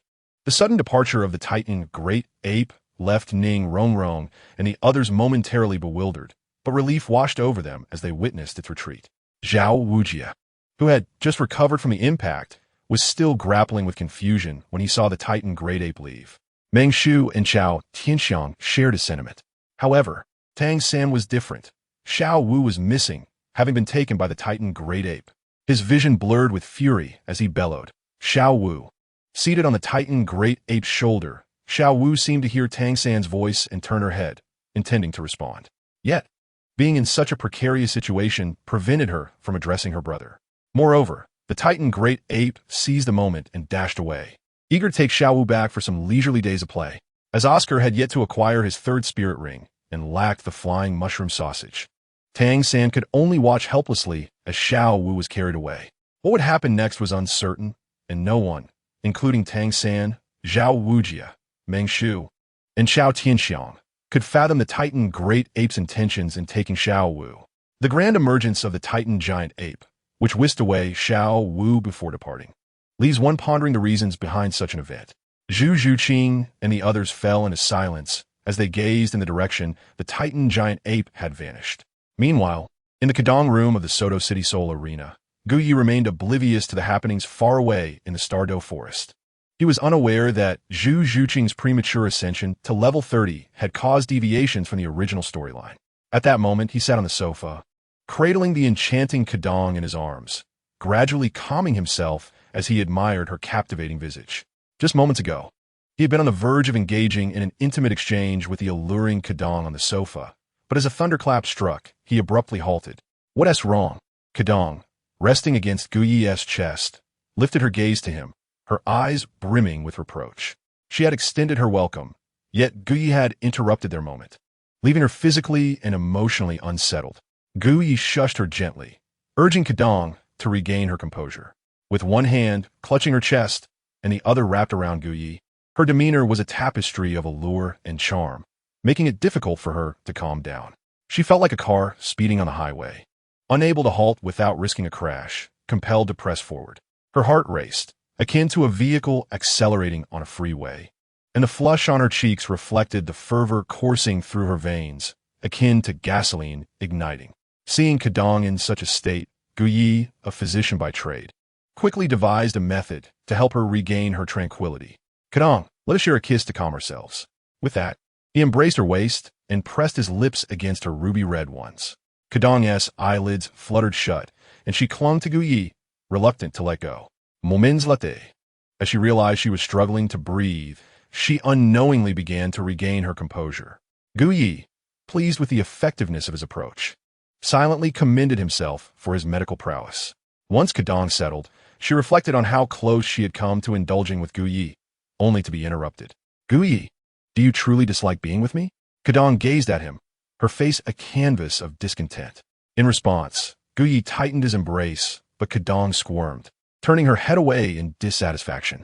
Leaning closer, Guyi whispered in her ear, Kedong, you must understand that my strength is still insufficient, which is why I cannot remain here tonight. However, rest assured, I shall grow stronger soon, and we will indulge as we did in the grove that night. Upon hearing this, Kedong turned back to him. Then promise me you will come to the Soto City Soul Arena every night. Agreed, I promise, Guyi replied, his gaze lingering on her enchanting face, reluctant to look away. I must take my leave now, Guyi said, not wishing to linger any longer, fearing he might lose control and carry Kedong to her room. The sensation of abruptly halting a speeding vehicle was intensely uncomfortable. Kedong, sensing his intent to depart, tug at him. What's the matter? Guyi inquired, turning back. My mouth feels a bit dry. She understood that once Guyi left, he would likely not return the next day, realizing that her previous request had merely been to lift her spirits. Guyi playfully asked, is your mouth dry? Kedong, slightly perplexed, wondered if he meant another part of her. What do you think? She shot him a disapproving glance. Ahem, I may have misinterpreted, Guyi admitted, feeling a bit embarrassed for his choice of words. After sharing a tender moment, he exited Kedong's room. Watching him leave, a satisfied smile graced Kedong's lips. Guyi, you must hasten to grow stronger, or I shall hold it against you, she murmured before summoning her soul saint guardian to discuss matters further. Upon returning to his residence, Guyi immediately retreated to his room to commence his training. He too needed to calm down and ponder certain matters. Kedong had been akin to an enticing vixen, and had he not possessed a strong will, he might have succumbed to her allure. He realized that his current strength was still inadequate. He must grow more powerful. The thought of being at level 48 stirred a sense of inadequacy within him. His lack of strength prevented him from confronting various situations. It was precisely this weakness that kept him from spending the night with Kedong, fully immersing himself in her entrapment and uncovering the truths lurking in the shadows. He resolved to elevate his strength, aiming to reach level 50 before anything else. Upon achieving this milestone, he would no longer need to tread cautiously. With Kedong's enchantment in mind, he felt a renewed motivation to strive harder. As he devoted himself to training, several days slipped by unnoticed. True to Kedong's expectations, he did not return to the Soul Arena during this time. Fully engrossed in his cultivation, he even closed his medical clinic. This demonstrated the lengths to which Gu Yi was willing to go to enhance his power, yearning for an intimate connection with Kedong. Meanwhile, within the Stardow Forest, Oscar received congratulations for acquiring his third soul ring. Oscar, congratulations. Dai Mubai, Ma Hongjun, and others gathered to celebrate his achievement. Oscar had obtained the chicken crown-tail snake, a creature from the original narrative. However, he found little joy in the moment, casting a glance at the silent Tang San and letting out a sigh. Ma Hongjun and Dai Mubai exchanged worried looks with Tang San, reflecting on the events of the past few days. Finally, Dai Mubai approached Tang San and said, "Little San, we have searched for several days, yet we still have no news of Xiao Wu. Do you think she will? Xiao Wu will be fine. If you do not wish to search with me, you may leave," Tang San replied in a somber tone. Dai Mubai's frustration flared at Tang San's words. "What do you mean by that, little San? If we didn't take care about Xiao Wu, will we have ventured this deep into the forest with you? You must consider everyone's safety as well. It's not just about Xiao Wu." "Exactly," Tang San echoed Ma Hongjun and Oscar, equally irked. They had accompanied Tang San through countless dangers in search of Xiao Wu, and without the protection of Zhao Wujin, they might have perished numerous times. Xiao Wu had been taken by the Titan giant ape for several days, and her fate remained a mystery. Tang San's worry mirrored that of his companions, who shared his concern. However, Tang San continued to speak with sharp words, which naturally angered Dai Mubai, Oscar, and Ma Hongjun. Chapter 46, The Disheveled Xiao Wu. Zhaoqi, who was on guard nearby, saw Tang San arguing with Dai Mubai and Ma Hongjun, and immediately shouted in anger. "All right, enough of the bickering. We have ventured deep into the Stardow Forest, and danger lurks at every corner. What purpose does this quarreling serve? Rest now, and we shall continue searching later." Xiao Wu is a student of Shrek Academy, and the Academy does not abandon its students. Zhao Waoqi's words caused Tang San to lower his head. He understood that his stubbornness in searching for Xiao Wu had put his teammates and teacher in peril. Delving deeper into the Stardow Forest was something none of them desired, as the dangers here were unpredictable. Otherwise, Meng Shu, Chao Tianxiang, and Meng Iran would not have parted ways with them. Tang San's silence also rendered Oscar and Ma Hongjun quiet. After a moment of contemplation, Dai Mubai turned to Zhao Waoqi and inquired, "Teacher Zhao, should we continue deeper into the Stardow Forest?" Ma Hongjun, Ning Rongrong, and Zhu Zhuqing also looked towards Zhao Waoqi. They were not afraid of death. Otherwise, they would not have recklessly engaged in battle against the Titan giant ape, nor would they have ventured into the Stardow Forest to search for Xiao Wu. Yet now, their aimless wandering deeper into the forest felt like a death wish. In this hopeless situation, they began to consider retreating. Zhao Waoqi glanced at Tang San and then at the exhausted Dai Mubai and the others. Reflecting on the dangers they had faced in recent days, including attacks from various ancient soul beasts, he recognized that if they continued deeper into the Stardow Forest, their chances of survival were slim. He too felt hesitant, weighing the decision to delve further against the option of retreating. Going deeper meant that all 7 of them could encounter peril at any moment, while leaving would mean abandoning Xiao Wu. Just then, a light footfall captured Zhao Waoqi's attention. With a cold gaze, he directed his focus toward the sound, gathering his soul power. Having encountered numerous dangers over the past few days, Dai Mubai, Ma Hongjun, and Zhu Zhuqing had grown accustomed to being vigilant. As soon as Zhao Waoqi spoke, the 6 of them became alert, focusing on the source of the sound. "Teacher Zhao, it's me." A slender figure emerged from the woods.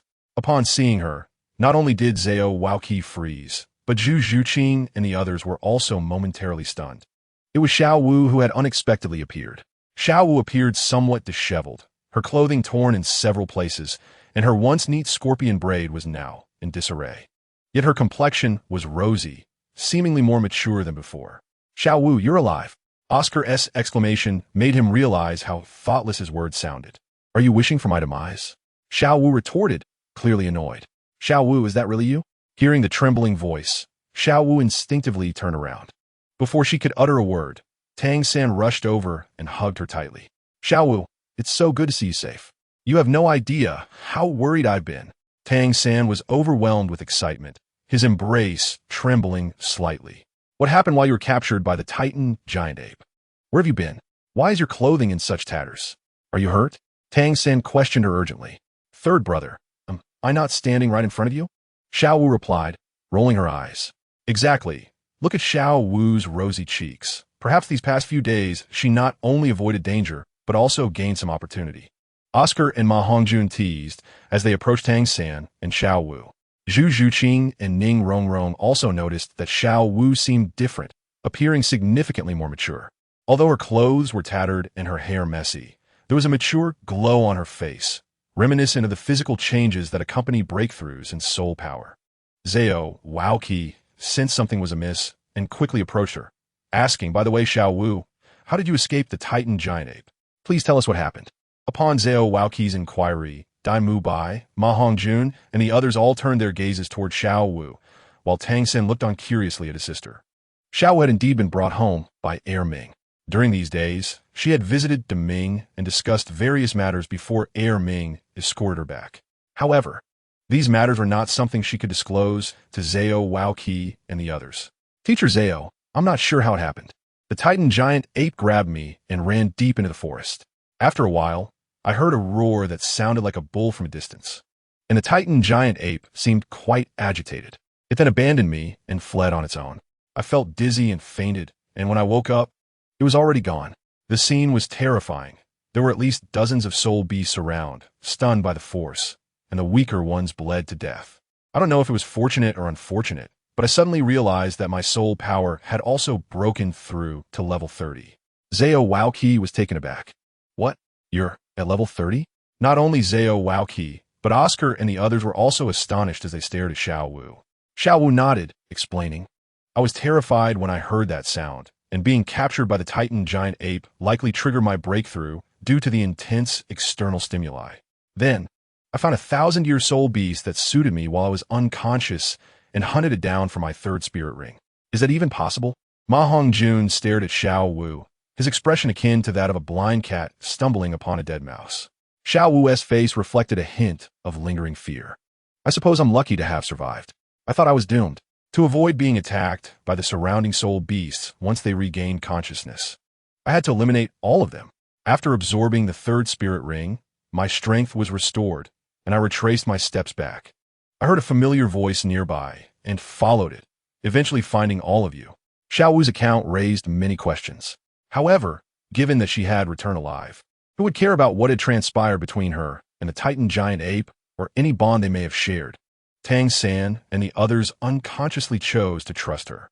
Yet, Zhu Zhuqing noticed something amiss. As her martial spirit, the nether cat, had undergone a transformation. She was particularly sensitive to scents. She detected the lingering aura of the Titan giant ape on Xiao Wu. A thought flashed through her mind. Could Xiao Wu's disappearance over these days be related to the Titan giant ape? This notion arose, but Zhu Zhuqing instinctively dismissed it. Zhao Waoqi nodded after hearing Xiao Wu's explanation. It's good that you're back. After you were taken, it made Little San anxious. We came here to search for you. He then succinctly recounted everything that had happened previously, while Oscar timely offered a large restorative sausage. Listening to Zhao Waoqi's words, Xiao Wu looked at her brother Tang San, her eyes reddening. Brother, I'm sorry for worrying you. It's all right as long as Xiao Wu is safe, Tang San replied, gently patting Xiao Wu's head, a relieved smile gracing his face. At last, Xiao Wu has returned, and we must leave this place immediately. Lingering here may expose us to danger, for I cannot bear to be scolded by that fellow, Flanders. Indeed, with Xiao Wu's safe return, Tang San no longer opposed the decision. After a brief gathering of their belongings, the group prepared to depart. Just then, a fox-like soul beast darted toward them from a distance. Chapter 47. Zhu Zhuqing's third ring. This fox-like soul beast had fur that was pitch black, standing upright as if engulfed in black flames, creating a rather bizarre appearance. Particularly striking were its two pairs of legs, which bore peculiar red and black markings extending from its claws to its body. These markings seemed to harbor immense power, as if capable of unleashing a torrent of black flames to incinerate its foes. As it darted past Zhao, Wujia, and the others, it failed to notice the concealed presence of a Shrek 8. Upon witnessing this soul beast's swift passage, Zhu Zhuqing was instantly captivated. With a mere glance, she recognized it as one of the soul beasts that Gu Yi had mentioned would be most suitable for her. As the thought of Gu Ye's words regarding her desire to apprentice under him crossed her mind, she instinctively pursued the shadowy figure. Zhu Zhuqing, where are you going? Zhao Wujia admonished her for acting independently. Teacher Zhao, I need that soul beast for my third soul ring, Zhu Zhuqing replied, acutely aware of her purpose for being there. She sought a suitable third soul ring to increase her chances of being accepted as Gu Ye's disciple. With the target in sight, she was determined to acquire it. Come on, let's follow her. Since Zhu Zhuqing was chasing after the soul beast beyond the Stardow forest, Zhao Wujia and the others had no choice but to pursue her. The group moved in unison and quickly caught up with Zhu Zhuqing. At that moment, Zhu Zhuqing noticed the soul beast, surrounded by black flames, descending by a small lake, prompting her to halt. Zhu Zhuqing, Zhao Wujia reprimanded her as he approached. But upon seeing her fixated on the black soul beast without responding, he turned to look as well. That is the black flame fox. Tang San recognized the soul beast, whose fur appeared to be alight with black flames after a few glances. Teacher Zhao, I need to hunt that black flame fox. Zhu Zhuqing stated, her gaze unwavering. You wish to claim the black flame fox as your third soul ring? He inquired. Indeed, Zhu Zhuqing affirmed with a nod. Zhao Wujia scrutinized the black flame fox, which was drinking from the lake, hesitating. Typically, soul masters with the ghostly cat martial soul, like Zhu Zhuqing, favored speed in their soul rings, but he was unfamiliar with this particular beast. Had Tang San not identified it, he might not have even known it was called a black flame fox. Tang San, after assessing the black flame fox at the lake's edge, shook his head and said, Zhuqing, this black flame fox is not suitable for you. No, it is suitable for me, Zhu Zhuqing countered without hesitation. Tang San furrowed his brow and explained, Zhu Zhuqing, while the black flame fox excels in speed, its most formidable trait is that black flame. It is said to possess the ability to continuously consume a soul master's soul power upon contact. Your interest in this ability is understandable. However, according to my master's theory, a soul master should never absorb a third soul ring exceeding 1,760 years. This black flame fox has surpassed that limit. Tang San's tone was instructive, clearly aiming to convey that the black flame fox was ill-suited for her. Zhu Zhuqing turned to look at Tang San and replied calmly, your master's theory may not be entirely accurate. Zhuqing, my brother's teacher is renowned in the soul master community as a master of theory. His words are undoubtedly correct. Xiao Wu interjected, clearly supporting Tang San's stance. And I know how formidable the master is. I respect him greatly. My brother's assertion that this black flame fox is unsuitable for you is indeed for your benefit. Yet Zhu Zhuqing persisted. Someone informed me that I could absorb soul beasts over 2,000 years old, and I trust him. Her resolve to hunt the black flame fox as her third soul ring remained steadfast. Upon hearing that it was Gu Yi who had told Zhu Zhuqing that her limit was not 1,760 years, Tang San, Dai Mu Bai, and Zhao Wujia exchanged glances. Their expressions varied. Dai Mu Bai was dismissive, Tang San was contemplative, and Zhao Wujia was skeptical. To them, Gu Yi was shrouded in mystery, possessing vast knowledge, yet he was merely a healer. The theory of soul rings was the forte of Yu Xiaogang. Zhu Zhuqing chose not to elaborate further. In an instant, her martial soul, the ghostly cat, enveloped her, and black flames swiftly ignited around her fingertips as she launched an attack on the black flame fox. The others, skeptical of her actions, realized she did not require their belief. She knew Gu Yi would not deceive or harm her, and her faith in him was unwavering. With a surge of power coursing through her, Zhu Zhuqing attacked, prompting a startled cry from the black flame fox, which had been drinking at the lakeside. Mistaking her for a kindred spirit due to the flames, the fox quickly reacted, evading her strike with astonishing speed. However, Zhu Zhuqing, having been enhanced by Gu Ye's fortifying liquid, found her agility and speed greatly increased. She swiftly adjusted her trajectory to continue her assault. Seeing Zhu Zhuqing disregard their warnings and initiate an attack, Zhao Wujia felt a surge of irritation. Mu Bai, Tang San, you all assist Zhu Zhuqing. Now that the battle had commenced, he had no choice but to order the group to eliminate the black flame fox swiftly for their safety. Though Tang San firmly believed in his master Yu Xiaogang's theory, he could not stand idly by. Thus, The Shrek 7 acted in concert. Despite the Black Flame Fox having surpassed 2,000 years, the group's cooperation was commendable. Under their relentless onslaught, the fox was soon on the brink of collapse. Ultimately, Zhu Zhuqing delivered a swift final blow, vanquishing the creature. In the wake of its demise, a purple soul ring ascended from the Black Flame Fox's lifeless body. Just as Zhu Zhuqing prepared to absorb the soul ring, Tang San urgently called out, "Zhuqing, my master has stated that the limit for a soul master's third soul ring is 1,760 years. If you absorb this 2,000-year-old Black Flame Fox, it will undoubtedly pose a grave danger to you." Zhao Wujia also interjected, "Indeed, Zhu Zhuqing, for your safety, you cannot take this risk." Zhu Zhuqing paused, casting a glance at Tang San, and spoke in a calm tone. "Tang San, I appreciate your goodwill, but are you truly certain that your teacher's words are correct? Or is it that your teacher is always right while others are wrong?" Her indifferent demeanor stirred a flicker of irritation within Tang San. He had offered his sincere advice to Zhu Zhuqing, yet she remained obstinate and even brought up his teacher. Zhao Wujia and the others felt somewhat helpless regarding Zhu Zhuqing's unwavering determination to absorb the Black Flame Fox spirit ring. After finishing her statement, Zhu Zhuqing disregarded Tang San's concerns and sat down to channel the spirit ring into her body for absorption. With Zhu Zhuqing already commencing the process, Tang San and Zhao Wujia felt a sense of helplessness. They could no longer intervene. They were puzzled about what kind of enchantment that physician Gu Yi had cast on Zhu Zhuqing, leading her to believe she could absorb a spirit ring of 2,000 years. It is worth noting that even Zhao Wujia, a spirit saint, had never witnessed a spirit master absorb a third spirit ring exceeding 2,000 years.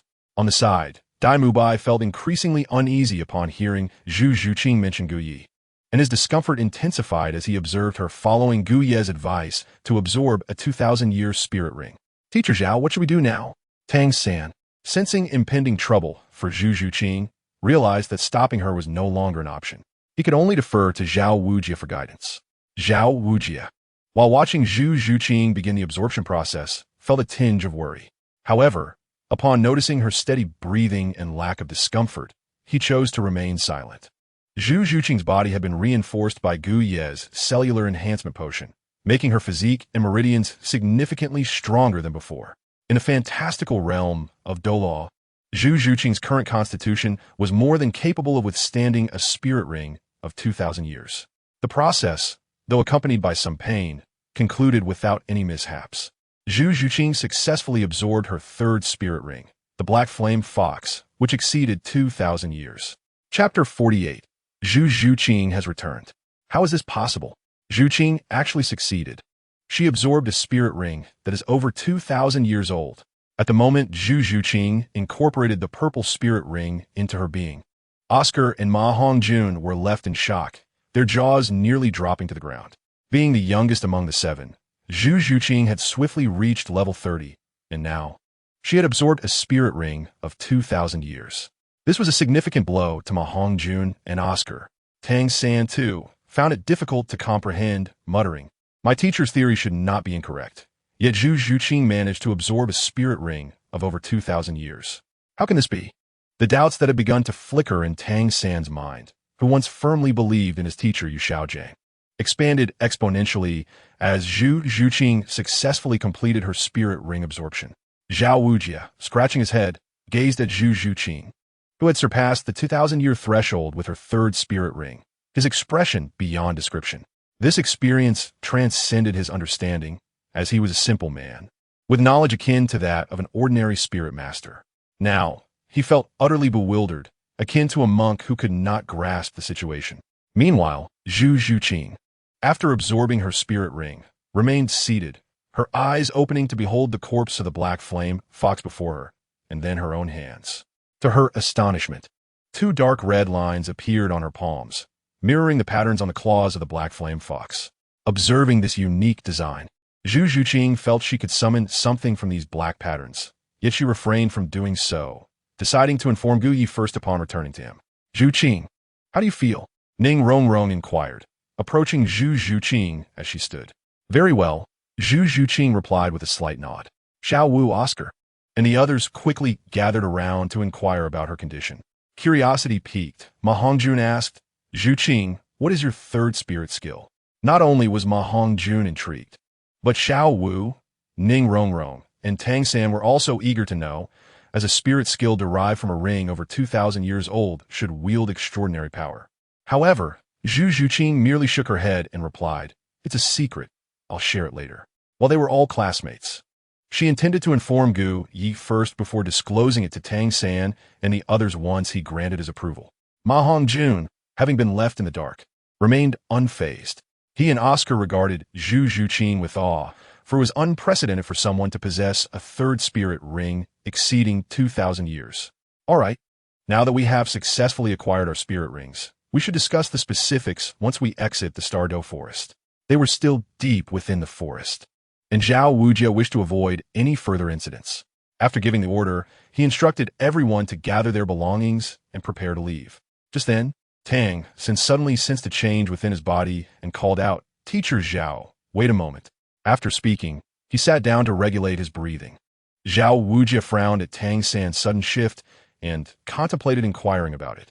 However, upon seeing Tang San seated and cultivating his spirit power, he assumed that the fatigue from recent battles had taken its toll, and he needed to recuperate. Moments later, when Tang San awakened, he uttered a statement that astonished Zhao Wujia and the others. Teacher Zhao, I have broken through to level 30. I believe I also need a spirit ring. Little San, you're not joking, are you? Dai Mubai approached, disbelief etched on his face. No, Tang San affirmed with resolute nodding. Finally, Zhao Wujia could only sigh. Comparisons can be quite demoralizing. When he reached level 30, it had taken him an immense effort, yet Tang San, Zhu Zhuqing, and Xiao Wu seemed to have achieved it effortlessly, leaving him feeling somewhat overshadowed. All right, we will make our way out of the Stardow Forest while simultaneously helping Tang San search for his third spirit ring. Understood, Teacher Zhao. The Shrek 7 quickly gathered their belongings and proceeded towards the exit, assisting Tang San in his quest for a suitable spirit ring. After 2 days of searching, they successfully found an appropriate spirit ring for Tang San. Zhao Wujia wasted no time in leading the Shrek group out of the Stardow Forest.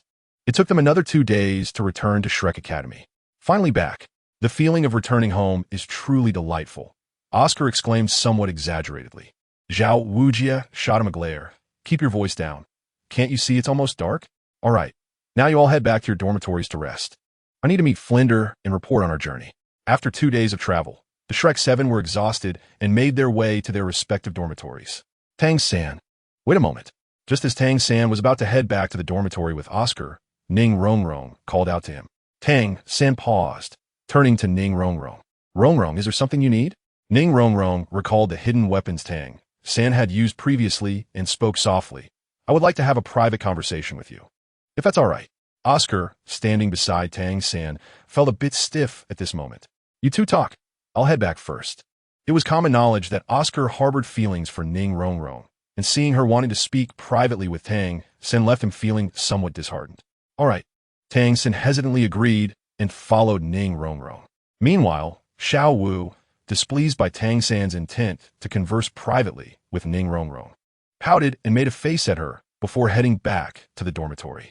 Zhu Zhuqing originally intended to return to the dormitory with Xiao Wu, but upon Xiao Wu's sudden departure, she paused to glance at the dimming sky. Despite the encroaching darkness, she altered her course, heading away from Shrek Academy towards Soto City. At the entrance of Shrek Academy, only Ning Rongrong and Tang San remained. What is it, Rongrong? Tang San inquired. Ning Rongrong replied, Tang San, I wish to make a business deal with you. Previously, their encounter in the Stardow Forest had been fraught with peril, largely due to Tang San's obstinacy. Ultimately, much like in the original story, Tang San distributed his hidden weapons among the Shrek members, significantly reducing their danger. After witnessing the potency of Tang San's weapons, Ning Rongrong thought of her own sect, the Seven Treasure Glazed Tile School, which primarily consisted of support-type soul masters with limited self-defense capabilities. Thus, she sought to trade with Tang San. Ning Rongrong then expressed her desire to purchase Tang San's hidden weapons. Upon hearing this, Tang San immediately declined without hesitation. The hidden weapons were a secret of the Tang sect, and he could not part with them, not even among classmates, as their relationship was merely that of schoolmates. Eventually, He consented to create a few sets for Ning Rongrong. Upon receiving this response, Ning Rongrong felt a twinge of disappointment but did not press Tang San further, recognizing that the weapons were his to decide upon. However, she assured him that she would provide appropriate gold coins in exchange before returning to the dormitory. Rongrong, what were you looking for Xiao San for? In the girls' dormitory, Xiao Wu asked with a hint of displeasure upon Ning Rongrong's return. Nothing. Just want to buy some hidden weapons, Ning Rongrong replied. Is that all? Xiao Wu pressed. Of course, Xiao Wu. What else would it be? Oh, you're not suspecting that I like Tang San, are you? Rest assured, while he is quite nice, he is not my type. Ning Rongrong dismissed the notion, as she found Tang San's appearance rather ordinary. Her interest lay solely in the efficacy of his hidden weapons and the potential trade. Ah, that is good. Xiao Wu sighed in relief, having previously harbored doubts about Ning Rongrong's feelings for Tang San. By the way, Xiao Wu, where is Zhu Zhuqing? Is she in the room? Ning Rongrong inquired, noticing Zhu Zhuqing's absence. I haven't seen her either. I thought she was waiting for you. Xiao Wu responded, puzzled. Meanwhile, unbeknownst to Ning Rongrong and Xiao Wu, Zhu Zhuqing had already arrived outside Soto City. Upon reaching Soto City, she made a beeline for Gu Ye's medical clinic. Knock, knock. Zhu Zhuqing rapped on the door. In the back room of the clinic, Gu Ye, who was in the midst of his training, sensed the knock and recognized Zhu Zhuqing's presence. Has she returned from the Douluo forest? Surely she hasn't come straight here at this hour? Gu Ye pondered. Ceasing his training, Gu Ye exited the back room and opened the door. At that moment, Zhu Zhuqing appeared almost as if she had merged with the night, standing coldly at the entrance. Dust clung to her fair face, and her black leather attire bore creases, giving her an air of weariness from travel. Returned from the Douluo forest? Gu Ye assessed her with a neutral inquiry. Yes, Zhu Zhuqing nodded. You came here immediately upon your return?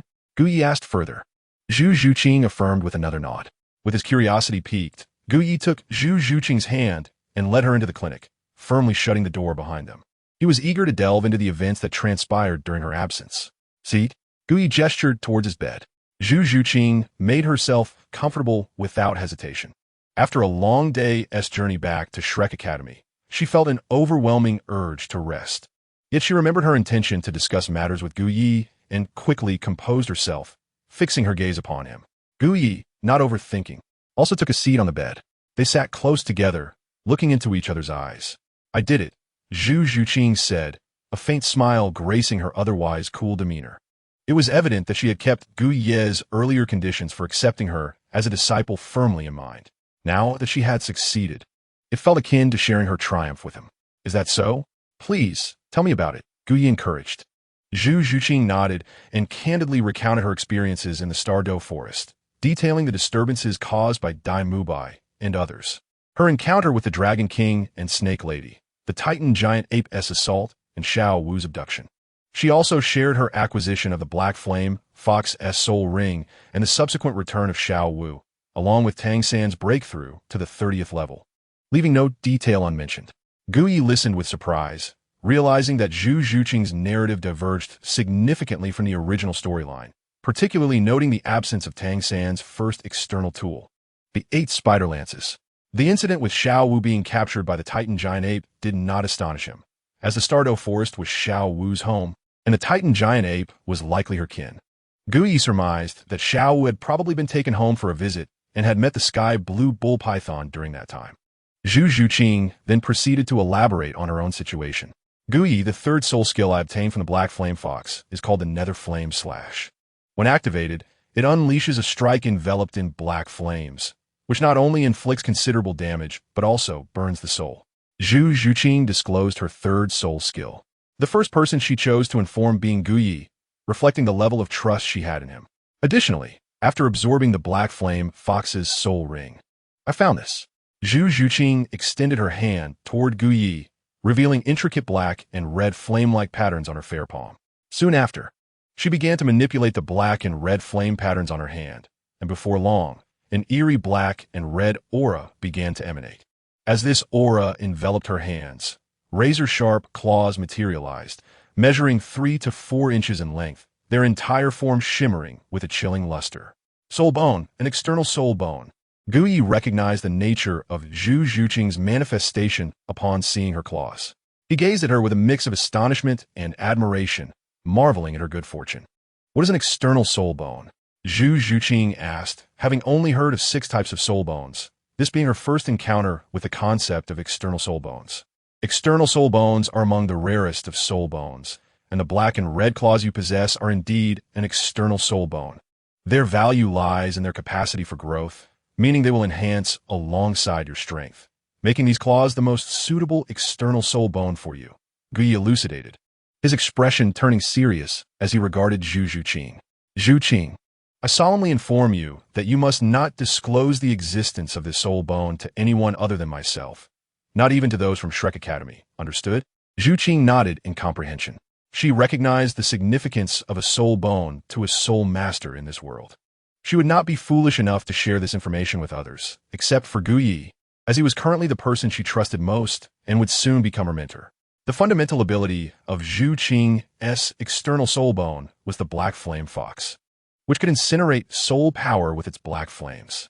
When attacking with her claws, it would directly penetrate the opponent's body, burning their soul power from within. Moreover, this claw could significantly enhance her attack and penetration capabilities, marking its greatest strength. Of course, other abilities remain for Zhu Qing to explore and experience herself.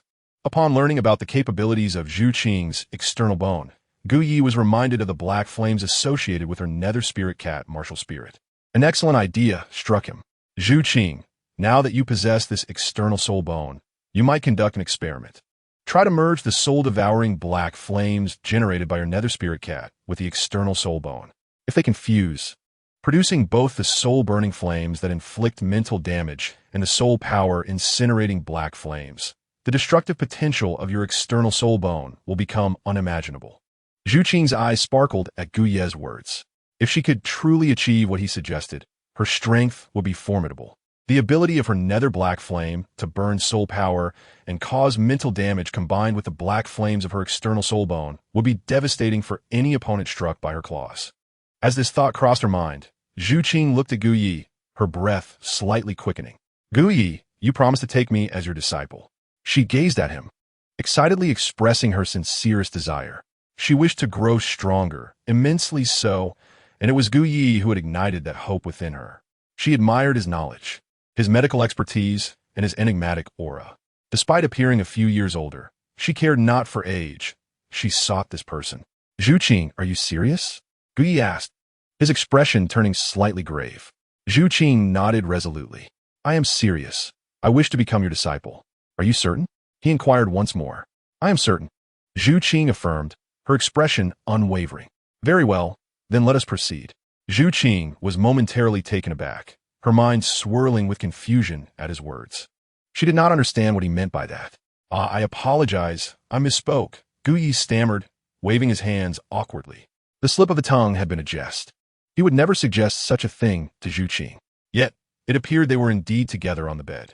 Glancing at Zhu Qing seated beside him, he mused that spending the night with her there might not be such a bad idea after all. Ahem, Zhu Qing, before we commence your apprenticeship, I must share something with you. This is my first time taking on a disciple, and we shall forego the formalities of a ceremony. Henceforth, you are my disciple, understood?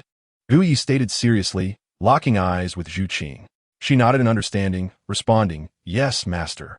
Excellent. From this moment, you, Zhu Qing, are my disciple, Gu Yi said, gazing at her with satisfaction, appreciating her graceful form. In that instant, an unexpected thought crossed his mind, reminiscent of Bibi Dong. After becoming Gu Ye's disciple, Zhu Qing felt a surge of joy. Yet, curiosity tugged at her regarding Gu Ye's strength. Now that he was her master, it was only natural for her to seek knowledge about his capabilities. Master, she began, I heard Dai Mubai mention that you defeated him with a single strike. May I inquire about your level of strength? Well, there is nothing to hide. I am currently a level 49 soul master, Gu Yi replied, smiling at Zhu Qing. Do you think my strength is unworthy of being your mentor? Zhu Qing shook her head. Although Gu Ye's level surprised her, she quickly realized that age and strength were not necessarily correlated, recognizing him as a true genius. Rising from the bed, Gu Yi turned to Zhu Qing, stating, Zhu Qing, you must understand that for a genius, level is not the entirety of strength. Even at level 49, my prowess transcends mere numbers. Furthermore, I possess not only strength, but also an array of resources. He was not merely boasting. With his skills, surgical system, martial spirit serum, and cellular enhancement agents, he could cultivate a genius at any moment. Having accepted Zhu Zhuqing, he was determined to nurture her into one of the strongest beings in this world. The process of cultivating a disciple was one he relished. Gu Yi then engaged Zhu Zhuqing in a profound conversation, imparting knowledge and guidance befitting her new role. Zhu Zhuqing listened intently, her exhaustion from the Douluo forest expedition momentarily forgotten as she absorbed his teachings. Unbeknownst to her, she eventually succumbed to sleep, her trust in Gu Yi as her mentor enveloping her in a sense of security. Seeing Zhu Zhuqing peacefully slumbering on his bed, Gu Yi approached her and sat beside her. He gently covered her with a blanket, fulfilling his promise to care for her. Indeed, there was something captivating about a sleeping cat. Observing the serene smile that graced Zhu Zhuqing's previously solemn face, Gu Yi found himself captivated. He extended a hand, softly caressing her enchanting visage, before attempting to withdraw to continue his training in another room. However, as he moved, Zhu Zhuqing mumbled in her sleep, instinctively grasping his hand and pulling it close to her chest. It seemed that Gu Ye's touch provided her with an inexplicable sense of safety, and she held on tightly, refusing to let go. Caught in this dilemma, Gu Yi averted his gaze, struggling to ignore the alluring curve that Zhu Zhuqing's form presented. He attempted to gently extricate his hand, but Zhu Zhuqing clung to him like a protective cat, showing no intention of releasing her grip. Occasionally, she would nuzzle closer, seeking comfort. Resigned to the situation and wishing not to disturb the sleeping beauty, Gu Yi settled beside her, returning to his training. Meanwhile, in Shrek Academy, in the office of the principal, Flinder listened in astonishment to Zhao Wuji's account of their expedition to the Douluo forest, his expression shifting multiple times. Only upon hearing that everyone had returned safely did he let out a sigh of relief. It seemed that allowing you to lead them to the Douluo forest alone had been a grave oversight. Flinder lamented, feeling a wave of apprehension wash over him. Next time, they would need to be more cautious in their hunt for soul beasts. Accompanying you offers a sense of security, especially with 2 soul saints present. These children are all exceptionally gifted, and I do not wish to jeopardize their futures. It is not your fault, as none could have anticipated encountering the Titan Great Ape, the king of this forest. Fortunately, the Titan Great Ape spared us, or else our return would have been impossible. However, there is one matter that perplexes me. How is it that Xiao Wu was captured by the Titan Great Ape, yet returned safely after a few days, having even broken through to the 30th level? According to her, it was the sound of a mighty bull's roar that frightened the Titan Great Ape away. This roar must have originated from the legendary sky blue bull python. A somewhat stiff and peculiar sound emanated from outside the door. Zhao Wujie, who had just spoken, was startled. He had previously heard footsteps approaching, but had dismissed them, thinking them to be those of the academy's teachers. Now, hearing the sound, he sensed something amiss. Such a noise did not belong within the academy. Ah, someone knowledgeable has arrived, Xiaogang. Guomin, Flinder exclaimed, glancing toward the door with a hearty laugh. The door opened, and a middle-aged man entered, his face rigid and posture straight. At first glance, he seemed somewhat dazed, yet the depths of his dark eyes revealed a hint of urgency.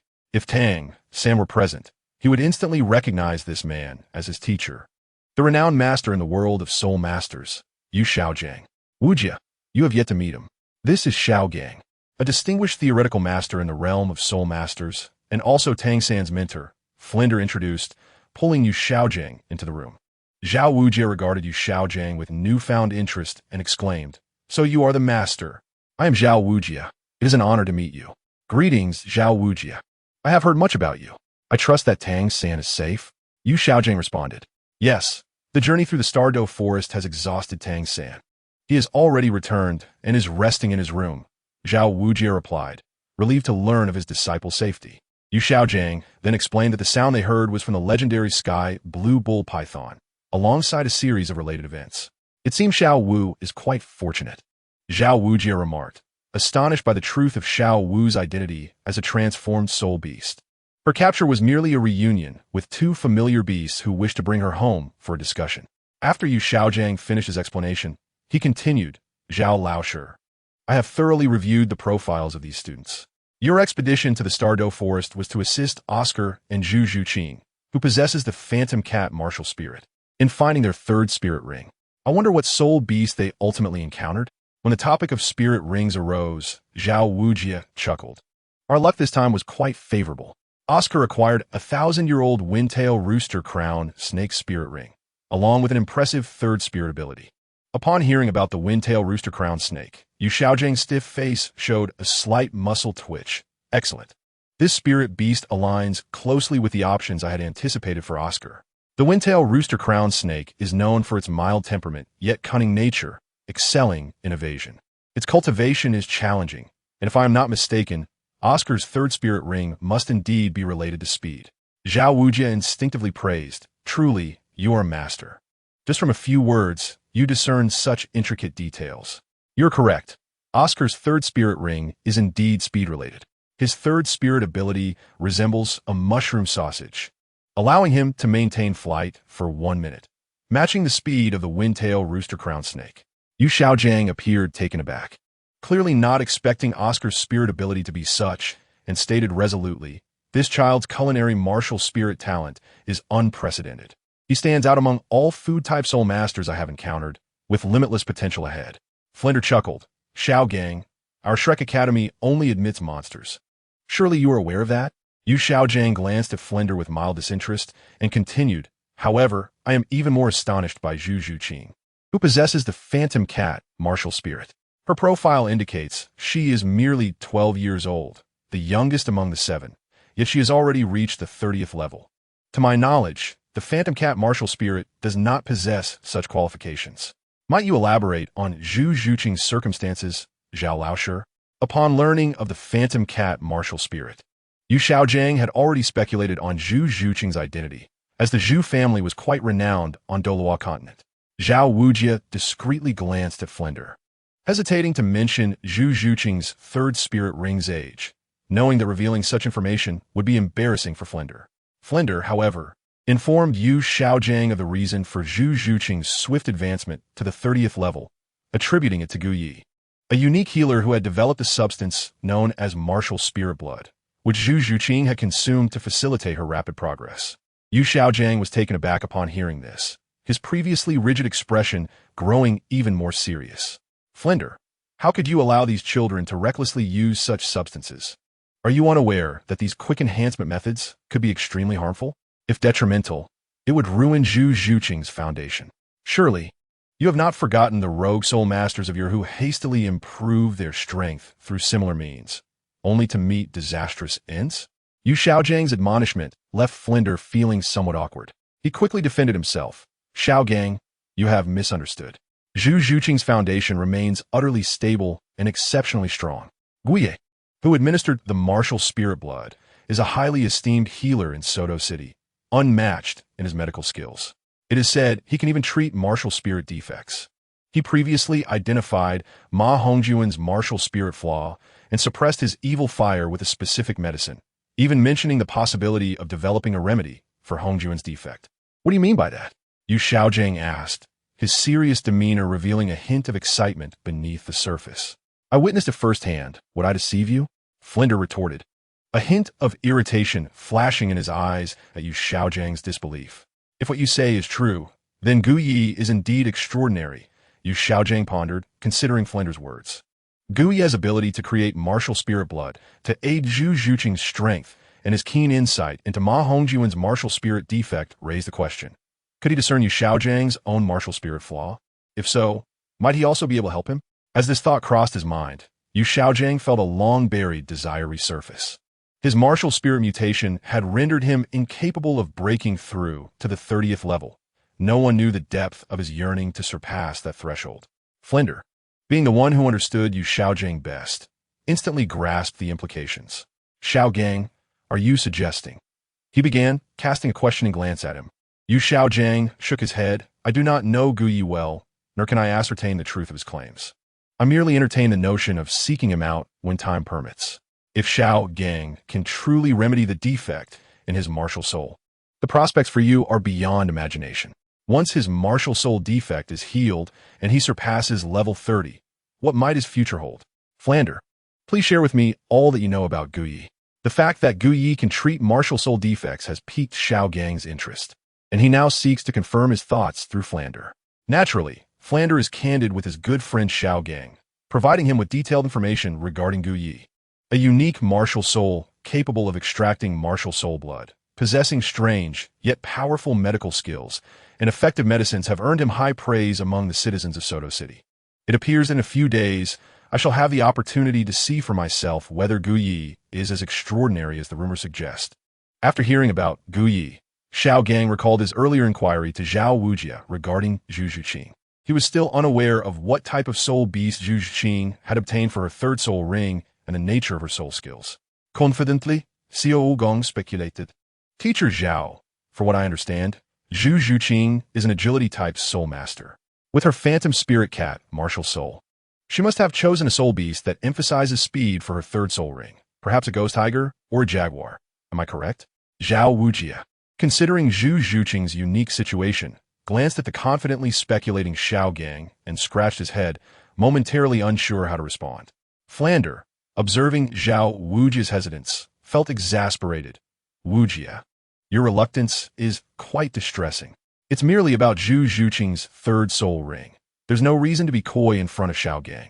Moreover, I must inform you that starting tomorrow, Xiaogang will become their teacher, and he will be entirely responsible for guiding Oscar, Zhu Zhuqing, and the other 5. Flander, Zhuqing's situation is somewhat peculiar, and I'm uncertain how to explain it. Zhao Wujia hesitated, glancing at Xiaogang. What makes it special? Please share. Very well. Zhao Wujia turned to Xiaogang and quietly inquired, Master, may I ask if the theoretical limit for a soul master to absorb a third soul ring is 1,760 years? This is a theory you proposed, correct? Indeed, Xiaogang affirmed with confidence. This conclusion is the result of years of research, combined with the absorption circumstances of soul rings within the soul master community. The limit for a soul master's third soul ring is precisely 1,760 years. Upon hearing this, Flander chuckled and expressed his admiration. Wujia, this is no exaggeration. Xiaogang's theories have never been erroneous. You must have heard of his reputation in the soul master community, and since he published this theory, many soul masters have adhered to it while absorbing soul rings, with none exceeding this limit. Xiaogang, appreciating Flander's candid praise, smiled modestly. Yet Zhao Wujia quietly pressed on. Has no soul master ever surpassed this limit? What? Wujia, are you doubting Xiaogang's theory? Flander teased, amused by Zhao Wujia's inquiry.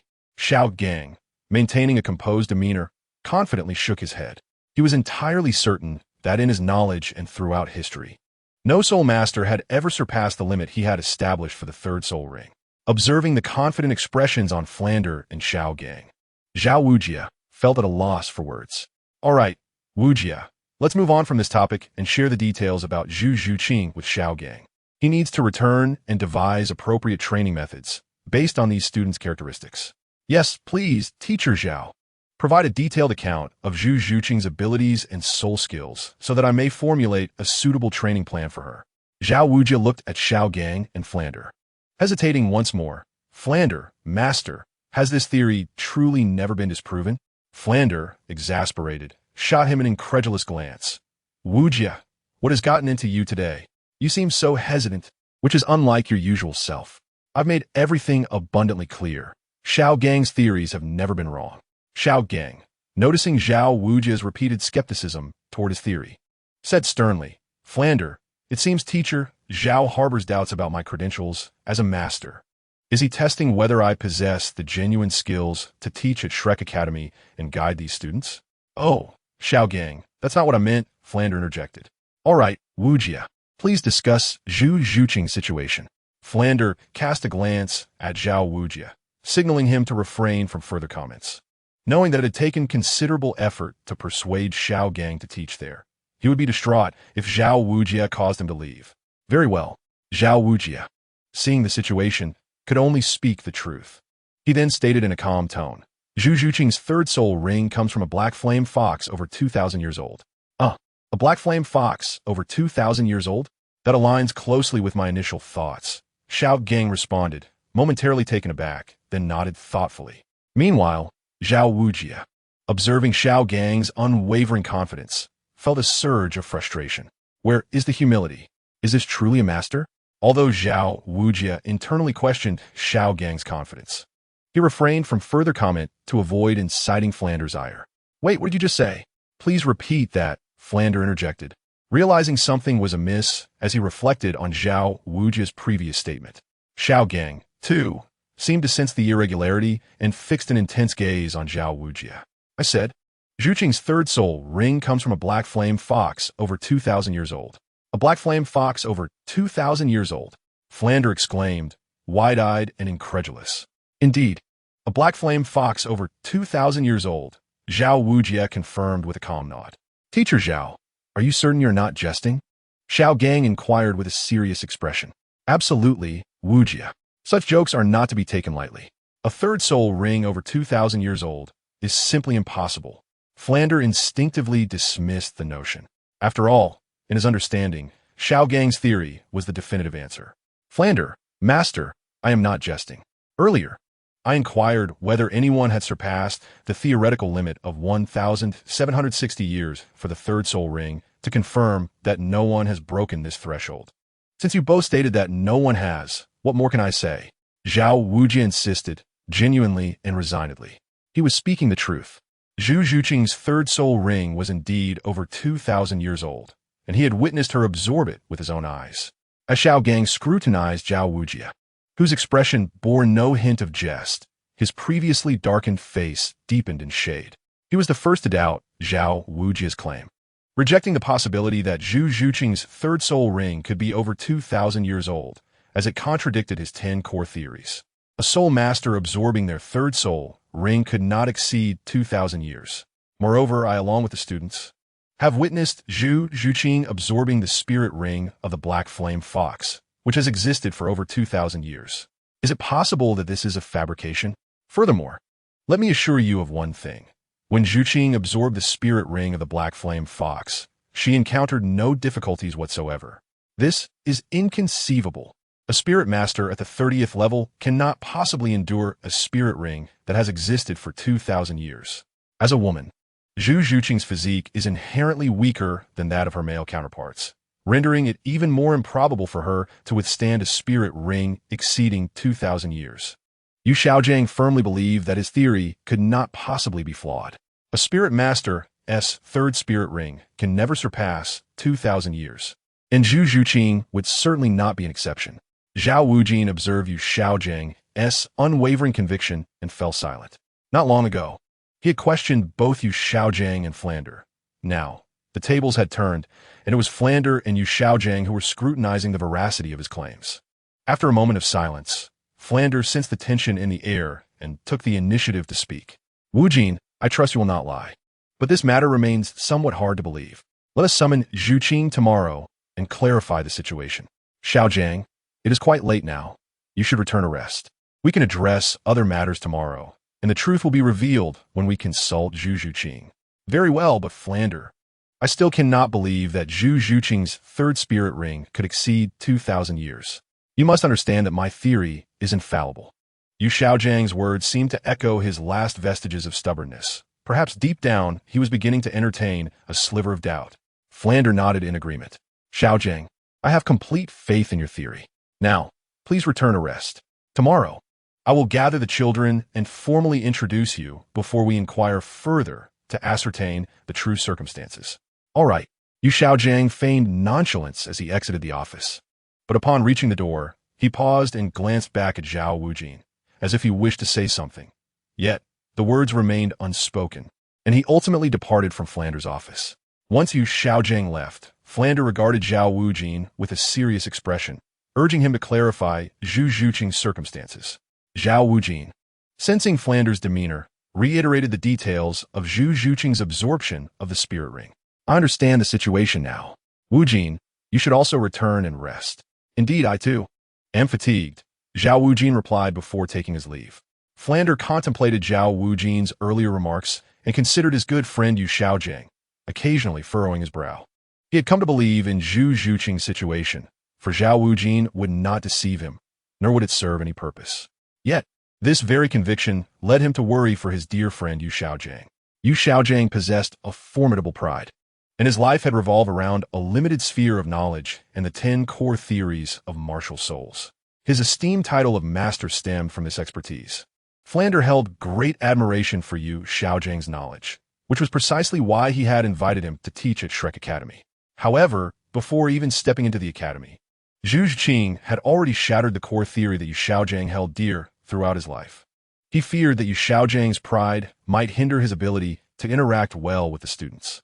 Let us leave this matter for tomorrow. Xiaogang should be able to come to terms with it. With that thought, Flander retired to his room to rest. Meanwhile, in the back courtyard of Gu Ye's medical hall in Soto City, Gu Ye, who had been seated beside Zhu Zhuqing, opened his eyes. Noticing that she was still nestled against him, sleeping soundly, he could only shake his head in resignation and allow her to continue clinging to him as he resumed his meditation.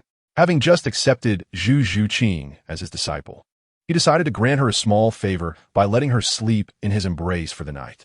The old adage rings true: fortunes ebb and flow. And it seems that on this day, fate had turned in favor of him and Zhu Zhuqing. The night passed in silence. The following morning, Zhu Zhuqing awoke, perhaps due to the deep slumber she had enjoyed the night before. As she rubbed her eyes like a dainty kitten, she quickly recognized her surroundings, with Gu Yi beside her. In that moment, memories of the previous night flooded back. After successfully becoming Gu Ye's disciple, she had earnestly absorbed his teachings.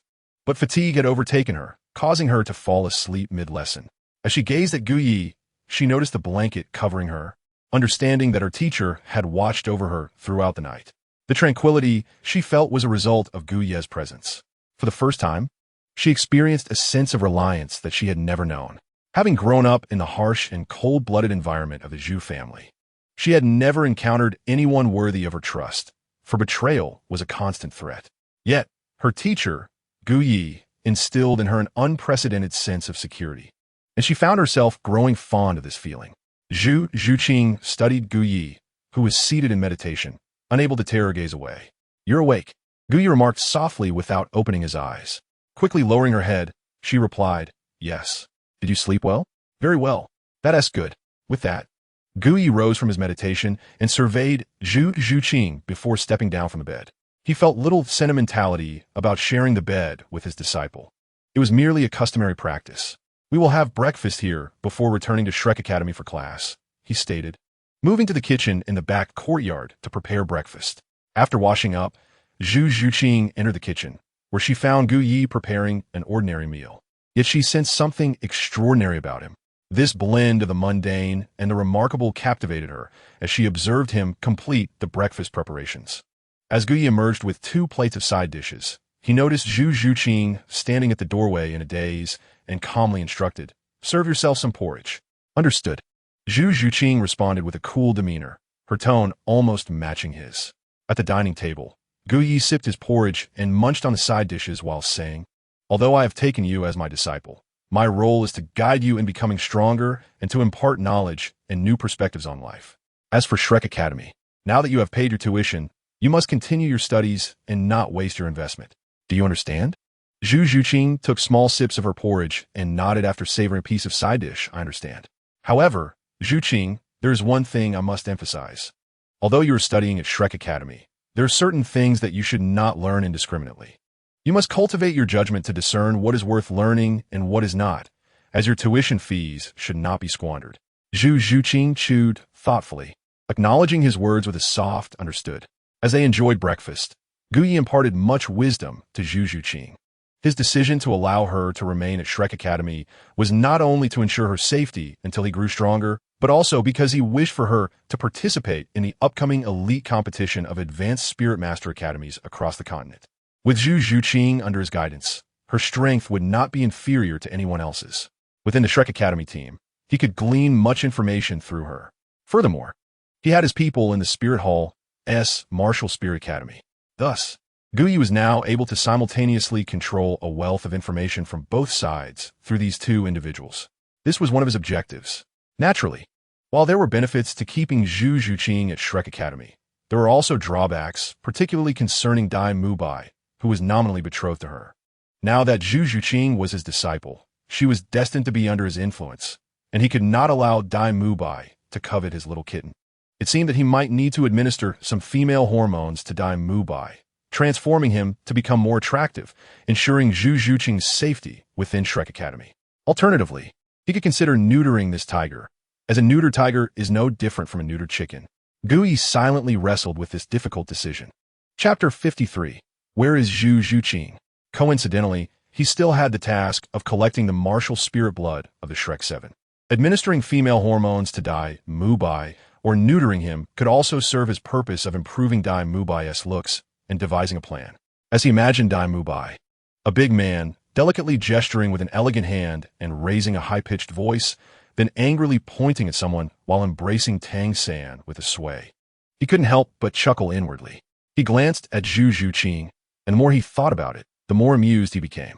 Noticing how she relished her simple meal, he casually asked, "What does it taste?" "Not bad." Zhu Zhuqing nodded. "Oh, I see. The food at Shrek Academy isn't very good, is it? I suppose a small academy wouldn't have much to offer. How about this?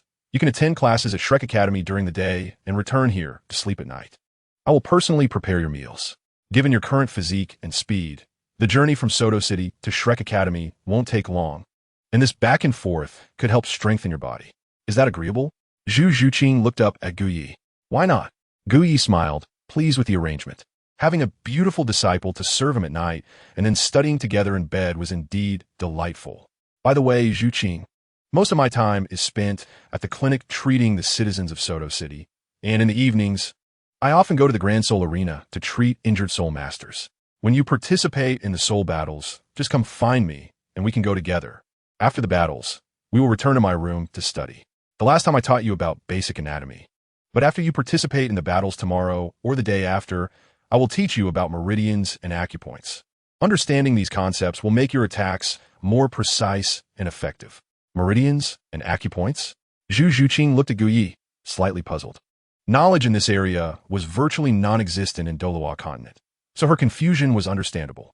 However, she had a teacher and was determined to learn diligently. All right, let's finish breakfast and head back.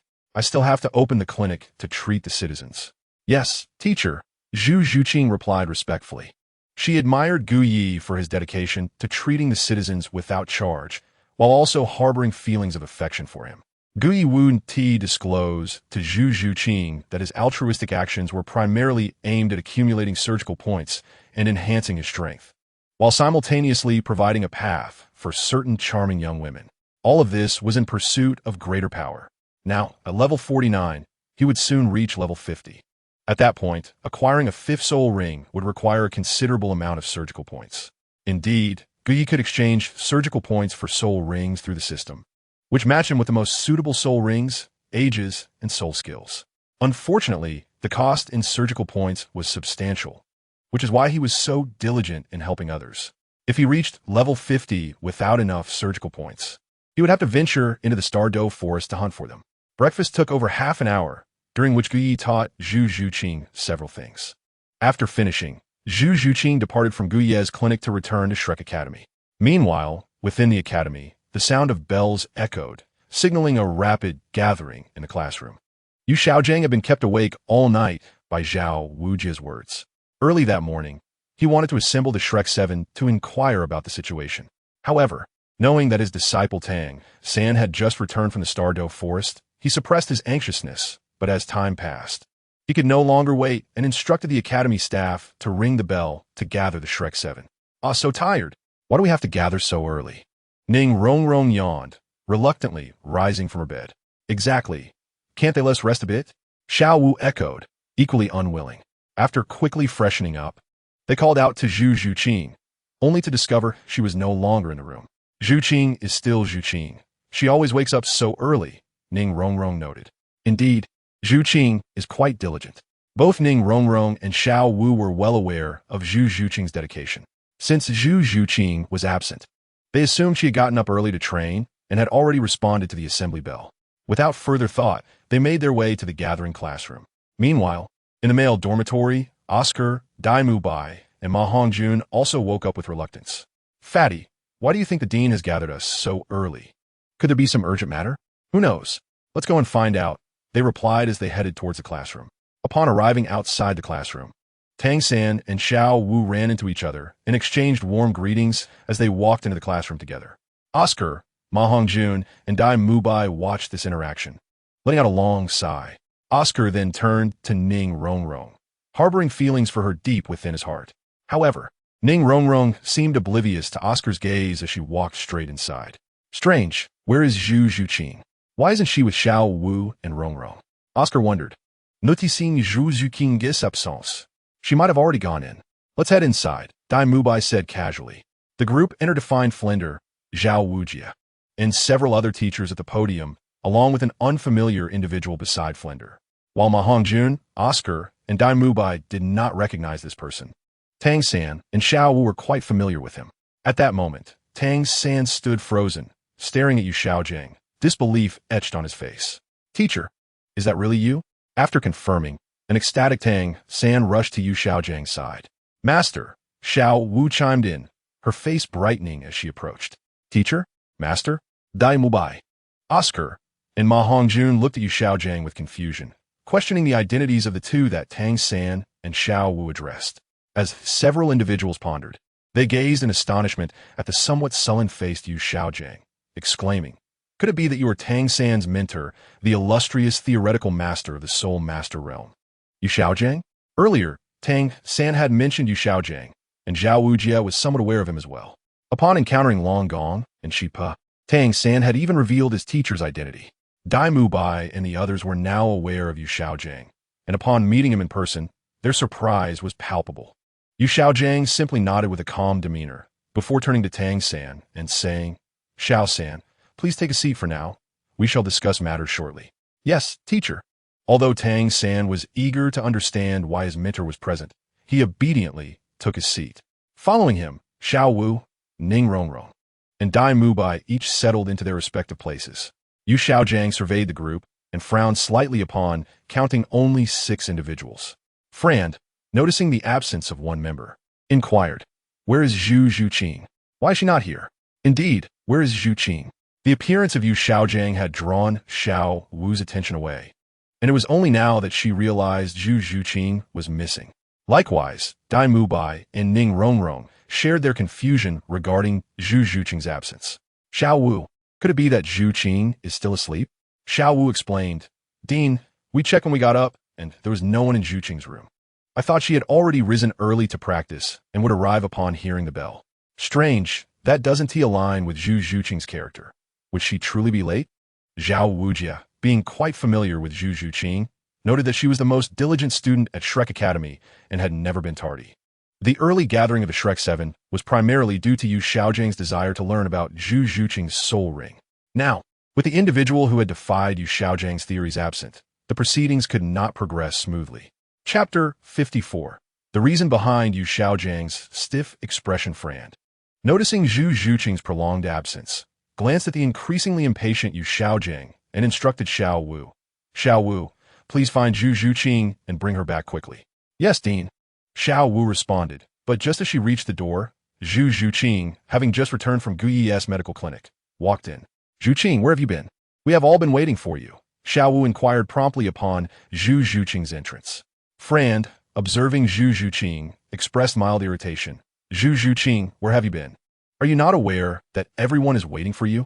I had some matters to attend to, Zhu Zhuqing replied coolly, choosing not to disclose to Frand and the others that she had been with Guyi, nor her intentions for visiting him. You must be Zhu Zhuqing? Before Frand could continue, Yu Xiaogang, recalling her third soul ring, approached her eagerly. Zhu Zhuqing, mistaking him for a fellow teacher at Shrek Academy, nodded in acknowledgement. Well then, since you are here, there is no need for further discussion. Please return to your seat. I have some questions for you, and you must answer truthfully. Do you understand? Yu Xiaogang stated with a serious tone, tinged with excitement. He scrutinized Zhu Zhuqing, assessing her distinct features. Zhu Zhuqing, observing Yu Xiaogang's scrutinizing gaze, merely walked over to sit beside Ning Rongrong without uttering a word. Zhuqing, what exactly were you doing? Ning Rongrong leaned in to whisper as Zhu Zhuqing took her seat. Nothing of consequence, Zhu Zhuqing replied apathetically, shaking her head. Silence. Fran shot a glare at Ning Rongrong, who had been whispering. Ning Rongrong quickly straightened up, her demeanor shifting to one of attentiveness. Fran then stepped onto the platform, cleared his throat, and addressed the Shrek 7. Now, allow me to introduce a distinguished individual to you all, none other than the master. As he spoke, Fran gestured for Yu Xiaogang to step aside. He is the author of the groundbreaking 10 Core Theories of Martial Spirits, a publication that has sent shockwaves through the Soul Master community. This theory, upon its release, was hailed as a miracle, and thus he is revered as a master in our realm. Furthermore, he is also Xiao San's teacher. Henceforth, all your training will be under his guidance, and you may address him simply as master. Fran's introduction, laden with accolades, left Ai Mubai, Ma Hongjun, and Oscar in awe, their eyes gleaming with admiration. Ning Rongrong seemed familiar with the master's name, glancing between Yu Xiaogang and Tang San, as if beginning to comprehend the source of Tang San's exceptional capabilities. Yu Xiaojiang's expression remained stiff and somewhat dark, yet Fran's words brought him a flicker of joy. Now, I invite the master to address you all, Fran concluded, yielding the floor to Yu Xiaogang. Yu Xiaogang, still maintaining his tense demeanor, approached the podium without uttering a word, his gaze fixated on Zhu Zhuqing. The matter of Zhu Zhuqing's third soul ring lingered in his mind, refusing to dissipate. He could not find rest until he sought clarity. As he began to speak, he directed his inquiry solely at Zhu Zhuqing. Zhu Zhuqing, I have several questions for you. What is it? In a gesture of basic respect from student to teacher, Zhu Zhuqing stood up, her expression remaining cool and unyielding. Yu Xiaogang continued. Earlier, I heard from Zhao Wujie that your third soul ring surpasses the 2,000-year mark, being that of the Black Flame Fox. According to my years of research and the theory I published, the limit for a third soul ring is 1,760 years. Therefore, when Zhao Wujie mentioned your third soul ring exceeding 2,000 years, I was incredulous. To verify this, I now require you to release your third soul ring so that I may examine it closely. Thus, it became clear Tang San's teacher had asserted that the limit for a third soul ring was 1,760 years. Yet, Zhu Zhuqing's third soul ring had already surpassed 2,000. What could this signify? Was the master's theory incorrect? It seemed unlikely, for the master held considerable credibility within the Soul Master community. Ma Hongjun, Oscar, and Ning Rongrong exchanged puzzled whispers following Yu Xiaojiang's inquiry. Although Yu Xiaojiang heard their murmurs, they did not concern him. His sole focus was to ascertain whether Zhu Zhuqing's third soul ring truly exceeded 2,000 years, thus shattering his established theory. If it were true, he would need to gather all pertinent information about Zhu Zhuqing and subsequently revise his theoretical limits. Zhu Zhuqing did not refuse Yu Xiaojiang's request, and she proceeded to release her third soul ring. While the color of the soul ring could only provide an approximate age, ascertaining the exact years required careful observation by those other than the soul ring's possessor. Yu Xiaogang, determined to discern the precise age of Zhu Zhuqing's soul ring, moved closer to her for a thorough examination. The more he observed, the more disbelief clouded his expression, coupled with a tinge of embarrassment. Zhu Zhuqing's aloof demeanor as she regarded him made Yu Xiaojiang's countenance slightly sour, akin to an adult striving to impress a child, only to be met with disdain. Such a feeling was profoundly uncomfortable. Moreover, Yu Xiaojiang noticed that Dai Mubai, Oscar, and Ning Rongrong also regarded him with skeptical eyes. He felt a deeper discomfort within himself. However, his expression remained rigid, devoid of any visible emotion, which allowed him to effectively mask his inner embarrassment. Ahem! Yu Xiaojiang lightly cleared his throat, diverting his gaze from Zhu Zhuqing as he returned to the podium with hands clasped behind his back, feigning indifference. His face continued to bear that unyielding, expressionless demeanor. After casting a glance at Zhu Zhuqing, he calmly stated, "All right, Zhu Zhuqing, I have seen enough. You may retract your soul ring now." Zhu Zhuqing silently collected her soul ring and took her seat. "Teacher, why is it that Zhu Qing can absorb a soul ring over 2,000 years old?" The inquisitive Tang San quickly interjected. He trusted Yu Xiaojiang's words, and, without the peril present in the original narrative, Zhu Zhuqing had vanquished the man-faced demon spider, resulting in her third soul ring not exceeding 1,760 years. Instead, it derived from the soul ring of a soul beast known as the web vine, which was 1,700 years old. Her third soul ability remained consistent with the original story, still allowing for net-like control. Indeed, Master, did you not assert that the limit for a soul master's third soul ring is 1,760 years? Why then can Zhuqing's third soul ring exceed 2,000 years? Ning Rongrong stood up, casting a puzzled yet doubtful glance at Yu Xiaogang on the podium. Yes, master. Why is this so? Oscar and Ma Hongjun chimed in. Even Flinder, Zhao Wujin, and several teachers from Shrek Academy turned their attention to Yu Xiaogang, awaiting his response. Among them were 2 soul saints, 1 soul emperor, and several soul kings, all perplexed as to why Zhu Zhuqing, a female, could absorb a third soul ring over 2,000 years without consequence. Yu Xiaogang found himself momentarily at a loss for words, resorting to silence. His expression remained stiff and somewhat dark, leading others to perceive him as deep in thought. Consequently, Tang San, Xiao Wu, Ning Rongrong, and the others awaited Yu Xiaojiang's response with anticipation. Particularly, Flinder, who recognized Yu Xiaojiang's unparalleled wisdom, held him in the highest esteem. It was precisely this admiration that led Flinder to invite Yu Xiaogang to instruct the students at his academy. Zhu Zhuqing cast a glance at the scowling Yu Xiaogang on the podium, maintaining her silence. She recalled her teacher, Gu Yi, advising her to become a person capable of thoughtful reflection and judgment. Now, she was engaged in contemplation and evaluation, questioning whether Yu Xiaogang truly possessed the vast knowledge and exceptional teaching ability as Flinder had described, and why she felt otherwise. Furthermore, she had never heard of his so-called 10 core theories. As a noble of the Star Luo Empire, if they were genuinely so renowned, how could she have remained unaware within the Star Luo Empire? Moreover, it seemed that the Tiando Empire had also not heard much about it. Additionally, Yu Xiaojiang's assertion regarding the limit of a third soul ring had already been disproven by her teacher Gu Yi. It appeared that her teacher was indeed formidable, and her teacher's words were the ones to trust. Zhu Zhuqing reached the most accurate conclusion in her mind. Cough, cough, after some contemplation. The reason Zhu Zhuqing's third soul ring exceeds 2,000 years can only be attributed to her unique nature. Unable to provide a definitive answer, Yu Xiaogang could only offer a vague response. He turned to the 7 members of Shrek, adopting a serious demeanor as he firmly stated, however, you must remember one thing. Zhu Zhuqing is merely an exception. When you absorb your third soul ring in the future, you must never exceed 1,760 years, for if you surpass this limit, your body will undergo changes that you cannot withstand, ultimately leading to dire consequences.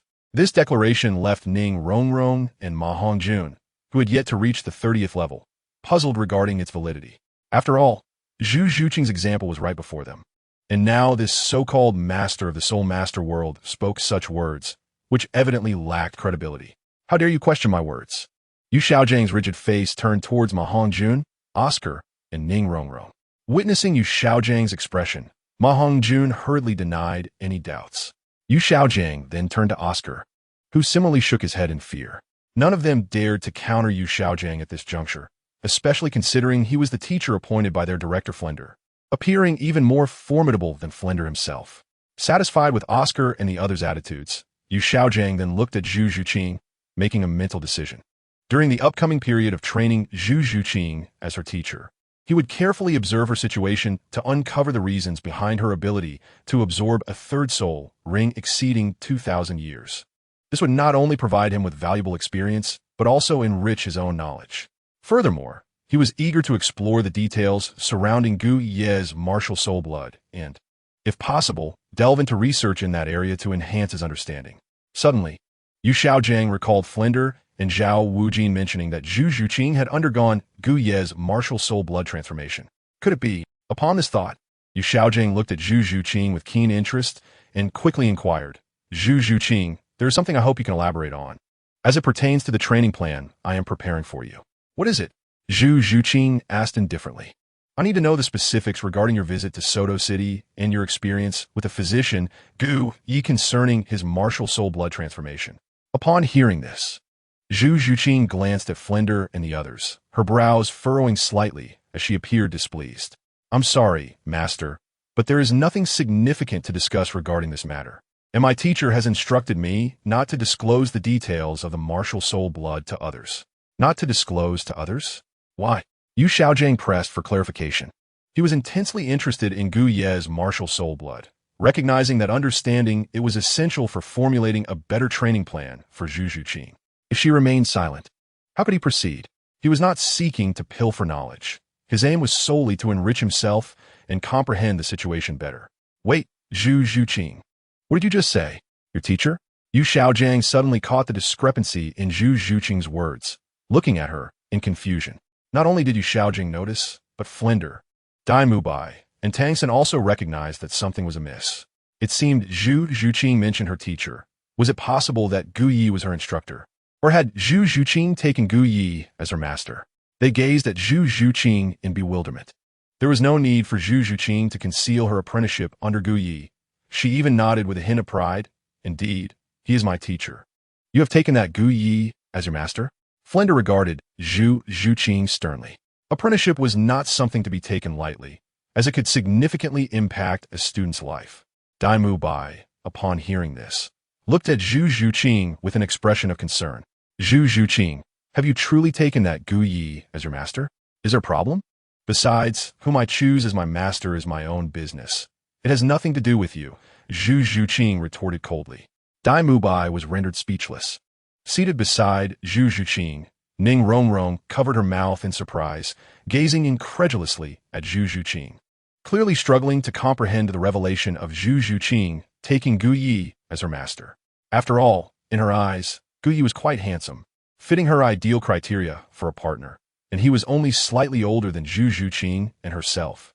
The notion of Zhu Zhuqing becoming Gu Ye's disciple left her perplexed. Flinder and Yu Xiaogang shared similar expressions of bewilderment as they looked at Zhu Zhuqing. Noticing their reactions, Zhu Zhuqing coldly inquired, "Am I not allowed to take a master?" "No, it's just that I didn't expect you to choose that rascal Gu Yi as your teacher. If I recall correctly, he isn't significantly older than you. And while he possesses exceptional medical skills, it seems he has little to impart to you." Flinder voiced his concerns. "Indeed, do you intend to study medicine under Gu Yi?" Oscar echoed his confusion. Ning Rongrong, observing Zhu Zhuqing, recalled Gu Ye's enigmatic presence and his ability to assist with her physical development, leading her to a sudden realization. Could it be that Zhu Zhuqing's motivation was linked to this? Zhu Zhuqing's indifferent demeanor prompted Tang San to share his own confusion. He had encountered Gu Yi before and found him lacking the qualities of a traditional teacher. Aside from his commendable medical expertise, he appeared somewhat carefree. In response, Zhu Zhuqing flatly asked, "Tang San, why did you choose Yu Xiaogang as your master?" Tang San looked proudly at Yu Xiaogang on the podium, stating, "My teacher is exceptionally knowledgeable, possessing a vast array of wisdom that spans both ancient and modern times. He teaches me the principles of discernment and provides invaluable insights into martial spirits, enabling me to become stronger." Although Tang San's tone was calm, his words were laced with admiration for Yu Xiaogang. Reflecting on Yu Xiaogan's status as a theoretical master in the Soul Master community and the core theories he had published, Tang San's praise carried considerable weight in the eyes of Oscar and the others. Zhu Zhuqing, who had initially displayed a cold expression, smiled slightly, a hint of derision evident in her demeanor. Addressing Yu Xiaogang on the podium, she stated matter-of-factly, "Master, I must confess that my third spirit ring's ability to absorb a soul ring exceeding 2,000 years was taught to me by my own master. Moreover, in my eyes, his knowledge surpasses yours because he is my teacher."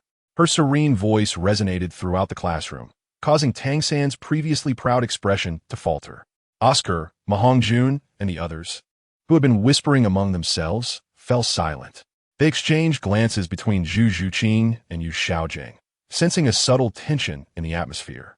They grasped the underlying implications of Zhu Zhuqing's words. She was defending her master, Gu Yi, while challenging the authority of Yu Xiaogang, the theoretical master who had published 10 core theories, one of which posited that a soul master's third spirit ring limit could not exceed 1,760 years. In stark contrast, Zhu Zhuqing's master, Gu Yi, had guided her to surpass this limit. While mere theory could be dismissed without practical examples, Zhu Zhuqing stood as a living testament to the possibility of such an achievement, making Tang San's earlier praise of Yu Xiaogang seem somewhat awkward in light of her experience. On the podium, Yu Xiaogang surveyed Zhu Zhuqing, then glanced at his disciple Tang San and the others, caught in a dilemma of whether to speak or remain silent. Fortunately, his expression remained rigid and somewhat dark, concealing any potential embarrassment. "All right, let's put aside the matter of Zhu Zhuqing taking Gu Yi as her master for now," Flinder interjected. Sensing the uneasy atmosphere, Zhu Zhuqing, I will refrain from passing judgment on your decision to take Gu Yi as your master. However, as long as you remain a student of Shrek Academy, you must diligently pursue your studies. Do you understand? Zhu Zhuqing nodded. Director Flinder, I understand. But I have a request that I hope you can grant.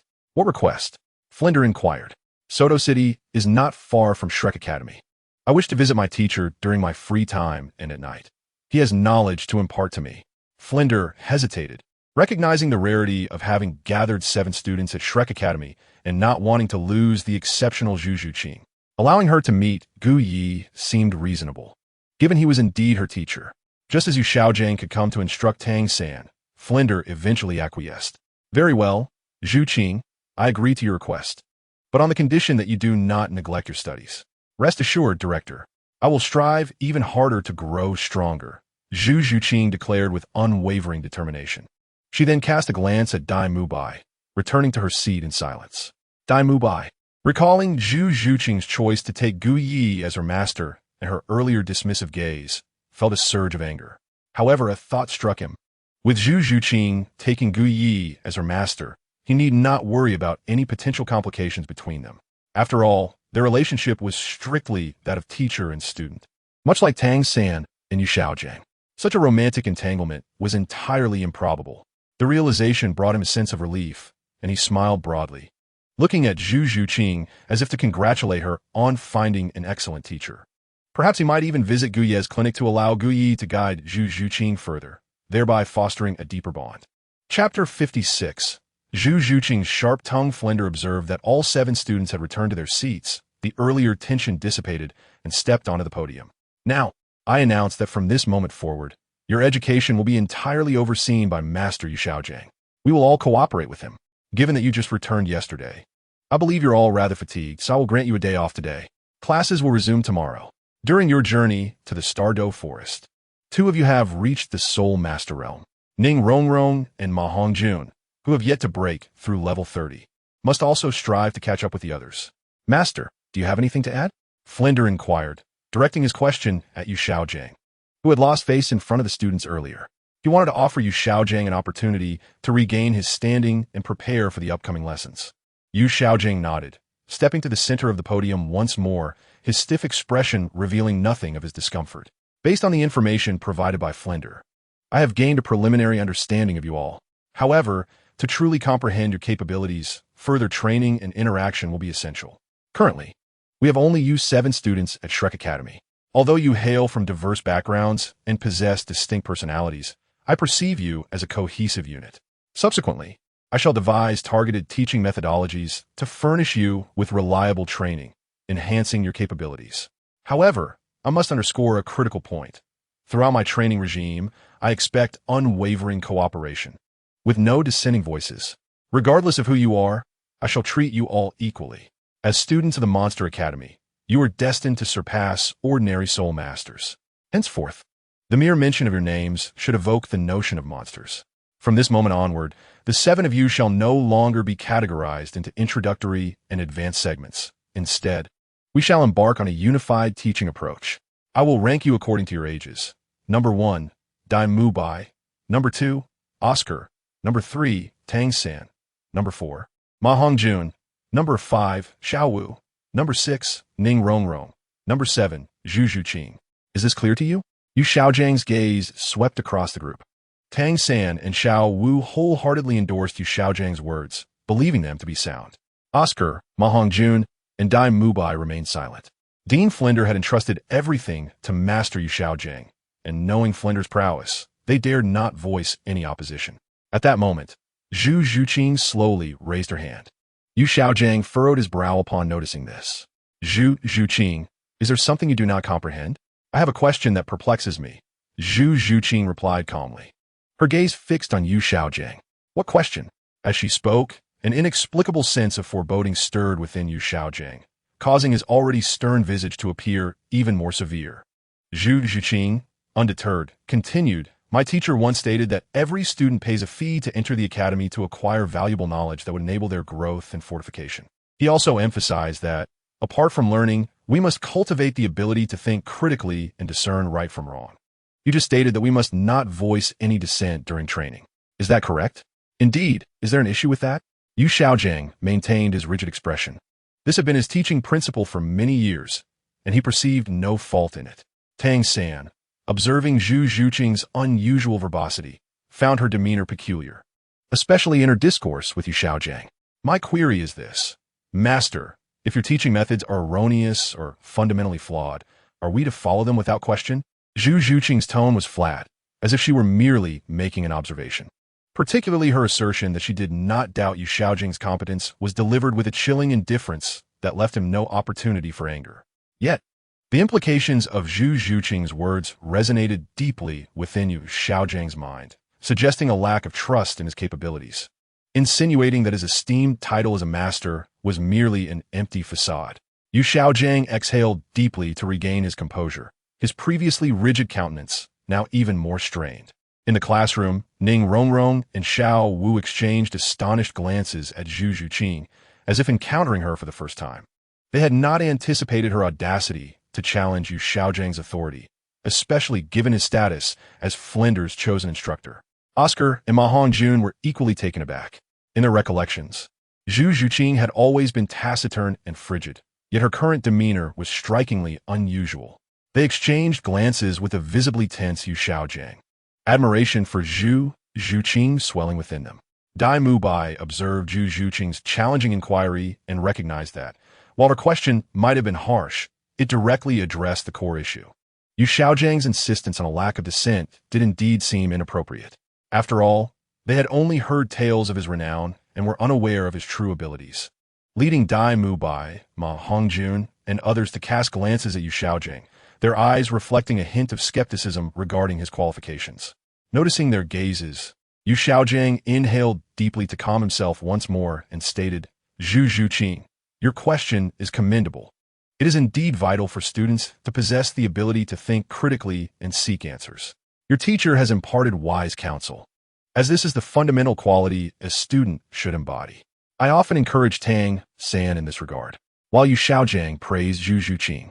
He could not conceal the discomfort etched upon his face. Now, do any of you have further inquiries? If not, you may disperse. Remember, tomorrow we shall convene here at dawn. Moreover, I expect no absentees at breakfast. Otherwise, you shall face special training. With that, Yu Xiaogang exited the classroom briskly, appearing somewhat anxious. A day of respite was certainly welcome, yet the events involving Yu Xiaogang and Zhu Zhuqing had left the students curious and apprehensive. As they watched their teachers depart, Oscar leaned towards Tang San and whispered, it seems your teacher might be even more formidable than Dean Flinder.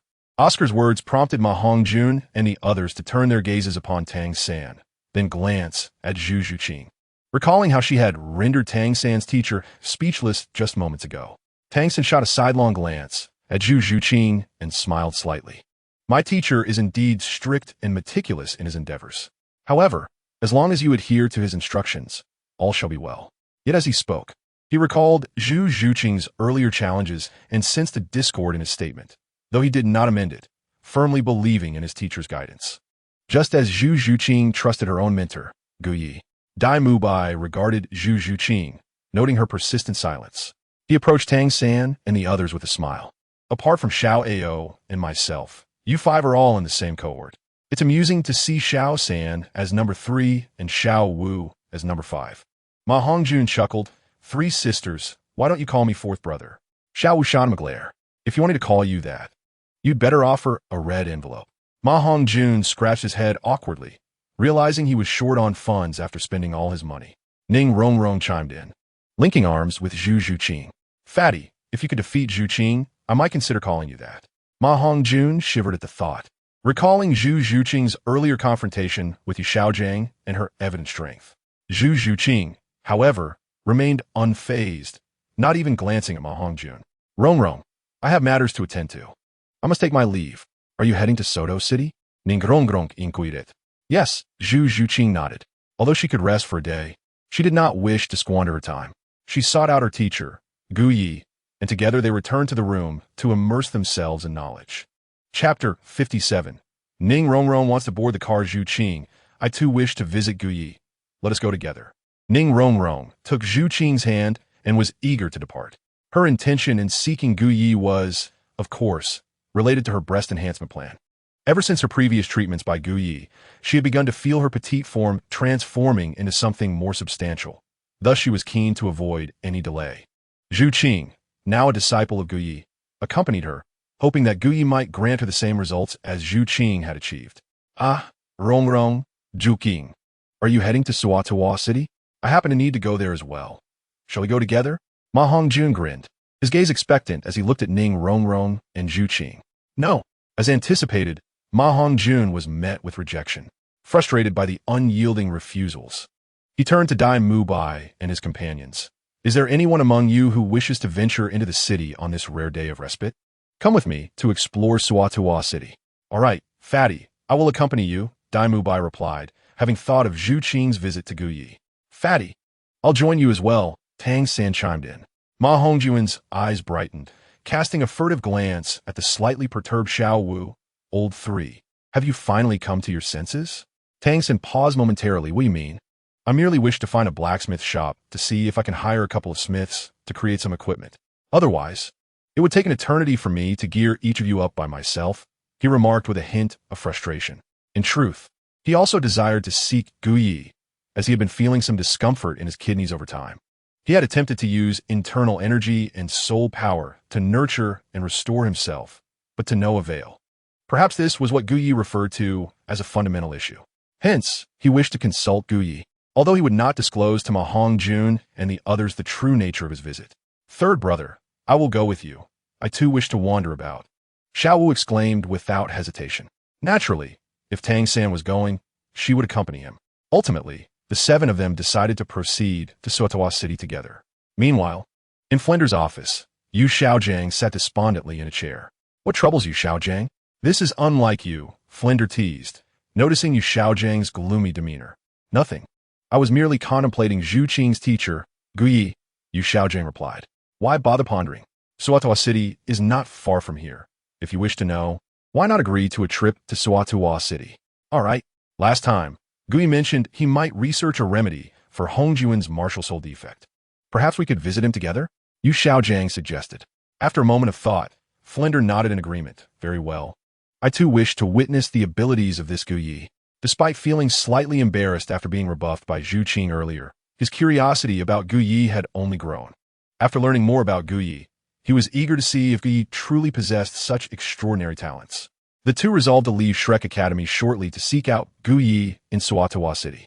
Not long after, the 7 members of Shrek arrived at the outskirts of Suatuo City.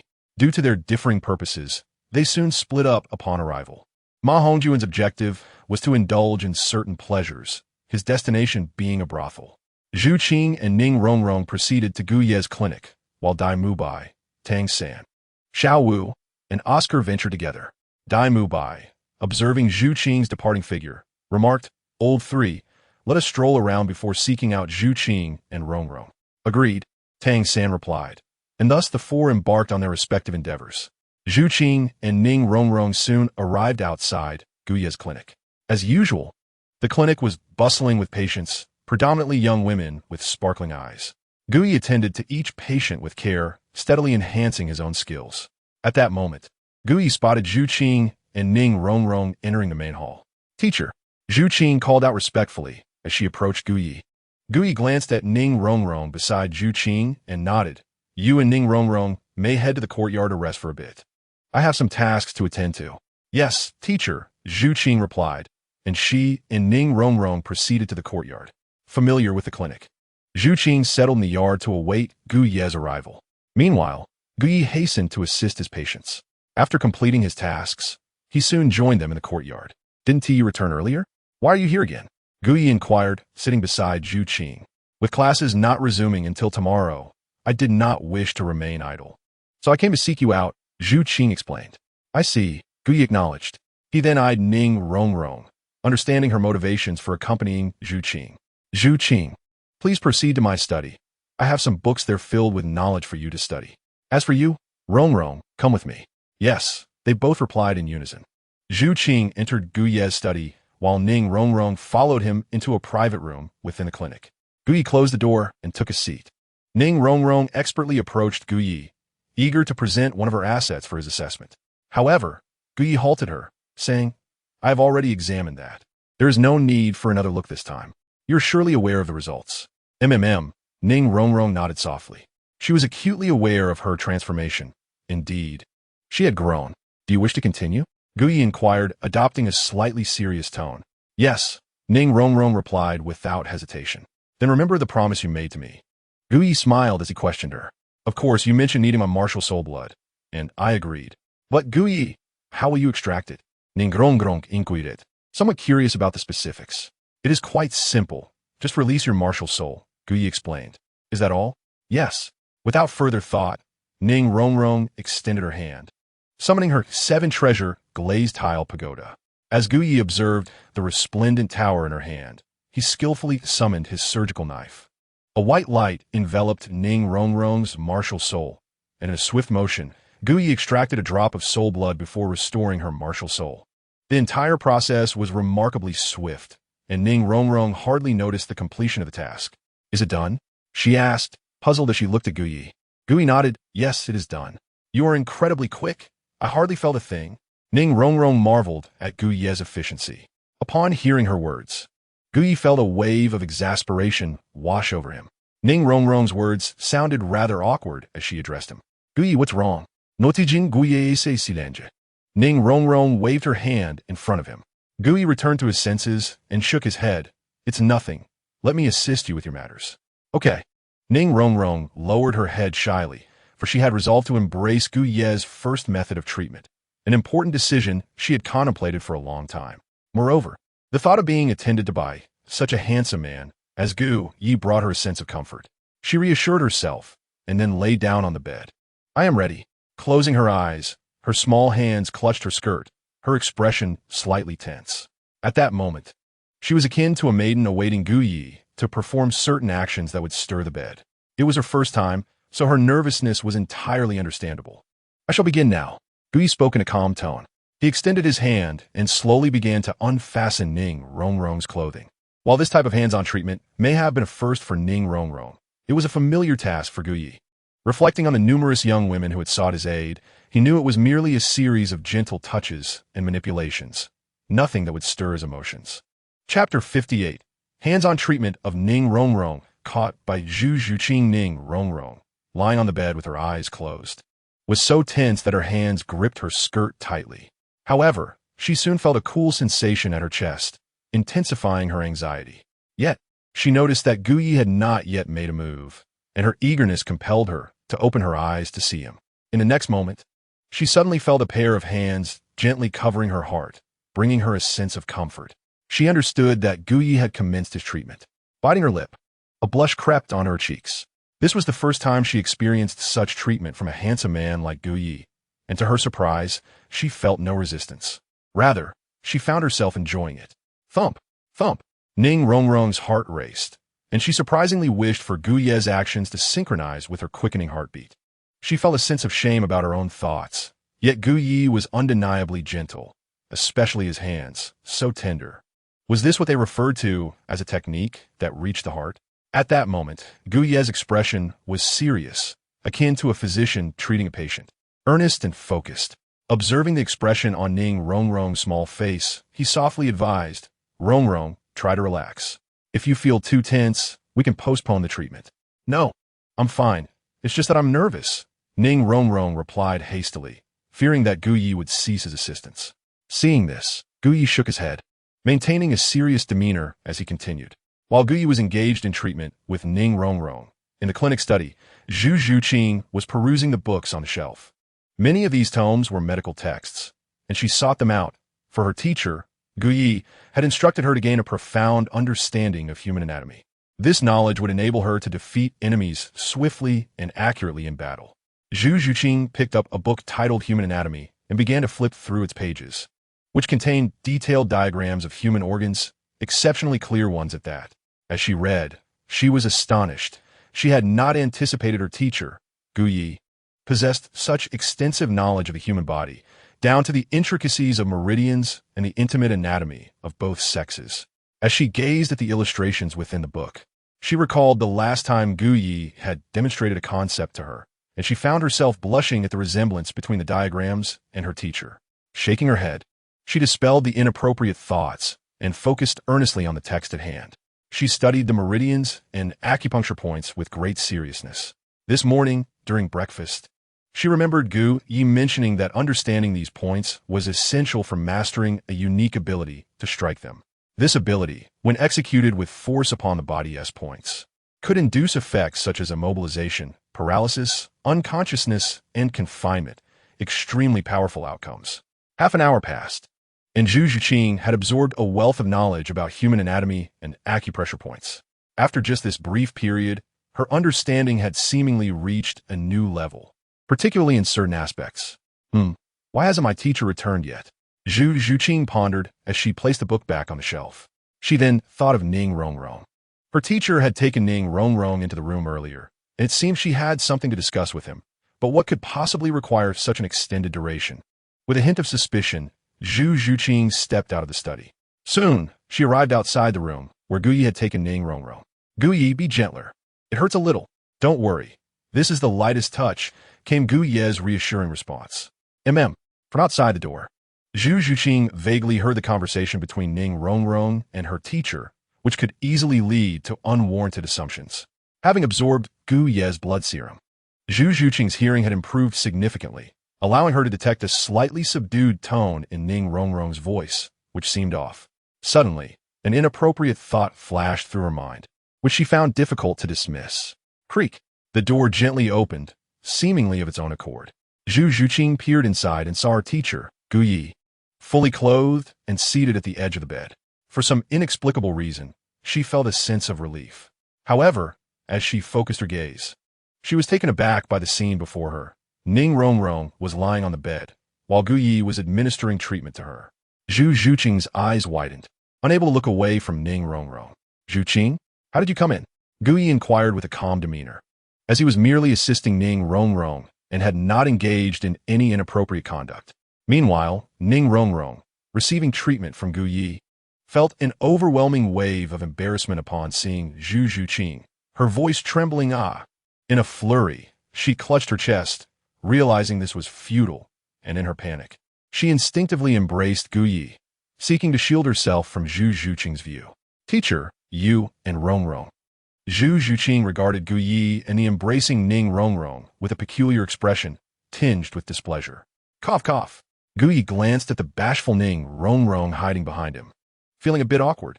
The situation bore a striking resemblance to a woman undergoing treatment for a small chest condition, being attended to by a handsome male physician, when her best friend unexpectedly walked in. Zhuqing's abrupt entrance left Ning Rongrong momentarily stunned, engulfed by a mix of shyness and embarrassment, causing her to cling tightly to Gu Yi. Zhuqing, please step outside for a moment. I will explain everything shortly, Gu Yi instructed, recognizing the closeness of Ning Rongrong's embrace. Okay. Zhu Zhuqing was aware that her entrance had been rather abrupt, yet she could not fathom the reason behind her impulsive intrusion. After casting a glance at Ning Rongrong, she quietly stepped out, waiting. All right, Zhuqing is exited. You may release me now. Gu Yi patted Ning Rongrong's back, signaling her to remain composed. While Gu Yi, an experienced physician, maintained an air of calm, it was a struggle for Ning Rongrong to achieve the same. Zhu Zhuqing was privy to all her secrets, leaving her feeling vulnerable as she looked at Gu Yi with a sense of grievance. My dear Rongrong, Zhuqing is my disciple, and you are her sister. You need not worry, nor overthink. After all, I am a physician, simply assisting you with your treatment, which is entirely normal. You must understand that I have helped countless women in similar situations. Gu Yi reassured her, lightly tapping her shoulder to instill calmness. Kratwali, Ning Rongrong composet herses. I will step outside to explain things to Zhuqing. You may dress and join us when ready, Gu Yi stated before exiting the room. Outside, Zhu Zhuqing appeared to have been waiting for an eternity. As soon as she spotted Gu Yi, she hurried over, eager to understand what had transpired with Ning Rongrong. Gu Yi, maintaining his usual placid demeanor, informed her that he had merely been treating Ning Rongrong. Is that all there is to it, master? Zhu Zhuqing expressed skepticism, feeling that the situation could not be so straightforward. Why, she pondered, would treatment require such intimate gestures? With a swift motion, Gu Yi playfully tapped Zhu Zhuqing's forehead, exclaiming, What more do you wish for? Do you truly think of me in such a light? No, It's just that the thought of my teacher using his hands to treat my dear sister Ning Rongrong feels rather peculiar, Zhu Zhuqing admitted, especially after witnessing Gu Ye's hands at work. Stealing a glance at Gu Ye, she noted his expression remained as neutral as ever, devoid of any impropriety. Realizing her mind had wandered astray, Zhu Zhuqing reassured herself that her earnest teacher could not possibly take advantage of Ning Rongrong. Moments later, Ning Rongrong emerged from the room, her demeanor slightly awkward as she approached Zhu Zhuqing and Gu Ye, taking her time despite the short distance. Rongrong, my teacher has clarified everything for me. I sincerely apologize for misunderstanding you earlier, Zhu Zhuqing offered with genuine regret. It's all right, Ning Rongrong replied quietly, glancing at Gu Ye and then at his hands, uncertain of what to say next. Chapter 59. Gu Ye's expectations of Zhu Zhuqing. With Zhu Zhuqing now aware of Gu Ye's intentions regarding breast enhancement, Ning Rongrong felt liberated from her previous concerns. Now that everything is clear, please, both of you, come in and take a seat, Gu Ye instructed. Yes, teacher. They responded in unison, following him into the room. Gu Ye poured himself a cup of tea and took a moment to savor it before addressing Ning Rongrong. Zhuqing has acknowledged me as her teacher. You should be aware of this. Indeed, Ning Rongrong nodded in agreement. Zhuqing is now my disciple, and I will be imparting some knowledge to her shortly. As a support-type soul master, the content may not be particularly relevant to you, but feel free to stay if you wish. By the way, I extracted a drop of your martial soul blood earlier. You may experience some weakness upon returning home. This medicine will aid your recovery, Gu Ye said, handing a vial to Ning Rongrong. Now, if you wish to remain, you may. If not, you are free to leave. Without hesitation, Ning Rongrong replied, I will stay. She was eager to learn what Gu Ye would teach Zhu Zhuqing. Very well, Gu Ye acknowledged, as he intended to impart wisdom to Zhu Zhuqing while also instilling in her a mindset befitting a formidable warrior. He had already begun this process, relishing every moment of Zhu Zhuqing's development. He appreciated her character. Though seemingly aloof and reticent, she often struck at the heart of matters with precision. Moreover, her diligence and clear objectives resonated with him.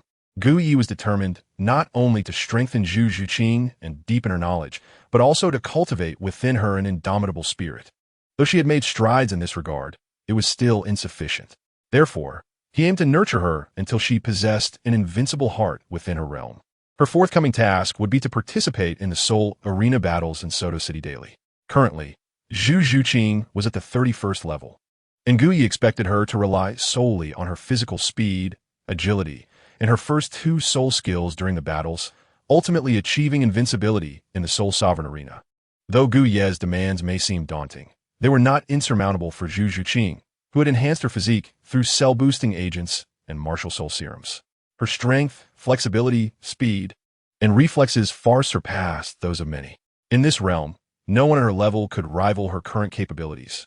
Once Zhu Zhuqing mastered the intricacies of human anatomy, meridians, and acupoints, seamlessly integrating this knowledge into combat, achieving invincibility among her peers would pose no challenge. Upon hearing Gu Ye's expectations for Zhu Zhuqing, Ning Rongrong countered, Gu Ye, your requirements are exceedingly stringent. No one could possibly meet them. Gu Ye turned the question back to Zhu Zhuqing. What do you think, Zhuqing? I will achieve it. Zhu Zhuqing declared with unwavering conviction. She could sense the transformation within her body, feeling exponentially more powerful than before. Thus, she would not disappoint Gu Ye's expectations. Ning Rongrong, witnessing Zhu Zhuqing's resolute agreement, interjected, Zhuqing, remember that these are battles in the soul arena, where every participant is seasoned. You have only recently ascended to the soul sovereign rank, and for Gu Ye to expect you to be invincible, there is utterly unrealistic. You must not consent to this. Rongrong, I believe Zhuqing can accomplish it. If you doubt her, shall we wager? If Zhuqing fails, I will assist you in achieving your preferred level of treatment. Gu Ye proposed with a smile, casting a glance at Ning Rongrong's chest. Such a proposition was undeniably tempting for her. And if Zhuqing succeeds, I shall extract something from you, a process requiring my entry into your body, which may take some time, and you must not oppose it, Gu Ye added, his gaze fixed on Ning Rongrong, awaiting her response. A wager it is. I have nothing to fear, Ning Rongrong retorted, unconvinced by Gu Ye's words. Her skepticism was not rooted in doubt of Zhu Zhuqing's abilities, but rather in the daunting task of achieving invincibility in the soul arena at her current level, especially while limited to only her first 2 soul skills. Zhuqing, your victory hinges upon your resolve, Guyi encouraged. Guyi gazed at Zhu Zhuqing with profound intent, allowing Zhu Zhuqing the autonomy to determine Ning Rongrong's future, which seemed rather agreeable. Teacher, I will certainly strive to do my best, Zhu Zhuqing affirmed with determination. For the sake of her teacher, she was resolute in her commitment. Guyi cast a satisfied glance at Ning Rongrong before leading Zhu Zhuqing into the courtyard, where he personally engaged her in practice. As a level 49 4-element soul master, Guyi's prowess rendered Zhu Zhuqing no match for him. To facilitate her training, he suppressed his level to 31 and began to spar with her. In the courtyard, the sounds of combat soon echoed, punctuated by the rhythmic slaps of strikes.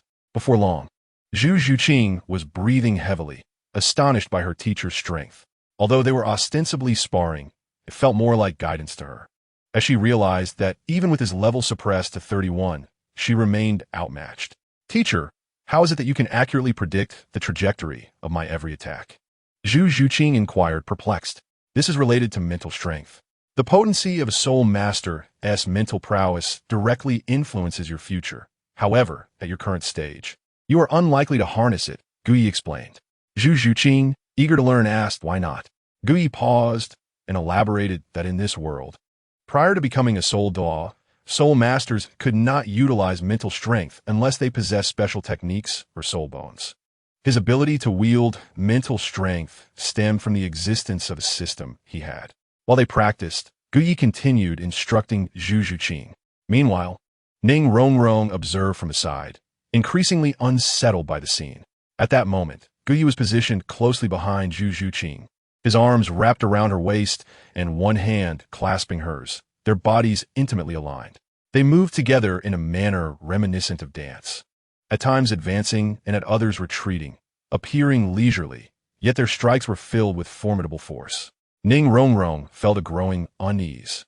On another note, in Soto City, Tang San, Oscar, Dai Mubai, and Xiaowu completed their errands.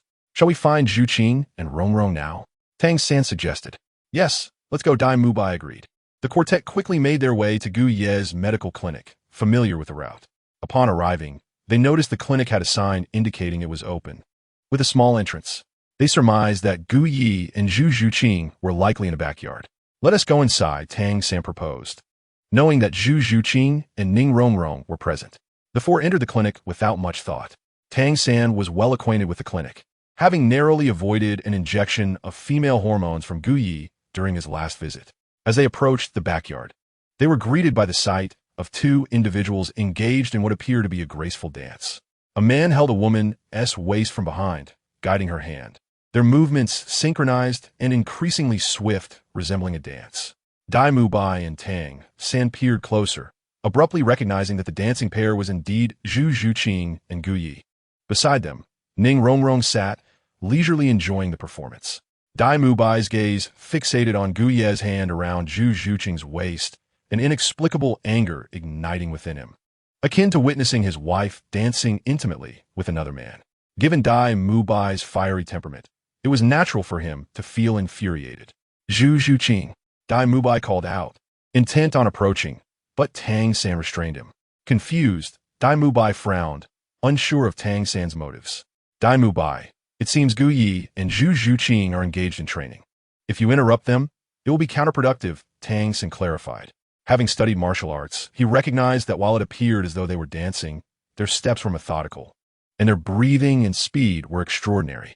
Upon hearing Tang San's explanation, Dai Mubai gradually calmed, understanding that Zhu Zhuqing and Guyi shared a student-teacher relationship. However, his eyes remained fixed on Guyi's hand, which was positioned dangerously close to Zhu Zhuqing's waist, and the closeness between the two filled him with discomfort.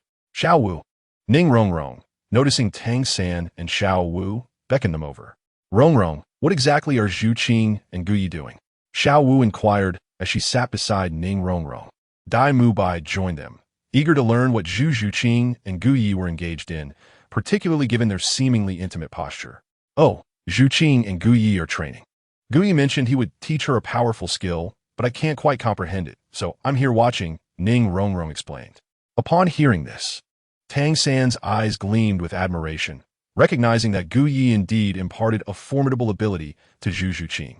Dai Mubai, however, found it difficult to reconcile Ning Rongrong's words with the sight before him. All he could discern was that Gu Yi was intimately holding Zhu Zhuqing while they moved together. As Zhu Zhuqing's fiancé, the discomfort was palpable.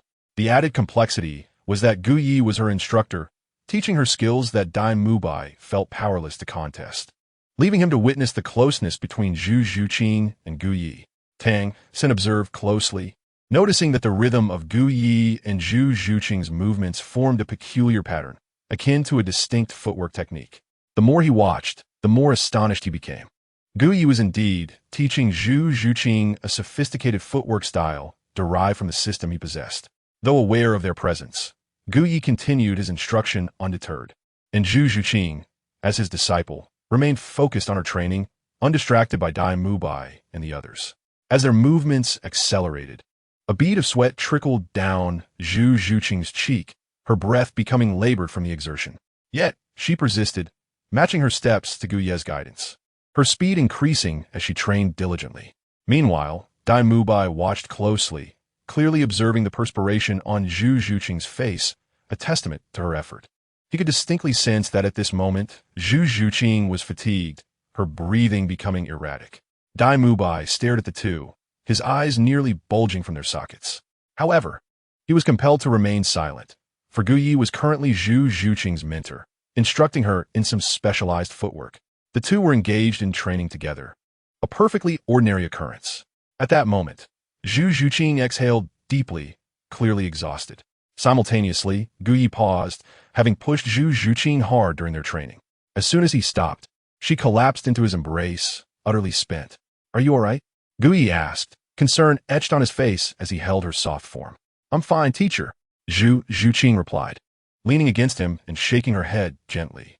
"The training was a bit exhausting, and you expended quite a bit of energy. Let me carry you back to your room to rest for a while." "Thank you, teacher," Zhu Zhuqing said gratefully, leaning against him, feeling genuinely fatigued. Gu Yi had guided her through the training, personally demonstrating many techniques. It was precisely because she had been so earnest and immersed in her learning that she now felt so drained. Gu Yi bent down and lifted Zhu Zhuqing, heading toward her room. Just then, Dai Mubai approached, blocking their path.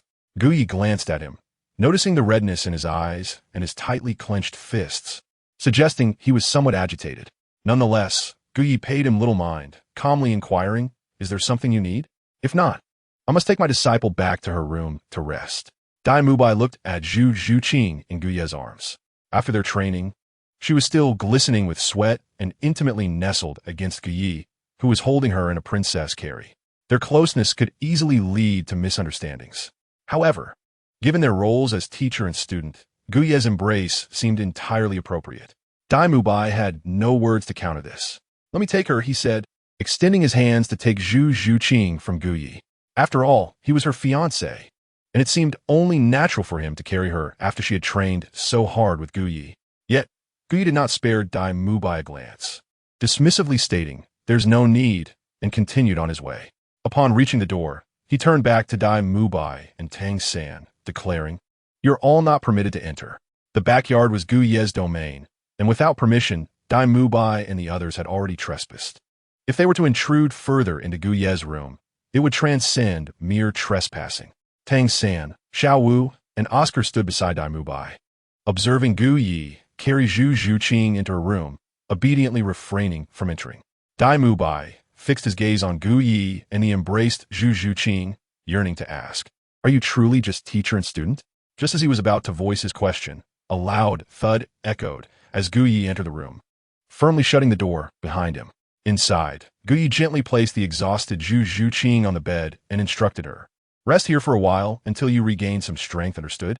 "Yes, I understand, teacher," Zhu Zhuqing replied, resembling a docile kitten. Gu Yi reached out, lightly wiping the sweat from her cheek before stepping out. Zhu Zhuqing watched him leave, a faint smile gracing her otherwise serene face. Outside, Gu Yi regarded Dai Mubai and the others who had trespassed, stating coolly, "If you have something to say, please do so." "Are you truly Zhu Zhuqing's teacher?" Dai Mubai asked without hesitation, stepping forward with urgency. The intimate scene he had just witnessed between Gu Yi and Zhu Zhuqing lingered in his mind, compelling him to seek an answer. What, is there any doubt? I am indeed Zhuqing's teacher, Gu Yi replied earnestly. As long as you are her teacher, that is sufficient. Dai Mubai responded, feeling a hint of suspicion dissipate as he observed Gu Ye's serious demeanor, which seemed to confirm his role. He reassured himself that Gu Ye's affectionate training of Zhu Zhuqing was merely a pedagogical method, allowing him to gradually find solace in the situation. Hey, Gu Ye, what were you and Zhu Zhuqing doing just now? Your movements were both fast and slow. It seemed rather odd, Xiao Wu inquired, reflecting on the scene she had witnessed. Gu Ye rolled his eyes at her. It was quite obvious what he and Zhu Zhuqing had been doing, engaging in training exercises, a matter that required no further inquiry. This is a skill I am teaching Zhu Zhuqing. There is no need for you to know any more. Gu Ye dismissed her question. If you won't tell me, I'll just ask Zhu Zhuqing when we return, Xiao Wu retorted, confident that her close relationship with Zhu Zhuqing would yield answers.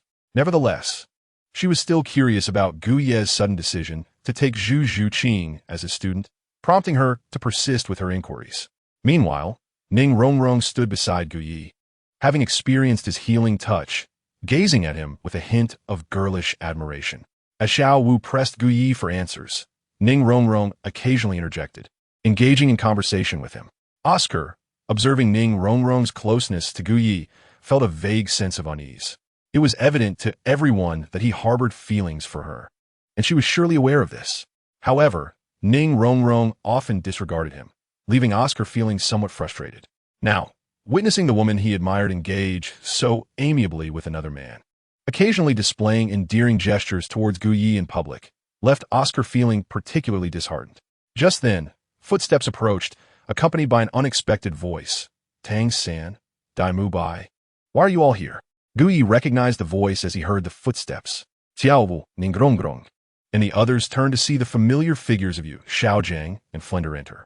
Teacher, the dean, Tang San exclaimed, surprised to see them. Dai Mubai and the others exchanged glances, moving closer to Flender. We came to consult with this esteemed physician, Yu Xiaogang replied, directing his gaze towards Gu Ye. Although Ning Rongrong acknowledged Yu Xiaogang and Flender's presence, she remained by Gu Ye's side, unwilling to step away. Upon realizing Yu Xiaogang had come to see Gu Ye, she instinctively asked, Master, are you here for a checkup? Immediately, she recognized her query as somewhat inappropriate, as it implied that she was suggesting Yu Xiaogang was unwell, which could be perceived as disrespectful. Yu Xiaogang, hearing her question, glanced at her but appeared unconcerned. He indeed sought Gu Ye for the purpose of seeking medical treatment, specifically regarding the affliction related to his martial soul. However, Ning Rongrong's inquiry left him momentarily at a loss for words. At that moment, Gu Ye also turned his gaze toward Yu Xiaogang. Zhu Zhuqing had already informed him about Yu Xiaogangs arrival at Shrek Academy. This legendary figure, renowned as a theoretical master in the realm of martial souls, left Gu Ye somewhat speechless. After all, he was somewhat aware of the questionable depths of Yu Xiaogangs' knowledge, particularly concerning instances of plagiarism. Nevertheless, Gu Ye was taken aback by the fact that Yu Xiaogang would come to his clinic, which was unexpected. However, upon further reflection, it was indeed plausible that Yu Xiaogang sought his assistance in treating his martial soul deficiency. Subsequently, Gu Ye utilized his surgical system to scan Yu Xiaogang. Upon completion of the scan, he was astonished by the multitude of symptoms presented by Yu Xiaogang. Issues such as hypocrisy, physical weakness, and other minor ailments were evident. What truly shocked Gu Ye was the task assigned by his surgical system concerning Yu Xiaogang, which was even more dire than that of Tang San. Having spent a considerable amount of time in this world, this was the first time he encountered a patient like Yu Xiaogang, who was so outwardly composed yet internally conflicted. It seemed almost a disservice not to provide him with a grand surgical intervention, one that would leave him utterly transformed and eradicate his ailments entirely. Gu Ye gazed at Yu Xiaogang, inwardly marveling at the situation. Under Gu Ye's peculiar gaze, Yu Xiaogang inexplicably felt a chill run through him. Clearing his throat, he approached Gu Ye, inquiring, "You must be the esteemed physician Gu Ye, correct?" "Indeed, that is I," Gu Ye nodded, then complimented. "And you must be the illustrious theoretical master of the soul master community, Yu Xiaogang. Am I right? I have immense admiration for your 10 core theories of martial souls. When I first heard of your theories, I wondered how such a remarkable talent could exist in this world. Now, seeing you in person, I am truly astounded. Gu Ye's flattery reached Yu Xiaogang's ears, and while his expression remained stoic, he felt a flicker of pleasure within. It was merely the praise of others. Such fleeting fame was hardly noteworthy. Yu Xiaogang humbly waved his hand, adopting a demeanor of indifference that made him appear quite the lofty intellectual. "You are too modest, master. My admiration for you flows like an endless river, and now that I encounter you in person, I find it even more overwhelming. Coincidentally, I have numerous inquiries regarding martial souls that I wish to discuss with you." Gu Yi smiled at Yu Xiaogang, appearing genuinely eager to learn. Yet, beneath his amiable facade, he contemplated how to discreetly administer female hormones to Yu Xiaogang and assist him in enhancing his appearance and voice. "I wonder what you seek?" Yu Xiaogang inquired with a hint of interest, as he prepared to ask Gu Yi about the possibility of treating his martial soul deficiency. Gu Yi had matters to discuss as well, thus presenting an opportune moment for both parties. This way, Yu Xiaogang would not have to plead with Gu Yi. If Gu Yi could indeed remedy his martial soul issues and help him surpass the 30th level, Yu Xiaogang could rightfully accept the treatment. After all, his guidance was not something just anyone could attain. My interests lie particularly in the research of unique phenomena akin to my medical practice, which is built upon the pursuit of truth through thorough exploration and study. Besides medicine, I hold a profound fascination with martial souls. Upon encountering your 10 core theories, I was utterly amazed. For instance, the limitations of soul rings for soul masters. At that moment, I pondered how you could have amassed such extensive knowledge. Is it truly possible for one individual to generate so much insight? As Gu Yi spoke, a mischievous grin spread across his face as he observed Yu Xiaogang, whose expression had grown increasingly somber. Thus, driven by curiosity and interest, I conceive an idea. Could we not cultivate a unique soul master whose absorption of soul rings surpasses your so-called limits? After all, theories are static, while humans are dynamic. Would you not agree? At this juncture, Gu Yi glanced at the impassive Yu Xiaogang, inwardly chuckling before continuing, "And Zhu Zhuqing, she is my disciple. Under my guidance, she has already demonstrated the capacity to absorb soul rings that exceed your purported limits. Indeed, her third soul ring has surpassed 2,000 years, approaching 3,000, thus effectively transcending your so-called limitations. Furthermore, my expectations for Zhu Qing's fourth soul ring will only escalate. Your defined limits are merely my baseline for her. I have every confidence she will not disappoint." Upon finishing, Gu Yi noted Yu Xiaogangs continued silence, and beside him, Tang San, Dai Mubai, and Flander appeared somewhat indignant. To avoid appearing confrontational or mocking, Gu Yi chuckled amiably and clarified, "Master, please do not misunderstand. I harbor no intention of provoking you, nor do I question the originality of your esteemed theories. I merely wish to cultivate a genuine prodigy, driven solely by my personal interests." Gu Yi gestured with open hands, his demeanor relaxed, reminiscent of a classic master figure. Ning Rongrong observed Gu Yi in surprise at his eloquence, realizing why Zhu Zhuqing had previously left Yu Xiaogang speechless. She had undoubtedly learned from her mentor. Ning Rongrong cast a lingering glance at Yu Xiaogang. At this moment, his face remained expressionless, betraying nothing of his emotions. However, upon closer inspection, one could discern the twitching of his lips and a slight pallor to his complexion. It was uncertain whether this reaction stemmed from Gu Ye's seemingly complimentary remarks or another cause. Nearby, Flander also watched Gu Yi with a slight grimace. It was clear to any perceptive observer that Gu Ye's words, though outwardly flattering, were laced with veiled sarcasm, rendering Yu Xiaogang momentarily speechless. After all, Gu Yi had brought up Zhu Qing, whose achievements starkly contradicted Yu Xiaogang's theories. Otherwise, Yu Xiaogang might have vehemently defended his 10 core theories, asserting their correctness. In the realm of soul masters, how many did not refer to his principles? Any soul master encountering him would inevitably address him as master. However, the emergence of Xing served as a resounding rebuttal to his assertions. Fortunately, Yu Xiaogangs expression remained impassive, concealing any embarrassment he may have felt. Perhaps this was the reason for his habitual frown. Chapter 62. Yu Xiaogang's desire for healing after a moment of silence. Yu Xiaogang's mind raced as he sought a counterargument to Gu Ye's assertions while simultaneously regaining some dignity in front of the crowd. Just as he was about to speak, Gu Ye's door swung open, and the now-recovered Zhu Zhuqing emerged. At this moment, Zhu Zhuqing had fully regained her composure. Having heard the commotion outside, she decided to forego further rest and stepped out. "Teacher," Zhu Zhuqing called out warmly as she approached Gu Yi.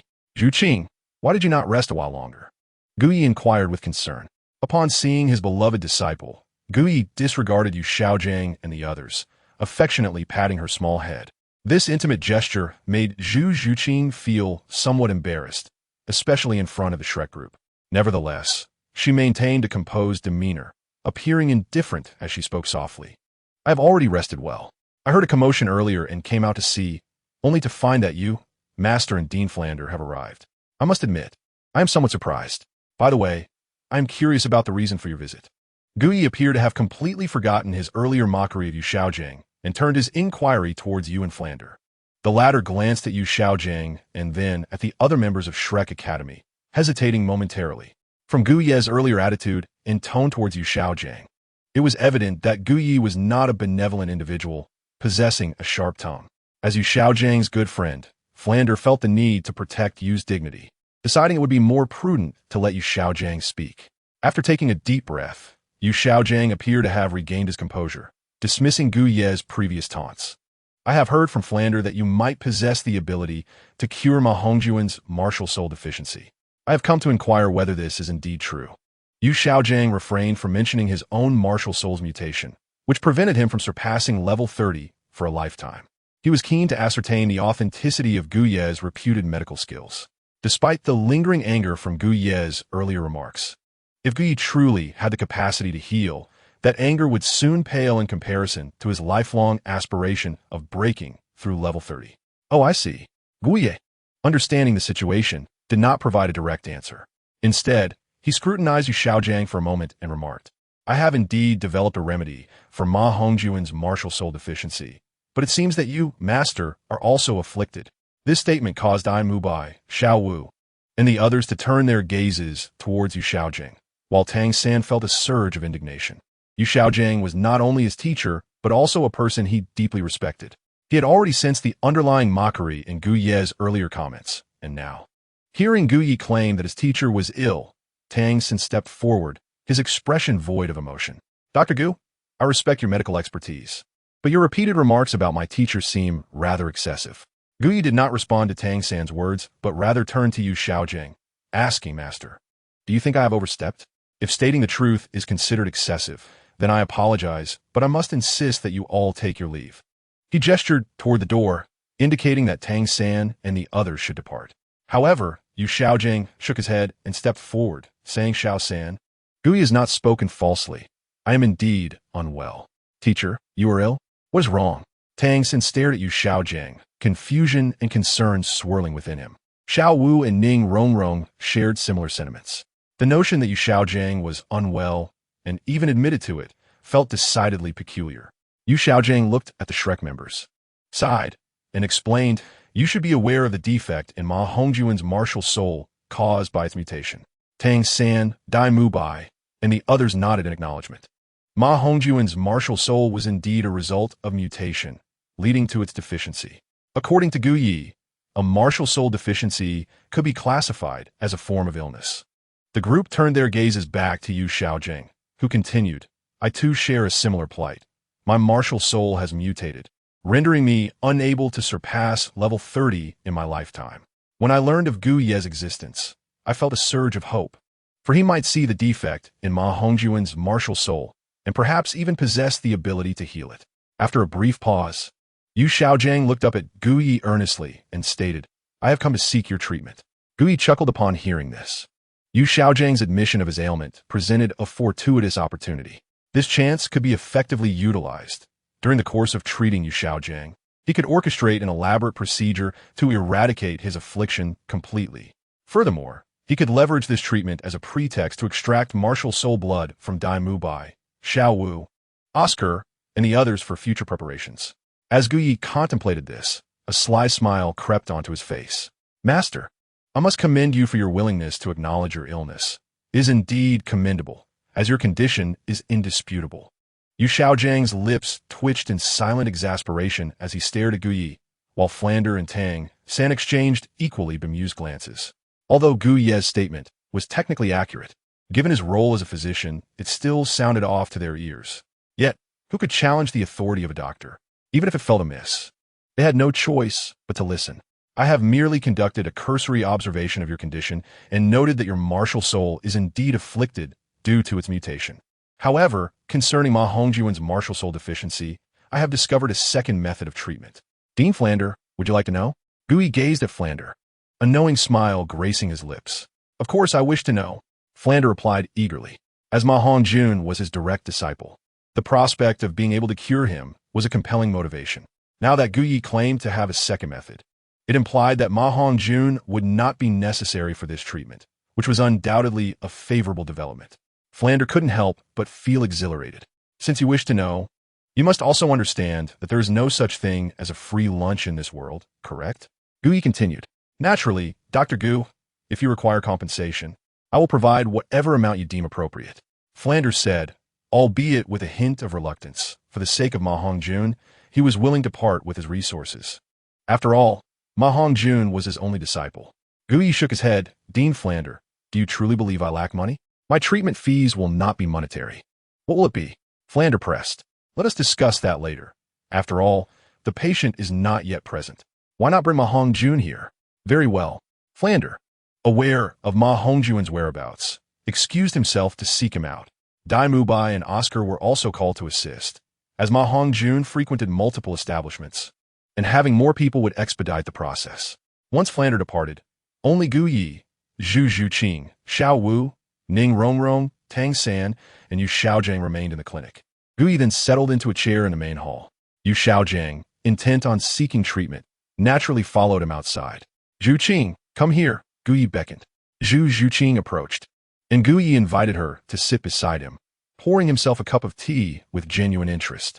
Observing Gu Ye's lack of intention to continue the conversation, Yu Xiaogang, preoccupied with his martial soul deficiency, initiated the dialogue. Dr. Gu, what is your perspective on my martial soul deficiency? Being courteous in his request for treatment, Yu Xiaojiang's inquiry was respectful. After taking a sip of tea, Gu Yi replied, Master, I have recently made some breakthroughs in my medical research, and I believe I can offer a treatment for your condition. Really? Yu Xiaojiang's face lit up with excitement. Gu Yi nodded acknowledged. However, could Gu Yi genuinely assist Yu Xiaojiang in overcoming his plateau at level 30? Clearly, it was an impossibility unless Yu Xiaojiang, as a teacher, and his disciple Tang San could orchestrate a grand escape from a locked room. If that were the case, perhaps there remained a sliver of hope for Gu Yi to aid Yu Xiaojiang in realizing his fervent aspiration to transcend level 30. Chapter 63. A cure for Yu Xiaojiang's ailment. Observing the excitement etched on Yu Xiaojiang's face, Gu Yi felt increasingly compelled to lend his support, rejuvenating Yu Xiaojiang's spirit. Ancient physician, Yu Xiaojiang inquired, casting a meaningful glance at Gu Yi. Master, I've already discussed this with your dean. There is no such thing as a free lunch in this world. Are you not at least willing to undergo a trial to ascertain whether I can truly remedy your martial spirit deficiency? It is crucial to understand that no one has ever successfully cured such a deficiency before. Why would you trust me so readily? Gu Ye's rhetorical question was quite apartment. Deep down, Yu Xiaojiang had not harbored much doubt, as he was well aware of Gu Ye's reputation, thanks to Flander's thorough explanations. Additionally, Gu Yi was a mentor to Zhu Zhuqing. There was no animosity between them, thus rendering any malicious intent unnecessary. Nevertheless, one must remain vigilant, and Yu Xiaojiang, being a cautious individual, still held a flicker of skepticism towards Gu Yi. However, the manner in which Gu Yi posed his question alleviated that doubt. Ancient physician, you need not worry about this. Even the slightest chance is worth pursuing. As for compensation, material wealth is trivial. I know you're not the sort to be swayed by such things. Whatever you propose, I shall comply, Yu Xiaojiang declared earnestly, gazing intently at Gu Yi. At this moment, Tang San rose, expressing his apologies. Ancient physician, I apologize for my previous rudeness. If you can cure my master's martial spirit deficiency and help him surpass level 30, I will fulfill any request you may have. Tang San's apology appeared profoundly sincere, embodying the essence of a devoted disciple concerned for his teacher. Tang San had learned a bit about his master's martial spirit deficiency. He often observed Yu Xiaogang sitting in solitude, and upon inquiry, discovered that his master had long harbored a wish to break through the seemingly insurmountable barrier of level 30. Now that Gu Yi had ignited a glimmer of hope in Yu Xiaogang, Tang San felt an unwavering determination to assist his master in fulfilling that long-held dream. Gu Yi, if you could assist the master in treating his martial spirit deficiency, I implore you to help. Xiao Wu, with her large, pleading eyes, added, exuding an adorable charm as she gazed at Gu Yi. Seeing both Yu Xiaogang and Tang San beseech him, Gu Yi felt it would be remiss not to offer some form of treatment. With a resigned sigh, he replied, very well, since you have all expressed your earnest desires. I shall reluctantly acquiesce. However, let me make one thing clear. The remedy I possess for the martial spirit deficiency is still experimental, and I cannot guarantee it will resolve your issue entirely. Consequently, side effects may occur, though they are unlikely to be severe or life-threatening. I must ask you to contemplate this carefully. If you are ready to accept treatment, we can then discuss compensation and the specifics of the procedure. After finishing his statement, Gu Yi attempted to sip his tea, only to find the cup empty. He casually set it aside. Zhu Zhuqing, seated beside Gu Yi, instinctively took the initiative to pour him a fresh cup of tea, fulfilling her role as a devoted disciple. Upon hearing Gu Ye's words, Yu Xiaogang hesitated for a moment. The thought of a substantial probability of breaking through to level 30 spurred him to nod in agreement without further hesitation. Ancient physician, I have made my decision. However, could you enlighten me on the potential side effects? Yu Xiaogang, although agreeing to proceed, wished to understand the details, as one ought to be informed when entrusting oneself to another's care. Well, the specific side effects remain somewhat uncertain. You must comprehend the significance of resolving a martial spirit deficiency in this world. Nevertheless, I can assure you that I have had a successful case in the past. A martial spirit with a deficiency was treated by me and has since experienced no issues. Ancient physician, is that truly the case? Yu Xiaogang exclaimed, standing in excitement, eager to learn the identity of the individual Gu Yi had cured. Gu Yi, do not speak falsehoods. However, I cannot disclose the identity of the person I treated, as it pertains to my confidentiality. Understood, Yu Xiaogang replied, suppressing his exhilaration and resuming his seat. The knowledge that Gu Yi had succeeded in treating a martial spirit deficiency filled him with hope. If he could indeed surpass level 30, he would finally fulfill his lifelong aspiration, clenching his fists in excitement. Tang San, observing his teacher's elation, silently vowed to assist him, regardless of Gu Ye's demands. He had pledged when he became Yu Xiaogang's disciple that he would regard him as a father for life. Gu Yi sipped his tea, casting a sidelong glance at the elated Yu Xiaogang, secretly amused by the situation. It seemed that Yu Xiaogangs desire for assistance in treating his martial spirit deficiency was all but confirmed. Yet, Gu Yi decided to offer him a glimmer of additional hope. The greater one's hope, the more profound the despair when faced with potential failure. The effect would be magnified infinitely. Master, regarding the side effects of this treatment, let me share a bit more. The process will not be brief, and as it unfolds, you may notice your facial hair gradually disappearing, and your voice may undergo some changes, giving you a rejuvenated appearance and enhanced vitality. Is that all? Yu Xiaogang inquired, his excitement palpable. If what Gu Yi described truly resulted in a youthful rebirth, then such effects could hardly be considered adverse. Of course not. Those are merely the predictable outcomes, while the unpredictable remains unknown. I see. Yu Xiaogang pondered for a moment. Well then, I've heard enough. If you decide to proceed with the treatment, consider it carefully before your dean and that portly fellow arrive. This decision concerns your future, indeed, your entire life. With that, Gu Yi lifted the freshly poured tea prepared by Zhu Zhuqing, savoring a sip with a smile. Tang San signaled to his master Yu Xiaogang, suggesting they step outside for a moment. Understanding his disciple-less intention, Yu Xiaogang addressed Gu Yi, Ancient physician, I need to step out for a moment. I shall return shortly with my response. Ancient physician, I too shall step outside, Tang San added as he rose. Very well, Gu Yi replied, allowing the two to converse privately.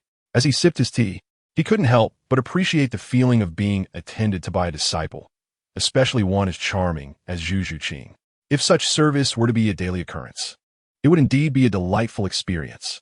Gu Yi glanced at Zhu Zhuqing, satisfied with the arrangement. As Zhu Zhuqing caught the gaze of her teacher Gu Yi, she blinked her almond-shaped eyes, maintaining her characteristic cool and reticent demeanor. Upon exiting the hall, Yu Xiaogang inquired of Tang San, "What did you summon me for, little San?" "Teacher, I have something to discuss with you," Tang San replied. "Go on," Yu Xiaogang urged. "I believe you should consider Gu Ye's treatment. But it would be wise to observe first," Tang San suggested. "Isn't Gu Yi meant to assist Fatty?" Although Tang San's words were somewhat veiled, the astute Yu Xiaogang grasped his disciple's intent.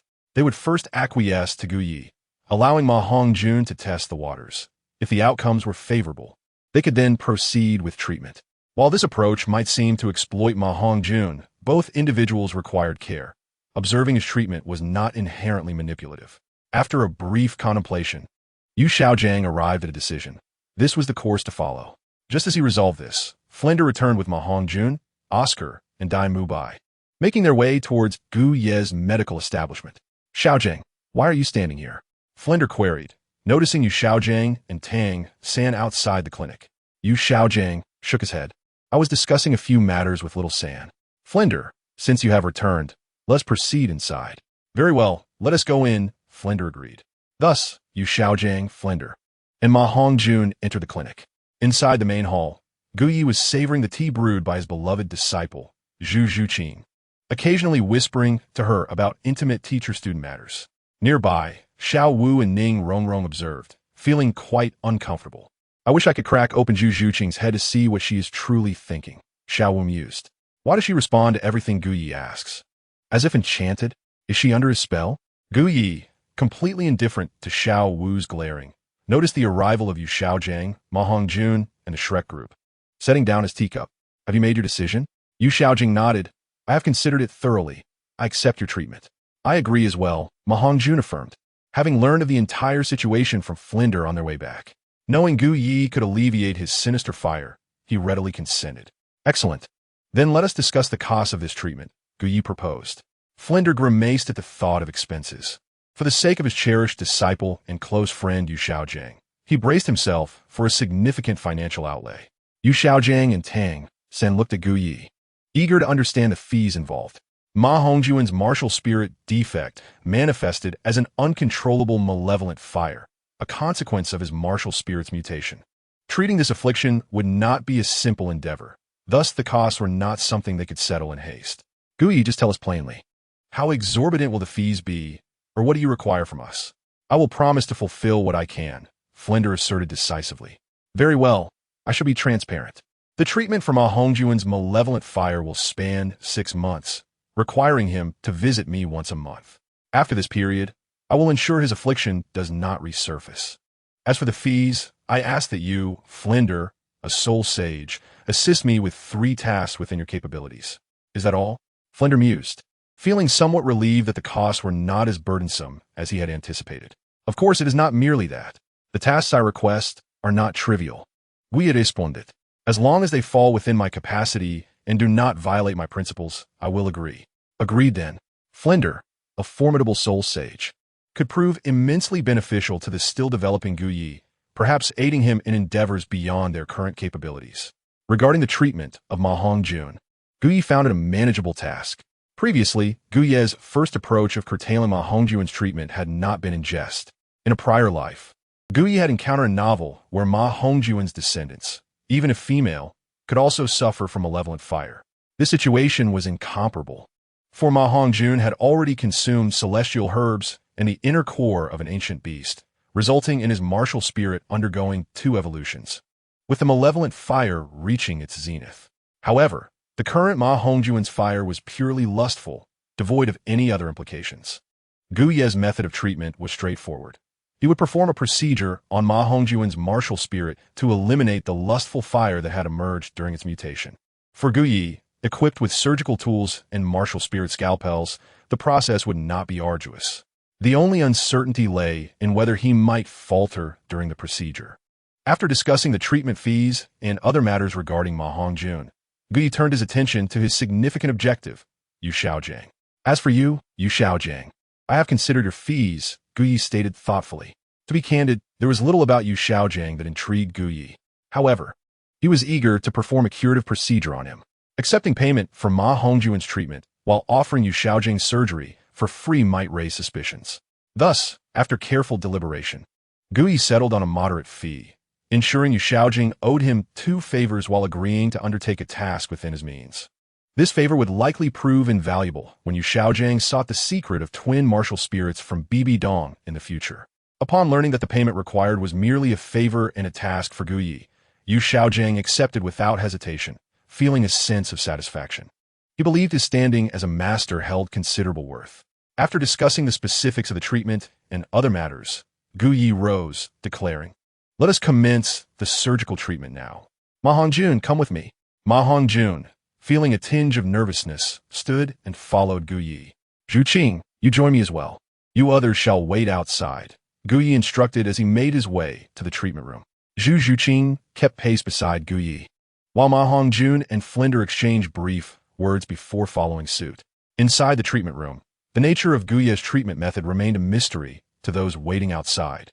In the main hall, Yu Xiaogang and the others gazed toward the treatment room, a mix of anticipation and skepticism swirling within them. "Master, do you truly believe Gu Yi can resolve Fatty's malevolent fire issue?" Dai Mubai questioned with doubt. "Let us wait and see," Yu Xiaogang replied, his gaze fixed on the treatment room. He too was curious, but recognized that now was not the time for discussion. The outcome would soon be revealed. After approximately 10 minutes, Ma Hongjun emerged from the treatment room. "Fatty, how do you feel? How'd it go?" Upon seeing Ma Hongjun exit, Dai Mubai, Yu Xiaogang, and Flinder immediately surrounded him with inquiries. At that moment, Ma Hongjun appeared to be lost in thought, reflecting on the extraordinary treatment process Gu Yi had just performed. Oblivious to the questions posed by Dai Mubai and Yu Xiaogang. "Fatty, what is wrong? Hongjun?" As Dai Mubai and Flinder called out repeatedly, Ma Hongjun finally snapped back to reality. It was astounding. Gu Ye's treatment method is truly miraculous. Ma Hongjun exclaimed in wonder. Hearing this, Yu Xiaogang suddenly felt a surge of anticipation for Gu Ye's treatment. "All right, Hongjun, why don't you share your situation with me?" Yu Xiaogang gently patted Ma Hongjun's shoulder, bringing him back to awareness. Ma Hongjun briefly recounted the healing process that Gu Yi had performed on him, and Yu Xiaogang, Flinder, and the others displayed expressions of astonishment. The notion of performing surgery on a martial soul, of healing it. Gu Yi's martial soul possessed such extraordinary capabilities, it was nothing short of terrifying. It was well known that many soul masters had their martial souls rendered useless due to mutations. Yet, Gu Yi's martial soul could cure others' martial souls. If this information were spread, soul masters with defective martial souls would undoubtedly flock to Gu Yi, beseeching his assistance. Yu Xiaojiang's eyes sparkled with excitement, and Flinder was utterly astonished.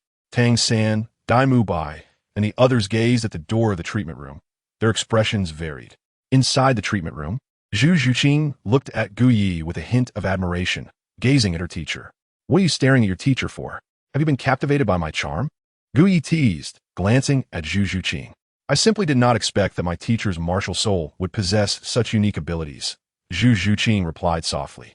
"My strength extends beyond just my martial soul. I am formidable in other aspects as well. Would you like to witness it, Zhuqing?" Gu Yi said with a mischievous smile. Zhu Zhuqing, not interpreting Gu Ye's words inappropriately, assumed he merely wished to showcase his strengths. Without hesitation, she nodded and expressed her desire to see. "Very well. When the time permits, I shall let you witness my prowess," Gu Yi said, lightly patting Zhu Zhuqing's shoulder while emphasizing the phrase "my prowess." Zhu Zhuqing nodded resolutely, determined to fully appreciate just how formidable her teacher, Gu Yi, truly was when the moment arrived.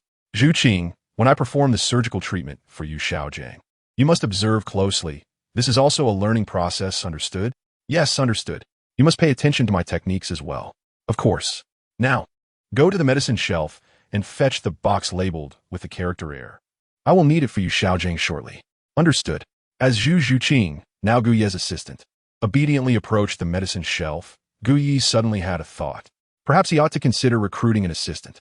In the world of Douluo, healing soul masters were referred to as medical practitioners, and there were specific types of medical professionals, albeit differing somewhat from what Gu Yi understood.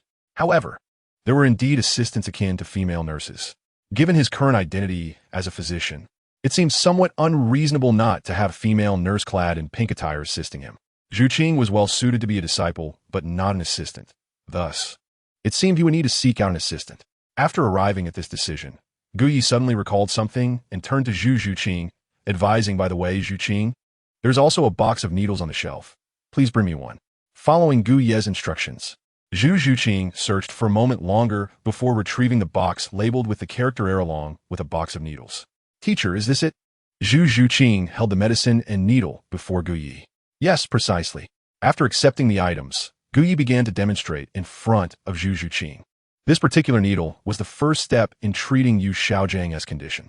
Due to the nature of the treatment, the process could not be rushed nor prolonged. So Gu Yi meticulously controlled the dosage of a certain special medication drawn from the vial. Once completed, he tested the needle before instructing Zhu Zhuqing to call Yu Xiaogang in. Meanwhile, he prepared some other crucial items. Zhu Zhuqing exited the treatment room and found Yu Xiaogang surrounded by Ma Hongjun and the others, who were inquiring about his condition. She lightly called out, "Master. Teacher says you may come in. Is that so? Excellent, I'm on my way."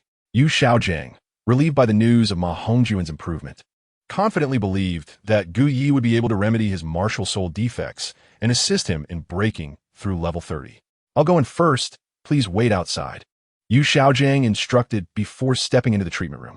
Tang San glanced at Yu Xiaogang entering and then turned to Ma Hongjun, asking seriously, "Fatty, do you truly believe your martial soul has improved significantly?" Absolutely. I used to feel that my martial soul would suddenly erupt with evil energy at any moment. But now I sense that the evil energy will no longer randomly flare up. Moreover, after Gu Ye's treatment, I feel revitalized. My strength and energy have both improved. I see. Tang San pondered Ma Hongjun's words, reflecting on his own situation as he gazed at the treatment room. Inside the treatment room, after Yu Xiaogang entered, he looked at Gu Yi and asked, "Gu Yi, what do I need to do now?" "You need not do anything. Simply lie down on the examination bed." Gu Yi instructed. All right. Yu Xiaogang reclined on the bed, bracing himself for the surgical treatment. Although the sensation of lying there, as if he were merely a slab of meat, was somewhat uncomfortable. After all, he was a person of stature, a renowned master in the soul master community. Now, he felt as if he were a piece of meat on a cutting board, with Gu Yi wielding the knife, free to carve as he pleased. The peculiar circumstances made him feel uneasy. Meanwhile, Gu Yi, observing the needle in his hand and then looking at Yu Xiaogang lying on the bed, couldn't he help but smile inwardly. "Master, we shall commence the treatment now. Are you ready?" "Very well. I am prepared," Yu Xiaogang replied, steeling himself for the first needle that would significantly impact his path to recovery. Without hesitation, Gu Yi administered the first injection on Yu Xiaogang's journey to healing. A sizzling sound resonated, marking the commencement of Yu Xiaogangs path to recovery.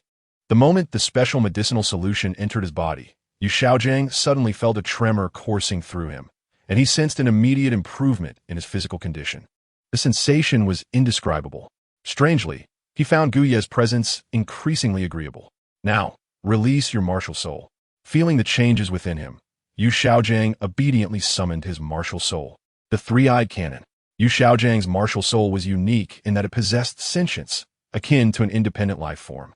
It was noteworthy that on the Douluo continent, most martial souls were lifeless and devoid of intelligence, but Yu Xiaogang's three-eyed cannon was distinguished by its sentience, truly making him one of a kind.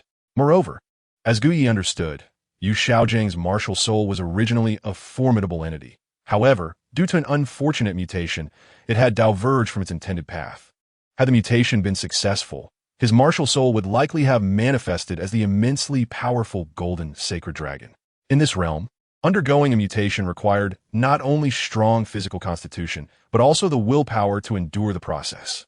Unfortunately, Yu Xiaogang lacked the fortune, physical prowess, and will to withstand the emergence of the golden sacred dragon martial soul.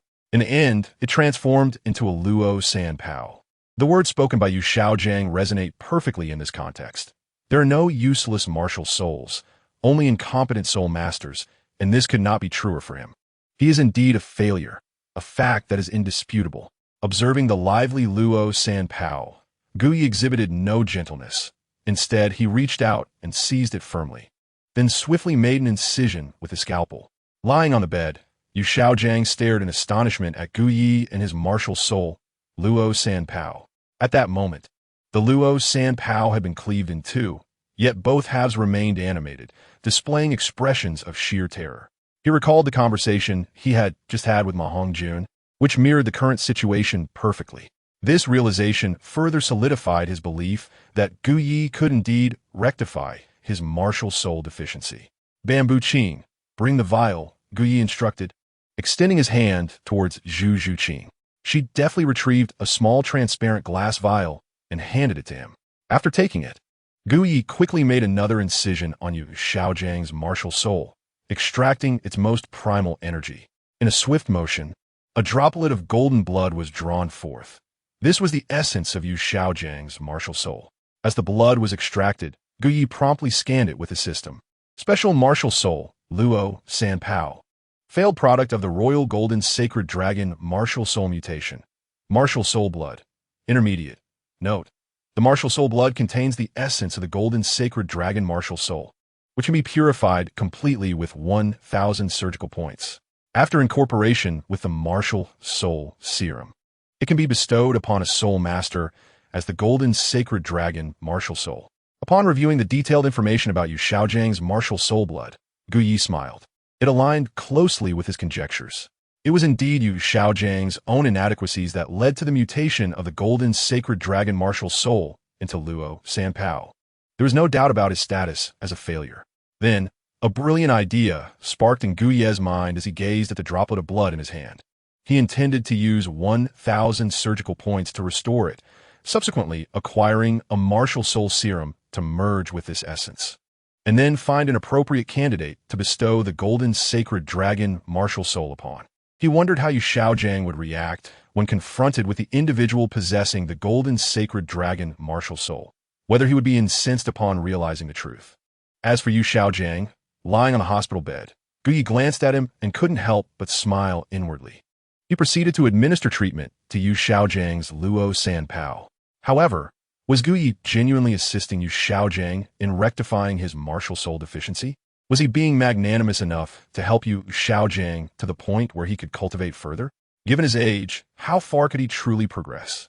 Moreover, the Luo San Pao, paired with Yu Xiaojiang's inadequacy, remained ineffectual. Zhu Zhuqing, standing by, also lent a hand. Though Yu Xiaojiang observed Gu Ye's actions closely, he remained largely ignorant of what was being done to him and what medications were being utilized. Nonetheless, he certainly felt some changes within his body, as if he had gained a renewed vigor. It was uncertain whether it was merely an illusion, but throughout the treatment, Yu Xiaojiang noticed Gu Yi frequently glancing at his lower region, leaving him puzzled about his intentions. After a little over 10 minutes, Gu Yi completed what he termed the treatment. He restored the fragmented Luo San Pao to its original form and let out a deep sigh, appearing somewhat fatigued. "All right, it's done," Gu Yi said to Yu Xiaojiang before turning to Zhu Zhuqing. Seeing this, Zhu Zhuqing took a handkerchief and began to wipe the sweat from Gu Ye's forehead.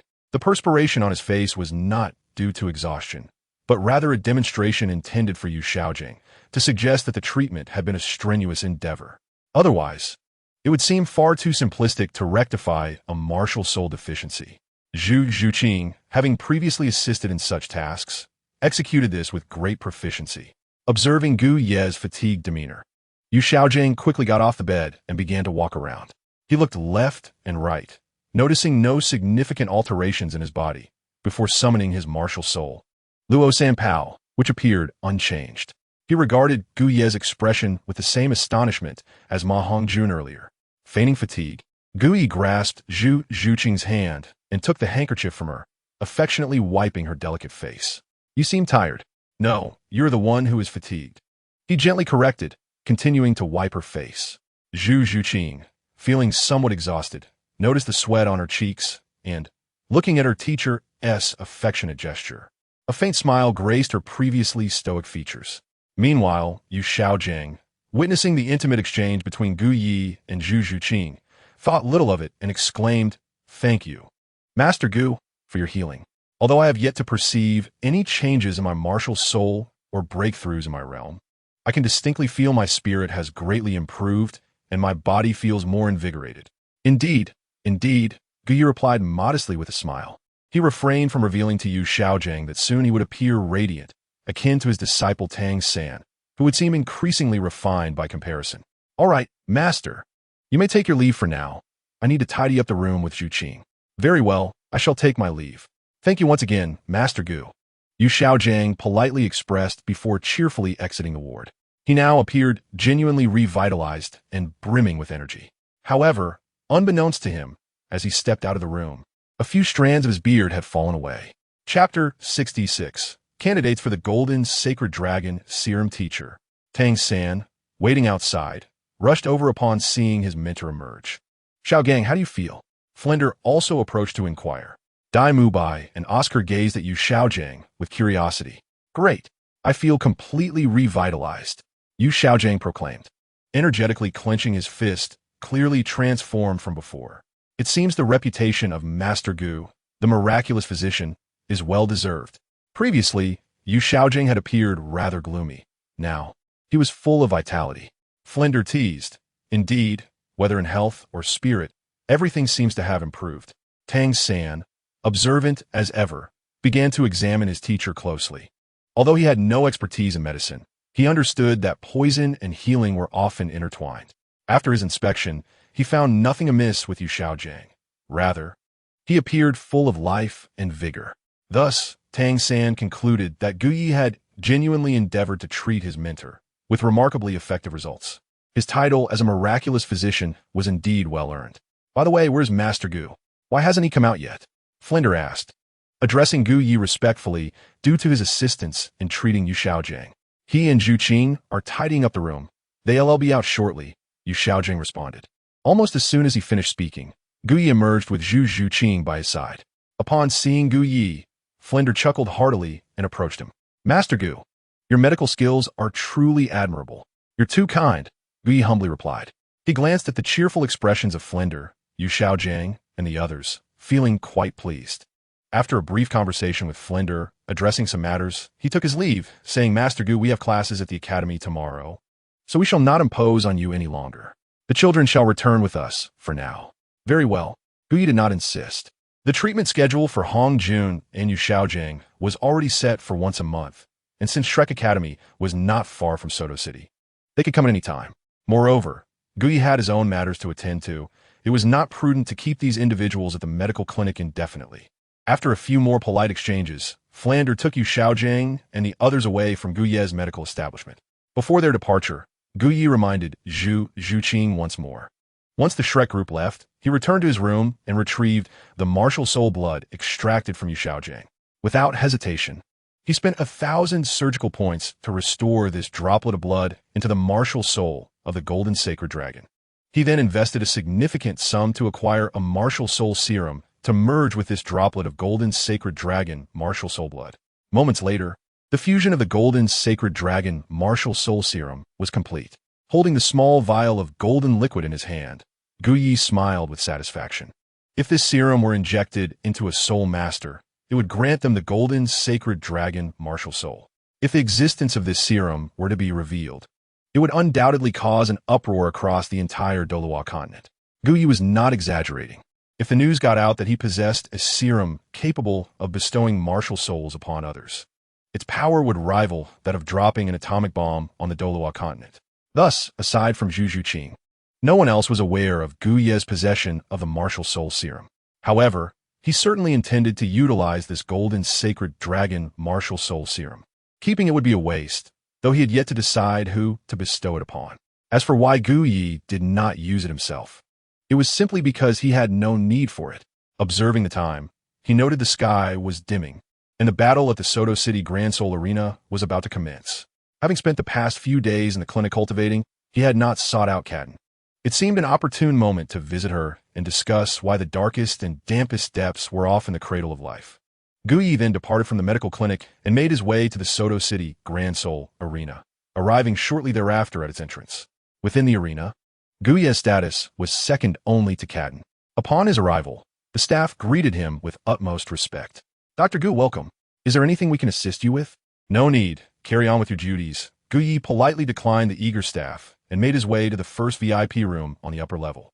Upon entering the VIP room, Gu Yi suddenly had a thought.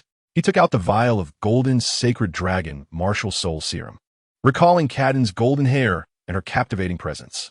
It seemed fitting to use it for her. Cadden was the princess of the Sylvis Kingdom and a soul master, albeit of modest strength. Yet that was inconsequential to Gu Yi. What mattered most was that Cadden's heart and mind were devoted to him, and he harbored a certain desire for the enchanting beauty. More importantly, he needed to assist Cadden in claiming the throne of King Balak, and therefore, her strength could not be too weak. It appeared that when the time was right, he could bestow this golden sacred dragon martial soul serum upon Cadden to enhance her power. Having made this decision, Gu Yi secured the serum. He knocked on the door with practiced ease, and before Cadden could emerge to open it, he pushed the door open and stepped inside. Inside the room, as dusk approached and the time for the Grand Soul Arena drew near, Cadden intended to take a bath before heading out. However, just as she had loosened her clothing to enter the bathroom, she heard the familiar knock at the door. Who is it? She recognized the footsteps immediately. Not wanting to delay her bathing any longer, she grabbed a form-fitting purple dress from the rack and eagerly stepped out. You're here? Upon seeing the person she had longed for, Cadden joyfully rushed to embrace him. Guye naturally regi his hands caressing the expanse of her fair skin exposed on her back. Guyi, there is still an hour or two before the Grand Soul Arena starts. I want to take a bath first. Would you join me? Cadden gazed at Guyi with an enticing look. Her invitation to bathe together, coupled with the mention of a spare hour or two, was quite clear in its implications. Guyi admired Cadden's captivating features beneath her golden locks, her expressive eyes, delicate nose, and luscious lips. He lifted her chin and leaned in for a kiss. This time, Guyi had no intention of refusing Cadden's alluring invitation. He wished to gallop alongside her into the realms of joy. Cadden instinctively wrapped her arms around his neck, responding with fervor. The fire within Guyi ignited further under Cadden's enthusiasm, rapidly spreading toward her. After their kiss, Cadden clung to Guyi's neck, their faces mere centimeters apart as she earnestly gazed into his eyes. Guyi, I'm feeling warm. Carry me inside. Let us bathe together. Cadden's tone was calm, yet it brimmed with endless temptation. The fire ignited within Guyi erupted at her words. All right. He swept Cadden into his arms and headed towards the bathroom. The distance to the bathroom from the guest room was short, yet to Cadden, it felt interminable. She feared that Guyi might suddenly stop along the way. So she held him tightly, causing her purple dress to slip to the floor in their haste. The bathroom door swung open and then slammed shut with a heavy thud. Chapter 67. The affair with Cadden almost exposed on the highest floor of the Soto City Grand Soul Arena, in the first VIP room where Cadden resided. An unseen battle raged on. Meanwhile, at Shrek Academy, upon returning, Flander announced that everyone should rest and be ready for class the next day. Yu Xiaogang exchanged a few words with his disciple Tang San before retreating to his room. The day's events had overwhelmed Yu Xiaogang, leaving him in a state of excitement, and upon returning to his room, he sat down to take notes, documenting a series of insights on martial soul blood and the ailments associated with martial souls, as well as their potential for healing. This knowledge was invaluable, and he intended to make good use of it to contribute to the Soul Master community in the future. After completing his notes, Yu Xiaogang began to focus on training plans for the Shrek 7 monsters. With most of it already done, he only needed to make a few adjustments, particularly for Zhu Zhuqing, given her unique circumstances. As Zhu Zhuqing was now Gu Ye's disciple and required his assistance for her martial soul deficiency, Yu Xiaogang approached her training with great care. After spending half an hour, he finalized a special training regimen for Zhu Zhuqing before pausing. At that moment, a few strands of hair from his beard fell onto his desk. However, as his beard was already sparse, Yu Xiaogang paid it little mind and continued with his tasks.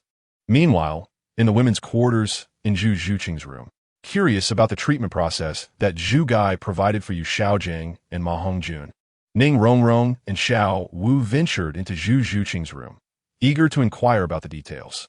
There was nothing untoward to discuss, as Zhu Zhuqing had no secrets to keep. After all, the three were close friends. She recounted the various aspects of her teacher Gai's treatment methods. It was astonishing to realize just how capable Gai truly was. After hearing Zhu Zhuqing's words, Xiao Wu exclaimed in admiration. Indeed, Gai is remarkably skilled. Ning Rongrong reflected on how Gai had assisted her with her chest earlier that day, instinctively placing a hand over her heart while expressing her awe. Yes, he is indeed impressive. Zhu Zhuqing recalled the moment Guy had tenderly wiped her sweat, a faint smile gracing her lips. As the three women pondered Guy's remarkable abilities, in the VIP room of Soto City's Grand Seoul Arena, Guy was demonstrating his prowess to Cadden. After some time, the two transitioned from the bathroom to the room, engaging in a new exchange of thoughts. Guy, you've finally come to understand. I am so happy. Cadden beamed at Guy, her eyes sparkling with joy. Yes, I've figured it out, Guy nodded, his muscles taut, casting a mischievous glance at Cadden. From now on, whenever I have an epiphany, I will come to find you. All right? Of course, as long as you have a realization. You can always come to me. I will think alongside you, Cadden replied intermittently. In the room, the two shared their thoughts on understanding and confusion as time slipped by unnoticed. There were merely 20 minutes left before the night battles at the Grand Seoul Arena would commence. For the nobles of Soto City, aside from indulging in evening entertainment, their greatest pleasure was attending the Grand Seoul Arena to witness Soul Masters in battle. Although less than 20 minutes remained until the event began, the VIP and general seating areas were already filled with eager spectators. The nobles in the VIP room had begun placing their bets, eagerly anticipating the battles ahead. At that moment, a luxurious carriage approached the Grand Seoul Arena, from which emerged the city lord, Shuehong, accompanied by the formidable Soul Master, Qin Xiao. Greetings, city lord. The guards at the entrance of the Grand Seoul Arena saluted upon recognizing Shuehong. Shuehong nodded and entered the arena, with Qin Xiao closely following. Greetings, city lord. I apologize for not welcoming you properly. Please forgive my oversight, the arena's overseer whispered to Shuehong as he approached. No matter, where is my wife? Why is she not here? Shuehong inquired, scanning the arena for his wife, Cadden, feeling somewhat perplexed. She should be resting in her room, my lord. Shall I go fetch her? No need. I will head to the VIP room on the highest floor, Shuehong replied, and made his way towards the elevated area. Meanwhile, in the VIP room, Cadden and Guy were gradually concluding their intimate conversation as the event at the Grand Seoul Arena was about to commence. All right, Cadden, we should head out, Guy suggested. No, I want to keep holding you. I don't want to let go. Cadden nestled deeper into Guy's embrace, clearly reluctant to part. She relished this feeling of closeness, savoring his heartbeat and the prospect of kissing him whenever she desired. She lifted her head to gaze at Guy and, unable to resist, kissed him once more before wrapping her arms around him. Guy sighed in resignation. Cadden's charm was undeniable, yet at times her affection felt overwhelming, particularly in moments like this, where she resembled a lovesick girl, leaving Guy utterly exasperated. City Lord. At that moment, a voice from outside interrupted them. It was Cadden's Soul Master attendant. Upon hearing this, Guy instinctively looked at Cadden. She, however, remained unfazed, glancing at Guy with a playful smile. Are you feeling nervous? Shuehong is just outside. It would be unnatural not to feel anxious, Guy thought to himself, responding nonchalantly. If you aren't nervous, why should I be? Hypocrite. Cadden playfully glared at Guy before getting up to dress. Guy quickly donned his attire as well, fully aware that Cadden was a married woman. Although Cadden currently held no feelings for Shuehong, they were still technically engaged in an affair. Watching Cadden remain so composed, Guy felt a deep admiration for her demeanor. By the way, do you have any oranges here? Guy asked absent-mindedly as he finished getting dressed. Yes, they're in the living room, she replied. That's good to hear, Guy said, feeling more at ease. After Cadden tidied up a bit, they headed to the living room, where they sat down to enjoy some oranges while conversing. Cadden's oranges were exceptionally sweet, unlike the sour ones found elsewhere. Dr. Gu, what do you think of the healing Soul Masters at the Grand Seoul Arena? Cadden inquired, adopting a serious tone. They're decent, though their levels aren't particularly high.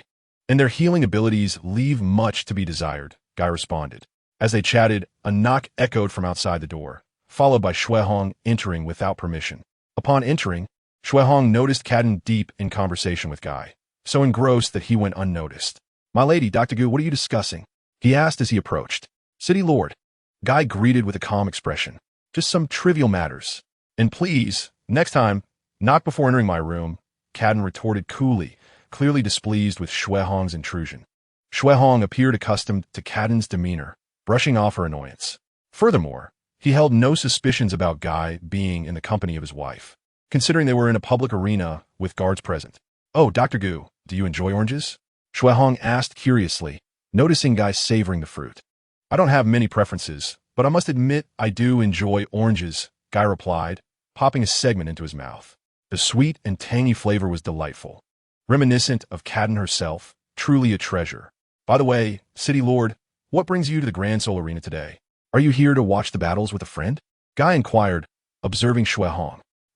I hadn't expected you to discern that. Dr. Gu, Shuehong responded, casting a bashful glance at Cadden. His friend, of course, was a certain nobleman. Cadden, however, was quite familiar with Shuehong's nature. She picked up an orange from the table, breaking a piece off and discovering it to be quite delicious. No wonder Guy enjoyed them so much. Dr. Gu, I'm grateful for your presence at the Grand Soul Arena these past few days. Without you, I shudder to think how many Soul Masters would have suffered without healing, and the financial toll would have taken on the arena, Cadden remarked as she continued to eat her orange. No need for thanks. It is simply part of my duties. Since I have promised City Lord Shuehong, I will ensure it is done properly, Guy replied, casually squeezing an orange peel, releasing a faint scent that quickly filled the room. Well, the soul battles are about to commence. We should prepare to go, Cadden stated, glancing at Shuehong.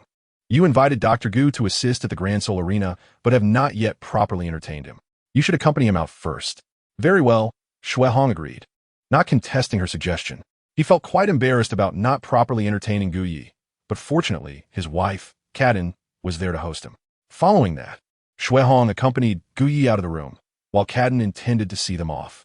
However, as she stood up, she suddenly felt her legs weaken and let out a soft gasp, sitting back down on the sofa. Madam, are you all right? Upon hearing Cadden's faint exclamation, Shuehong turned to inquire. It's nothing, just thinking of a few matters, Cadden replied, straightening herself and shaking her head. All right, you go on with Gu Yi, sure. I shall wait a moment before joining you.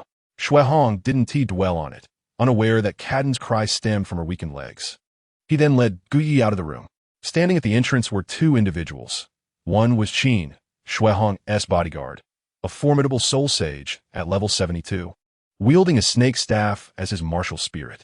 It was said that Qian had mastered the staff throughout his life. Yet this dedication had left him with nothing but the company of Shuehong. The other was Yin Shi, Cadden's female bodyguard, who was even more powerful than Qian. Having achieved level 75, Yin Shi had been by Cadden's side since childhood, making her Cadden's closest confidant. She was the one who had previously alerted Cadden to Shuehong's arrival, indicating her awareness of the clandestine affair between Gu Yi and Cadden. As Gu Yi emerged, Yin Shi cast a discerning glance his way, though she said nothing. Invited by Shuehong, Gu Yi was introduced to a group of so-called aristocrats. Each one appeared overly pampered, with rotund physiques typical of hedonistic nobility, essentially parasites thriving on the legacy of their ancestors. Having seen them, Gu Yi hastily excused himself under the pretext of attending to his duties. He held no interest in mingling with such parasites. Shuehong was pleased by Gu Yi's departure, as it allowed him to revel further with the aristocrats. Shortly after the soul fighting commenced, Cadden finally made her appearance. Upon arriving at the arena, she instinctively knew Shuehong was enjoying himself with the nobles, so she didn't bother to look in their direction. She conducted her usual rounds, occasionally checking in on Gu Yi in his treatment room, engaging in casual conversation before resuming her inspection of the arena. Time passed unnoticed, and soon the Grand Soul fighting event was drawing to a close. Madam, City Lord Shuehong has gotten drunk, Qian informed Cadden as he approached her. Then take him home. Ensure he arrives safely, she instructed. Understood. Qian did not object. He was accustomed to such situations after years of service to Shuehong. After Qian escorted Shuehong away, Gu Yi bid farewell to Cadden and departed the Soto City arena. However, just as Gu Yi exited, Cadden emerged through a rear door of the arena, intercepting him. What's the matter? Gu Yi feigned confusion as Cadden halted him. Don't leave tonight, Cadden urged, grasping Gu Yi's hand and signaling him to return with her. It's not safe to stay here. Gu Yi hesitated but ultimately followed her back into the arena. Entering through the back door meant that, apart from Cadden's female bodyguard, no one was aware of Gu Yi's return. Once back in a room, Cadden was eager to continue their unfinished business. Yet Gu Yi halted her. What's wrong? Don't you like it? Cadden pouted, her expression radiating disappointment. I do, but there's no rush. We have all night. Right now, I have something for you, but you must promise me that this remains between us, Gu Yi said, cradling Cadden in his arms. My heart is already yours. Do you still not trust me? Cadden whispered softly. Gu Yi's hesitance was not due to a lack of trust, but rather the gravity of the situation demanded careful handling. He then produced a vial containing the essence of the golden sacred dragon martial spirit. What is this? Cadden asked, eyeing the golden liquid with intrigue. It is a precious substance that can enhance your strength, Gu Yi replied. Enhance my strength? She echoed. Yes, he nodded. Although your status as a princess is noble, achieving what I propose with your current abilities is quite challenging. Thus, you must elevate your prowess, and this will help you do so. Cadden gazed at the vial, pondering Gu Yi's words. At 31, despite her royal lineage and decent aptitude, she was merely a level 47 soul master, far from reaching the rank of Soul King. If Gu Yi truly could bolster her strength, she would agree without hesitation. What exactly is this? Cadden inquired further. It is a martial spirit serum that will grant you a powerful martial spirit, Gu Yi explained. A powerful martial spirit. Cadden was taken aback, struggling to grasp the full extent of Gu Yi's claim. Just know that this will bestow upon you a formidable martial spirit and enhance your capabilities, Gu Yi reassured her. Very well, I trust you. Cadden, being an astute woman, ceased her inquiries. However, before you can receive this martial spirit, you must first inject this serum into your body. Gu Yi indicated another vial containing a clear liquid. And what is this? Cadden asked, her curiosity piqued once more. This is a strengthening agent that will enhance your physique. He clarified. This was the same cellular enhancement serum Gu Yi had previously administered to Zhu Zhuqing, to ensure Cadden could withstand the new martial spirit. He deemed it necessary to fortify her body beforehand, though his system assured him that the martial spirit serum posed no risks. It was better to err on the side of caution. After succinctly explaining the purpose of the strengthening agent, Cadden readily agreed. She would gladly accept whatever Gu Yi chose to inject into her body. All right, I will begin the injection now, Gu Yi stated. Go ahead, Cadden replied. It may hurt a bit, but I'll endure it. As long as it's you, I can withstand any pain, she affirmed. Then, I shall proceed. With that, Gu Yi injected the cellular enhancement serum into Cadden. In the next instant, a bead of cold sweat appeared on Cadden's brow, clearly a reaction to the sudden pain from the injection. Once the serum entered her body, it rapidly began to transform her physique. The previous subject, Zhu Zhuqing, had nearly fainted from the pain, and Cadden was no exception. The intense agony overwhelmed Cadden, prompting her to cry out. She gripped the bedsheet tightly, contorting her body as the pain surged through her, desperately vocalizing to alleviate the sudden discomfort. As night enveloped the surroundings and she found herself within the grand arena, she swiftly stifled her cries. Suddenly, an idea sparked in her mind. She embraced Gu Yi and kissed him fervently. Indeed, at that very moment, Cadden felt an immense wave of comfort wash over her. This technique of diverting her attention proved to be remarkably effective. The excruciating pain lingered for quite some time, and Cadden occasionally let out cries of agony. Fortunately, each time the pain surged, she found solace in Gu Yi's comforting presence, allowing her to shift her focus elsewhere. It was precisely because of this that Cadden persevered through great hardships to achieve her first bodily enhancement. Consequently, her physique and innate abilities underwent a significant evolutionary transformation. Exhausted, she lay in Gu Yi's embrace, breathing heavily in the fresh air. Gu Yi, you are truly remarkable. Cadden managed to lift her head to gaze at him. Upon sensing the changes within her body and her martial spirit, she was astounded by Gu Yi's ability to produce such a cellular enhancement potion. I now feel incredibly at ease. My body is much lighter, and my strength has increased, Cadden exclaimed in admiration. Gu Yi smiled slightly at her praise. These are merely the basics. Soon you will discover even greater benefits. As they conversed, outside the room, Cadden's soul saint guardian, Yanxi, stood bewildered, recalling Cadden's earlier cries and her utterances. Her expression twisted in an odd manner. Had she not known Cadden was unharmed, she would have been tempted to kick the door open, eager to uncover what had transpired within that could elicit such cries and yet result in Cadden praising Gu Yi. However, as a guardian, she returned to her own quarters next door to rest. Inside the room, Cadden, transformed by the cellular enhancement potion, felt her body had undergone a metamorphosis. She clenched her fists, a smile gradually spreading across her face. She understood that the pain she had endured was well worth it. Without a second thought, She embraced Gu Yi and bestowed upon him a fervent kiss as a reward. All right, now let us proceed to the next step. Kaden nodded enthusiastically. On the Douluo continent, when a woman falls in love, she is utterly devoted. No matter what Gu Yi says, she will comply. Soon, I will inject this golden liquid into your body, and thereafter, a martial spirit will manifest within you. This spirit will be immensely powerful.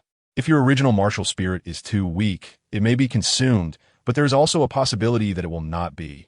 As this is the first time I am bestowing this martial spirit upon someone else. So, if my original martial spirit is not consumed, will I then possess two martial spirits? Indeed, there is a significant probability of that, which means you could potentially become the third individual in this world to possess dual martial spirits. Upon hearing this, Kaden felt a surge of excitement and anticipation. Guye, I am ready, she declared, closing her eyes. Given the pain she had experienced from the cellular enhancement potion earlier, she instinctively anticipated that this would also be painful. So she lay back on the bed, awaiting Gu Ye's injection. With Kaden prepared, Gu Ye proceeded without hesitation. A series of hissing sounds echoed as the serum of the golden sacred dragon's martial spirit was fully injected into Kaden's body. To her surprise, it was not as painful as she had imagined. Instead, she felt something forming within her, and curiously, her body was enveloped in a sensation of comfort, as if gentle hands were caressing her. Gu Yi observed Kaden's transformation intently. The last time he had injected Zhu Zhuqing with the Phantom Spirit Cat's martial spirit serum. It had not granted her a second martial spirit, but rather merged with her existing phantom spirit to create an enhanced version. Now, as he bestowed the golden sacred dragon martial spirit upon Kaden, would she acquire dual martial spirits or merely a singular one? Time quietly passed as Gu Yi continued to observe, and at that moment, Kaden, who had been lying with her eyes closed on the bed, suddenly opened them. In an instant, a brilliant light burst forth from her mouth, eyes, nose, and indeed, her entire being. The next moment, her alluring lips involuntarily parted slightly. Roar! A sound akin to a dragon's roar emanated from her mouth. Though it seemed faint, it awakened countless powerful soul masters throughout Soto City and beyond, drawing them toward the source of the dragon's call. What is happening? What is that sound? In the adjacent room, Yanxi's face turned pale as she searched for the origin of the dragon's cry. The proximity only made it harder for her to discern that the sound came from Kaden. Similarly, within the Lord's mansion of Soto City, Qin Zhao's expression grew grave as he scanned the skies for the source of the resounding dragon's roar. The call of the golden sacred dragon. Inside Shrek Academy, Flanders stared in shock at the direction from which the sound emerged. Not only him, but Zhao Wujia and Yu Xiaogang also gathered outside his room. Flanders, did you hear that? It is the call of the golden sacred dragon. Yu Xiaogang exclaimed, both excited and perplexed as he gazed at Flanders. Yes, indeed, it is the golden sacred dragon. Having performed the martial spirit fusion with Yu Xiaogang and Lu Erlong, he was very familiar with the sound. Upon hearing it, they immediately recognized the call echoing through the skies and resonating in their minds as that of the golden sacred dragon. Yet Flanders, Yu Xiaogang, and Zhao Wujia were puzzled about the origin of this sound. Do you think it could be a powerful being with the golden sacred dragon martial spirit engaged in battle? Zhao Wujia speculated. Impossible. If such a powerful being were indeed fighting, the aftermath would be overwhelmingly powerful, and we would have sensed it long ago. Yet, this dragon's roar comes without a trace, yet it can reverberate through the skies and into our minds. Perhaps Flanders has a point. It could be that someone is awakening this golden sacred dragon martial spirit. Well, there might be some other occurrence. Since the golden sacred dragon is a legendary dragon. Upon hearing Yu Xiaojiang's speculation, Zhao Wujia, Flanders, and the others suddenly envisioned something. If someone truly awakens the golden sacred dragon martial spirit, then the Douluo continent will surely be bustling with activity. Outside Shrek Academy, a scruffy-looking man cast his gaze towards Soto City, his expression one of astonishment. He was none other than Tang Hao, who had been secretly protecting Tang San. It seems that the continent is on the brink of stirring up another wave. Tang Hao sighed and then turned his attention elsewhere. In Soto City, within the grand arena, in Kaden's room, feeling the profound changes within her body and the emergence of her powerful martial spirit, Kaden looked at Gu Yi with excitement. Gu Yi, you are simply incredible, she exclaimed with fervor, and without hesitation, she pounced on Gu Yi, knocking him onto the bed. Chapter 70. The Submissive Cadden. Ahem. All right, Cadden. Please release me and tell me about your specific condition. While Gu Yi relished Cadden's enthusiastic affection, he was more eager to learn about her situation, prompting him to gently push her away. After releasing Gu Yi, Cadden sat up. She tossed her flowing golden hair, adjusted her posture, and elegantly sat with her legs bent at the hips, facing Gu Yi.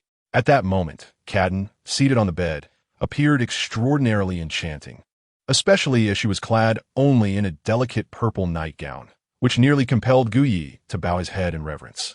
Gu Yi, feel free to touch me. Cadden extended her hand, inviting Gu Yi to perceive her physical condition. As a physician, Gu Yi was astounded after a mere touch. Cadden's spiritual power had surged from level 47 to level 50, and her physique had strengthened several-fold. Her internal meridians and cells had undergone significant enhancement. Moreover, there was one aspect that astonished Gu Yi the most. Cadden had truly become a dual-spirited soul master. Indeed, at this moment, Cadden had unleashed her first spirit, an average-quality white fox. What puzzled Gu Yi was that, logically, the golden sacred dragon spirit should have devoured her white fox after being bestowed upon her. Yet, remarkably, that was not the case. Upon conducting a thorough examination of Cadden's body with his surgical system, Gu Yi discerned the reason. For a soul master to maintain dual spirits without harm, both spirits must possess similar qualities.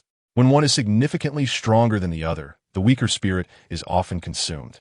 While Cadden's white fox was of moderate quality, it harbored immense potential. With the right evolution serum or a rare medicinal herb, it could possibly ascend to the legendary nine-tailed white fox. The crucial factor allowing her to retain both spirits was that, although the golden sacred dragon was immensely powerful, it was currently still weak, having been augmented by the blood of Yu Xiaogang's Luo Sanpao spirit. Hence, both of her spirits could coexist within her. Now that she had advanced to level 50 and possessed the formidable golden sacred dragon as her second spirit, Gu Yi inquired, Cadden, what are your thoughts? He gazed at her with a smile as she sat gracefully before him. I will follow your lead, Cadden replied softly. Her eyes filled with only the reflection of Gu Ye's figure. Delighted by her response, Gu Yi enveloped her soft and ample form in his embrace, cautioning her. You must not speak of your spirit to anyone. Understood? Cadden nodded lightly. Furthermore, Gu Yi advised that the golden sacred dragon spirit should not yet be augmented with soul rings, and that she should continue to cultivate her white fox spirit first. Now that you've reached level 50 and I am nearing my own breakthrough to the same level, we can postpone the quest for the fifth soul ring. Your cellular enhancements will continue for several more days. Once they are complete and I reach level 50, we shall embark on the quest together. Cadden nodded once more, fully trusting in Gu Ye's words. In truth, Gu Yi did not necessarily need to hunt soul beasts to acquire his fifth soul ring, as he could exchange surgical points for the most suitable ring through his surgical system. However, the system was rather unreliable, and with limited surgical points, he would have to venture out to find the fifth soul ring himself. Moreover, the prospect of doing so alongside Cadden was quite appealing to him. He vividly remembered their first encounter in the wilderness, and their initial intimate moment shared in a secluded grove. Despite the familiarity of the scenario, Gu Yi found little interest in it. After explaining the characteristics and training methods of dual spirits, Cadden lifted her gaze to meet his. What is it? Gu Yi inquired. Noticing her silence, gently caressing her cheek, he sought to discern her feelings. Cadden remained quiet, choosing to express her emotions through action, demonstrating her gratitude and affection for Gu Yi. Don't move, Cadden whispered, lightly pushing Gu Yi onto the bed. She leaned down, gazing tenderly at him, and could not help but kiss him. That evening, Cadden exuded the charm of a mature woman, at times gentle, at times assertive, stirring Gu Ye's heart and spirit. By the end of the night, Gu Yi understood the reasons behind the animosity many held towards Xiao Zhai, as he too embodied such a persona. The following day, the sun rose high in the sky, illuminating the luxurious guest room number 1 at the top of the Soto City Great Soul Arena. There, Cadden lay atop Gu Yi, embracing him as she slumbered peacefully, her face occasionally graced by a smile of bliss. Having shared a night of intimacy with her beloved, knowing that he would never again reject her, and having received such a grand gift, Cadden could hardly contain her happiness. At that moment, Guyi had awakened, but chose not to disturb Cadden's peaceful slumber. He held her gently, contemplating various matters. Just then, Cadden stirred awake. Habitually, she reached out to touch the space beside her, and upon discovering Guyi still there, her heart soared. She lifted her head to see Guyi lost in thought. "What is it?" Cadden asked softly. "Nothing," Guyi replied, deciding against divulging his thoughts, noting that Cadden appeared somewhat fatigued. He brushed his fingers along her slightly weary cheek, saying, "If you're tired, rest a little longer. I will head back shortly."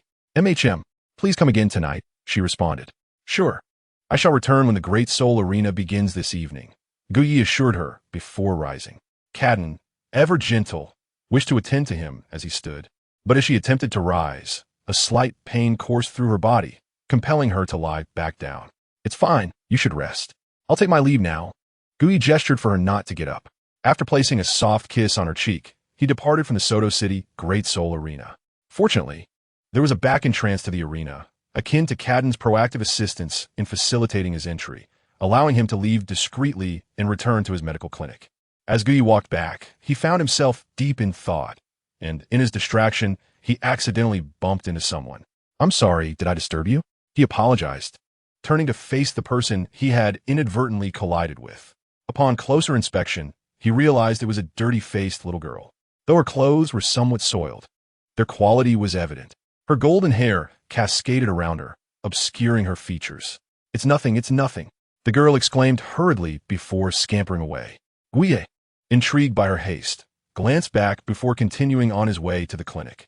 Upon returning to the clinic, Guyi immediately focused on his cultivation, determined to reach level 50 as soon as possible so that he could venture into the wild with Cadden. No, to hunt for soul rings together. Meanwhile, at Shrek Academy, the first training session, led by Yu Xiaogang, had commenced. As in the original narrative, the duel featured Dai Mubai, a level 37 soul master, against Tang San and Zhu Zhuqing along with 4 others. The first match was between Dai Mubai and Tang San, which was interrupted midway by Yu Xiaogang for further instruction. Then it was Dai Mubai's turn to face Zhu Zhuqing. "Zhu Zhuqing, step forward," Yu Xiaogang called out.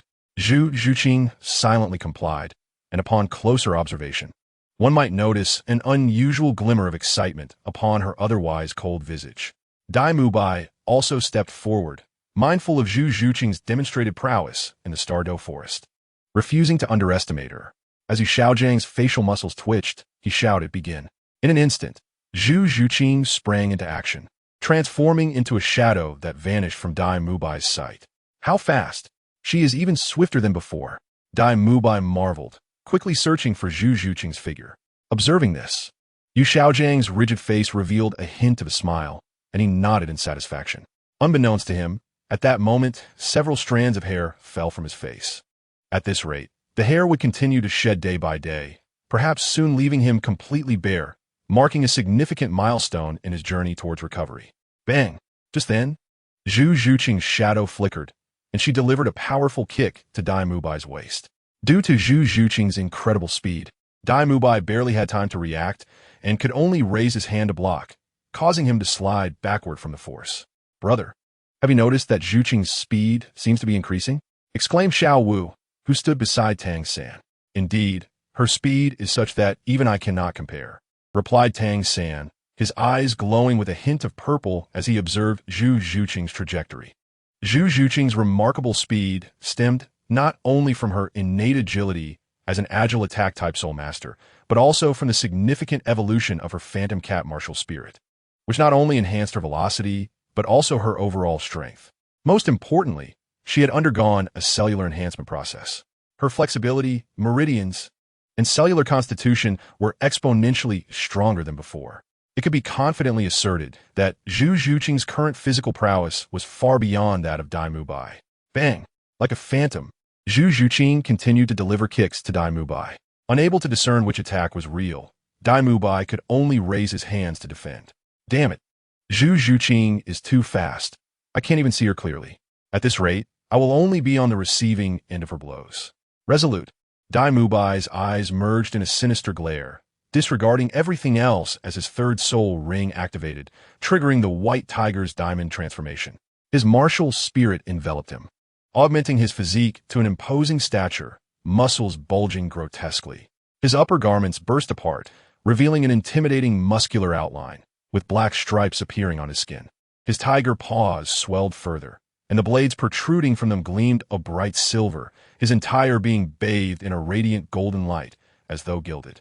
His blood-red eyes radiated a feral hunger, exuding the regal dominance of a beast king. As a powerful attack-type soul master, Dai Mubai was not particularly adept at agility. As Zhu Zhuqing launched another assault, he did not attempt to evade. Instead, the golden aura around him intensified. He advanced just 3 steps before halting, and in that moment, his tiger paw lunged towards Zhu Zhuqing's kicking foot.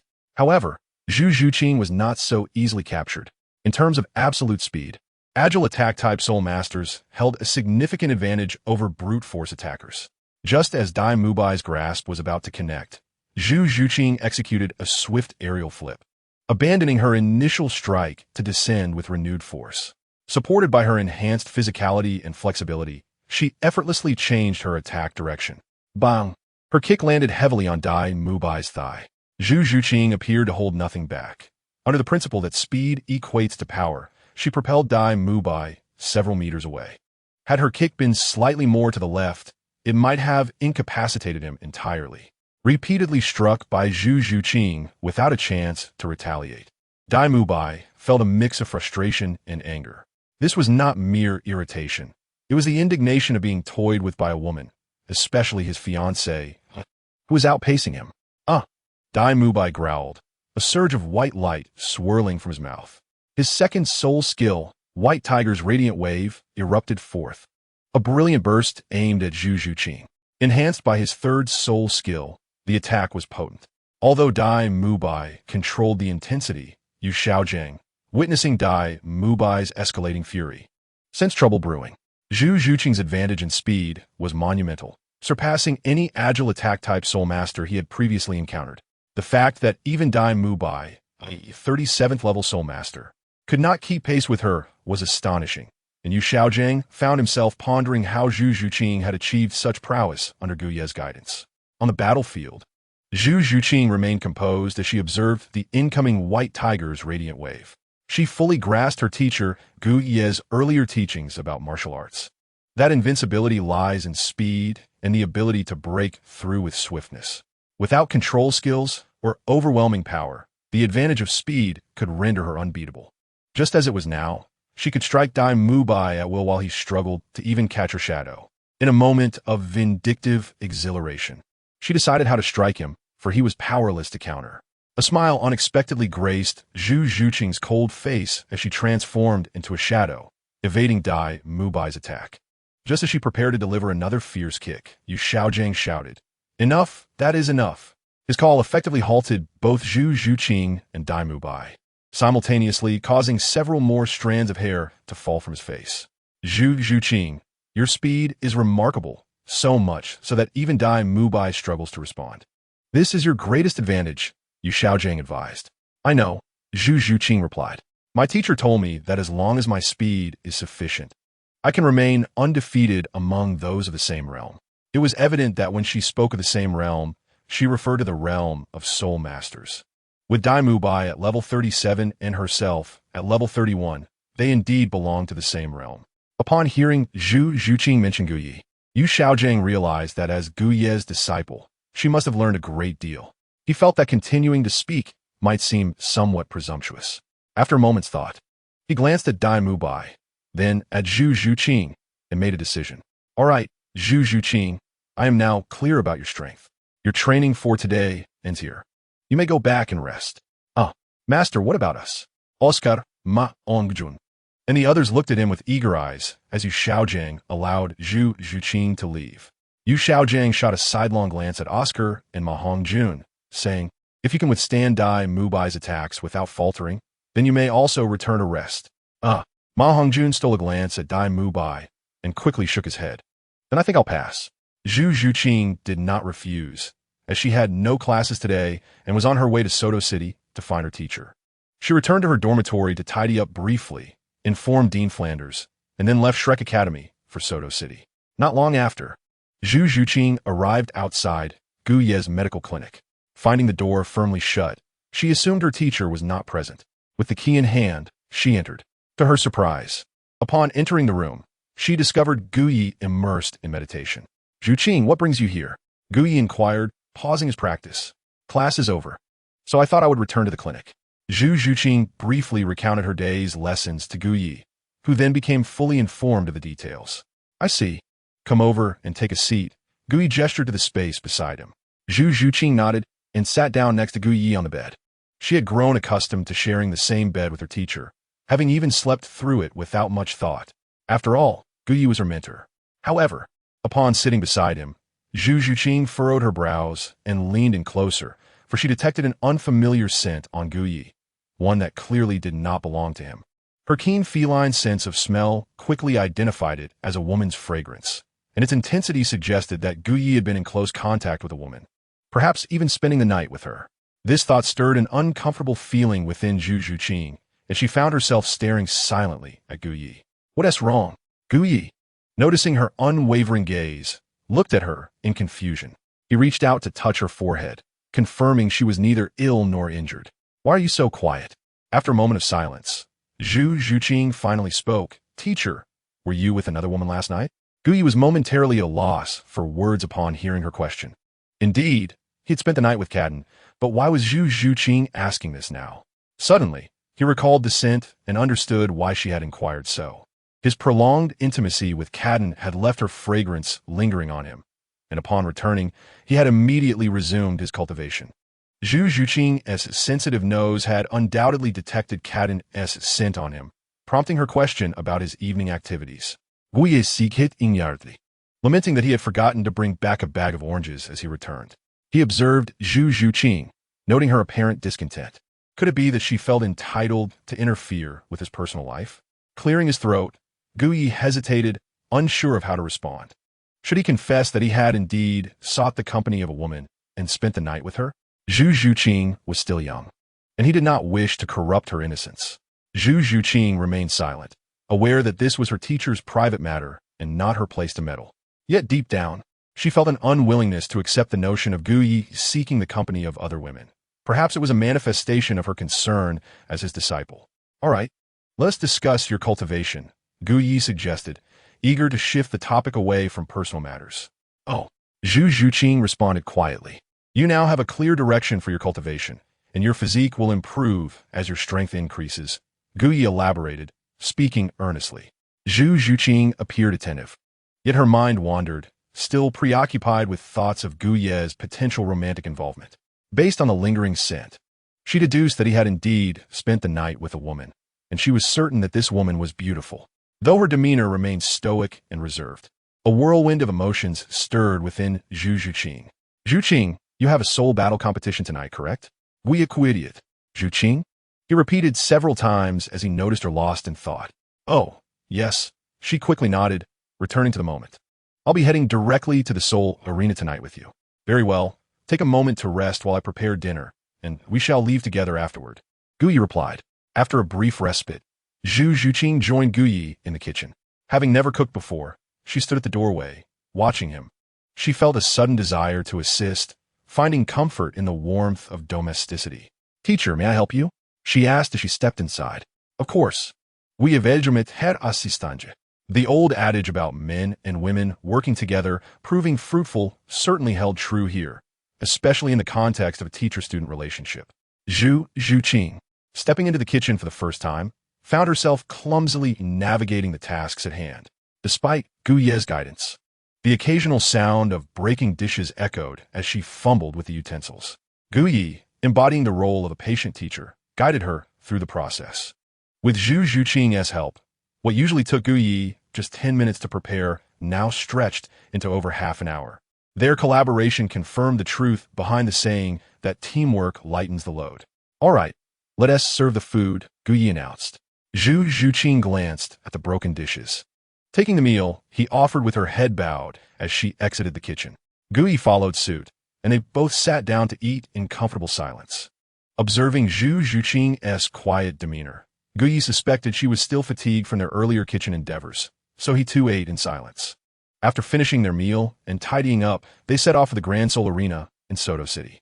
The evening sky had darkened, and as Gu Yi walked alongside his beautiful disciple, they drew the attention of passers-by, reminiscent of a captivating parade. Zhu Zhuqing glanced at Gu Yi, internally grappling with words she wished to express. Yet for reasons unknown, she held her tongue. Soon, they arrived at the Grand Soul Arena, and as they entered, Cadden emerged, her hips swaying enticingly. Cadden had not fortuitously crossed paths with them. She had been notified of their arrival and eagerly descended to meet them, radiating confidence and charm. Cadden's smile captivated the attention of onlookers, her movements drawing their eyes to her alluring figure. Yet, she remained oblivious to their gaze, for her focus was solely on Gu Yi. Ancient physician, you have arrived. Cadden approached Gu Yi, gazing at him with a profound look. Gu Yi nodded calmly, yet his eyes scrutinized Cadden. Following a night of passionate intimacy, Cadden had become even more enchanting. Zhu Zhuqing, who had always been by Gu Ye's side, initially paid little attention to Cadden's approach.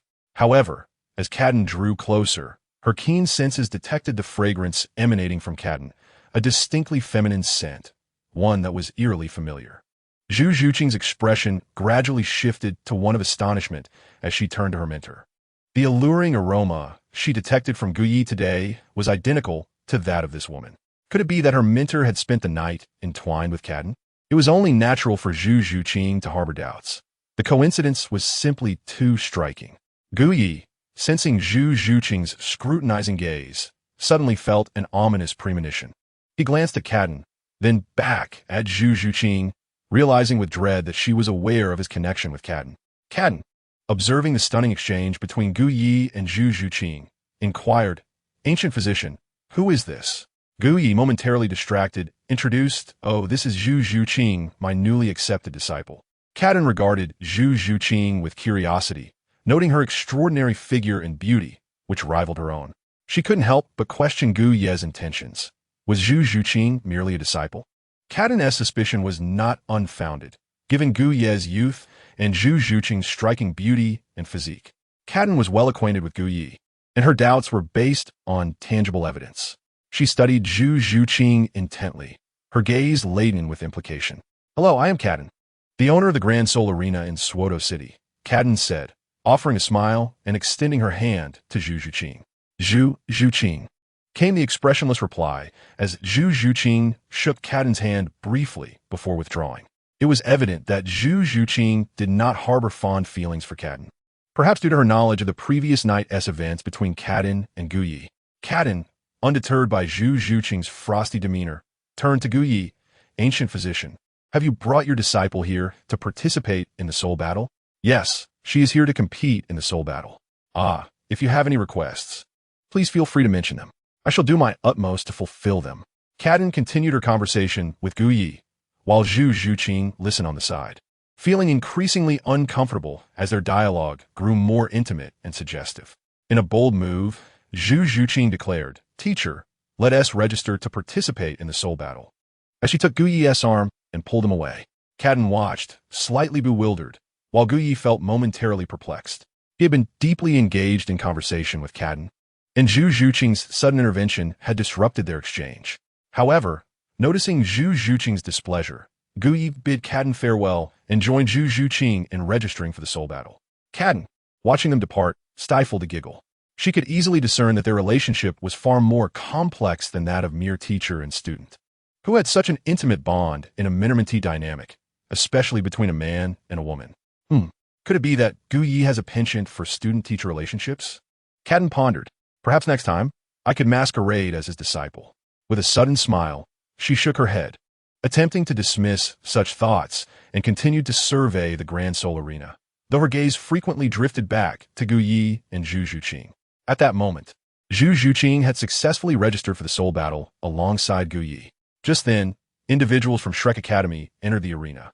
Upon entering, Xiao Wu and Tang San spotted Zhu Zhuqing.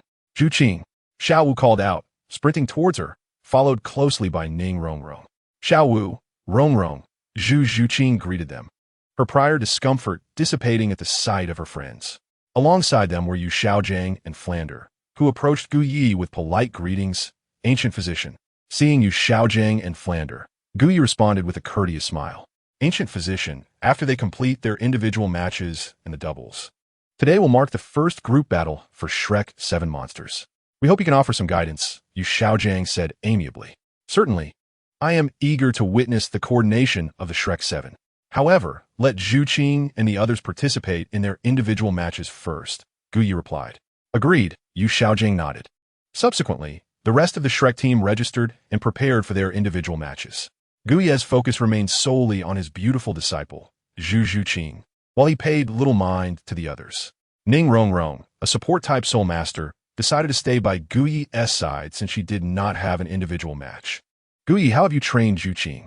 Why has her strength increased so dramatically?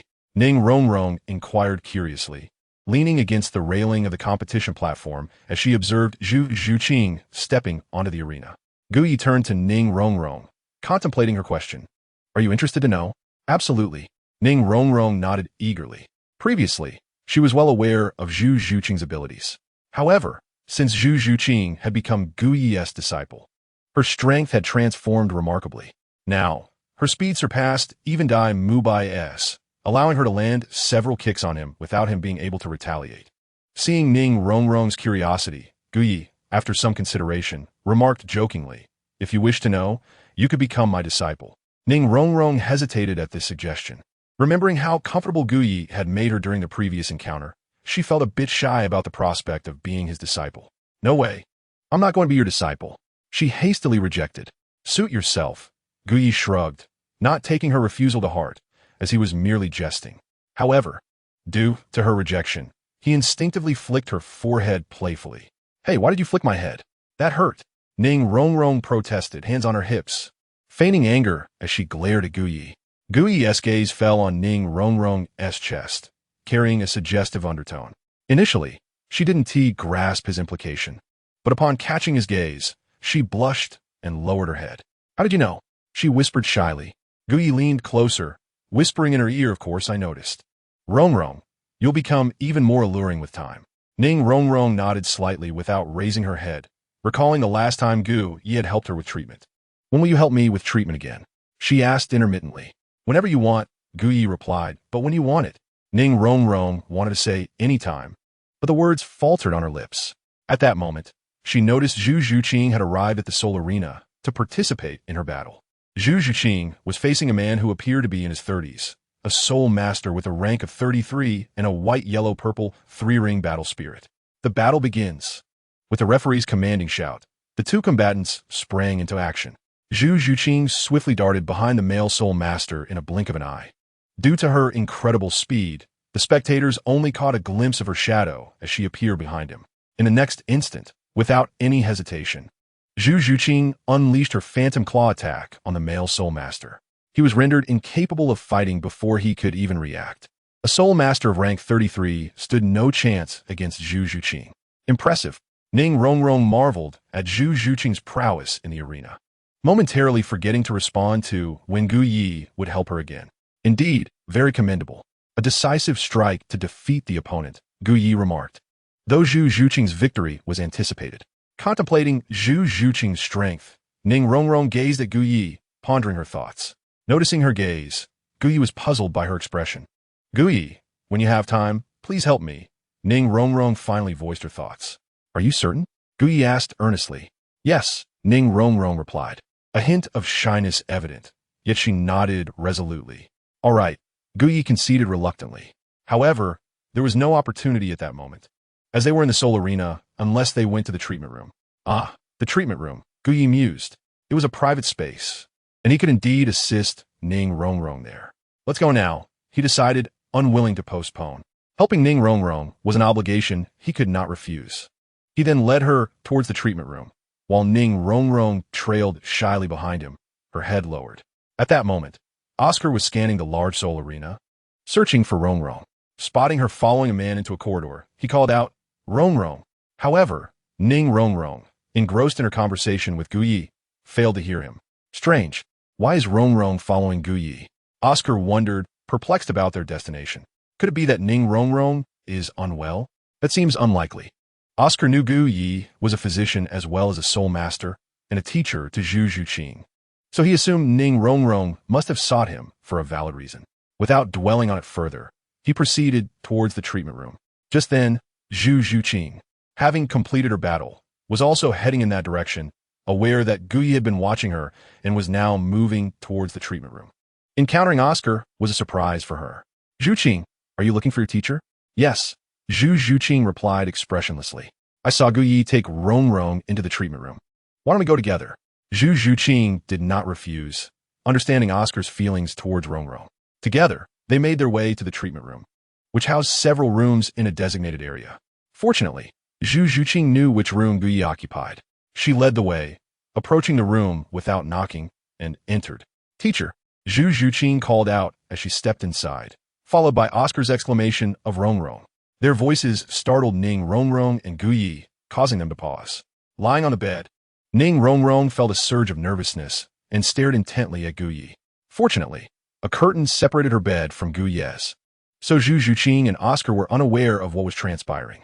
Neither Zhu Zhuqing nor Oscar would rudely draw back the curtain. How did you find the battle, Zhuqing? Gu Yi inquired, speaking to the curtain while reassuring Ning Rong to remain calm as he continued her treatment. Ning Rong bit her lip, too shy to speak. It was all right. Though my opponent was a rank 33 soul master, his soul ring configuration, soul power quality, and physical condition were inferior to mine. So defeating him was no surprise. You performed admirably, but remember, once you step onto the battle stage, you must not be careless, understood? Yes, teacher, Zhu Zhuqing replied. Oscar, seated nearby, observed the exchange between Zhu Zhuqing and Gu Yi through the curtain, feeling a sense of admiration for Gu Yi. To mentor a student like Zhu Zhuqing was indeed commendable. Had Gu Yi known Oscar's thoughts, he would have been pleased. However, he was currently focused on diligently massaging Ning Rong. Chapter 75. Intimate contact. Ning Rong let out an odd sound as she lay on the bed. Realizing it, she quickly covered her mouth and shot Gu Yi a reproachful glance. Afterward, she felt embarrassed by her own outburst and lowered her head. Oscar and Zhu Zhuqing, hearing their conversation and Ning Rong's peculiar sound, exchanged puzzled glances at the curtain. Rong, what are you and Gu Yi doing? Oscar directly inquired. Zhu Zhuqing, sensing something, widened her eyes as she regarded the curtain. I asked Gu Yi to check on me. Oscar, please step outside for a moment. I have something to discuss with Gu Yi. Ning Rong spoke softly. Yes, Oscar, my teacher's treatment is not something you should witness. Perhaps you should wait outside. Zhu Zhuqing added, understanding that some treatments involve confidential techniques not meant for outsiders. Oscar complied and exited the treatment room. Zhu Zhuqing then took the initiative to close the door and, without hesitation, pulled back the curtain. Just at that moment, Gu Yi finished his treatment of Ning Rong with a gentle pat of his hands. Shyly, Ning Rong lowered her head and adjusted her clothing. Zhu Zhuqing, confirming her suspicions, silently observed Ning Rong as she tidied her attire. Gu Yi was her teacher. How could Ning Rong be treated in such a manner? Zhu Zhuqing felt a twinge of jealousy, discontent that her teacher Gu Yi was assisting Rong in such an intimate way. Zhuqing. Ning Rong noticed Zhu Zhuqing's gaze and felt embarrassed, lowering her head further. Well, after today, the results should be even better, Gu Yi remarked calmly, rubbing his hands together. Yes, Ning Rong replied softly, stealing a glance at her good friend Zhu Zhuqing. However, Zhu Zhuqing, in a fit of jealousy, refused to look at Gu Yi. What's wrong, Zhuqing? Gu Yi asked, noticing her demeanor. Nothing, Zhu Zhuqing replied coldly, her tone reminiscent of a girlfriend inexplicably upset. Gu Yi glanced at his hands, then at Zhu Zhuqing, and once again at his own hands. Did Zhu Zhuqing expect him, her teacher, to assist her with some treatment? Gu Yi's suspicion was not without foundation. However, as Zhu Zhuqing's teacher, he quickly placed his hands down and cleared his throat, saying, all right, let's head out for now. It will soon be your team's turn to battle. With that, Gu Yi was the first to make his exit. Although his voice was firm, Zhu Zhuqing still caught his words, and instinctively she inquired, Teacher, what can't be grasped with one hand? Startled, Gu Yi halted, turned back to glance at Zhu Zhuqing, shot her a look, and shook his head, saying it's nothing at all. He then hastily exited the room. Not far outside the treatment room, Oscar approached Gu Yi, asking, Dr. Gu, how is Rong? Oh, it's Oscar. Rong is fine. She will be out shortly, Gu Yi replied. That's good to hear. But Dr. Gu, what did Rong come to see you for? Oscar asked, his curiosity piqued. She wanted my help to make her dumplings larger, Gu Yi shook his head dismissively. It's just a mundane matter. If you're curious, you should ask Ning Rongrong. After all, I am a physician and I won't discuss my patient's issues indiscriminately. Do you understand? Indeed. Indeed. Oscar agreed with a chuckle. Gu Yi then departed to observe other battle arenas. Meanwhile, inside the treatment room, Zhu Zhuqing pondered Gu Ye's earlier statement. What did it mean?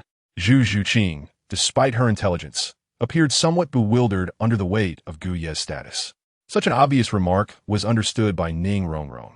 Yet Zhu Zhuqing remained in the dark. Zhuqing, Gu Yi was implying that you can't manage everything with one hand. Ning Rongrong teased, playfully nudging Zhu Zhuqing. Rongrong, what are you doing? Zhu Zhuqing instinctively recoiled from Ning Rongrong's playful gesture. However, Ning Rongrong's words momentarily stalled her. She looked down to see her toes entirely obscured. Then, recalling her teacher, Gu Ye's earlier comment, her cheeks flushed a deep crimson. Zhuqing, you have no idea how envious I am. Your teacher must have feelings for you. Ning Rongrong suddenly embraced Zhu Zhuqing, her eyes sparkling with mischief. Rongrong, please stop teasing me. Zhu Zhuqing was not one to easily engage in jest, especially given her respect for Gu Yi as her mentor. Their relationship was strictly that of a teacher and student. Yet, Ning Rongrong possessed a certain intuition. She sensed that Gu Yi harbored thoughts about Zhu Zhuqing. Rongrong, do you feel shy about asking my teacher for help? Zhu Zhuqing quietly queried. To be honest, I was a bit shy at first. After all, I'm still an innocent young woman. It wouldn't be appropriate for other men to assist me, but given the circumstances, I decided to let Gu Yi help me, Ning Rongrong admitted. I discovered that Gu Ye's hands are quite gentle, and he is rather handsome, so I no longer felt shy. Moreover, Gu Yi mentioned that as a physician, it is entirely normal for him to assist patients. Ning Rongrong grinned mischievously. Upon hearing this, Zhu Zhuqing felt a twinge of displeasure. She certainly did not wish for her teacher to assist Ning Rongrong. Zhuqing, Rongrong? At that moment, Oscar cautiously entered the room. What is it? Ning Rongrong asked, her tone indifferent upon seeing Oscar. Nothing much, we should head out soon. Our team battle is about to start, Oscar stated. Though his gaze lingered on Ning Rongrong, whether it was a mere illusion or not, Oscar suddenly noticed that Ning Rongrong seemed more feminine, her figure more alluring than before. Additionally, her attire appeared somewhat disheveled, unlike when she first arrived at Shrek Academy. After a few glances, Oscar diverted his gaze, for he did not wish to dwell on it. Let go, Zhuqing. Ning Rongrong grasped Zhu Zhuqing's hand and led her away. Despite it being their first team battle, Ning Rongrong felt a flicker of anticipation. Shortly after leaving the clinic, the trio reunited with the other members of Shrek Academy. Oscar, you're here. Ning Rongrong exclaimed. Where were you just now? We were with Gu Yi, Ning Rongrong replied, looking around for Gu Yi. By the way, wasn't Gu Yi supposed to be here? He just came for a brief moment before leaving, claiming he had something to attend to, was the reply. What sort of matter?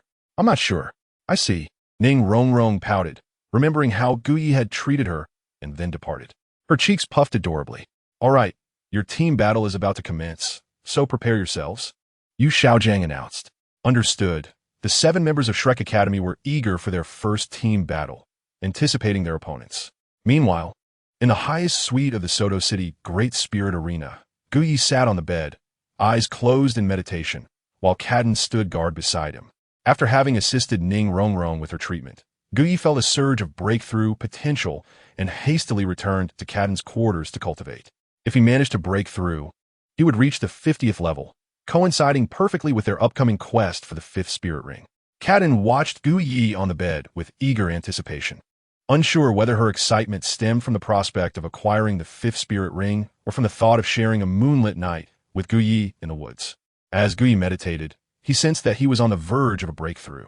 His strength had grown not only through his own training, but also from treating others. At this point, his advancement felt as natural as the flow of water, and he successfully reached the 50th level. I did it. Once I obtain a spirit ring, I will be a spirit king, Gu Yi exclaimed, his fists clenched in exhilaration. Gu Yi, congratulations. Cadden approached him, sitting beside him on the bed. Thank you. Gu Yi replied, his eyes sparkling as he gazed at Cadden. With both reaching the 50th level, their upcoming journey for the 5th spirit ring would be even more convenient. Looking at Cadden's enchanting face, Gu Yi wrapped his arms around her waist and leaned in for a gentle kiss. After parting, he said, in a couple of days, We shall venture into the Stardow Forest to obtain our 5th spirit ring.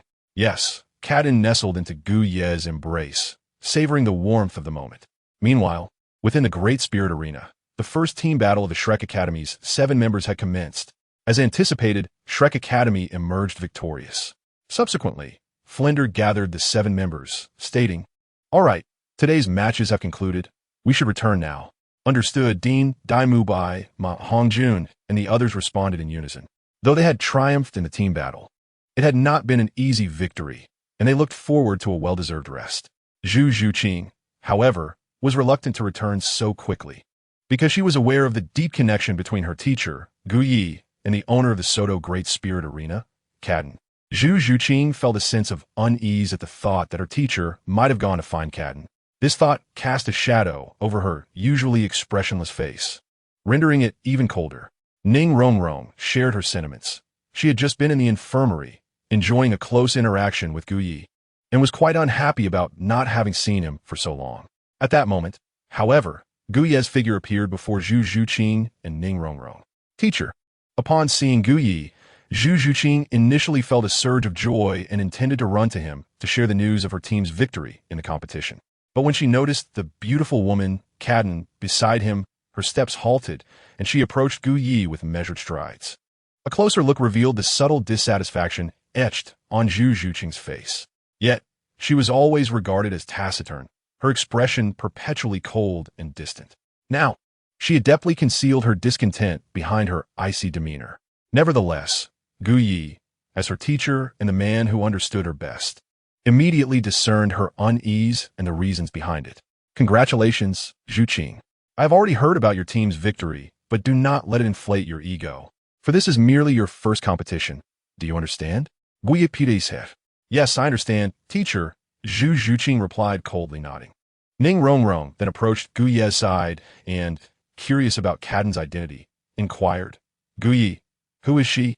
Allow me to introduce her. This is Cadden, the owner of the Soto Great Spirit Arena, and she is currently my employer. Gu Yi introduced Cadden. Upon learning Cadden's identity, Ning Rongrong was somewhat astonished. After all, Cadden did not seem like the type of woman capable of managing such an establishment, yet she excelled at it. Flinder, however, was well aware of Cadden's reputation. As he approached, he courteously greeted Lady Cadden. What a beautiful woman. Ma Hongjun gazed at Cadden, his heart racing. As someone who had mingled in the brothels since childhood, his preferences leaned towards the mature, and Cadden possessed that alluring quality that captivated him. However, upon recalling her status, he quickly averted his gaze. Director Flinder, you are quite the familiar face at my arena. Cadden smiled at Flinder, fully aware of his prowess as a soul sage. She often saw him bringing his disciples to participate in the spirit battles, occasionally placing a bet or two. Ha! Lady Cadden, you jest. I am hardly a familiar face. Flinder laughed heartily, wishing to avoid any mention of his students' betting habits, quickly adding, well, it is getting late, and you all have classes tomorrow. It is best you return to the academy now. Understood, replied Tang San, Oscar, and Dai Mubai in unison. Zhu Zhuqing glanced at the mature beauty, Cadden, then back at Gu Yi, softly stating, Teacher, I shall take my leave. Gu Yi nodded, saying go ahead. By the way, Zhuqing, make sure to visit the infirmary in the next couple of days, as I will need to discuss some matters with you before I leave for a trip. A trip? Zhu Zhuqing looked at Gu Yi inquisitively. I need to pay a visit to the Stardow Forest. To the Stardow Forest? Are you going to hunt for a spirit ring? Ning Rongrong speculated, looking at Gu Yi. Gu Yi smiled and nodded indeed. I have just reached level 50 and need to obtain my 5th spirit ring from the Stardow Forest. Upon hearing this, Flinder, Yu Xiaogang, and Tang San were taken aback. They realized that Gu Yi was not much older than they were, certainly not over 20, but he had already attained such a remarkable level. However, Flinder and the others refrained from commenting further, as their relationship with Gu Yi was not particularly deep, primarily limited to that of a physician and patient. After exchanging a few more words with Zhu Zhuqing, Gu Yi allowed her and Ning Rongrong to return. Once the group from Shrek Academy departed, Gu Yi turned to Cadden and said, in 2 days, we shall venture to the Stardow Forest together to hunt for the 5th spirit ring. Ensure you have everything in order by then. Rest assured, I have taken care of everything that needed to be done. I am merely awaiting your arrival. Cadden replied with a smile, directed at Gu Yi. Gu Yi, upon observing Cadden's enigmatic smile, instantly grasped her implication. Shall we spend the night together in revelry?